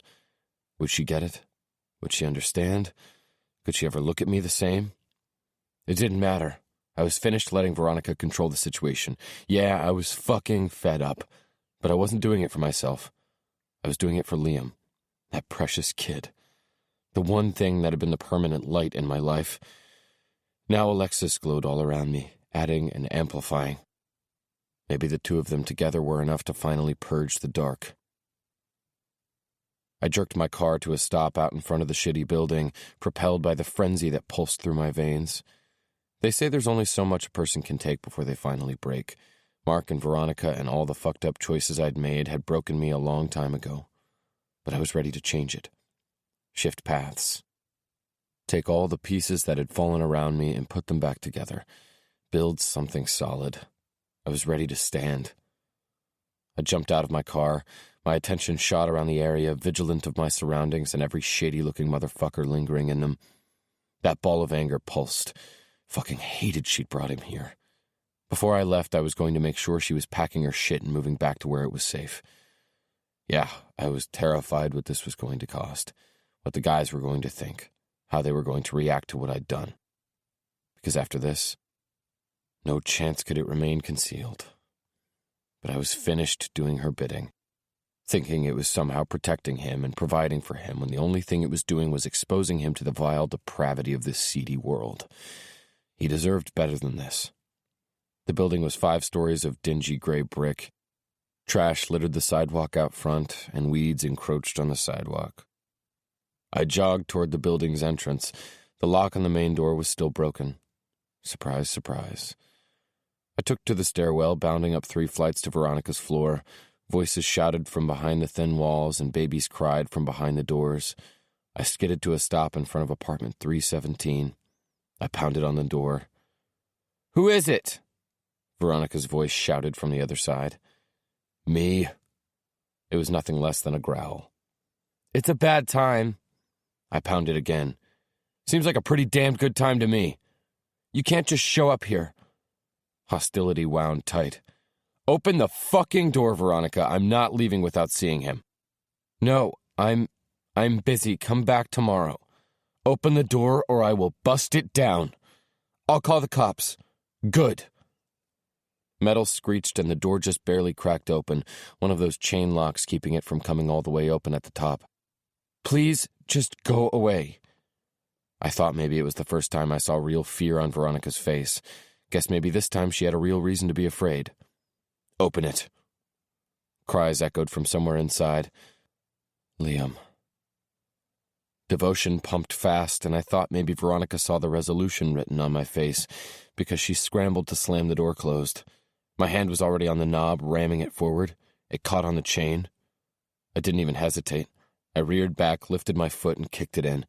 The chain snapped and the door flew back, banging into the interior wall. Veronica screamed. My eyes jumped around the trashed-out space, my heart going wild where it slammed against my ribs. No, there wasn't anything concrete lying around, no needles or bags, but it wasn't like I hadn't been around long enough to know the signs. I knew exactly what I was looking at. Fear and hatred slicked like ice down my spine. I should have known. I should have fucking known. My head cocked as I shifted to stare her down. "You're using?" It was a spew of revulsion that slid from my tongue. Memories spanning the last couple of years assaulted me. The shady, sketchy shit she'd been pulling that had gotten worse and worse. The secrets, the lies, the manipulation. God, how long had this been going on? "You don't know anything," she spat. Biting laughter rolled from my mouth. "Oh, I think I know enough. Where's Liam?" I started for the hall, stepping over the clothes strewn about the floor. Veronica was right about me. She grabbed onto my back, her nails digging into my shoulders as if her pathetic attempt might stop me. I shrugged her off just as I tossed open the first door I came to. I froze in my tracks, a shock of horror rushing from my lungs. 2 women were inside on twin beds. One was passed out, face down. The other was curled on the opposite bed, her back pressed against the wall and her arms wound protectively around her knees. Bruises covered one side of her face, and there was a huge cut that was starting to scab on her upper lip. Avril. I blinked, trying to process. Avril, what the hell are you doing here? She scrambled onto her knees, her eyes wide when she saw me. You... Frantic, I looked around, gaze quick to land on the sheer terror sculpted in every line of Veronica's face. My lips pinched. You're involved in this shit. No, she begged. I swung back around to Avril. Come with me. She shook her head. Hurry, leave, get out of here. I'm not going anywhere without you. I'm calling the cops. Veronica's voice went hard behind me, floating around like a dark warning. She fell down the stairs. Lucky for her, I found her at the bottom. That's bullshit. Veronica looked at Avril. Tell him that's what happened. Avril nodded through the tears blurring her eyes. The girl looked so much like Alexis it damn near destroyed me. Avril, come with me, right now. She shook her head. I can't. Muted cries bled from behind the next door. Liam. It struck me like an arrow. I pointed at Avril. I'm coming back for you. I jostled Veronica aside, and the second I turned away, she was on me again, pounding at my back and clawing my skin. I shook her off and tore open the door to Liam, Mark's son. The boy on the floor with his knees pulled up to his chin, rocking, blameless and innocent and caught up in a mess where he shouldn't be. My entire foundation cracked by the force of my anger, by the force of the protectiveness that combusted somewhere within. Rushing in, I scooped him into my arms and ran right back out because I sure as hell wasn't wasting any time. Veronica's voice was desperate. You can't just come in and take him. I'm calling the cops. I flew out her broken door. Good. Call them, Veronica. Let them see the shit you live in, the things you're involved in. Liam's little arms clung to my neck as I hurried faster, jogging down the hall and bounding down the steps. You can't take him. I won't let you. I didn't take the time to spare her a glance. He's not safe, Veronica. You know it. For once, think of him. In a frenzy, she scrambled down the steps behind me and out into the blazing light of day. I ran for my car with Liam in my arms, and then all the breath left me when I skidded to a stop. Chapter 39. Alexis. Pick up, pick up, pick up. I paced in front of the bay window that overlooked my garden, listening to the phone ring and ring on the other end. It went to voicemail for the fourth time. Crap, I muttered, resting my cell against my lips as I tried to fight the mounting worry. Zee and I had spent the morning together, curled up on my couch watching a movie. Like we were just a normal couple. He'd been there to support me through the sadness my sister always left behind. He'd held me and brushed me with a million tender kisses to my temple as he whispered promises that had come alive in my spirit and taken root in my mind. He'd left an hour ago, and I'd finally gone back to my room and grabbed my phone where it had been charging on my nightstand. Avril had left a frantic message. He's so pissed, Alexis, so pissed. He knows I went over there. He knows. I messed up. I think I messed up bad. Now she wouldn't answer. Panic crawled into my senses, growing and building into this terror that I knew from experience was unwarranted. This wasn't the first frantic call I'd received from Avril, but there was something about it that gnawed at me. Once again, I listened to her voicemail, and again I dialed her number, but it kicked me straight to the robotic voice, asking me to leave a message. Shit. I lightly drummed my phone in my palm, knowing better, that I should let it be. My sister had done this to herself, gotten herself into this mess. She'd been doing it for years, twisting and manipulating. But my gut warned me this was different. The way she'd shown up this morning was so out of character, and she hadn't asked anything of me but to stay away. Don't do it, I muttered to myself. But when it came to Avril, I never seemed to listen to that voice of reason. I thumbed into my phone and activated the family locator. I was the one who paid for Avril's phone. I'd rationalized I needed to be able to get in touch with her and she with me. We never knew when there might be an emergency. This qualified, right? The little red silhouette with Avril's name popped up on the map, right back in that crummy area where she'd kept leading me. God, this was stupid. So stupid. But I couldn't ignore this feeling, this intuition. I dialed her again as I grabbed my purse and keys and headed out the door, leaving another voicemail. I'm coming to get you, Avril. No more excuses. This has to end. I ended the call and pressed the fob to unlock my car, jumped into the driver's seat, and backed out into the street. I pulled up Zee's number and pushed call in the same second I put my car in drive. Voicemail again. Frustration and a shot of fear attempted to climb into my chest, but I sucked it down, focused on what I needed to do. Hey, it's me.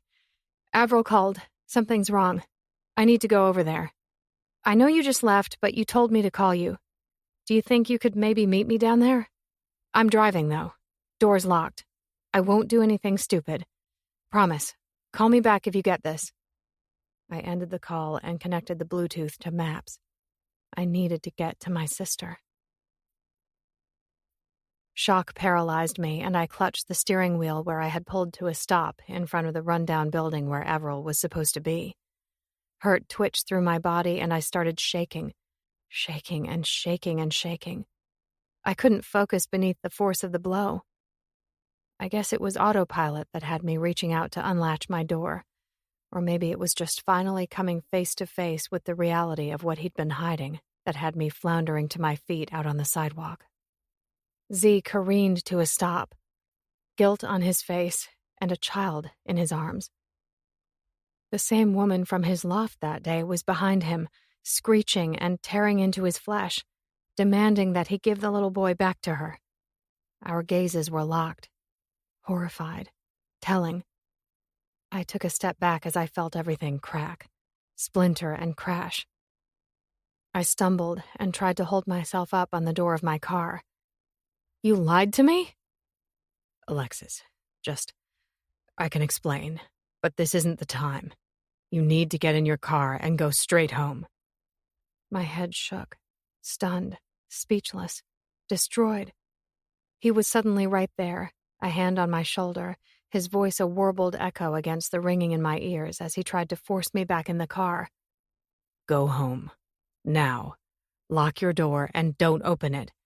I'll call you as soon as I can. It's not safe. It's not safe. It's not safe. It's not safe. I'd always known it was really my heart that was at risk. Avril, I mumbled, incoherent. Zee touched my face, the child clinging to him with fear and panic in his eyes. I know, he said. I know, but you've got to go. Trust me. I'm going to fix this. You need to get out of here, and you need to do it now. I'll call you later. The woman was still flailing and screeching behind him as she tried to rip the boy from his arms, screaming that he'd betrayed her, that he'd promised. Trust. That was the thing about it. When you broke it, it was gone. Chapter 40. Zee. Anthony was already waiting for me back at the loft when I barreled inside. He shot to standing from the couch. Zee. I held my hand against the back of Liam's head, holding him close and bouncing him like the few times I'd gotten to do when he was an infant, trying to get him to settle down, to get him to stop crying, praying he'd feel safe, begging him to understand I would protect him, even if it cost me my life. When I'd taken him out of the car, I'd done a quick check for visible injuries, thanking God I didn't find anything. Still, I knew not all scars were visible. I needed to think of him first, make sure he was comfortable before I started bombarding him with questions I knew would be difficult for him to answer. I've got you, little man. I've got you. I kept telling him while I eyed Anthony from over his shoulder. No, he wasn't a baby anymore, but he felt the same way he'd felt the first time I'd held him. He felt like devotion. He felt like love. He felt right. The second I'd held him in my arms, I'd just known. I felt the connection to him in a way that should have been impossible. It was an intense bond that could never be fractured. Like my brother's presence was right there, filling me with purpose. Anthony quieted his voice. What is going on? You call Kenny? Kenny was the attorney who was always at the ready, fighting to get us clear of the trouble Sunder always seemed to find itself in. Without a doubt, this was going to be our greatest fight, the culmination of it all. Every mistake each of us had made coming to a head. Sunder's end. Guess it had been coming all along. I got in touch with him and asked him to get over here. He said he was dropping everything and would be here as soon as he could. The guys? Texted them, said it's an emergency. Everyone's on the way. Police have been called. I gave them the tip with the address you sent. You ready to tell me what the hell is going on? Protectively, I tightened my hold on Liam, keeping one of his ears against my chest and covering the other with my hand, like it might stand a chance of protecting him from all this. Veronica was demanding more money for me to see him again. 10,000. I was done, Anthony. Just done. I decided I didn't care who knew, and if she ran with him like she's been threatening, I would hunt her down. I sucked in a breath. I couldn't keep going on this way. I've been feeling it in my gut that something bad was going down, that she was going back to her old ways. I finally realized that until I was ready to take a stand, nothing was going to change. I swallowed hard. She wouldn't let me in when I showed up at her place, so I kicked in the door. She's been using, man. Anthony set both hands on his hips, face toward the ground. Shit. Not the worst of it. Guess he heard the urgency in my voice because he looked back to meet my face. My tongue darted out to wet my dried lips. There were girls, 2 of them, being held in one of her rooms. One was passed out, the other beat to hell. He covered his mouth with a hand, wiped it across his lips like he could rid himself of the bitter taste. I shook all over. It was Avril, Alexis's twin sister, the one who got Alexis in trouble in the first place. She keeps telling Alexis that she can't leave. God damn it, Zee, this is a disaster. I jerked around when my door banged open. The whole crew rushed in, wild-eyed and fists clenched, ready to fight. They had always been there, ready to have my back. I just prayed that remained the case this time. They all stopped like they'd run into a brick wall when they saw the kid I held in my arms. Liam flinched, having no clue what was happening. I kissed the top of his head. Baz stepped forward, shaking his head, words cautious. Zee, what's going on? Chapter 41. Zee, 20 years old. Zee shouldered into the dusky club. Strobes flashed. Bodies were packed wall to wall. The seedy, lusty crowd lit up in bursts of white, blinding light for the briefest of moments before they fell back into darkness. Again and again. It set the scene to slow motion. Zee felt like he was wading through a dense fog that fought to hold him back as he pushed through the crowd. Relief slammed him when he saw the group huddled in the far corner around a booth, distinct and sharp. Familiar faces in the same goddamned scene. Just when he thought maybe Mark was pulling it together, shit like this had again become routine.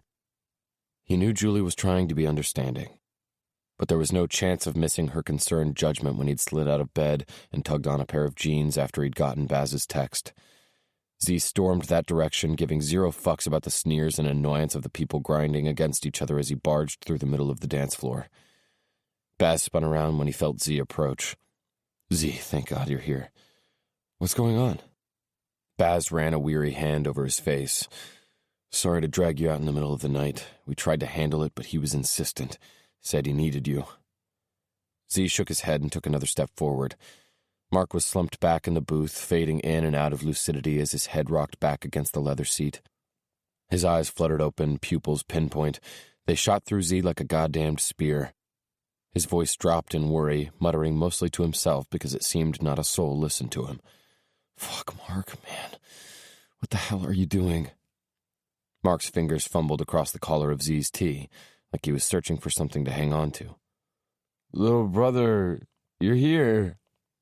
Of course I'm here. You said you needed me. A smile fluttered at the edge of Mark's slack mouth. Always need you, man. You're my best friend. Always there for me. Love you. Love you like crazy, you know that, right? You're the best. Zee sighed. Of course he knew. Lyric, Ash, and Baz crowded behind Zee, peering over his shoulder at Mark like they didn't have a clue what to do with him. Come on, Mark, let's get you out of here, Zee said. Do you think you can stand? Think so. He helped his brother slide out from behind the booth and onto his feet. The second he did, Mark canted to the side, nearly toppling over. Zee grabbed him before he face-planted, hauling him back up and slinging Mark's arm around his shoulders, hoping he could at least support some of his weight. Zee belted his arm around Mark's waist. "I've got you," he promised. Ash rushed forward to take the other side. "Got him?" he asked. "Yep," Zee replied. Baz and Lyric took the lead as they worked their way back through the crowd, down the dimly lit hall and into the back parking lot where Zee had parked. Ash and Zee maneuvered Mark into the front passenger side of the car. The second he hit the seat, Mark nodded out. Zee slammed shut the door, gusted out a strained sigh, and leaned his back against the door. As he pressed both palms to his face, he tried to rein in his frustration. The pain and hurt and worry that was the root of it all. Unease sifted through the night as the club pulsed on behind them. "He's bad, man," Baz said. Zee dropped his hands and gave a tight nod. "Yeah, I know. It's getting worse." Lyric paced in the distance, the dark, dark silhouette of a squall of turmoil where he raged. A storm. Baz's voice dropped low. "Listen, Mark's our brother, just as much as he's yours. Doesn't matter we don't share the same blood, he's family, but we're trying to get our shit together. Things are finally really happening for the band. Ash, Lyric, and I, we all kicked, but Lyric's still struggling bad, trying to get his life together after all the shit that went down. Can't have Mark spiraling like this. Worried he's going to drag the rest of the crew right back down with him." A wave of helplessness crashed over Zee. "What the hell do we do? I mean, I've been trying, begging him to see reason. He's good for a few weeks and then it's this all over again." Zee toed at a pebble on the pitted pavement, wary of what to say, wondering if he should bring it up or let it lie. He glanced up at Baz. "He came to me a couple months back, said he'd gotten himself into some trouble, involved with some bad people. You know anything about it?"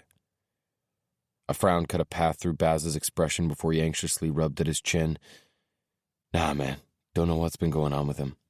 You know Mark, he's always quiet, keeping to himself, but anytime someone's dealing in that world, you can rest assured the people he's going to be hanging with aren't going to be saints." Zee's nod felt reluctant. "Yeah, probably." Hands stuffed in his pockets, he lifted his shoulders to his ears. "So what the hell do we do? How do we help him? He can't keep going on like this." Baz blinked at him. "He's got to want to. Problem is coaxing him to that place." Zee's head rocked back against the top of his car, face turned toward the sky, the stars obliterated by the city lights. But he knew they were there, waiting with all their promises, with all the good things the world had to give. His brother deserved it all. Zee made a silent wish. "Please, give me back my brother." Chapter 42. Zee. Hostility rippled through the air like heat waves. Baz was standing at the window, looking out on the city while Lyric sat on a plush chair across the room, rubbing his palms together. Ash was in the kitchen, banging shit around. Each of them trying to come to terms in their own way. Liam sat on the rug at my feet, wearing headphones and watching a kids' movie on the iPad I'd given him to keep him entertained. It wasn't like I had any toys lying around, considering part of the deal was Veronica would never let me bring him to my place. We needed to remedy that, and soon. First, I needed to wade through all the mistakes I'd ever made, find a solution, and pray to God the guys would forgive me for what I'd done. If they didn't, it would rip out my fucking heart, same as the way Alexis's reaction left me feeling tattered and torn. My heart didn't matter. My focus needed to be on this kid. This kid I'd done my fucking best to be a dad for, to take care of him the way he deserved. No question I'd failed miserably. He deserved so much better than being caught in the middle of this. Baz spoke toward the window. "All this time, all these years, and not a goddamned word, Zee? Not one?" Agony was written on his face when he turned to look back at me. Nervously, I sat forward, scratching at my beard as I struggled to find an explanation for the choices I'd made. It was the only way Veronica let me have a relationship with him. She said if I was stepping up and taking Mark's place in the band, she didn't want him anywhere near that kind of life, that it had stolen Mark from her, and she wouldn't allow her son to be ruined by it. Should have known better than all of that. The girl acting the victim, needing money to get out of the bad side of town. Was pretty sure she'd been running back down there all along. From the kitchen, Ash scoffed and banged shut a drawer. "And I'm sure that's exactly how that bitch kept you eating out of her hand, isn't it? Making demands, twisting things to go her way. Knew it the second she came waltzing in behind Mark that she was no good. Not all that hard to put a finger on her type. Yeah, I said. We knew from the start none of you would ever go for it, which was why we kept it a secret. Baz turned all the way around. We could have helped you. Why the hell did you ever think you had to go this alone? My gaze darted to Anthony, back to Baz, and I prepared to make my confessions. Because it was my fault. What was your fault? All of it. Chapter 43. Zee, 20 years old. You have to show. We hit the road tomorrow. Need to see you before I go. Anxiously, Zee peered back through the bathroom door, through the murky light, and into the bedroom where Julie was asleep in their bed. He'd crept into the confines of the bathroom so he could take the call and not disturb her since it was close to midnight. He kept his voice quieted. Don't know that I can make it this time. All this last-minute, late-night shit has been putting a stress on Julie. Forget Julie tonight. I'm going to be gone for the next 6 months. She won't have to worry about putting up with me. Zee rubbed a hand over the top of his head. Who's over there? Just a few friends. The rest of the band are off spending time with family before we hit the road. You're not high? Do I sound like I'm high? Zee hefted a regretful sigh, hating that he even had to bring it up. No, you don't. Then get over here. Zee peeked out again at Julie's silhouette before he blew out a resigned breath. Fine, I'll be over there in a few. There's my little brother. Zee ended the call and slinked back into the bedroom, silent as he pulled on a pair of jeans and a shirt over his head before he quietly snuck out the door. He just hoped he didn't regret it. Zee shouldered through the house, packed with faces he didn't recognize, searching for the one face he wanted to see. The one person who held the power over him to drag him out in the middle of the night without telling his girlfriend where he was going. Pushing through the pulsing crowd, Zee knew that compulsion was greater than just obligation. There was something special about him and Mark. Their brotherhood was something that mattered. Mark would always be Zee's hero, and Zee would always be his rock. Zee found Mark and Veronica slung back on a couch, the girl draped around him like some kind of shiny, overpriced trinket. Gorgeous, but by the look on her face, never worth the cost.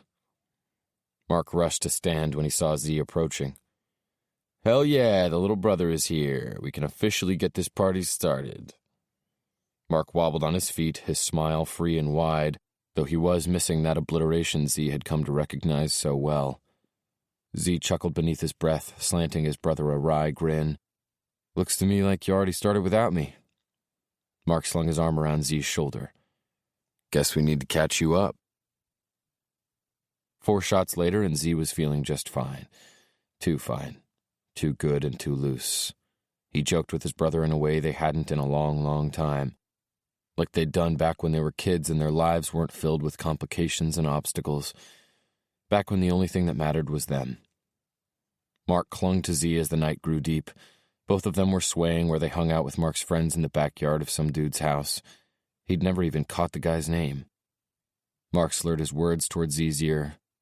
Gonna miss the hell out of you. You don't know what it's like out there on the road. It gets so fucking lonely out there. I think I start to lose my mind just a little bit. Start thinking crazy shit is going down, this paranoia I can't shake, like everyone is after me. Zee squeezed the back of Mark's neck in some kind of an encouraging embrace. Maybe it's time to ask yourself if it's worth it, if living this life is what you really want to do. Mark's head shook. Nah, man, it's my life. The one thing I've got going for me. Me and the guys, we worked our asses off, paid prices none of us wanted to pay, and we did it anyway. No way am I ever going to let that go. Seeing this through with my crew is the absolute most important thing to me. I get that, Mark. I get it. But how are you going to know when you've had enough? When you want more? Mark's gaze drifted over to where Veronica was in the far reaches of the yard having a conversation with a guy Zee'd never seen before. The two of them were barely shadows in the dusky light that stretched out from the house. Every once in a while, the dude's bleached white hair struck in the light. There was just something about him that screamed sleazy. Trouble. Like his brother needed any more of it. Unease crawled through Zee's gut. It almost seemed like they were arguing, their words heated and lowered. There was no missing Mark's suspicion either. His brother swallowed and his spine went rigid. Sometimes I think I might deserve something more, want something more, but then I realize I always go looking for what I want in all the wrong places. You care about her? Zee asked, chin barely angling toward the shadows. Too much, obviously. Mark seemed to shake himself from the heaviness. Come on, forget this bullshit. Don't know when I'm going to see you again. Let's not waste it. Zee's eyes narrowed as he tried to see through the fog, his vision blurry and his limbs heavy. Darkness spun just as fast as the room, while everything else felt slowed and distorted. He blinked, trying to focus on the movement, the wispy silhouette that broke through the hush of the room he'd stumbled into, where he sat sprawled back on a dingy, broken-down couch. Hands were in his hair, a body straddling his waist. He groaned. He hated her. He knew he did. But he couldn't stop his body from reacting, couldn't stop his hands from going to her hips, pushing her off, pulling her forward. He didn't know. What the fuck is going on in here? Zee sucked in a staggered breath when a blinding light suddenly split into the room. He was completely disoriented and panting as he attempted to focus, to clear the stupor. Veronica was off him in less than a flash. Her big brown eyes were wide, her mouth twisted with feigned innocence. Disgust rippled from Mark in waves as he took a step deeper into the room.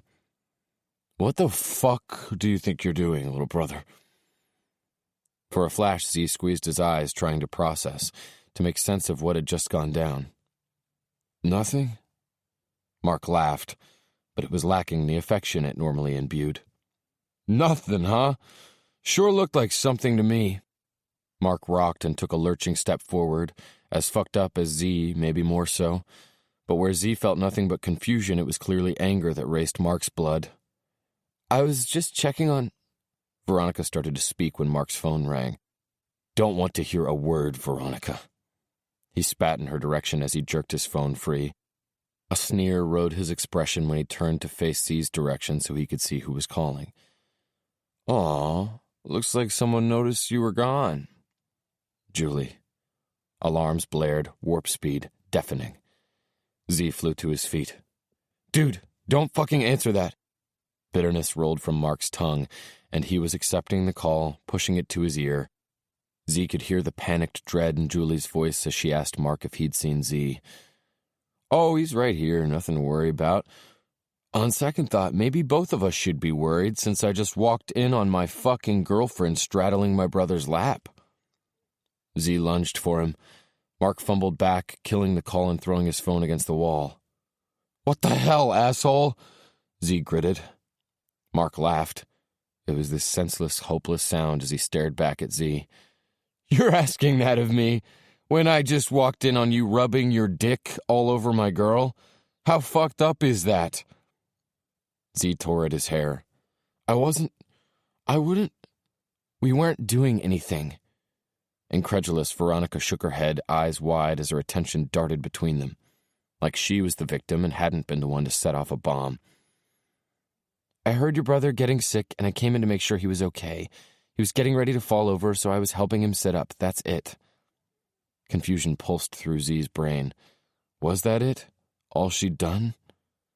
Fuck, he didn't know. The only thing he knew was he shouldn't have come. This was stupid and reckless and foolish. Not to mention the fact his brother had just thrown him under the bus. Zee squeezed his eyes tight, fear tremoring through his body. Julie, Zee begged, right behind her as she tossed a suitcase onto their bed. Tears streamed down her face, her fingers shaking and frantic as she started yanking clothes from the closet and shoving them in. Julie, shit, I'm so fucking sorry. I didn't do anything. I promise you I didn't do anything. I wouldn't touch her. Bitter laughter poured through her tears. You didn't do anything? I wake up at 4 a.m. and you're gone at a party doing God knows what, and you didn't do anything? Her face pinched in grief, and Zee's insides twisted in agony. I told you I didn't want any part of that life. Sadness poured through her whisper. I love you, Julie. Fuck, I love you so much. I'll do anything. Anything.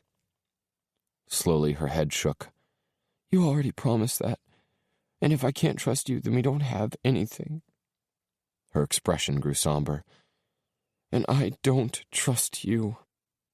She quickly turned away and zipped the suitcase, wiping at her eyes as she dragged it from the bed and headed for the bedroom door. Anguish gripped every cell in Zee's body, fear and horror and regret.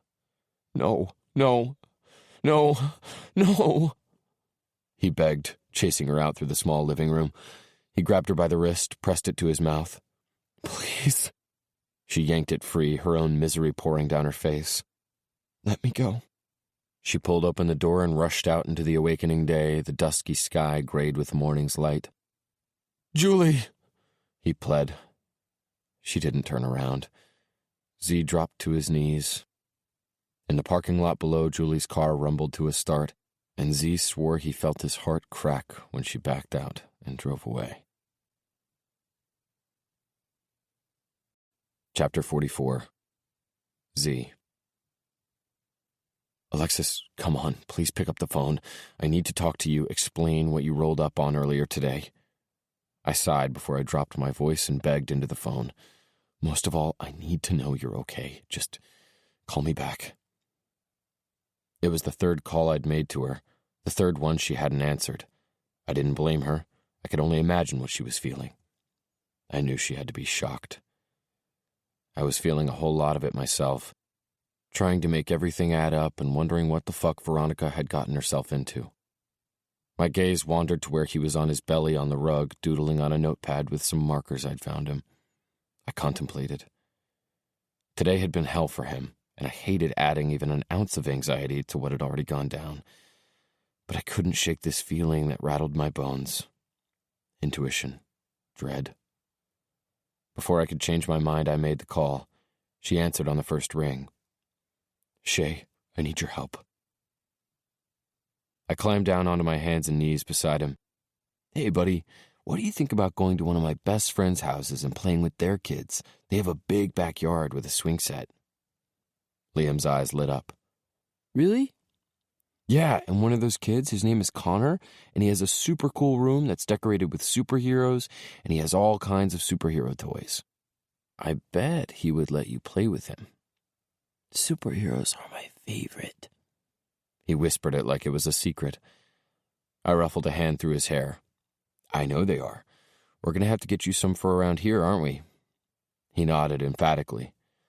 "Uh-huh, 'cause all my superheroes that you brought me are back at Mommy's house, and I don't have any here." Could feel the emotion clawing at my chest, the turmoil rising up from my spirit and gnawing at my being. I stood and picked him up, knowing he wasn't a baby. In that moment, none of that mattered. I needed to hold him, let him know he was safe. "How would you like it if you and me got one of those big houses with a big backyard, just like my friends Shay and Sebastian have for their kids?" His little arms held around my neck as he tilted his head back to look toward the expansive ceiling of the loft. "Your house is already way, way big." A chuckle rumbled free. "But not the right kind of big. Think we need to have some place where you can run and stretch out those legs, where you and I can go out back and toss a baseball. How's that sound?" He squealed and squeezed my neck. "That sounds so good. I like that." Excitement blazed in his eyes. "Does that mean I get to stay with you?"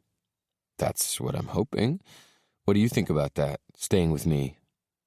I rubbed a tender hand over his head when I asked it. "I think that's the best idea ever. But what about Mommy?" A heavy sigh pushed from my lungs. "I'm not sure about your mommy right now, buddy." Sadness and confusion hit him. I could feel it. This uneasiness that shivered through his little body. I held him a little closer, my voice dipping with emphasis. "You know you can tell me anything, right?" He buried his face in my neck and he nodded. "Is there anything you want to tell me?" His voice came out a whisper. "I don't like our new house." I swayed him a little, offering comfort for both of us. "I don't like that house either. That's why I brought you here, because I don't think that apartment is a good place for you. I would have brought you here earlier if I'd known it wasn't a safe place. You know that, right? That I won't let anything bad happen to you, that I'll keep you safe?" He nodded again. "Has anyone hurt you there?" His little shoulders scrunched up. Instantly, a ball of rage consumed me, threatening to burst, wondering exactly who I was going to have to track down and kill. No, but sometimes people there are so mad. Who? The man. He yells at Mommy. When he comes, Mommy tells me to go to my room and stay in there. I kissed his temple, running my hand down his back. That might have been the only good idea Veronica had ever had. All right, let's go meet my friends. I'm going to leave you there, but just for a little bit, okay? I won't be gone long. I just have some really important stuff I have to take care of. And when I'm finished, we'll go do something super fun. Sound good? I like that idea. Me too, buddy. Me too. Chapter 45. Zee, 20 years old. Need you, Zee. Please, man, you've got to listen to me. Told you I'd gotten myself in too deep. I don't know how I'm gonna fix this. They fucking know. They fucking know. I shouldn't have said anything, but how could I not? Paranoia bled through Mark's tone. Zee tried not to crush the phone in his hand as he pressed it tighter against his ear. Anger whirled around him like a windstorm, howling and hot. His teeth ground. You really have the nerve to call me after what you did? Because of you, I lost her. She's gone. Julie's gone. Everything tightened and squeezed, and Zee couldn't breathe. I'm sorry. I fucked up, I know. I'd do anything to take it back. Zee choked out sour laughter. Yeah, funny how I told her the same damn thing. Guess both of us learned the hard way there are some things you can't take back. Mark stumbled over a sob. Zee, I'm scared, okay? I need your help. A rise of disquiet bristled through Zee's veins, that constant sympathy at odds with the hostility that flamed in his nerves. And what is it you expect me to do? Zee heard Mark's hesitation. It was no match for his desperation. Need money. 50 grand. Zee laughed a hollow, disbelieving sound. He was so sick of this bullshit. So sick, so done, so hurt. He could feel it all spiraling down around him. Yeah, and I need my girlfriend back. Don't see either of those things happening anytime soon. Sitting alone in the vacancy of his darkened apartment, Zee tossed back another swig.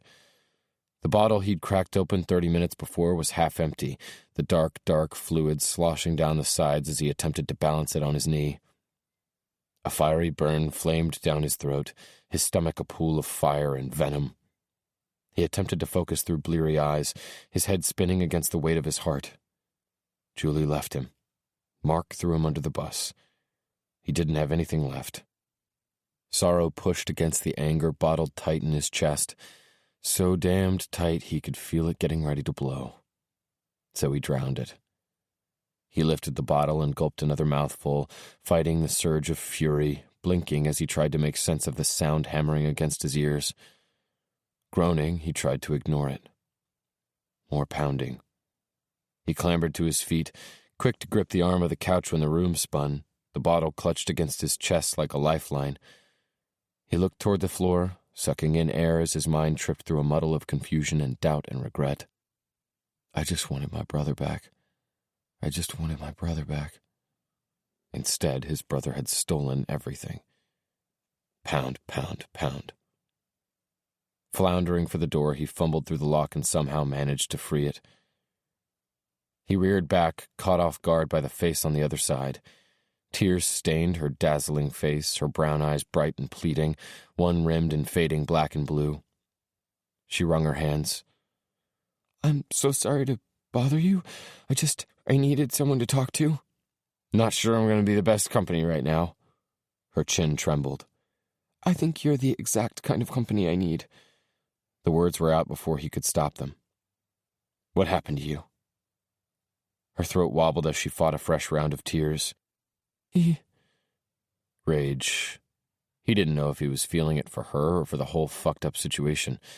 Either way, he couldn't control it, the way it lined his veins like steel. Fingertips touched his chest, nudging him back. Are you okay? She asked. Grief constricted Zee's throat, and he shook his head, too hard. It sent his world spinning again, ground gone. He tried to catch his breath. No, not okay. Me neither. He broke up with me, Zee.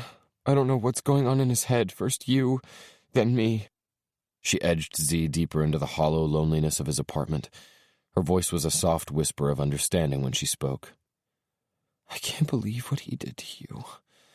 I'm sorry, Zee. You deserve so much better than that. Emotion clogged his throat and burned his eyes. I just wanted my brother back. I just wanted to be there for him. And Julie, she just fucking left. Didn't give me a chance to make it right. I can't make anything right. It was all a slur of misery. Shh. She caressed his shoulders. She gave a gentle shove, and Zee slumped back onto the couch, looking up at her with his heart in his throat and his stomach on the floor as he clung to that bottle. She edged forward, and Zee shivered when she slowly straddled his lap. Let's forget them. They don't deserve us. A shudder ran through Zee's being. This time there was no question of her intentions. And again there was no stopping his body's reaction as she fumbled with the buttons of his fly. Veronica was right. Fuck them. Chapter 46.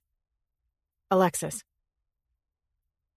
Overcome, I dropped to my knees in the middle of my living room. I held both hands against my chest as if it might keep the torment from pouring out. Since the moment Zee had come into my life, I'd thought I could feel something building every time I was in his space. The way that intensity had mounted and grown, continually gaining speed. I'd thought it was propelling us forward, forcing us in a direction that was good and right, where the walls that had fought to separate us would be obliterated, turned to rubble. Now I was left wondering who he really was, if everything had been a lie. Tell me this isn't cheating.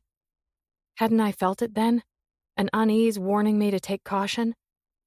I just didn't understand how he could hide something so important from me, something intrinsic to him. Why didn't he trust me? That was the one thing I'd asked of him. Had he been hiding another girl all along? The thought nearly crushed me, broke me in two. A sob tore up my throat and my chest heaved. Why did every time I got close to my dreams, they got ripped out from under me? Why couldn't I ever make anything better? What good was belief when there was nothing left remaining to believe in? My doorbell rang, and I gasped in surprise, rocking back on my knees. A spray of late afternoon light slanted through the room, lighting up the edges, nudging me with hope, with the desperate need to find reason, answers. I just needed to see his face and know I'd been right to believe. I jumped to my feet and raced for the door. Without thought, I jerked it open. I shouldn't have. I should have been so much smarter than that. Apparently, Chelsea was right. I had no self-preservation. Chapter 47. Zee. I drummed my fingers on the steering wheel of my car, anxious as I inched through the late afternoon traffic that crawled at a snail's pace. It was kind of crazy how you feared the consequences of something so much that you carried an inordinate amount of dread as you waited for it to be revealed, all the while praying that moment would never actually come to pass. Now that the time had come for me to pull it from the shadows, to take the stand and shine light all over my sins, I couldn't wait to finally lay it out, to purge the weight, to give it to someone else and beg them for the chance, praying that maybe she'd get it, that she might share it with me. I zigzagged across lanes, trying to pick up time and distance. Worry needled at my senses. I couldn't help but worry for Liam. I prayed the little man was fine. No question he couldn't be in better hands than those of my family. They would embrace him, accept him. I knew they would. He was every bit a part of this family as any one of us. Funny how my entire focus shifted the second the total responsibility of something so utterly important was placed in the care of my hands. Keeping him that way was going to be a fight I was willing to battle to the end. That worry needled deeper at the thought of standing in front of Alexis and confessing everything. Every sin, my mistakes, the secrets. It would be a lot for anyone to take. But this girl, she was good and Grace. If there was anyone who would believe in me, it was her. I breathed out in relief and anticipation when I finally took the last right into her neighborhood. Picturesque and quaint, light shined down through the lush leaves on the trees like the sun was pitching daggers of warmth and faith. I pulled up at the curb in front of her house and cut the engine. Jumping from my car, I rushed toward her door. My footsteps slowed when I noticed the door was wide open. A knot of apprehension tugged at my gut, and my heart kicked an extra beat. Breaths going shallow and quiet, I edged forward, angled to the side so I could peek inside. A frozen hush echoed back, everything completely still. Too still. I gulped around the panic that tried to work its way out. "Alexis?" I called, nudging the door open a fraction wider as I took a single step through her door, eyes darting everywhere. Silence answered back. A shiver of dread raced down my spine, and that was all it took for me to shoot into action, rushing for her kitchen, gaze frantic as I took in the area. Quiet, calm, completely opposite of what I felt.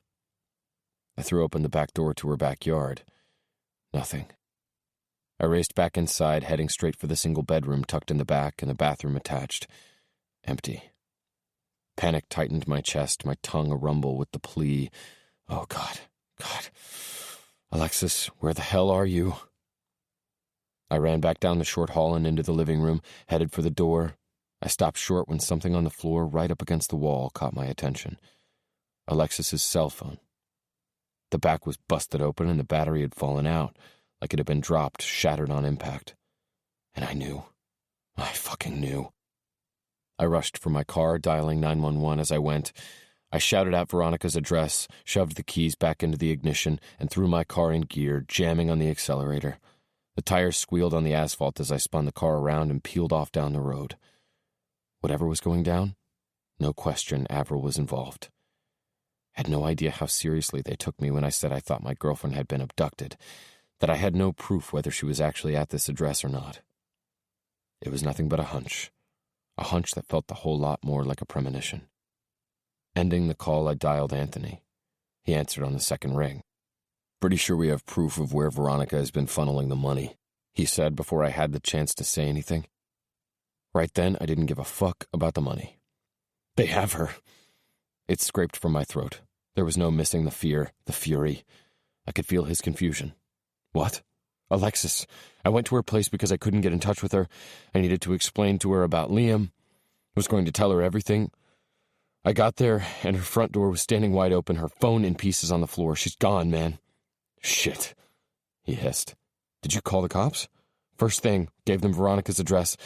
I know she's involved one way or another." "Where are you?" "On my way over there." "God damn it, Zee, you can't go running in like some kind of white knight. If what you said about Alexis's sister pans out, that guy is dangerous." My laughter was sharp. "We already know that piece of shit is dangerous. He proved it the first night in that alley. Whatever happens, make sure Liam is taken care of." "Don't talk like that, Zee. Just step back, take a breather, and figure out the right way to handle this before you go in there with guns blazing." Anthony sucked in a breath when he realized what he said. "I appreciate everything, Anthony. You've had my back this whole time, took care of the situation, and in turn took care of Liam. You don't know what that means to me." Without a parting word, I ended the call and tossed my phone to my lap, clenching the steering wheel in fists as I swerved and careened through traffic. Panic and rage ricocheted through the cabin of my car, every pass growing stronger, that energy a fucking blaze of blinding light. Alexis. She was mine, and I'd gladly die before I let anyone hurt her, just like I would have done that night. I got it, what my spirit had already recognized in her, that goodness that was meant to be a part of this world. A huge SUV blared its horn when I swerved in front of it to take a sharp left turn, but I couldn't stop, wouldn't slow. My phone pinged with a text message just as I was turning onto the last street before I got to Veronica's. It popped up on the touch screen. New text message from unknown. I pressed the button for the text to voice. The canned voice rang through the speakers. "You want to see Alexis again? Bring the kid and $20,000. An address came in behind it. What the fuck? This dude was insane. No question it was him. Veronica, his goddamned pawn. I couldn't help but wonder if she had been all along. Quickly, I punched the address into the navigation and made a second call to 911, praying they would listen and not think I was leading them on some kind of wild goose chase. I probably sounded like a lunatic. God knew I felt like a madman. Took me all of 3 minutes to come to the address, the same damned street I'd been walking when I'd found Alexis. My heart roared so loud I could hear it in my ears when I fumbled out of my car. In front of me was a deserted building, 2 stories high, that looked like it used to be some kind of retail store.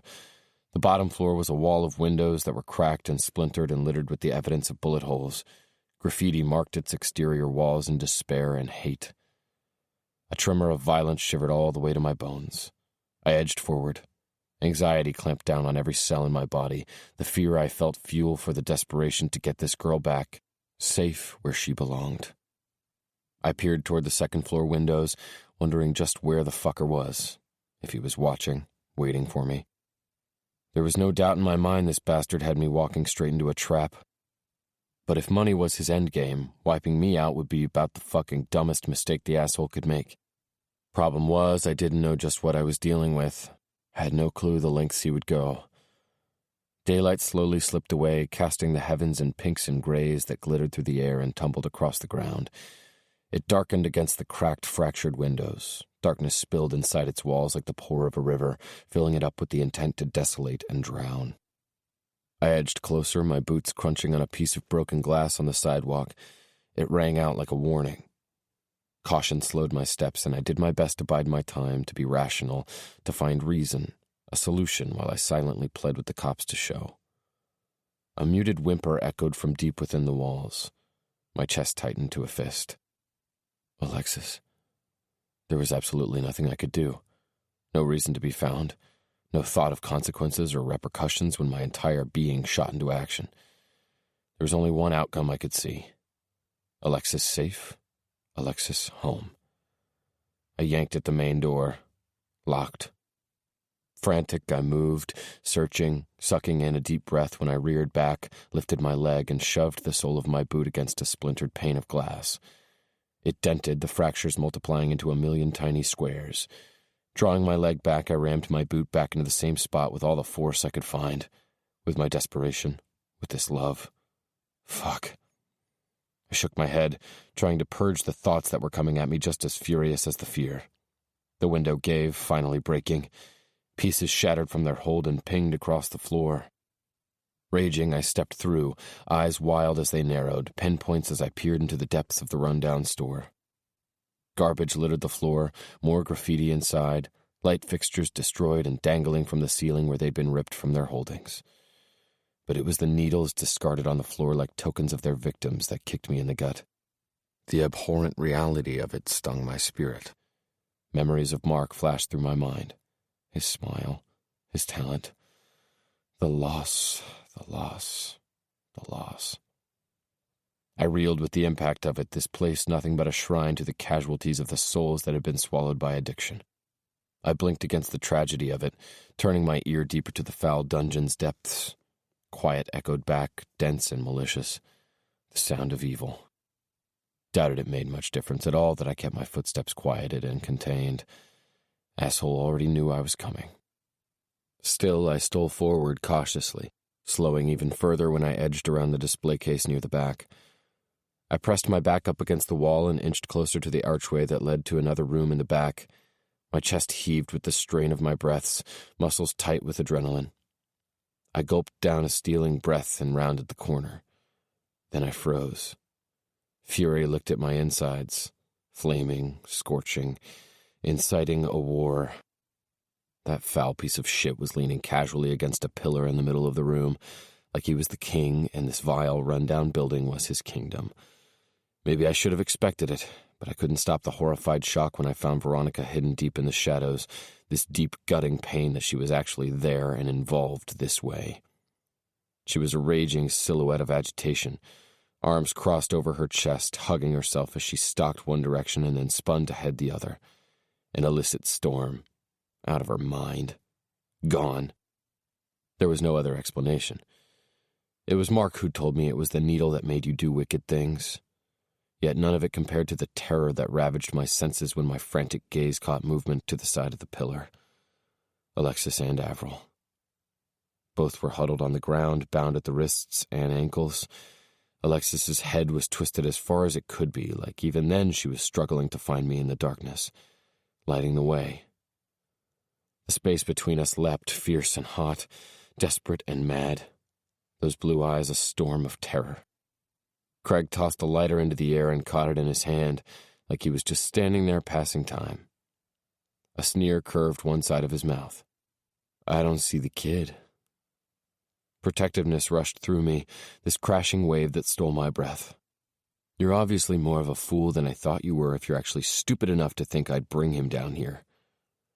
Maybe I should have acted like I was caving, but I was putting an end to Liam being used as a tool for greed. Veronica increased her pacing, fidgeting when she suddenly took a step in our direction. Zee, just give him the money and bring Liam back, where he belongs. I glared at her. Where he belongs? In this mess? I can't fucking believe you'd subject him to this, Veronica. All these years I wanted to think better of you, thinking there might be a speck of good in your black soul. But I'm done doing your bidding with the hopes it might give Liam a better life. What Liam needs is to be with me, where I can take care of him, protect him. My attention moved to Alexis and Avril on the ground. And this. You're an accessory to this? She might have been a bitch. I'd never thought her a monster. Craig kept tossing that lighter, so damned casual. But there was nothing casual about his words. You see, now that's where there's going to be a problem. I've grown partial to that nice fat check you like to drop in Veronica's account every month to take care of that rotten kid. Rotten kid? Aggression curled my fists, body rocking with the need to take that bastard out. I forced myself to stay rooted, buying that time, praying the cops had taken my call as seriously as it was. Craig tisked, and I wanted to fucking vomit when his corrupt gaze glided to Alexis. And then we had sweet, unsuspecting Alexis running this way every time her sister made even a peep. He glanced between me and her, wearing that sneer like pride. Seems the two of you have made quite the contribution. Pretty sure you already know that game's up. He cocked his head. You sure about that? Not giving either of you another dime. Now I suggest you give me, Alexis, and Avril, and we'll be on our way. Give you a little headway to clear out before the cops show. I was playing with fire. I knew it. Making demands, tossing in the word about the cops was a low, dark threat I was only praying he'd heed. The fact he even had Alexis there showed how desperate he was. If he were smart, he'd give it up, let both of them go. But that was the thing about those living on the outside of the law. They were always running a step ahead of it, dodging it at every turn, thinking they were above it. Craig suddenly reached down and grabbed Alexis by the hair. She screamed out in pain when he jerked her up, and my insides curled into rage, the asshole forcing her to stand when her ankles were bound. The only thing I wanted was to lunge at him, destroy him. But I was frozen, a chill slicking down my spine like ice, petrifying everything when he reached behind him. A flash of metal struck through the gloom. Anger jerked my muscles, twisting them in taut, rigid bows that ached to be released as I stood there. Craig, Veronica whispered on a plea. This wasn't part of the plan. What do you think you're doing? You told me we were here to get Liam back, that's it. The girls for my son, that was what you promised. You promised! Her words turned frantic at the end. Fisting his hand tighter in Alexis's hair, he swiveled a fraction to look at Veronica, gun waving in the air. Shut the fuck up, Veronica. You know better than to open your mouth. Alexis whimpered. Fear and pain, fear and pain. My heart shredded into a million fiery pieces while I stood there, trying to calculate how to set her free. How not to set this guy off when he was so clearly going to blow. Craig turned back to stare me down, aiming the barrel of the gun at Alexis's head. These girls, all of them, a fucking dime a dozen. Just like her sister. You think anyone's gonna even notice if she goes missing? My guts curled with nausea, terror for Alexis, for Avril, sickness at the realization this was no new thing he was talking about. Avril, just like the girl I'd found with her in Veronica's apartment, weren't anything but dispensable, disposable. Puppets he left mangled before he discarded them like trash. Craig, Veronica rasped, word rippling with her stunned fear. like she'd had no idea just what this guy was made of, that he was vile and sick. Cold laughter rocked from the well of my chest, my feet pinned to the ground to keep me from rushing forward, while I did my best to shift his attention to me. Are you really dumb enough to think someone wouldn't notice if I went missing? Fight me, asshole. Fight me. Let her go. I twitched in restraint. And Alexis, that sweet, good girl, I could see her pleading with me, her thoughts in turmoil. Help us. Run. Go, please. That's funny. No one seemed to be all that concerned when they found your brother face down in a pile of his own puke, did they? Shocked horror kicked me in the gut, and I barely rasped out, "What did you say?" He grinned, still holding on to Alexis like she didn't mean anything. Come now, Zee, are you really that stupid? Who do you think it was milking the info out of him? He shrugged like what he was saying was inconsequential, like he wasn't tearing me into a million pieces. Told Jennings keeping him around wasn't worth the risk. All these years, and not even you were smart enough to make the connection. That familiarity came crashing in, vivid, the realization of where I'd seen him before. The last night I'd seen Mark alive. A roar tore up my throat, and I started to lunge for the bastard, rage clouding my eyes. I froze when he jerked Alexis's head, and she cried out, that cry downshifting into an agonized whimper when he cocked the gun against her head. How about we test this whole theory out on her, then we can have a little conversation about the boy. Everything slowed in the same second every thread of sanity tying me to the ground snapped. I charged. His eyes grew wide right before I rammed my shoulder into his stomach, arms around his waist. Our footing broke and the two of us flew through the air. Alexis's scream was nothing but a resonance of the gunshot that rang in the air. We hit the floor with a thud and I scrambled to get on top, pinning him down while he struggled to break free. Motherfucker! My fist rammed into his face. Cocking back, I did it again and again. Craig fought like the bastard he was. Nothing to lose. I had no idea what was more dangerous, that or the fact that I stood to lose everything. He managed to toss me off, and he scrambled to roll me over and get on top of me and take control. My knee came up in the same second and nailed him in the ribs. A moan ripped from his bloody mouth, and in a second flat I had the prick pinned on his back, his arms flailing and grappling. He took hold of something. A split second later, the gun was in my face. A sharp gust of surprise jetted from my lungs, and I went for his wrist, struggling to shake it loose. From out of nowhere, a blow hit me from the side, full body. Veronica. That was at the very same second another gunshot pierced the air. Fear clawed through my body, but I wrangled the gun free, slammed the butt of it across his face. Gasping, I flung myself off of him and climbed to my hands and knees, crawling to where she was whimpering, hands pressed to her stomach as blood spilled out. I gathered her in my arms. Oh, God, she gurgled. I'm so sorry. I didn't mean for this to happen. I loved you. I did.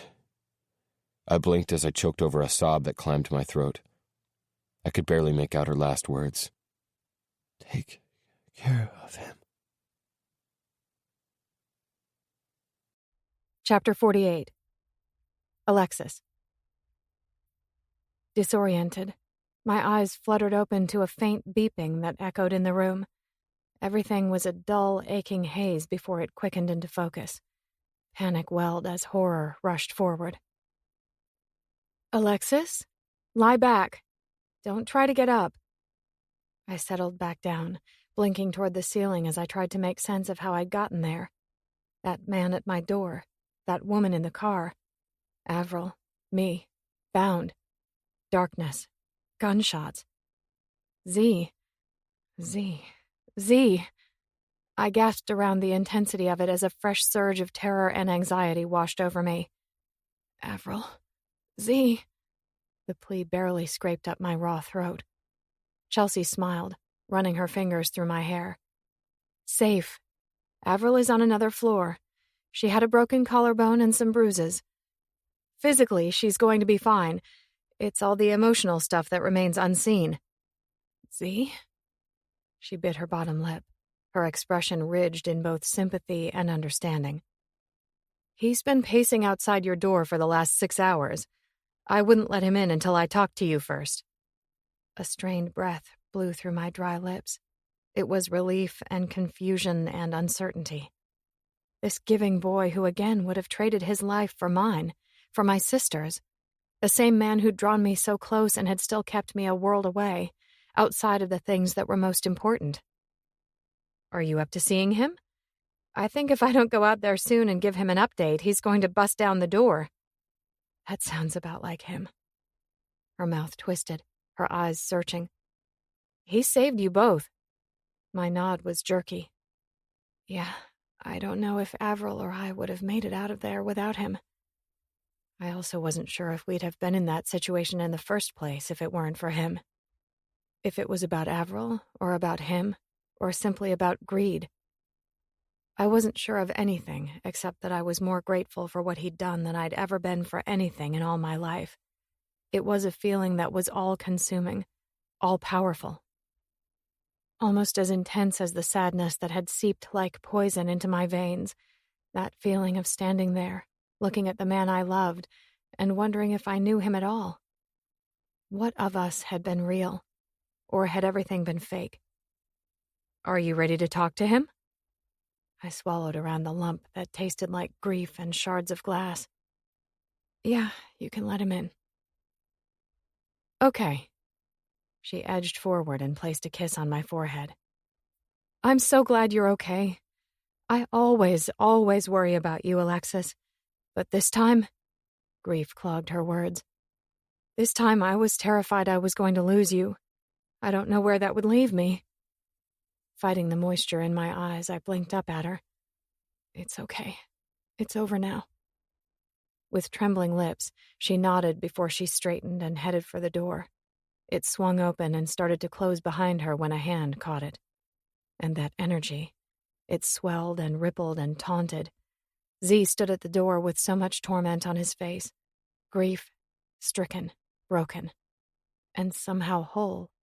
My savior. Hey. It rumbled across the room. Hi, I whispered. My eyes wandered, taking him in, the memories of that dark dungeon sending a shiver of fear through me. Are you hurt? He shook his head, voice so hard. No. Tears stung my eyes and burned with guilt. I'm so glad. He roughed a hand down his face. The shooting star trembled and shook. Fuck, Alexis. You were worried about me? He took you. I can't. He turned around, setting his hands on his hips. I blinked through the moisture in my eyes. It was my fault. I'm always so reckless. The doorbell rang and I didn't even hesitate to open the door because I thought it was you. I guessed maybe that revealed to him exactly how I felt about him. That I would always run toward him and never from him, even though I felt wounded that he'd keep something so significant from me. A child. Questions swirled, but I kept them tamed as I watched the distressed grimace pinch his face. Your fault, he murmured with pain, finally turning back to me. You've been doing what you've thought was right all along, Alexis. Fighting for your sister. While I've been nothing but a fool, trying to keep something hidden, thinking it would protect a little boy who I'd gladly die for. They had been playing me the whole time. I wanted to ask him a million questions about the boy, for an explanation, for a reason, for anything that would make that secrecy okay. Instead, a stutter of words poured out with my confusion. That woman? Veronica. She knew Craig, and my sister? I don't understand. I sucked in a quivering breath. When Craig came, Veronica, she was in the car. They had my sister. Zee sank into a chair and furiously scrubbed at his face, as if he were trying to break through the veil, one made up of silence and secrets. I had no clue they were connected, Alexis. I promise you. There was something about that asshole that night when I first found you, something that felt familiar, but I'd chalked it up to adrenaline. Thought it was just an amplification of the aggression I felt, thinking I recognized the scumbag from before. And you did know him? I urged through my bewilderment. His head barely shook, as if he wanted to ward off the memories. There was this birthday party for my brother. Veronica. This time when he said her name, he cringed and then swallowed, seemingly having to force himself to continue with the explanation. My brother and Veronica, they were together for a while. Part of me wanted to weep with relief, because if it was Mark who'd been with Veronica, then my hurt over his secrecy had been nothing but presumption and speculation. But there was something about Zee's demeanor that held the solace at bay. Hurt radiated from him, and his voice drew quiet and strained. That night was the last time I saw him. He blinked, as if he were trying to see into a distant memory. Craig was there talking to Veronica. They were hidden deep in the backyard where it was hard to see them. Veronica had never exactly come across as chaste, so I think Mark and I both had figured they'd had some kind of past, or were right in the middle of one. Guess all along I should have realized it went much deeper than that.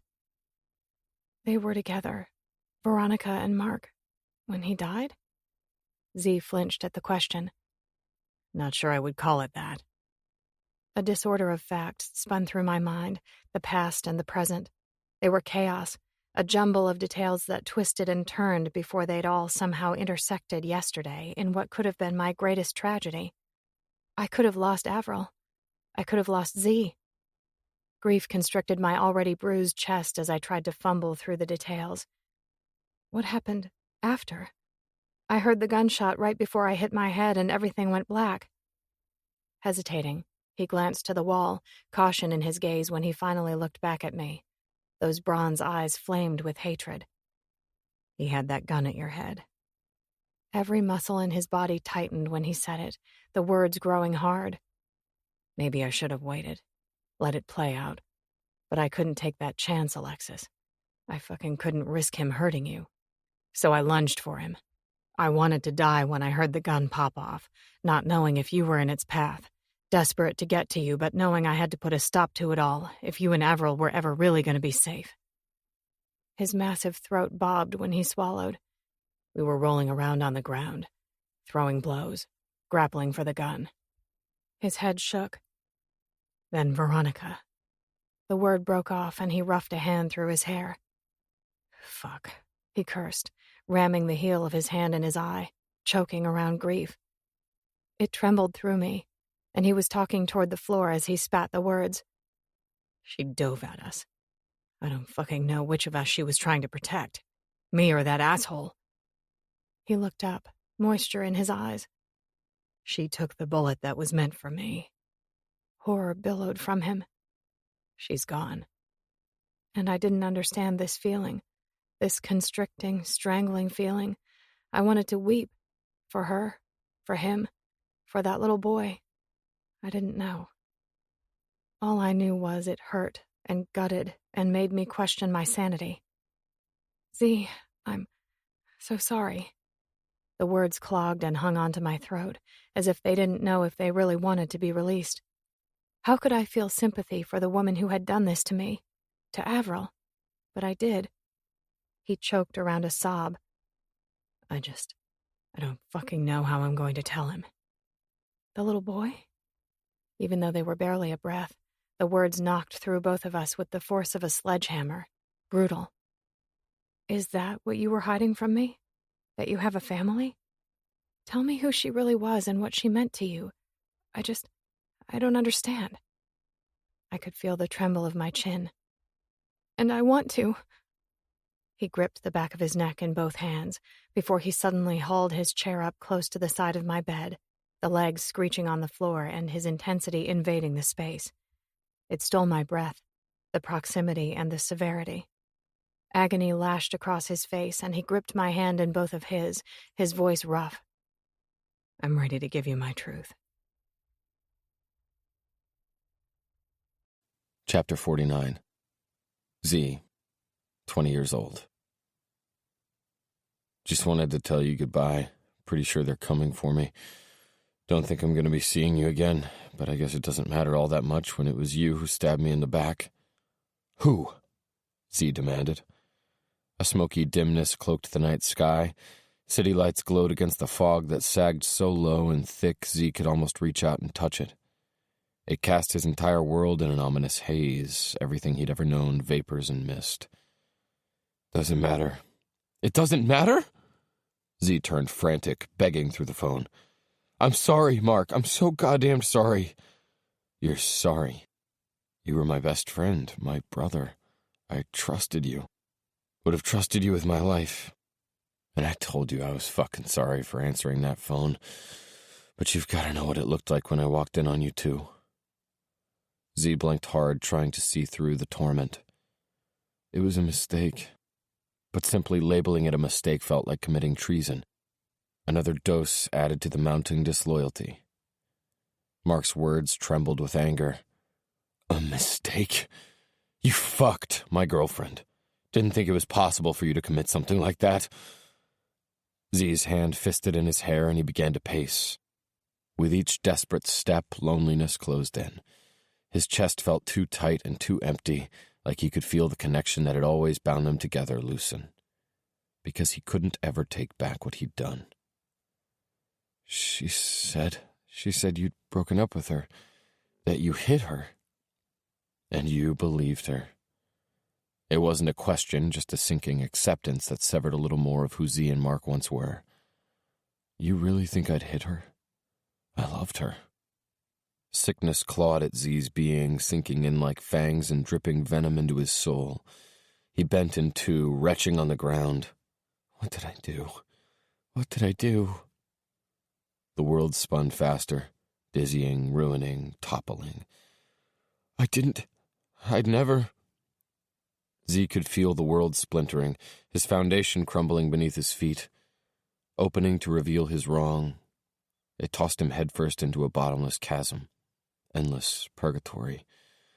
Zee started to ramble, desperate for a solution, for the two of them to find solid ground, that place where they belonged, where Mark was his hero and he was Mark's rock. I'm sorry, man. I'll do anything. Come back to L.A., we'll work it out, figure out how to get you out of this trouble. Just tell me you forgive me. Tell me you're okay, that this won't cause you to slip. You're scaring me, man. You're scaring me. Mark's laughter was hollow. What's the point of staying clean? The point in working hard for what is right when it's just taken away from you anyway? Zee gulped around the agony. Mark! I have to go. He ended the call and Zee choked over a strike of fear that hit him like a bolt of lightning. Without giving it a second thought, he dialed Baz. It went straight to voicemail. Searching for an answer, for courage, Zee turned his face to the heavens. It glowed like he was at the brink of day without the promise of a sunrise. Stars were obscured, hidden. Stars he knew shined and glimmered so damned bright when you stepped out of the limelight and depravity of this sordid city. Somehow he'd always thought those twinkling stars the guardians of the wishes he'd cast upon their fallen as a child. As if they held them protectively where they forever danced until the day those wishes were released and that dream became a reality. In that moment, Zee swore he heard a silent curse uttered that left them permanently dimmed. As a kid, Zee had breathed 1,000,000 of those wishes. Countless. Infinite. Now he could feel them falling all around him, burning and bleeding out, disintegrating into nothing. He's gone, Zee. He's gone. I'm so damn sorry. He's gone. Denial screamed in Zee's head while grief clutched him like a vice, squeezing him in two. He knew. He knew. He knew. No, Zee begged. On the other end of the line, Baz stumbled over deep, guttural cries, floored by grief. It was palpable. Too much. Too much. Zee choked over the emotion. What did I do? What did I do? No, he whimpered again. His spirit thrashed, crashed, and collided with his heart that wept. No. I found him, Zee. I fucking found him. Face down on the tour bus. I should have known. He'd been clean, but he was acting sketchy. All itchy and wired. Should have known he was getting ready to slip. Zee tore at his hair as the words tumbled out. Someone was after him. Another sob ripped through the line. No, Zee, no, he OD'd. There was a bag. I was there. I found him. I fucking tried to breathe life back into him. I promise. I tried so fucking hard. He was already gone. Oh, God. Baz broke on the confession. Sobs tore through the air. Agony. Torment. It was my fault. My fault. I did this. Zee dropped to his knees because he no longer knew how to stand. Wind whipped through the air like a heated tornado that spun and churned and destroyed. It lashed and beat, catching up the cries that echoed at Mark's graveside. The coffin was lowered into the ground. Zee's mother moaned, the deepest kind of grief. Zee clenched his fists and ground his teeth against the agony that shredded his insides. Grief and guilt and devastation. His mother buried her face in his father's chest, and Zee stood there, alone, drowning in a hollowness unlike anything he'd ever experienced. Excruciating, violent, piercing. He watched as his mother stepped forward and tossed a handful of dirt onto the gleaming black wood. The tiny particles scattered across the top like a booming proclamation. The final declaration that Zee had nothing left. His mother's knees buckled, and his father led her away, while Zee stood there with his throat thick and his eyes stinging. Baz stepped up and squeezed his shoulder. He loved you, Zee. Now this has to be killing you. But if you know one thing, I want you to know that. Zee mashed his eyes shut, desperate to confess it all, to admit to Baz what he'd done, to tell him Mark had begged him for help, told him he was afraid, and in his petulant anger he'd turned him away. Instead, he slowly turned when Baz's spine stiffened, hackles almost visible as he lifted his shoulders and cocked his head. Veronica strode through the grass, a clingy black dress displaying her body and black sunglasses hiding her eyes. Zee fought the overwhelming urge to vomit. Baz pointed at her. I dare you to take another step closer. Her chin trembled as she came to a stop, confusion in the way she released a surprised breath. I came to pay my respects. He was my boyfriend. I loved him. Baz scoffed. He's dead because of you. You were the one who dragged him back into that mess when he tried to get clean. No. Ash and Lyric took to either of his sides, making a wall, like it was their last chance to protect Mark from her. Like maybe they wished they had taken that stance all along. Go. None of us ever want to see you again. You come around, promise you, I'll make sure you regret it. Bitterness and anger pushed through Zee's being. He hated. He fucking hated. He strode up the stone steps to the building that had intimidated him when he first walked through its doors when he was 16 years old. The culmination of his every goal. Now his heavy footsteps echoed through the vacant halls. He knocked at the dean's door and opened it when he heard a gruff, "Come in." Zee had little left to give. But this he could offer. Zee cast his dreams at the feet of the dean and left them there. For his brother, for his honor, for his legacy.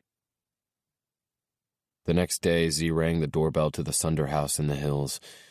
2 months before, the guys had purchased it. They'd crawled their way out of dives and into theaters and stadiums. This place had become like a testimony. Not to the wealth and the number of dollars in their bank accounts, but as a declaration of their success. The fact they'd made it even after all the bullshit they'd been through, the adversity and affliction, the tragedy and addiction. Now it stood like a sinister reminder that Mark had not. You did this. You did this. You did this. Emotion raced Zee's throat. This tingly, burning feeling he beat down into the blackened pit of his soul. He shifted his feet, anxious, waiting, a heavy backpack on his shoulder. Inside the bag were his only remaining belongings. The tour had been sidelined. The guys came back for the funeral and to figure out what direction they were going to go. Lost. One side of the ornate doors swung open. Baz stood in the middle of it, stricken by grief. Zee, he murmured in surprise. I'm in. The doorbell rang incessantly, over and over. Devastation slowed his feet, his mind foggy from wasting the day away skating the fringes of sleep in his bed. He'd have to get it together soon, for the guys. He had to take care of them, protect this band, make sure they made it. Mark had told him the band staying together was the absolute most important thing to him. Zee made a silent promise he would never let his brother's dream go. He snagged a shirt from the floor and threw it over his head. He jogged downstairs and into the stilled vacancy of the mansion in the hills that had become his home. "Coming!" he yelled, hustling when the bell rang 2 times in a row. He jerked open the door and then stumbled back. The anger that struck him was the most intense kind, brutal and violent and savage. But hate always was. Violent. Veronica stood in the doorway wearing frayed ripped jeans and a super tight red tee. "What the fuck are you doing here? You were told when you showed up at the funeral if we ever saw your face again you would regret it. Did you think it was a joke?" Nervously, she shifted on her feet, peering over his shoulder into the rambling foyer of the house. "The rest of the guys are gone?" He pressed his hand to the wall, leaning toward her face and spitting the words. "I take it by the fact you're actually standing there, you already know the answer to that." On a hard swallow, she nodded. "Yeah, I heard they were gone." She reached out and touched his shoulder. "I need to talk to you." Zee snagged her by the wrist and jerked her away. "Don't fucking touch me. You did this. You did this. He's gone because of you." She blinked at him. "I wasn't alone in this." Hatred burned, and Zee stepped back, trying to catch his breath, to keep himself from coming unglued. "You came to me, took advantage of the moment, of the fact Julie left me. You lied to me." "I was lonely," she shot back on a wounded cry. "You were lonely. That's your fucking excuse?" She wiped her cheek with the back of her hand, her shoulders heaving. "Please, I need to talk to you." The anger he felt butted against the guilt, the fact that ultimately he'd been responsible. He widened the door.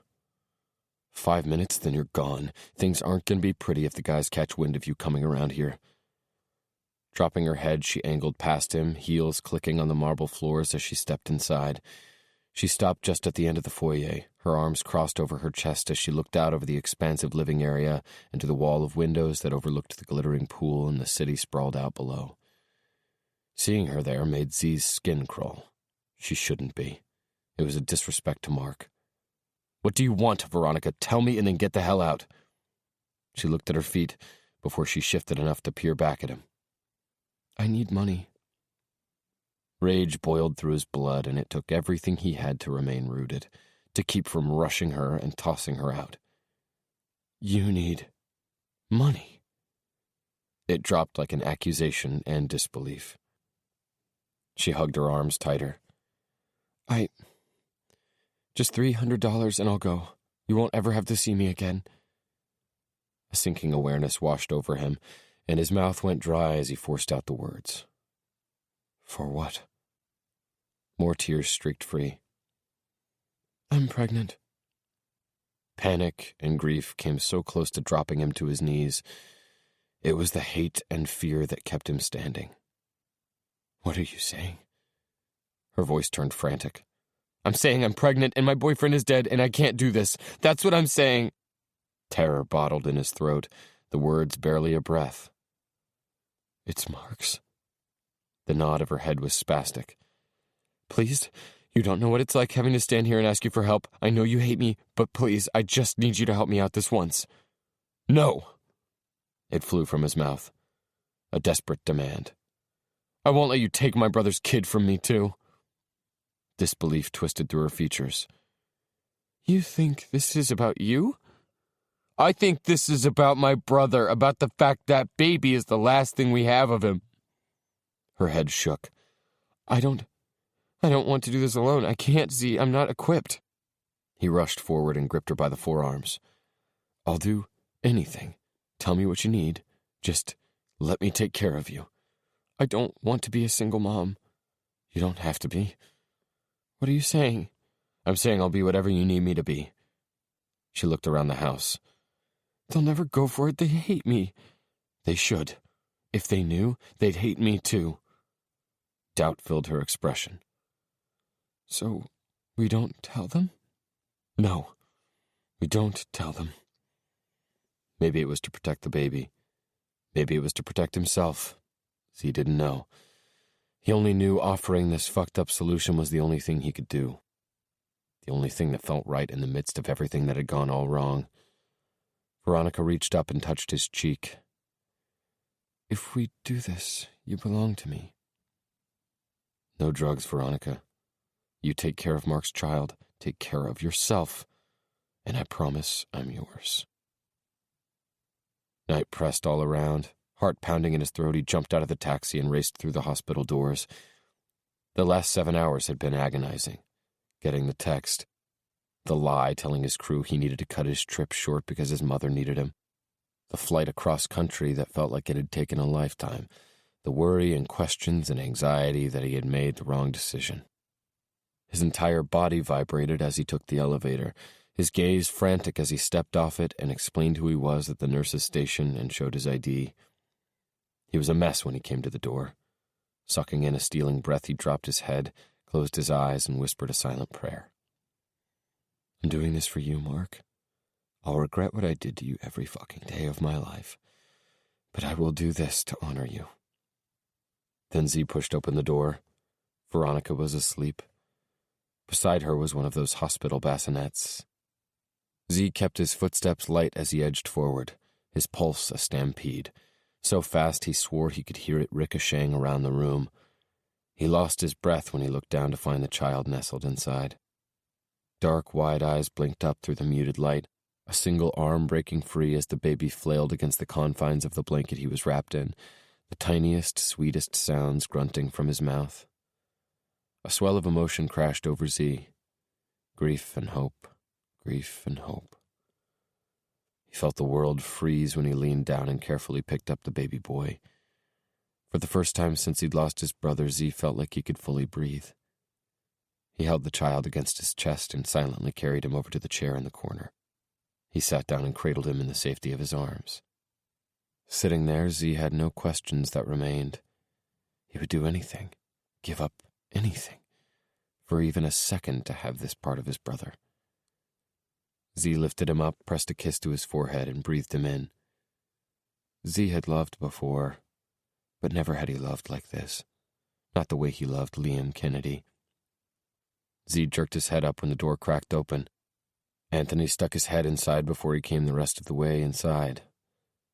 Worry crested his brow. Are you sure you want to do this? Zee swallowed around the emotion. I've never been so sure of anything in all my life. Through the darkness of the bedroom, Zee lay on his back, staring into the shadows that danced and played across the ceiling, searching, trying to focus, straining to hear it, desperate to feel it. The missing strains of music that had once twisted through him like magic and poured from his fingertips. Since the day he'd lost his brother, they'd been silenced. It seemed insane he spent his life in recording studios and on stages, playing other people's music, the songs they'd written, while that voice had dried up inside him. It left a hollow, vacant space that moaned, loudest in the quiet, lonely hours like this. A hand fumbled for him in the night.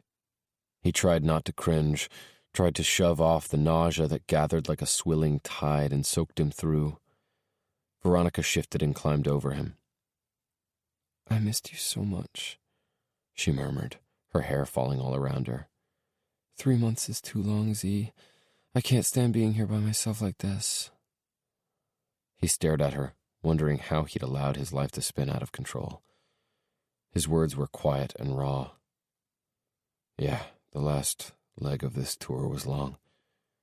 Truth of the matter, it hadn't been Veronica he'd been missing. It was the 2-year-old little boy asleep in the next room. The one thing that brought him back there time and time again. Did you miss me? It sounded like a plea. Agitation tightened his muscles and Zee's tongue darted out to wet his lips as he struggled to form the lie. What's wrong? She whispered through his hesitation. Sickness crawled from his stomach and up his throat, the words dry and pained as he forced them from his tongue. I can't do this anymore, Veronica. She jerked back an inch. What can't you do? This. Us. Every time I touch you, He searched for words that wouldn't spear her, hurt her. He came up short, because there was no chance this situation wasn't damaging them both. Every time I touch you, I feel another piece of myself die. Like she'd been struck, she fumbled back. What? Zee sat up, turning his back to her as he swung his legs over the side of the bed and slumped over. He scrubbed both hands over the weariness on his face. You've got to feel this, Veronica. What's not there? What's not ever gonna be? Her hazardous words slammed him from behind. I love you, Zee. I'm in love with you. Zee rammed his eyes closed against her confession, like it could guard him or maybe make him feel an ounce of it. But the only thing he saw behind his lids was regret. I can't love you, Veronica. I can't. I'm sorry. She flew off the bed, moving in front of him. What are you saying? I'm saying we've got to end this madness. I can't keep sneaking into your bed and pretending like it's real. Her head shook and her bottom lip trembled. I'll take him, Zee. I'll take him away from here and you'll never see him again. Zee shot to his feet. You can't fuck with him like that, Veronica. He's your son. He loves me. He needs me. What if I need you too? You don't.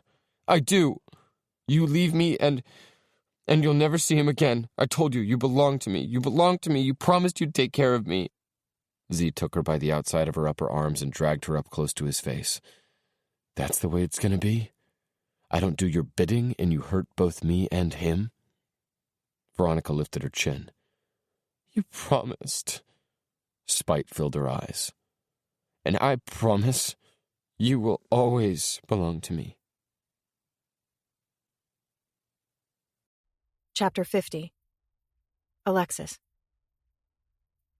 The tears were hot, suffocating. They wouldn't stop while Zee sat there and confessed his truth. Agony, grief, regret. They poured from every word. Do you know for sure he's Mark's? The words cracked on my tongue. He looked to where he had his fingers threaded.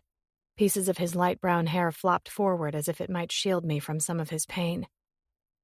Anthony demanded some sort of paternity test be done when I first went to him for help, but I refused. I told him it didn't matter. I didn't want to know. Liam calls me Daddy, but I know, Alexis. I knew from the first time I held him that he belonged to my brother. But that doesn't mean I don't consider him my kid. Oh God, Zee, I whispered, wishing I could hold some of his pain. Anguish burned through his rasped words. And now, knowing she'd been with that vile piece of shit during that time, and now she's gone because of him, what the fuck am I gonna do? He slumped over, gripping the back of his head as he lost himself to sorrow, a gut-wrenching sob so deep it echoed from the walls. How am I going to tell Liam? How is he ever going to be okay after this?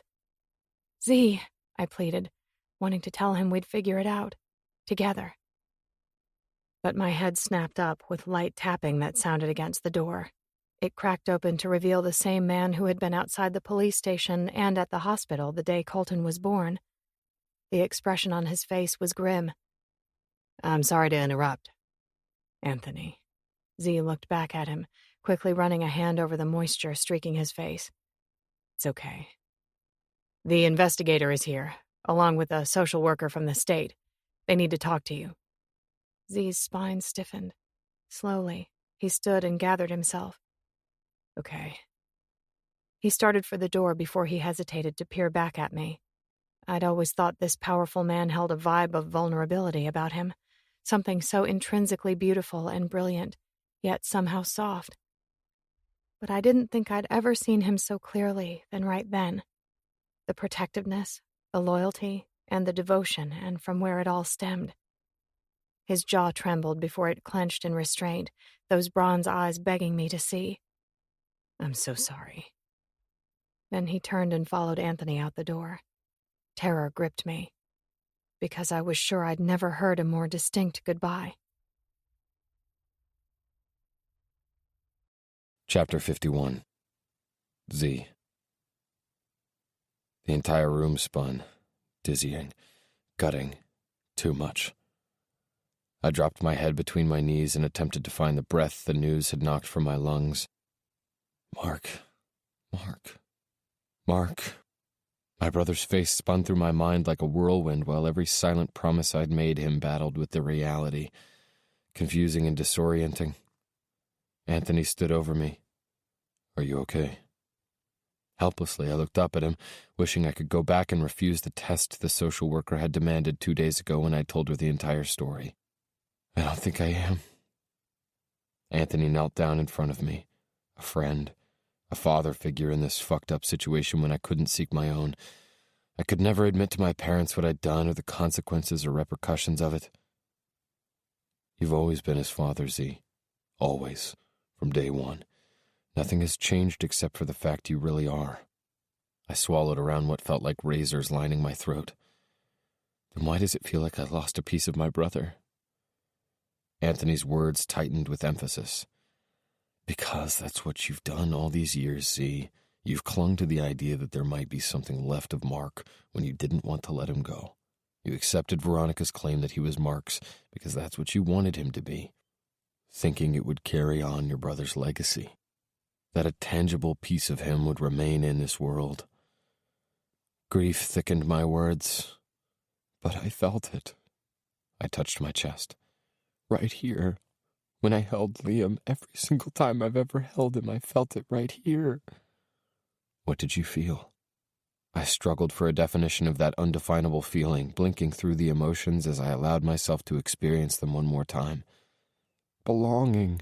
Peace. Like I was holding something sacred, a treasure that had been entrusted to me. Anthony set his hands on each of my shoulders. That's what being a father feels like, Zee. That's love. Pure and unadulterated, unconditional. What you feel for Liam doesn't have anything to do with your brother. You feel that because he's your son. I gasped around the reality. Liam is my son. Liam is my son. How is it possible to feel so heartbroken, so utterly destroyed, and feel like I gained the world at the same time? I choked over the question. Anthony squeezed my shoulders tighter. Because you've never truly mourned the loss of Mark, Zee. You've been frantically clinging to everything left of him, trying to keep it alive when it was already gone. You've been trying to fill his shoes when he never asked you to. All these years you've been representing someone else, and never, in all that time, have you stood for yourself. You let yourself be used and manipulated by Veronica, accepting that abuse because you thought you were honoring your brother. I didn't know what else to do, I said quietly. He inhaled a deep breath as he rose. But now you do, Zee. You mourn and you let yourself hurt because you lost your brother. You grieve and you don't feel guilty about it. You deserve to miss him, no matter the mistakes the two of you made, because you can't change the past or what either of you did. But what you can do is finally say goodbye. Then you get it together and decide what it is you stand for. With my palm, I swiped the evidence of the grief from my face, and I pushed to my feet. I stand for Liam. I pulled up to the curb at Sebastian and Shay's Los Angeles pad, an older, rambling, ranch-style house situated on an acre of land with a huge backyard. They say you know who your true friends are by their actions during the hard times, the way they treat you when you're at your lowest.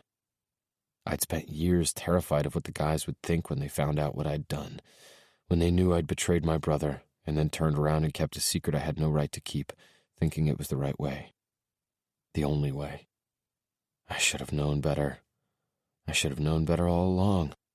Because I knew it when I climbed out of my car and into the blazing afternoon sun and saw Sebastian anxiously awaiting my arrival.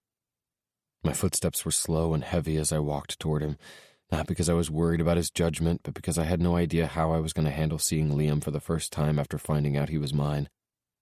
That he truly belonged to me. Baz nervously tapped a fist into his opposite palm while he watched me approach. The second I got close enough, he hauled me up for a tight hug, his fists winding in my shirt at my back. His words were gruff where he promised them at my ear. I don't even fucking know what to say, Zee. Sorry doesn't seem right. But after everything that went down over the last couple of days, I am. I know you've got to be hurting. Just know whatever you need, we're here, Me, the guys, the girls, our families are yours, same way as they've always been. I clutched him. Thank you, brother. You don't know what that means to me. Twice he clapped my back in encouragement. Always. He stepped back and I stood there, trying to gather myself before I forced myself to head for the front door. Clicking the latch, I gave it a little nudge. The door swung open wide, my heart in my throat when I stepped inside. My eyes went directly to where he was on his belly on the living room floor, playing a game with Callie and Brendan, his face upturned toward the ceiling. And he was laughing. Laughing, this free laugh that pummeled me. Life and grief and gratefulness. Fingertips brushed my arm and I glanced to the side. Shay gave me a tender smile, pure understanding, lacking any doubt or blame. And I couldn't hesitate anymore. I was moving across the floor, sweeping Liam into my arms and hugging him against my chest. "Daddy!" he cried through a laugh, winding his thin arms around my neck. "You want to play with us? We're having so much fun." I buried my face in his shoulder, clinging to him for dear life, and I wasn't ever going to let him go. I pulled the blanket up higher over his shoulders, my breath shallow as I looked down at where Liam slept in my bed in my loft. I ran my fingers through the soft locks of his light brown hair, listening to the choppy rise and fall of his breaths as he succumbed to sleep. My son. Night poured in through the windows, the stars hidden and secluded, muted, like his grief. Telling him about his mother was the single most difficult thing I'd ever had to do. He'd withdrawn inside himself, his sobs restrained and jerky, his face buried in my shirt as I rocked him for hours in the silence that had only been broken by my promises. That I loved him, that I would never leave him again, that it was just him and me. When he'd finally drifted off, I'd carried him upstairs, knowing I wanted to be right there for him in case he woke in the middle of the night. I stared down at the innocence of his precious face and made 1,000 new silent vows. I will protect you. I will live for you. I will die for you. The truth was, they'd always been there before, but I got them now. I finally understood what sacrifice really meant. Birds chirped where they rustled through the trees, the air calm and the sky blue, which seemed damned ridiculous considering the storm that billowed and blew within me. It was an ache that pounded through my body and stabbed at my spirit. Standing on her porch, I struggled for a breath, for resolve, to remember why I was doing what I was doing. I'd always known giving in to the need I had for this girl was going to destroy me, that it was reckless, just asking for trouble. I guess I'd expected repercussions, a fallout. I'd just never truly bargained on everything crumbling, for Liam's world to shatter. It was time I built him a new foundation. Pulling in a steadying breath, I knocked softly at her door, my hands twisting into apprehensive fists when I heard the movement on the other side. I could almost picture her inside, moving barefoot across the floor, hoisting up on her toes to look through the peephole. I didn't want to imagine the things she might be thinking when she discovered it was me. Metal ground against metal as the lock was twisted, and the door creaked open a fraction. I'd thought I was prepared, that I'd told myself enough lies that I could handle seeing Alexis standing in her doorway, wearing that same pink outfit she'd been wearing the first time I'd come over, white hair piled in a wild twist high on the top of her head. But it was her eyes that nearly knocked me to my knees, a collision of sea and sky, a squall of torment and relief. "See?" she whispered desperately. She'd tried to call me several times over the last couple of days, and I'd been nothing but a coward, texting her back lame excuse after lame excuse that I was taking care of some things that needed to be handled, and I would get in touch with her soon. 2 days had passed since I'd told Liam the news. I'd spent every second with him, trying to get him to open up, letting him know it was okay to cry and be mad and scared, that it was okay for him to ask questions.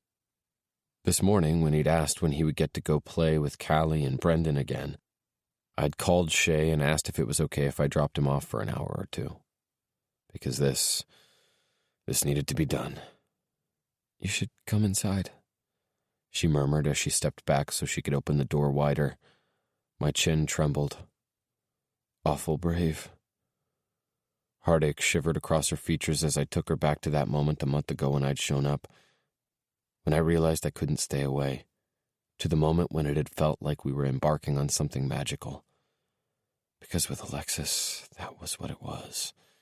Magic. But only fools believed in magic. I could feel her nerves rippling through the room as I stepped inside her house. Energy flamed in the space between us, coming alive the way it always did, stretching out its fingers, begging me to erase the distance. My spirit recognized her, recognized us. I got the feeling that was a flame that would never die. "Would you like some tea?" Her wary voice hit me. Pulling in a breath, I slowly turned around to face her. "No, Alexis. I'm sorry, but I won't be staying that long." Her eyes pinched closed, like it might hide the brutal anguish that filled them. But I was pretty sure I saw this girl better than I'd ever seen anyone in my life. Slowly, she blinked them open. "What are you saying?" Regret ticked my jaw, and I forced out the words. "I'm saying what I've been saying all along, what I told you again and again, that in the end I would fuck everything up. That since the moment I met you, I was doing things I couldn't do, disregarding the things I needed to protect most, just like I told you I would." She held her arms protectively against her chest. "You blame me for what happened? For what happened to Liam's mom?" I couldn't stop myself. I surged forward and gripped her unforgettable face in my hands. "No." My tone was harsh, demanding that she understand. "Never. But it's time I finally do what's right." I released her like the contact burned and forced myself to put some distance between us, turning away so I didn't have to look at her face when I made the admission. "Liam is mine." "He's your son?" My head nodded as I struggled with a way to form an explanation, to catch her up in the same moment I was trying to break us apart. Craig made a statement to the police. Veronica already knew she was pregnant when Mark died. Knew it wasn't his. Knew it was mine. Bitterness twisted my guts. She knew the whole fucking time. The guy I told you about, Martin Jennings, who we found out had been responsible for Mark's death. She nodded for me to continue. "You were right in thinking they were looking for something bigger to pin on Craig. He was one of Martin Jennings's parasites, running around doing his dirty work while that bastard Jennings pretended his hands were clean. Turns out Jennings had been using Craig to draw Mark deeper into the life, trying to gauge just what Mark knew about the fucked up attack on Shay and what he was planning on doing to her." I pressed a fist to my mouth, fighting the bitterness, the true reason for this entire mess. Greed. Martin's greed, Craig's greed, Veronica's greed. But the lust for money was the world's favorite sin. "Zee." Alexis's voice wrapped around me, compassion and warmth, a comfort I couldn't accept. I started pacing. Once Mark was gone, that left Craig and Veronica to figure out how to hook me in and swindle the most money out of me once Mark was out of the picture. They viewed me as an opportunity that they took full advantage of. I swung around to fully look at her. I was a fool, Alexis. Such a goddamned fool. And I wasted so much time, terrified of losing Liam, terrified of losing what I thought was my last physical connection to my brother. So I continued to play Veronica's twisted games. Instead, what I lost was 6 years of truly knowing my son, tiptoeing around Veronica's rules, barely seeing him, missing him night and day. And this girl looked at me with all that grace and belief. She pressed her hands over her heart. The girl's so goddamned sweet. "You told me once if you could do anything for yourself, you'd set yourself free. Don't you see it, Zee? Now you get to be. You don't have to hide from me anymore. You don't have to hide from living your life." She took a pleading step forward, filling my senses with her light. I wanted to step away, but I could feel myself leaning her direction, needing to fill myself with her memory. Her tone turned soft, so caring and sweet. "I know you have a past, Zee. I've known it all along, even though I didn't know the details, and now that I do, I love you even more. I love you. God, I love you so much." I choked over the breath I sucked into my failing lungs. struck, gutted. Everything was on fire, this blaze that singed me from the inside out. She'd never said it aloud before, but I'd known, hadn't I? There'd been no missing it, swimming in the warmth of her gaze, no missing it in the bliss of her touch. It took about all I had to edge back and say the words that were thick with regret. I have a little boy who's terrified right now, Alexis. A boy who just lost his mother, a boy who witnessed God knows what. He's my responsibility, my heart, my life, and right now I need to focus on him. I need to make sure he heals and knows he's safe and that he's always going to have me right there to protect him. Hurt lashed across her face and she pressed her palms right over her heart. Why can't you do that with me? I reached out, my hand trembling when I set it on one side of her face. My thumb brushed the single tear that slipped from her eye. Because I don't deserve him, Alexis. But I'm going to do my best by giving him every part of me. Before I could get lost in the depths of those stormy eyes, I ripped myself away, forcing myself just to move, to get the hell out of there before my resistance failed the exact same way it seemed to do every time I was in her space. I bolted out her door and down the 2 porch steps. I squinted against the glaring sunlight that blazed hot, just as hot as my insides. God, I felt like I was burning up. I fisted my hand, the one with the star tattoo, that forever reminder of what I'd done. Swore I could feel another piece of myself disintegrating as I rushed down her walk and toward my car parked at the curb. Zee! It was a frantic plea. A chill blasted across my skin when I felt her presence come closer, grow denser. Delicate arms wrapped around me, refusing to let me go. Please, don't go. We can figure it out, I promise. I'll be good to him, so good to him. I don't care that he's not mine. I'll love him simply because he's yours. Agony constricted my heart, mashing it in its fiery hold. I gasped around it, my hand on the 2 of hers locked around my waist. I unwound them and twisted around to look at her. She stood there beneath the sun, all lit up, hair on fire and face aglow. An angel, the brightest light in the midst of my darkness. Starshine. I gripped her by both sides of the neck, my thumbs running the curve of her jaw, my insides knotted. If I could go back, Alexis, if I could go back and make everything right, it'd be you. It'd be you and Liam and me, but I've already fucked up too much, and I refuse to make that mistake with you. And I refuse to make another with him. I've got to figure out my life, and I've got to do it right, and I can't keep dragging you into my mess when I don't have a clue what the fuck I'm doing. I jerked back and inched away, another piece of me dying when I watched the pain I'd inflicted whip across her features. I finally turned and jogged around the front of my car, freezing for a moment as I opened the door when I heard the guttural sob that tore from her throat. For a flash, I squeezed my eyes shut, wishing on a star, on a wish, for something better, for a way to make it right, for her, for Liam, for me. As a kid, I had breathed 1,000,000 of those wishes. Countless. Infinite. But nothing had changed the silent curse that had been uttered the day I betrayed my brother, one that had left them permanently dimmed, where they forever burned and bled out, disintegrating into nothing. Chapter 52. Alexis. A swath of sunlight streamed in through the bay window. Silence seemed to ride in on it, hovering in the air. Too profound, too dense. I was sure I'd never felt so alone. I hugged my favorite book to my chest, my old copy of Little Women tattered at the edges, the pages worn from the swipe of my fingers as I'd devoured its words time and again. Today, I just held it, embraced it like an old friend, a companion in the desolation. 2 weeks had passed since Zee had come here and nailed the final stakes into my heart. Since then, I'd tried desperately to be strong, to remember the beauty waiting all around, to find my solace in the fact that because of him, Avril was safe. She was now in rehab, trying to turn her life around, promising to be strong. God, I was so grateful to Zee for what he had done, the ultimate sacrifice he'd been willing to make for her. For me. He'd set her free. It just killed me that in the end he hadn't had the strength to finish the fight for me.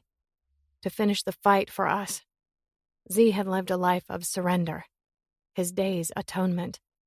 And even though the freedom was right there, waiting for him to reach out and take it, he was still a prisoner to the shackles of regret, still chained to the idea that he had something to repay rather than embracing what he'd been given as a gift, a son.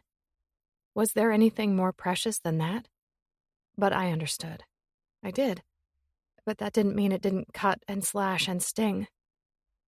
He'd warned me he didn't have anything to offer beyond the temporary. It hadn't mattered. I'd dived in, heart first, the way I always did, giving him all of me and praying he would love me the way I longed for him to love me, the way I loved him. Maybe it had been inevitable, the falling part, because falling for Zachary Kennedy had been the easiest thing I'd ever done. Letting him go was the hardest. "Fall with me," I whispered. He leaned down, lips just brushing mine, and Zachary Kennedy murmured his truth. I already jumped. My heart clenched in pain, and I tucked my knees closer to my chest, because with Zachary Kennedy, I'd had no choice but to fall. There'd been nothing I could do but follow the call of my heart. Chapter 53. Zee. There you go, Daddy.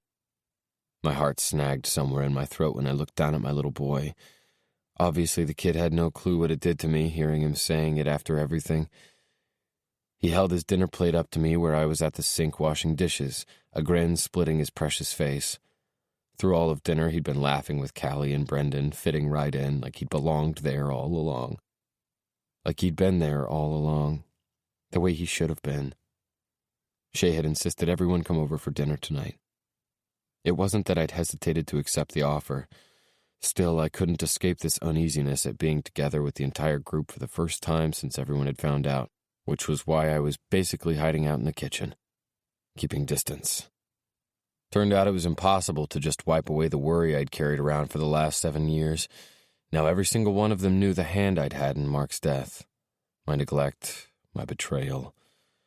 It left me wondering just what each of the guys was really thinking when they glanced my way. "Thank you, buddy," I murmured to him, taking his plate and hooking my index finger under his chin. He grinned a little wider, the happiness held in his expression constricting my chest into a frenzy. Devotion and love. Can I go play now? I ate my dinner all gone. Of course you can. It was crazy having him in my life, every day and every moment. Having him as a member of this mixed-up, muddled family was something I'd never really allowed myself to long for. I'd always figured it was impossible, even though flickers of that yearning would rise up and I'd wish things were different. Those stars had finally aligned. Still, I knew deep within something was out of order. The way I missed and longed and ached as I remained wide awake night after night, staring at the ceiling as I suffered through the loss of the girl. Alexis. That beam of shining light I hadn't expected. Liam bounded out of the room, shouting for Brendan to come and find him while I turned back to rinsing the plates in the sink. "You're doing great with him." I sucked in a breath when I heard the words, soft with a southern drawl. I shifted to look over my shoulder at Shay, who was leaning against the edge of the archway with her arms crossed over her chest. "I'm trying," I told her. Raising kids is the single best and most difficult thing we ever get to do, she mused. "Yeah," I agreed as I returned to rinsing the dishes, doing my best to ignore the weight of her stare. A strained silence filled the kitchen. "You know I'm no stranger to keeping secrets," she finally said. Carefully, I glanced back at her when she took a step forward. I gave her a nod. "You did it because you thought you had to." "Exactly." She rested her forearms on the island. "And all of us, we understand that's what you were trying to do, that you were protecting what meant the most to you. Not sure if you were going about it the right way, but doing it anyway because it was the only choice you had." Emotion flared in my stomach. Gratefulness and regret. It only amplified when I felt the movement at the archway. Baz walked through, followed by Lyric and Tamar, Ash and Willow, then Austin and Edie. I turned to face them, my gaze bouncing to each face of this family. Some bound by blood, some by marriage, others simply by the bonds that had been forged. Baz roughed a hand through his hair. "We want you to know we get it. need you to know there isn't a chance we blame you for Mark's death. Shit happened, and you and Mark both made some terrible mistakes, but that will never, ever make you any less. My heart rate kicked a fraction as something fervent filled the air. Lyric stepped forward. Want you to know how much I respect you, Zee. What you've been doing for Liam all these years, thinking he wasn't your own and standing up and taking care of him anyway. That's what a real man does.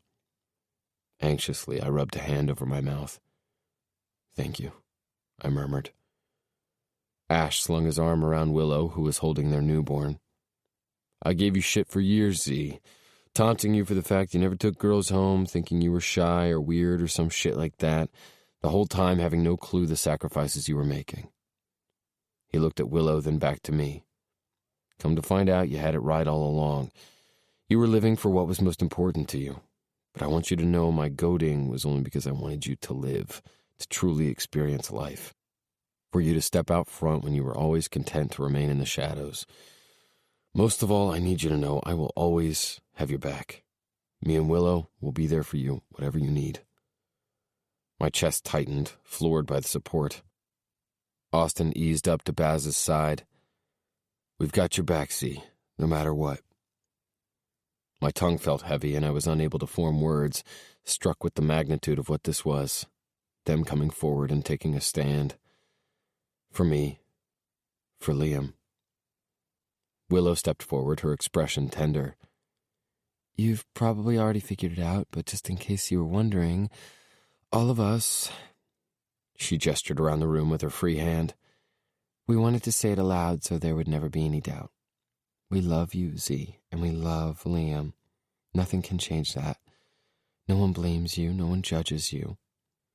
And we want you to know we will all be here for you, whatever you need. You are not alone.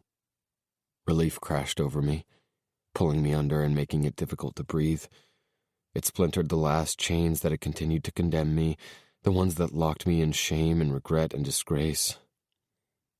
I reached out, holding onto the counter for support, just fucking trying to keep it together.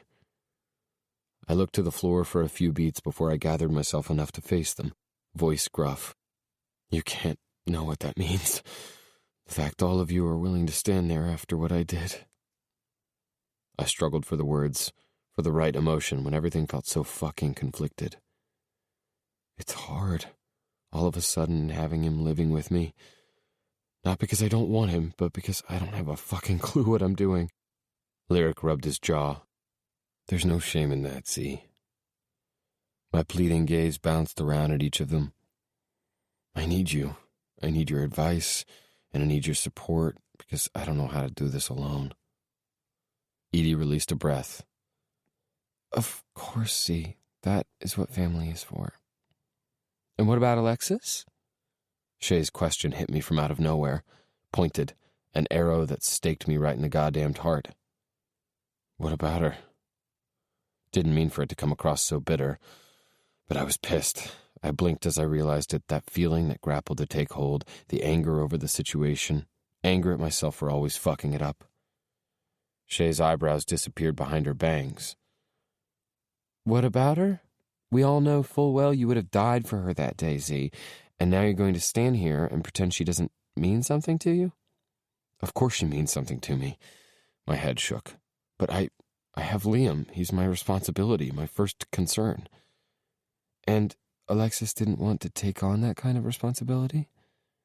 Confusion spun through Willow's question, like she already didn't believe it when she asked it. My heart thundered in its confines, throbbing and fighting against the boundaries that always seemed to rule my life. Not that, I need to focus on him. He's been through so much, and you don't love her, so you don't want the distraction? Shay prodded. Love her. All along, I'd refused to entertain the notion, pretending that feeling wasn't there when it kept nudging and pricking at my consciousness. I didn't say that, I rasped out, feeling overwhelmed. Shay straightened with the demand that flew from her mouth. What did she say when you told her about him, Zee? Because what I'm hearing is you love her, but you think you can't be with her because of Liam. Shame and regret. I kept trying to break from their ties, but there they were, pressing up and taking hold.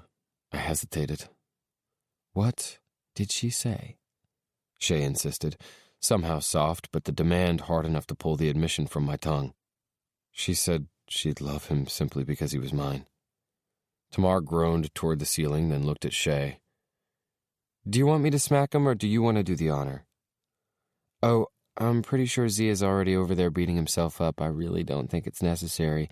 Isn't that right, Zee? Tell me you aren't over there wishing she was here. A frustrated breath heaved from my lungs. Of course I wish she was here. Shay's brow twisted in emphasis. And how is this any different from what you've been doing all along? Living for Liam doesn't mean you don't get to live for yourself, too.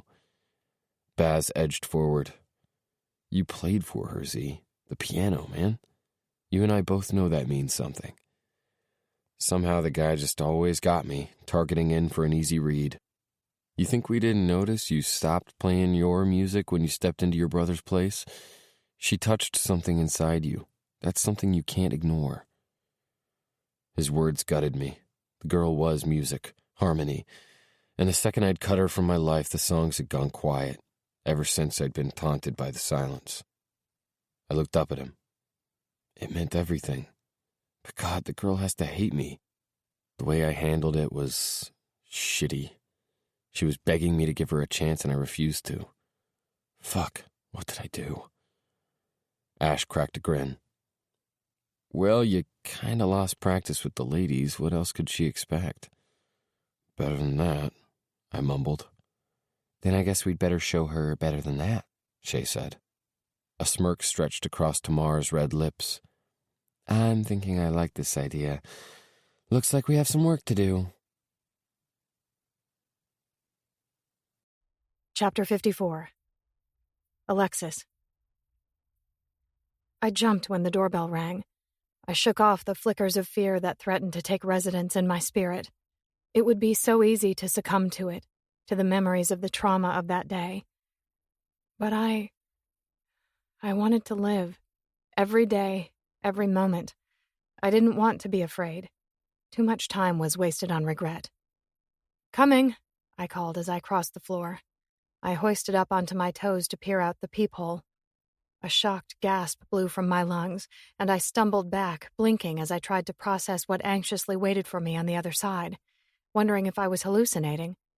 My heart rate kicked when it rang again. Quickly, I worked through the lock, both eager and wary as I opened the door. What's going on? A hand came out to push against my door. Alexis, just the girl we wanted to see, Shay said as she walked in as if she'd been there 1,000,000 times. Callie's hand was wound in hers, the little girl bouncing in excitement as they stepped inside. I stepped back, confused and stunned, and fighting the thrill that began to whip through my spirit. Tamar strode in behind her, wearing a pair of super-high red heels and the tightest black leather pants I'd ever seen. She shot me a playful wink as she passed, a garment bag slung over a shoulder and her baby girl hitched to her opposite hip. What? I couldn't find the words to even finish the question. Edie angled by carrying Sadie, her face almost full of an apology as she dipped her head, though she was wearing the hint of a smile at the corner of her mouth. Hi, she whispered. Willow touched my arm as she entered, sympathy in her expression and compassion in her eyes. We're sorry for just barging in. We wouldn't do it under normal circumstances. Normal circumstances? If it weren't for the mischief and excitement playing in their eyes, I would have already sunk into my knees in dread, thinking something terrible had to have happened for them to knock on my door. Instead, I was latching onto their vibe, teeth hooking into my bottom lip as my heart beat faster and faster. Someone tell me what's going on, I finally managed. Jumping in place, Callie flapped her arms. You have to get ready. We're going to make you so pretty. Amused, Shay grinned at her daughter. I think she's already so pretty. She turned back to me, eyeing me as if she were gauging my reaction. We're just going to put her in an extra special dress, aren't we? My gaze frantically jumped over the women standing in my living room. Women who I'd considered friends. Women I'd hazarded daydreaming could one day be family. Women I'd thought I'd never see again. Now they were staring back at me in both sympathy and anticipation. My fingers trembled, and I wrung them together. "Someone please tell me what's happening." Shay nudged Callie, and Callie grinned at her before she bounced forward, drawing attention to the card in her hand. "This is for you," she whispered as if it were a secret. My chest squeezed, so tightly I rasped in a breath. "Thank you," I said quietly as I warily accepted it, my hands shaking as I read my name scrawled in masculine script across the envelope. I swallowed around the lump that grew prominent at the base of my throat, my heart throbbing and my breath shallow. Fingers fumbling, I turned it over and broke the seal, pulling out the flat card inside. I scanned what was printed on the front. My pulse jumped into a frantic thunder, an overpowering drum I could feel beating in my ears and strumming through my veins. It was a print of a constellation. Lyra, the harp, beauty and music. Stamped below it was the name of a music hall downtown, and the time indicated 9:00 p.m. Love bounded around me, memories of the boy and his beauty as he'd sat at the piano. This man who'd captured me with every brilliant part of his mind and the sacrifice in his soul. "Zee," I whispered. A question, a statement. Taking a step forward, Shay gave one slow nod. "He would be honored if you would attend his first piano concert in 7 years." I gasped around the magnitude of it, struck by relief and belief. But that self-preservation I could rarely find was right there, whispering the pain he'd left behind. The words trembled free, reservations and doubt. Shay blinked knowingly. "Most of us rarely do, Alexis. We don't know, and we can never be sure. We only have the chances we're given." "I think you should at least go and listen. You might like what he has to say," Willow urged, words laden with encouragement. I gulped, a shiver racing through my being, the feeling at odds with the hope that spiked in my spirit. Tamar smiled at me, soft for a girl who seemed so utterly hard. "Love's a gamble, Alexis. The question is, are you willing to take the risk?" No fear, just life. I bit down on my bottom lip that quivered, fighting the well of moisture that threatened my eyes. A smile pulled to my mouth. "Let's see that dress." Chapter 55. Alexis. 2 hours later, I was in the back of a limo with all the women of Sunder. We inched down a busy, narrow street in historic downtown Los Angeles as I fidgeted with the plunging neckline of my dress. My hair was coiled in a soft twist, wavy pieces falling down around my face, and the heels I wore were higher than anything I'd ever chanced stepping out in before. And this dress. It was gorgeous and outrageous, lined in tiny blue sequins that somehow didn't come across as tacky, but instead sexy and elegant. I felt beautiful and terrified. I had no idea what was waiting for me at the end of the night. The only thing I knew was the girls were right. I had to take this chance.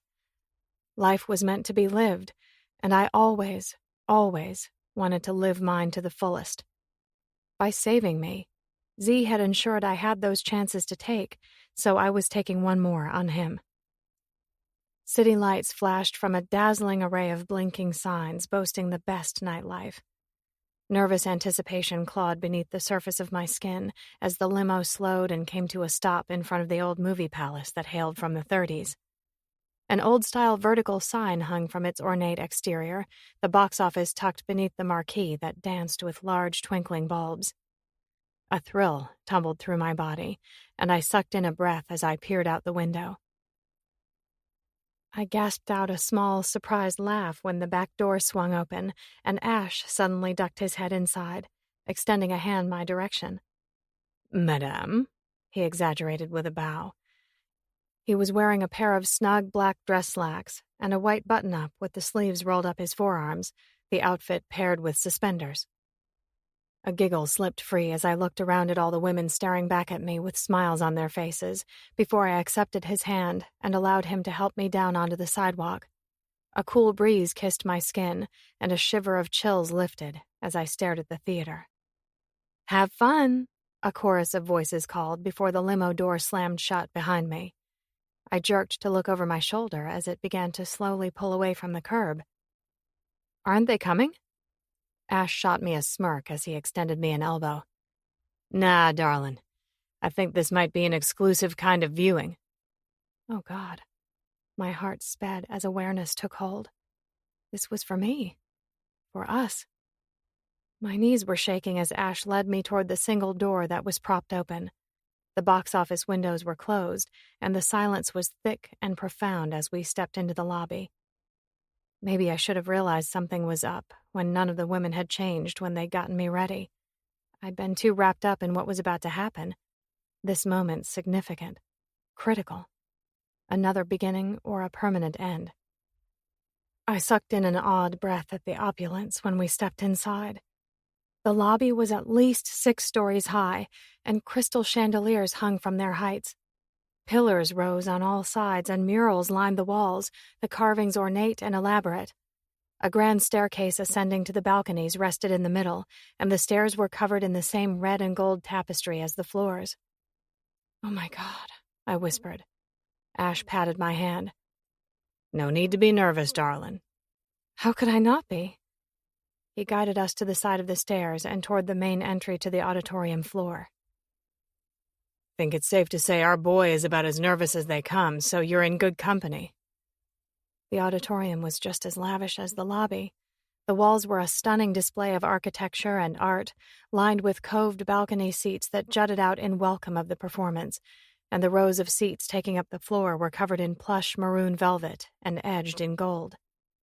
But none of that held my attention. The only thing I could see was the grand piano that sat in the middle of the stage. It was bathed in the warm wash of spotlights, perfectly angled to capture the bench where the pianist would sit. I struggled for a breath when we made it halfway down the middle aisle. "You okay?"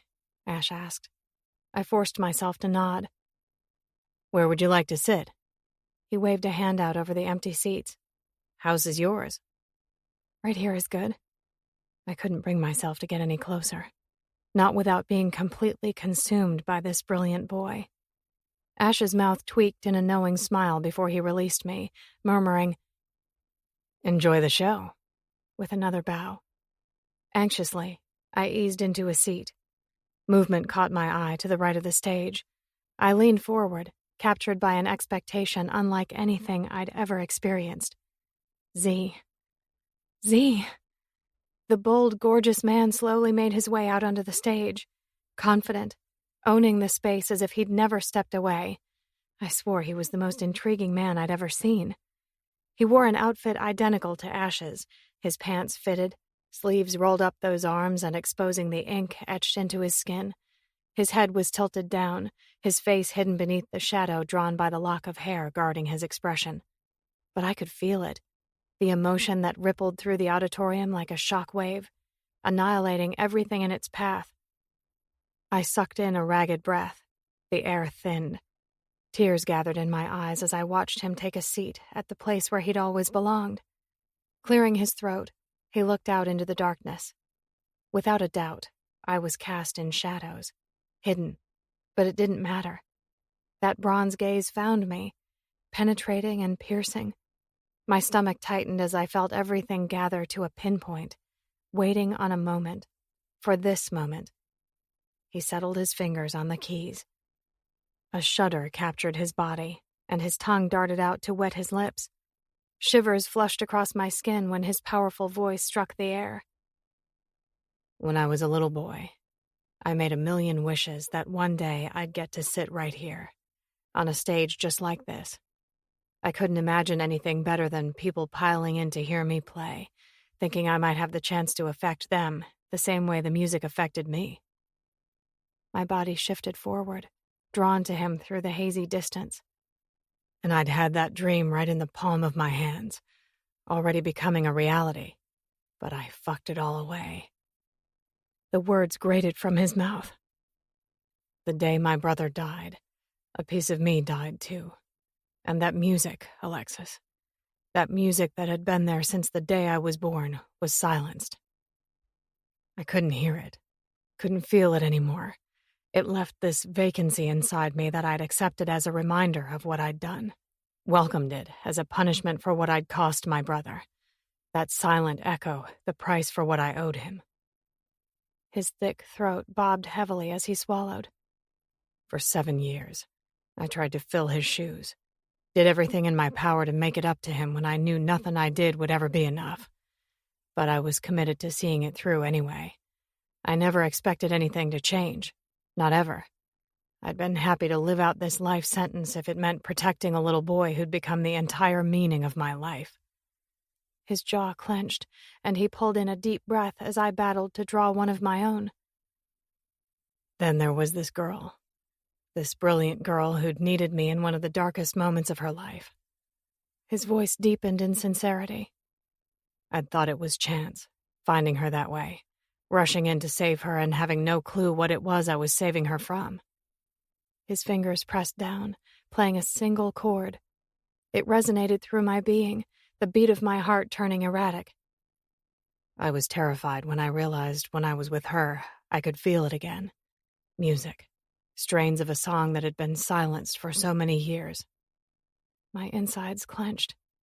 Oh God, this boy, this brilliant boy. It didn't take me long to realize it was her song, he continued, voice rough. That she was the music. That she was the harmony behind it that stirred my spirit and itched my fingers to play. His mouth tweaked at the corner, a broken bow of sadness and a crest of hope. I was terrified of her because she represented everything I couldn't have, because she made me want the things that had been missing, because she filled the spaces that had been empty and filled me with song. My hands went to my thundering heart, as if it might stand the chance of keeping it from beating from its confines. Regret poured from his mouth. I hurt her because I was a coward, thinking again I didn't deserve something so right, something so good.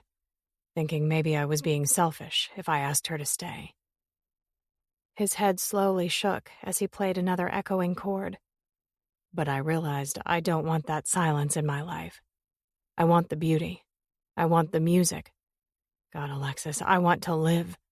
And I know every time I turn around, I fuck things up, make the wrong decision. But I know, sitting here tonight, I'm finally making the right one. I should have said these things all along, and I hope maybe there's a chance you'll hear them tonight. I hope maybe you'll listen. Emotion rushed me, wave after wave, joy and pain as I watched Zee turn to the piano. His eyes dropped closed and his expression hardened. A mesmerizing intensity, deep and real. It lifted and rose as his fingers began to move across the keys. The sound strummed through my body like a caress. His masterful fingers weaved that same web of beauty, the same maze of sorrow that had staggered me the first day I'd come to his loft. The impact of it slammed me. The energy pulsed and lapped, incited by the talented stroke of his hands as they danced across the keys. That day, back at his loft, I'd wanted to beg him to sing the lyrics, to let me hear what this sad, mesmerizing song meant. I'd wanted to know, to understand. And now he was offering it to me. His voice was both smooth and rough. It skated my skin like desire, like relief. Live my life in silence, a razor-sharp edge.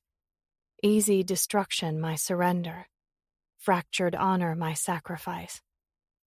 I cast my dreams upon the stars, then turned and left them there.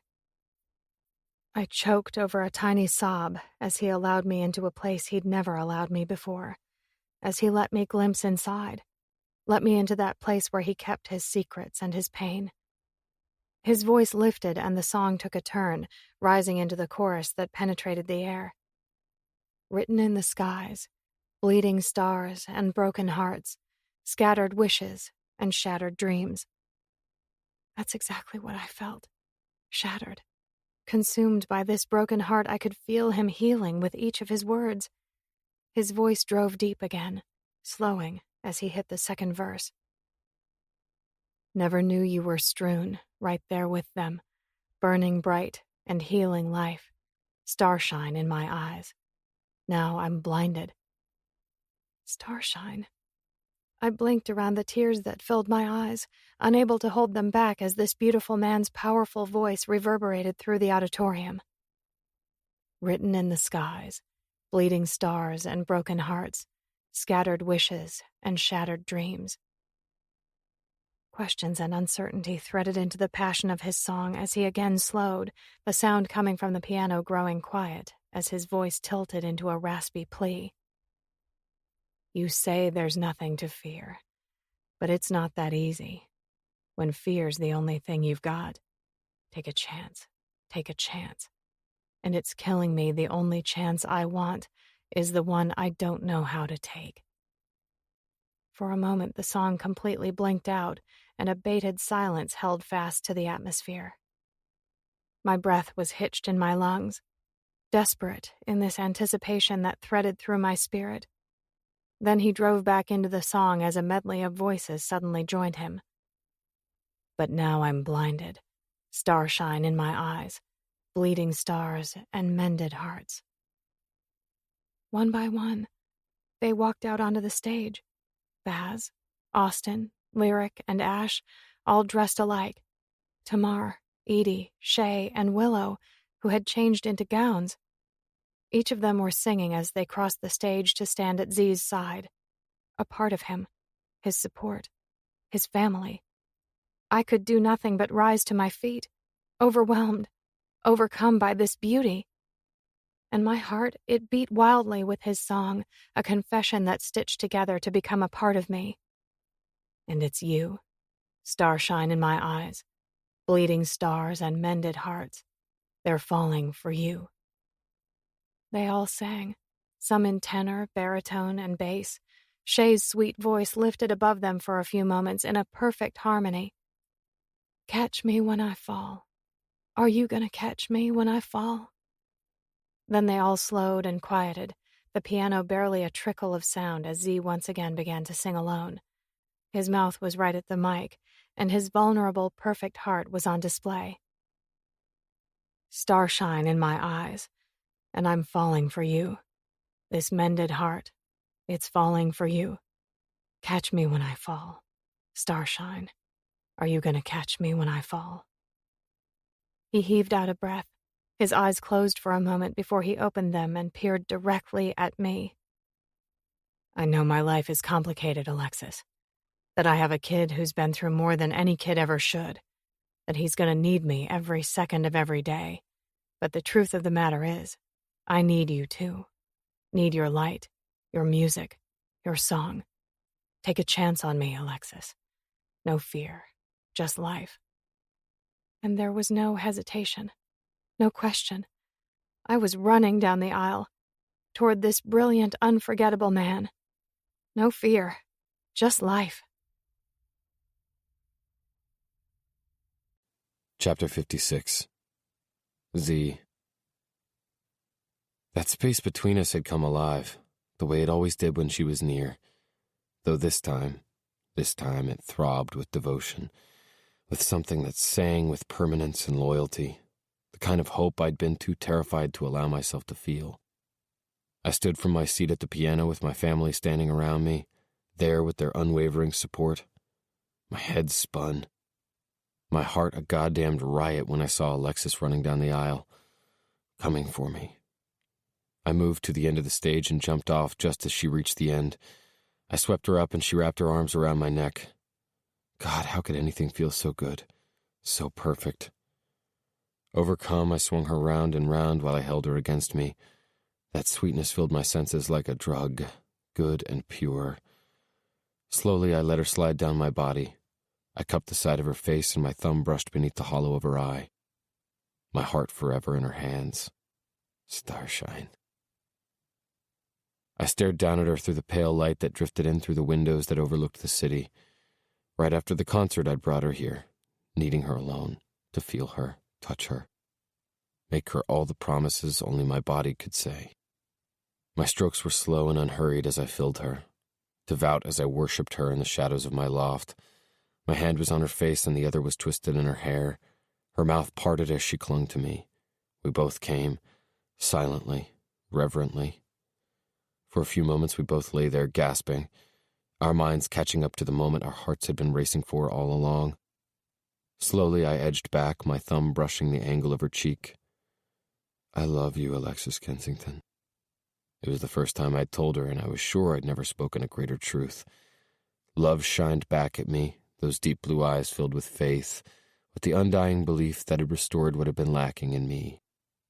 Fingertips fluttered up to caress my face, a whisper, a promise. "And I will always love you, Zachary Kennedy. Thank you for taking a chance on me, for trusting me to be around him." Shifting us both to our sides, I ran the pad of my thumb across her bottom lip. "It was never that I didn't trust you, Alexis. It's that I had to find a way to trust myself. I had to finally come to the place where I was able to accept that I have something good to give, too. I'd been living in my own exile for so long, I'd thought it'd be some kind of sin for me to break out of it. But you showed me that life is for living." She lightly scratched her fingertips over the beard on my jaw. "And now you're ready to live?" "I'm so ready to live." Her voice softened in wonder and encouragement, that potent gaze searching my face. "What's it like having him with you now? How does it feel to be a dad?" An affectionate sigh rippled into the dimness. Realized I always knew something was missing, and I just didn't know what it was. It feels like I finally found it. Both Liam and you. She blinked, her tone deep with significance. "We can take it as slow as you need us to, Zee. I promise I won't barge into his life." Liam had been all too happy when I'd asked him if it was okay if he spent the night at Baz and Shay's tonight. I'd needed this time with Alexis. Time for us to talk, to lay it all out. I was ready. No more questions. I dipped down and brushed my lips over hers. "Not sure I know how to take things slow with you."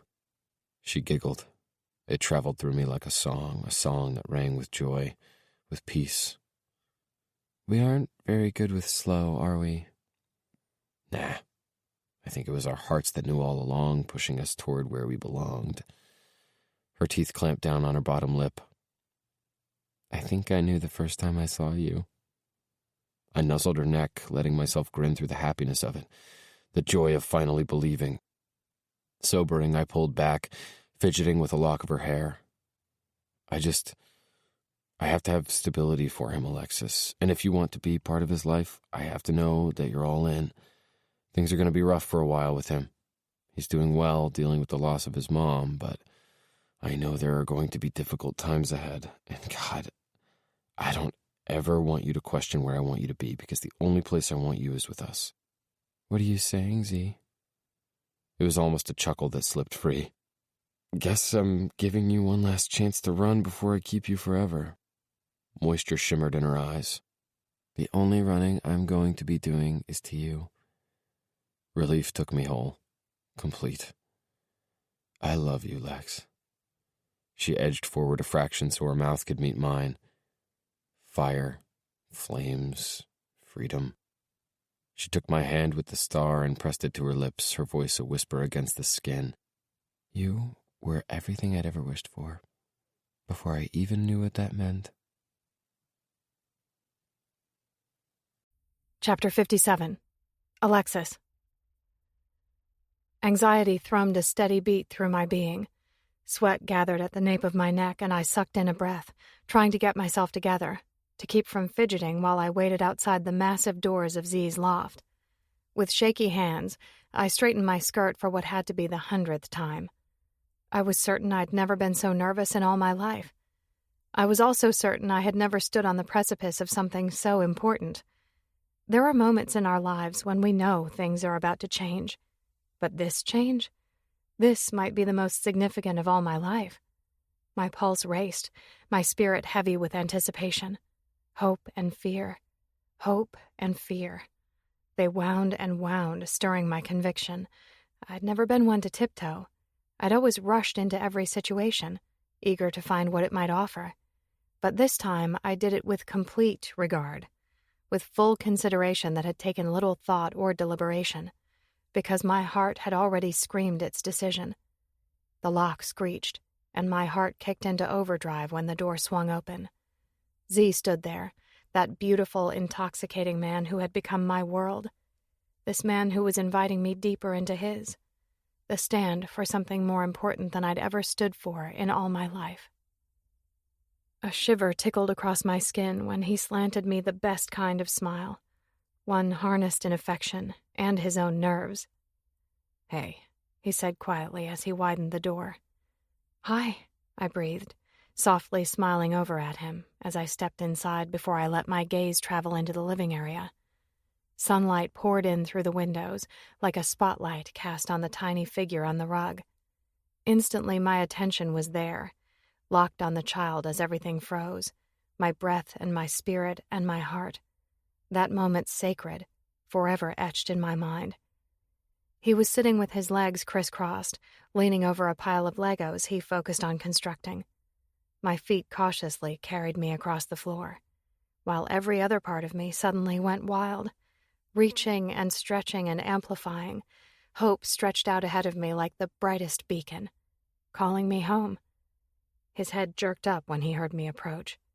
The little boy with light brown hair and eyes the color of bronze. He grinned the widest smile, vulnerable and sweet. "Hi. My daddy said you were going to come over and play with us. You wanna?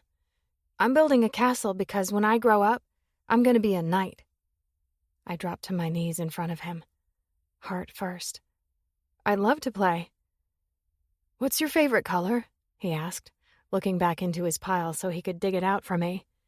I glanced over at Zee, who stood staring down at us, that energy alive, lapping and churning with an overpowering peace. And sitting there, I finally knew exactly what it was I'd been wishing for. Epilogue. Zee. Warm laughter echoed from the walls. I sank back into the comfy couch as I let my gaze wander Shay and Sebastian's living room at their place out on Tybee Island. Baz, Austin, Ash, and their families had mostly settled here in the Savannah area, considering this was where they wanted to raise their families. Lyric and Tamar still spent most of their time in Los Angeles, where they could be closer to Brendan. Of course, that was where Alexis and I planned on laying down roots too, so she could keep close to her sisters. Avril was 6 months clean, living in a halfway house of sorts as she learned to get back on her feet, fighting every day but knowing living would always be worth the fight. I'd always feared if Sunder wasn't continually making music, touring, and fighting to be on top, we'd lose sight of the dreams. But those bonds hadn't loosened and had only seemed to strengthen as the demands of the rock star life were shifted. Even though our permanent homes were on opposite sides of the country, that didn't mean we all didn't get together as much as we could. Which was why we were all here to celebrate the holiday. The lights were cast low, and Shay had candles set about out of reach of small hands. A spray of what had to be 1,000,000 white twinkle lights sparkled from the tall Christmas tree set up against the panes of glass that overlooked the sea, and the rolling waves crashing on the beach just beyond the darkened windows only added to the contentment that stretched its fingers out like welcome. Sunder was scattered about the massive room. Shay and Edie were chatting in the kitchen, Baz and Austin not far where they rested on stools at the island. Lyric and Tamar had curled up together on another couch, and Ash and Willow were murmuring to each other where they shared a lounger next to the fire. The flames lapped and danced, reflecting on the glass and sending a warm glow across the entire room. What made it best? All the kids were in the middle of the floor playing with the gifts they'd ripped open.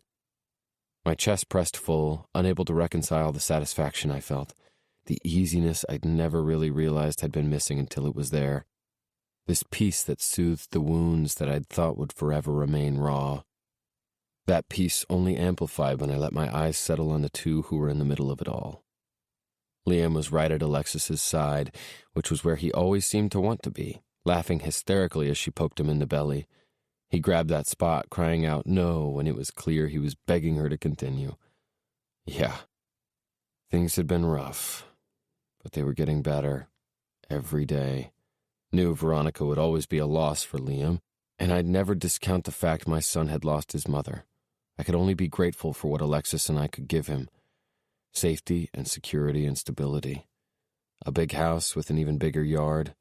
Our time. Our love. And God, was there a ton of it. So much love it should have been impossible. But it was real. Just as real as the love that bounded against these floors and echoed against these walls. "All right, tea and cocoa is ready." Shay set a tray of hot teas on the huge square coffee table that had been moved out of the way so the kids could all get near the base of the tree, and Baz followed her in with a tray of hot cocos for the kids. "Yay!" It was a chorus of cheers from the kids. Apparently, a cup of hot cocoa on Christmas Eve was a big deal. A tradition in the making.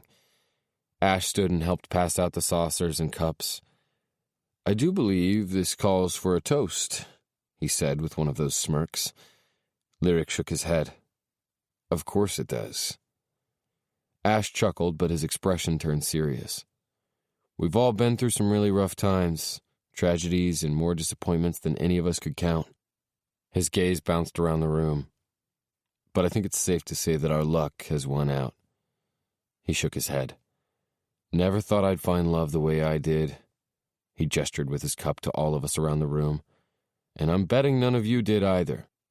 Sunder is still making magic, but we're doing it on our terms because every single one of us knows what's most important."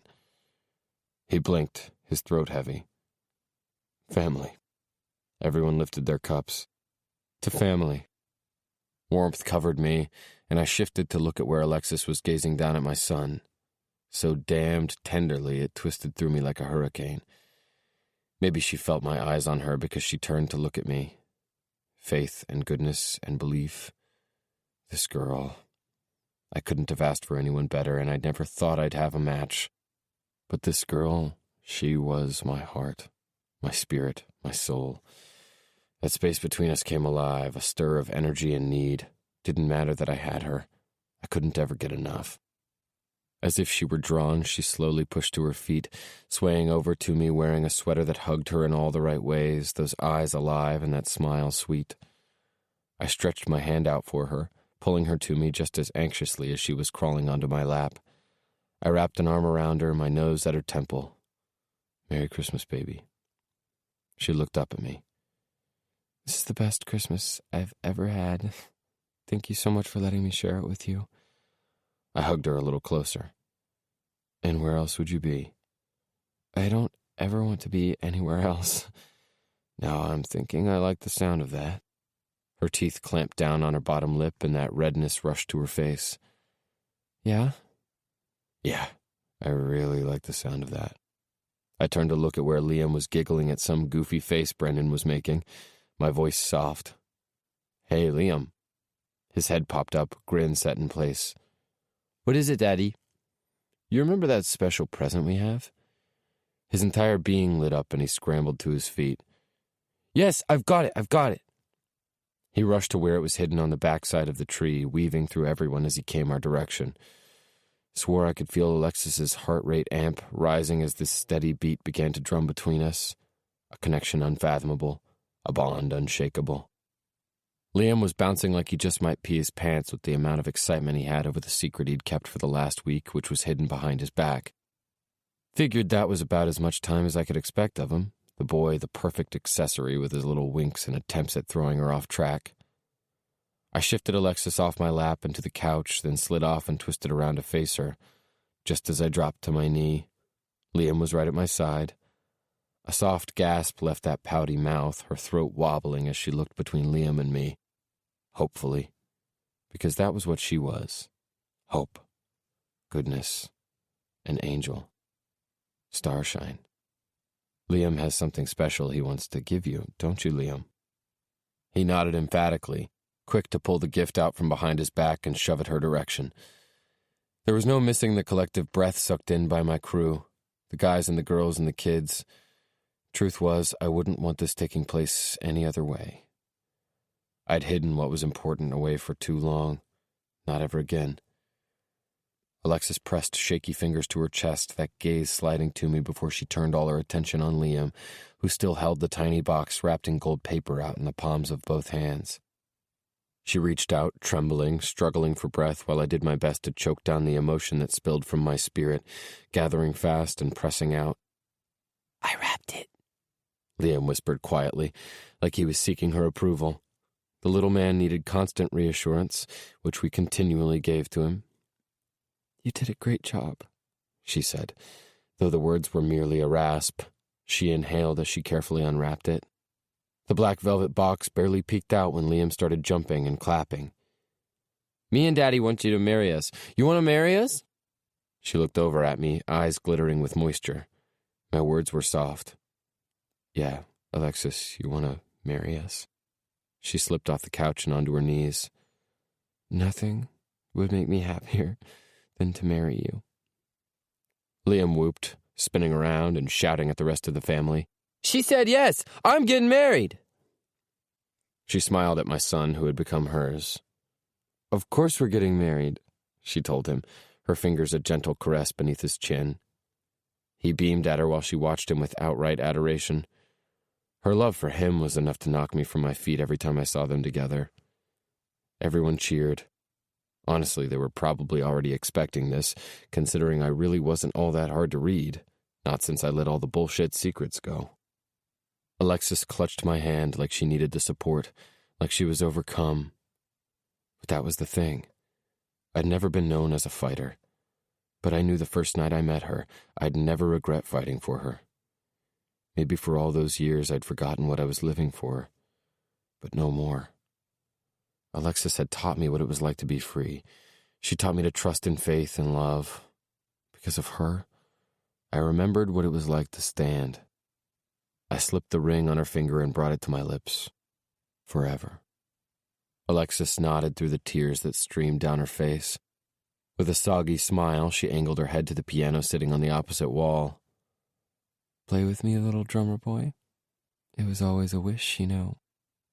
Love pressed and pulsed, and I looked around at the happiness on my family's faces. Bleeding stars. Who'd have known they'd been raining wishes on all of us all along? The end. This has been Stand, written by A.L. Jackson, narrated by Zachary Weber and Andy Arndt. Copyright 2017 by A.L. Jackson Books, Inc. Production copyright 2017 by A.L. Jackson Books, Inc.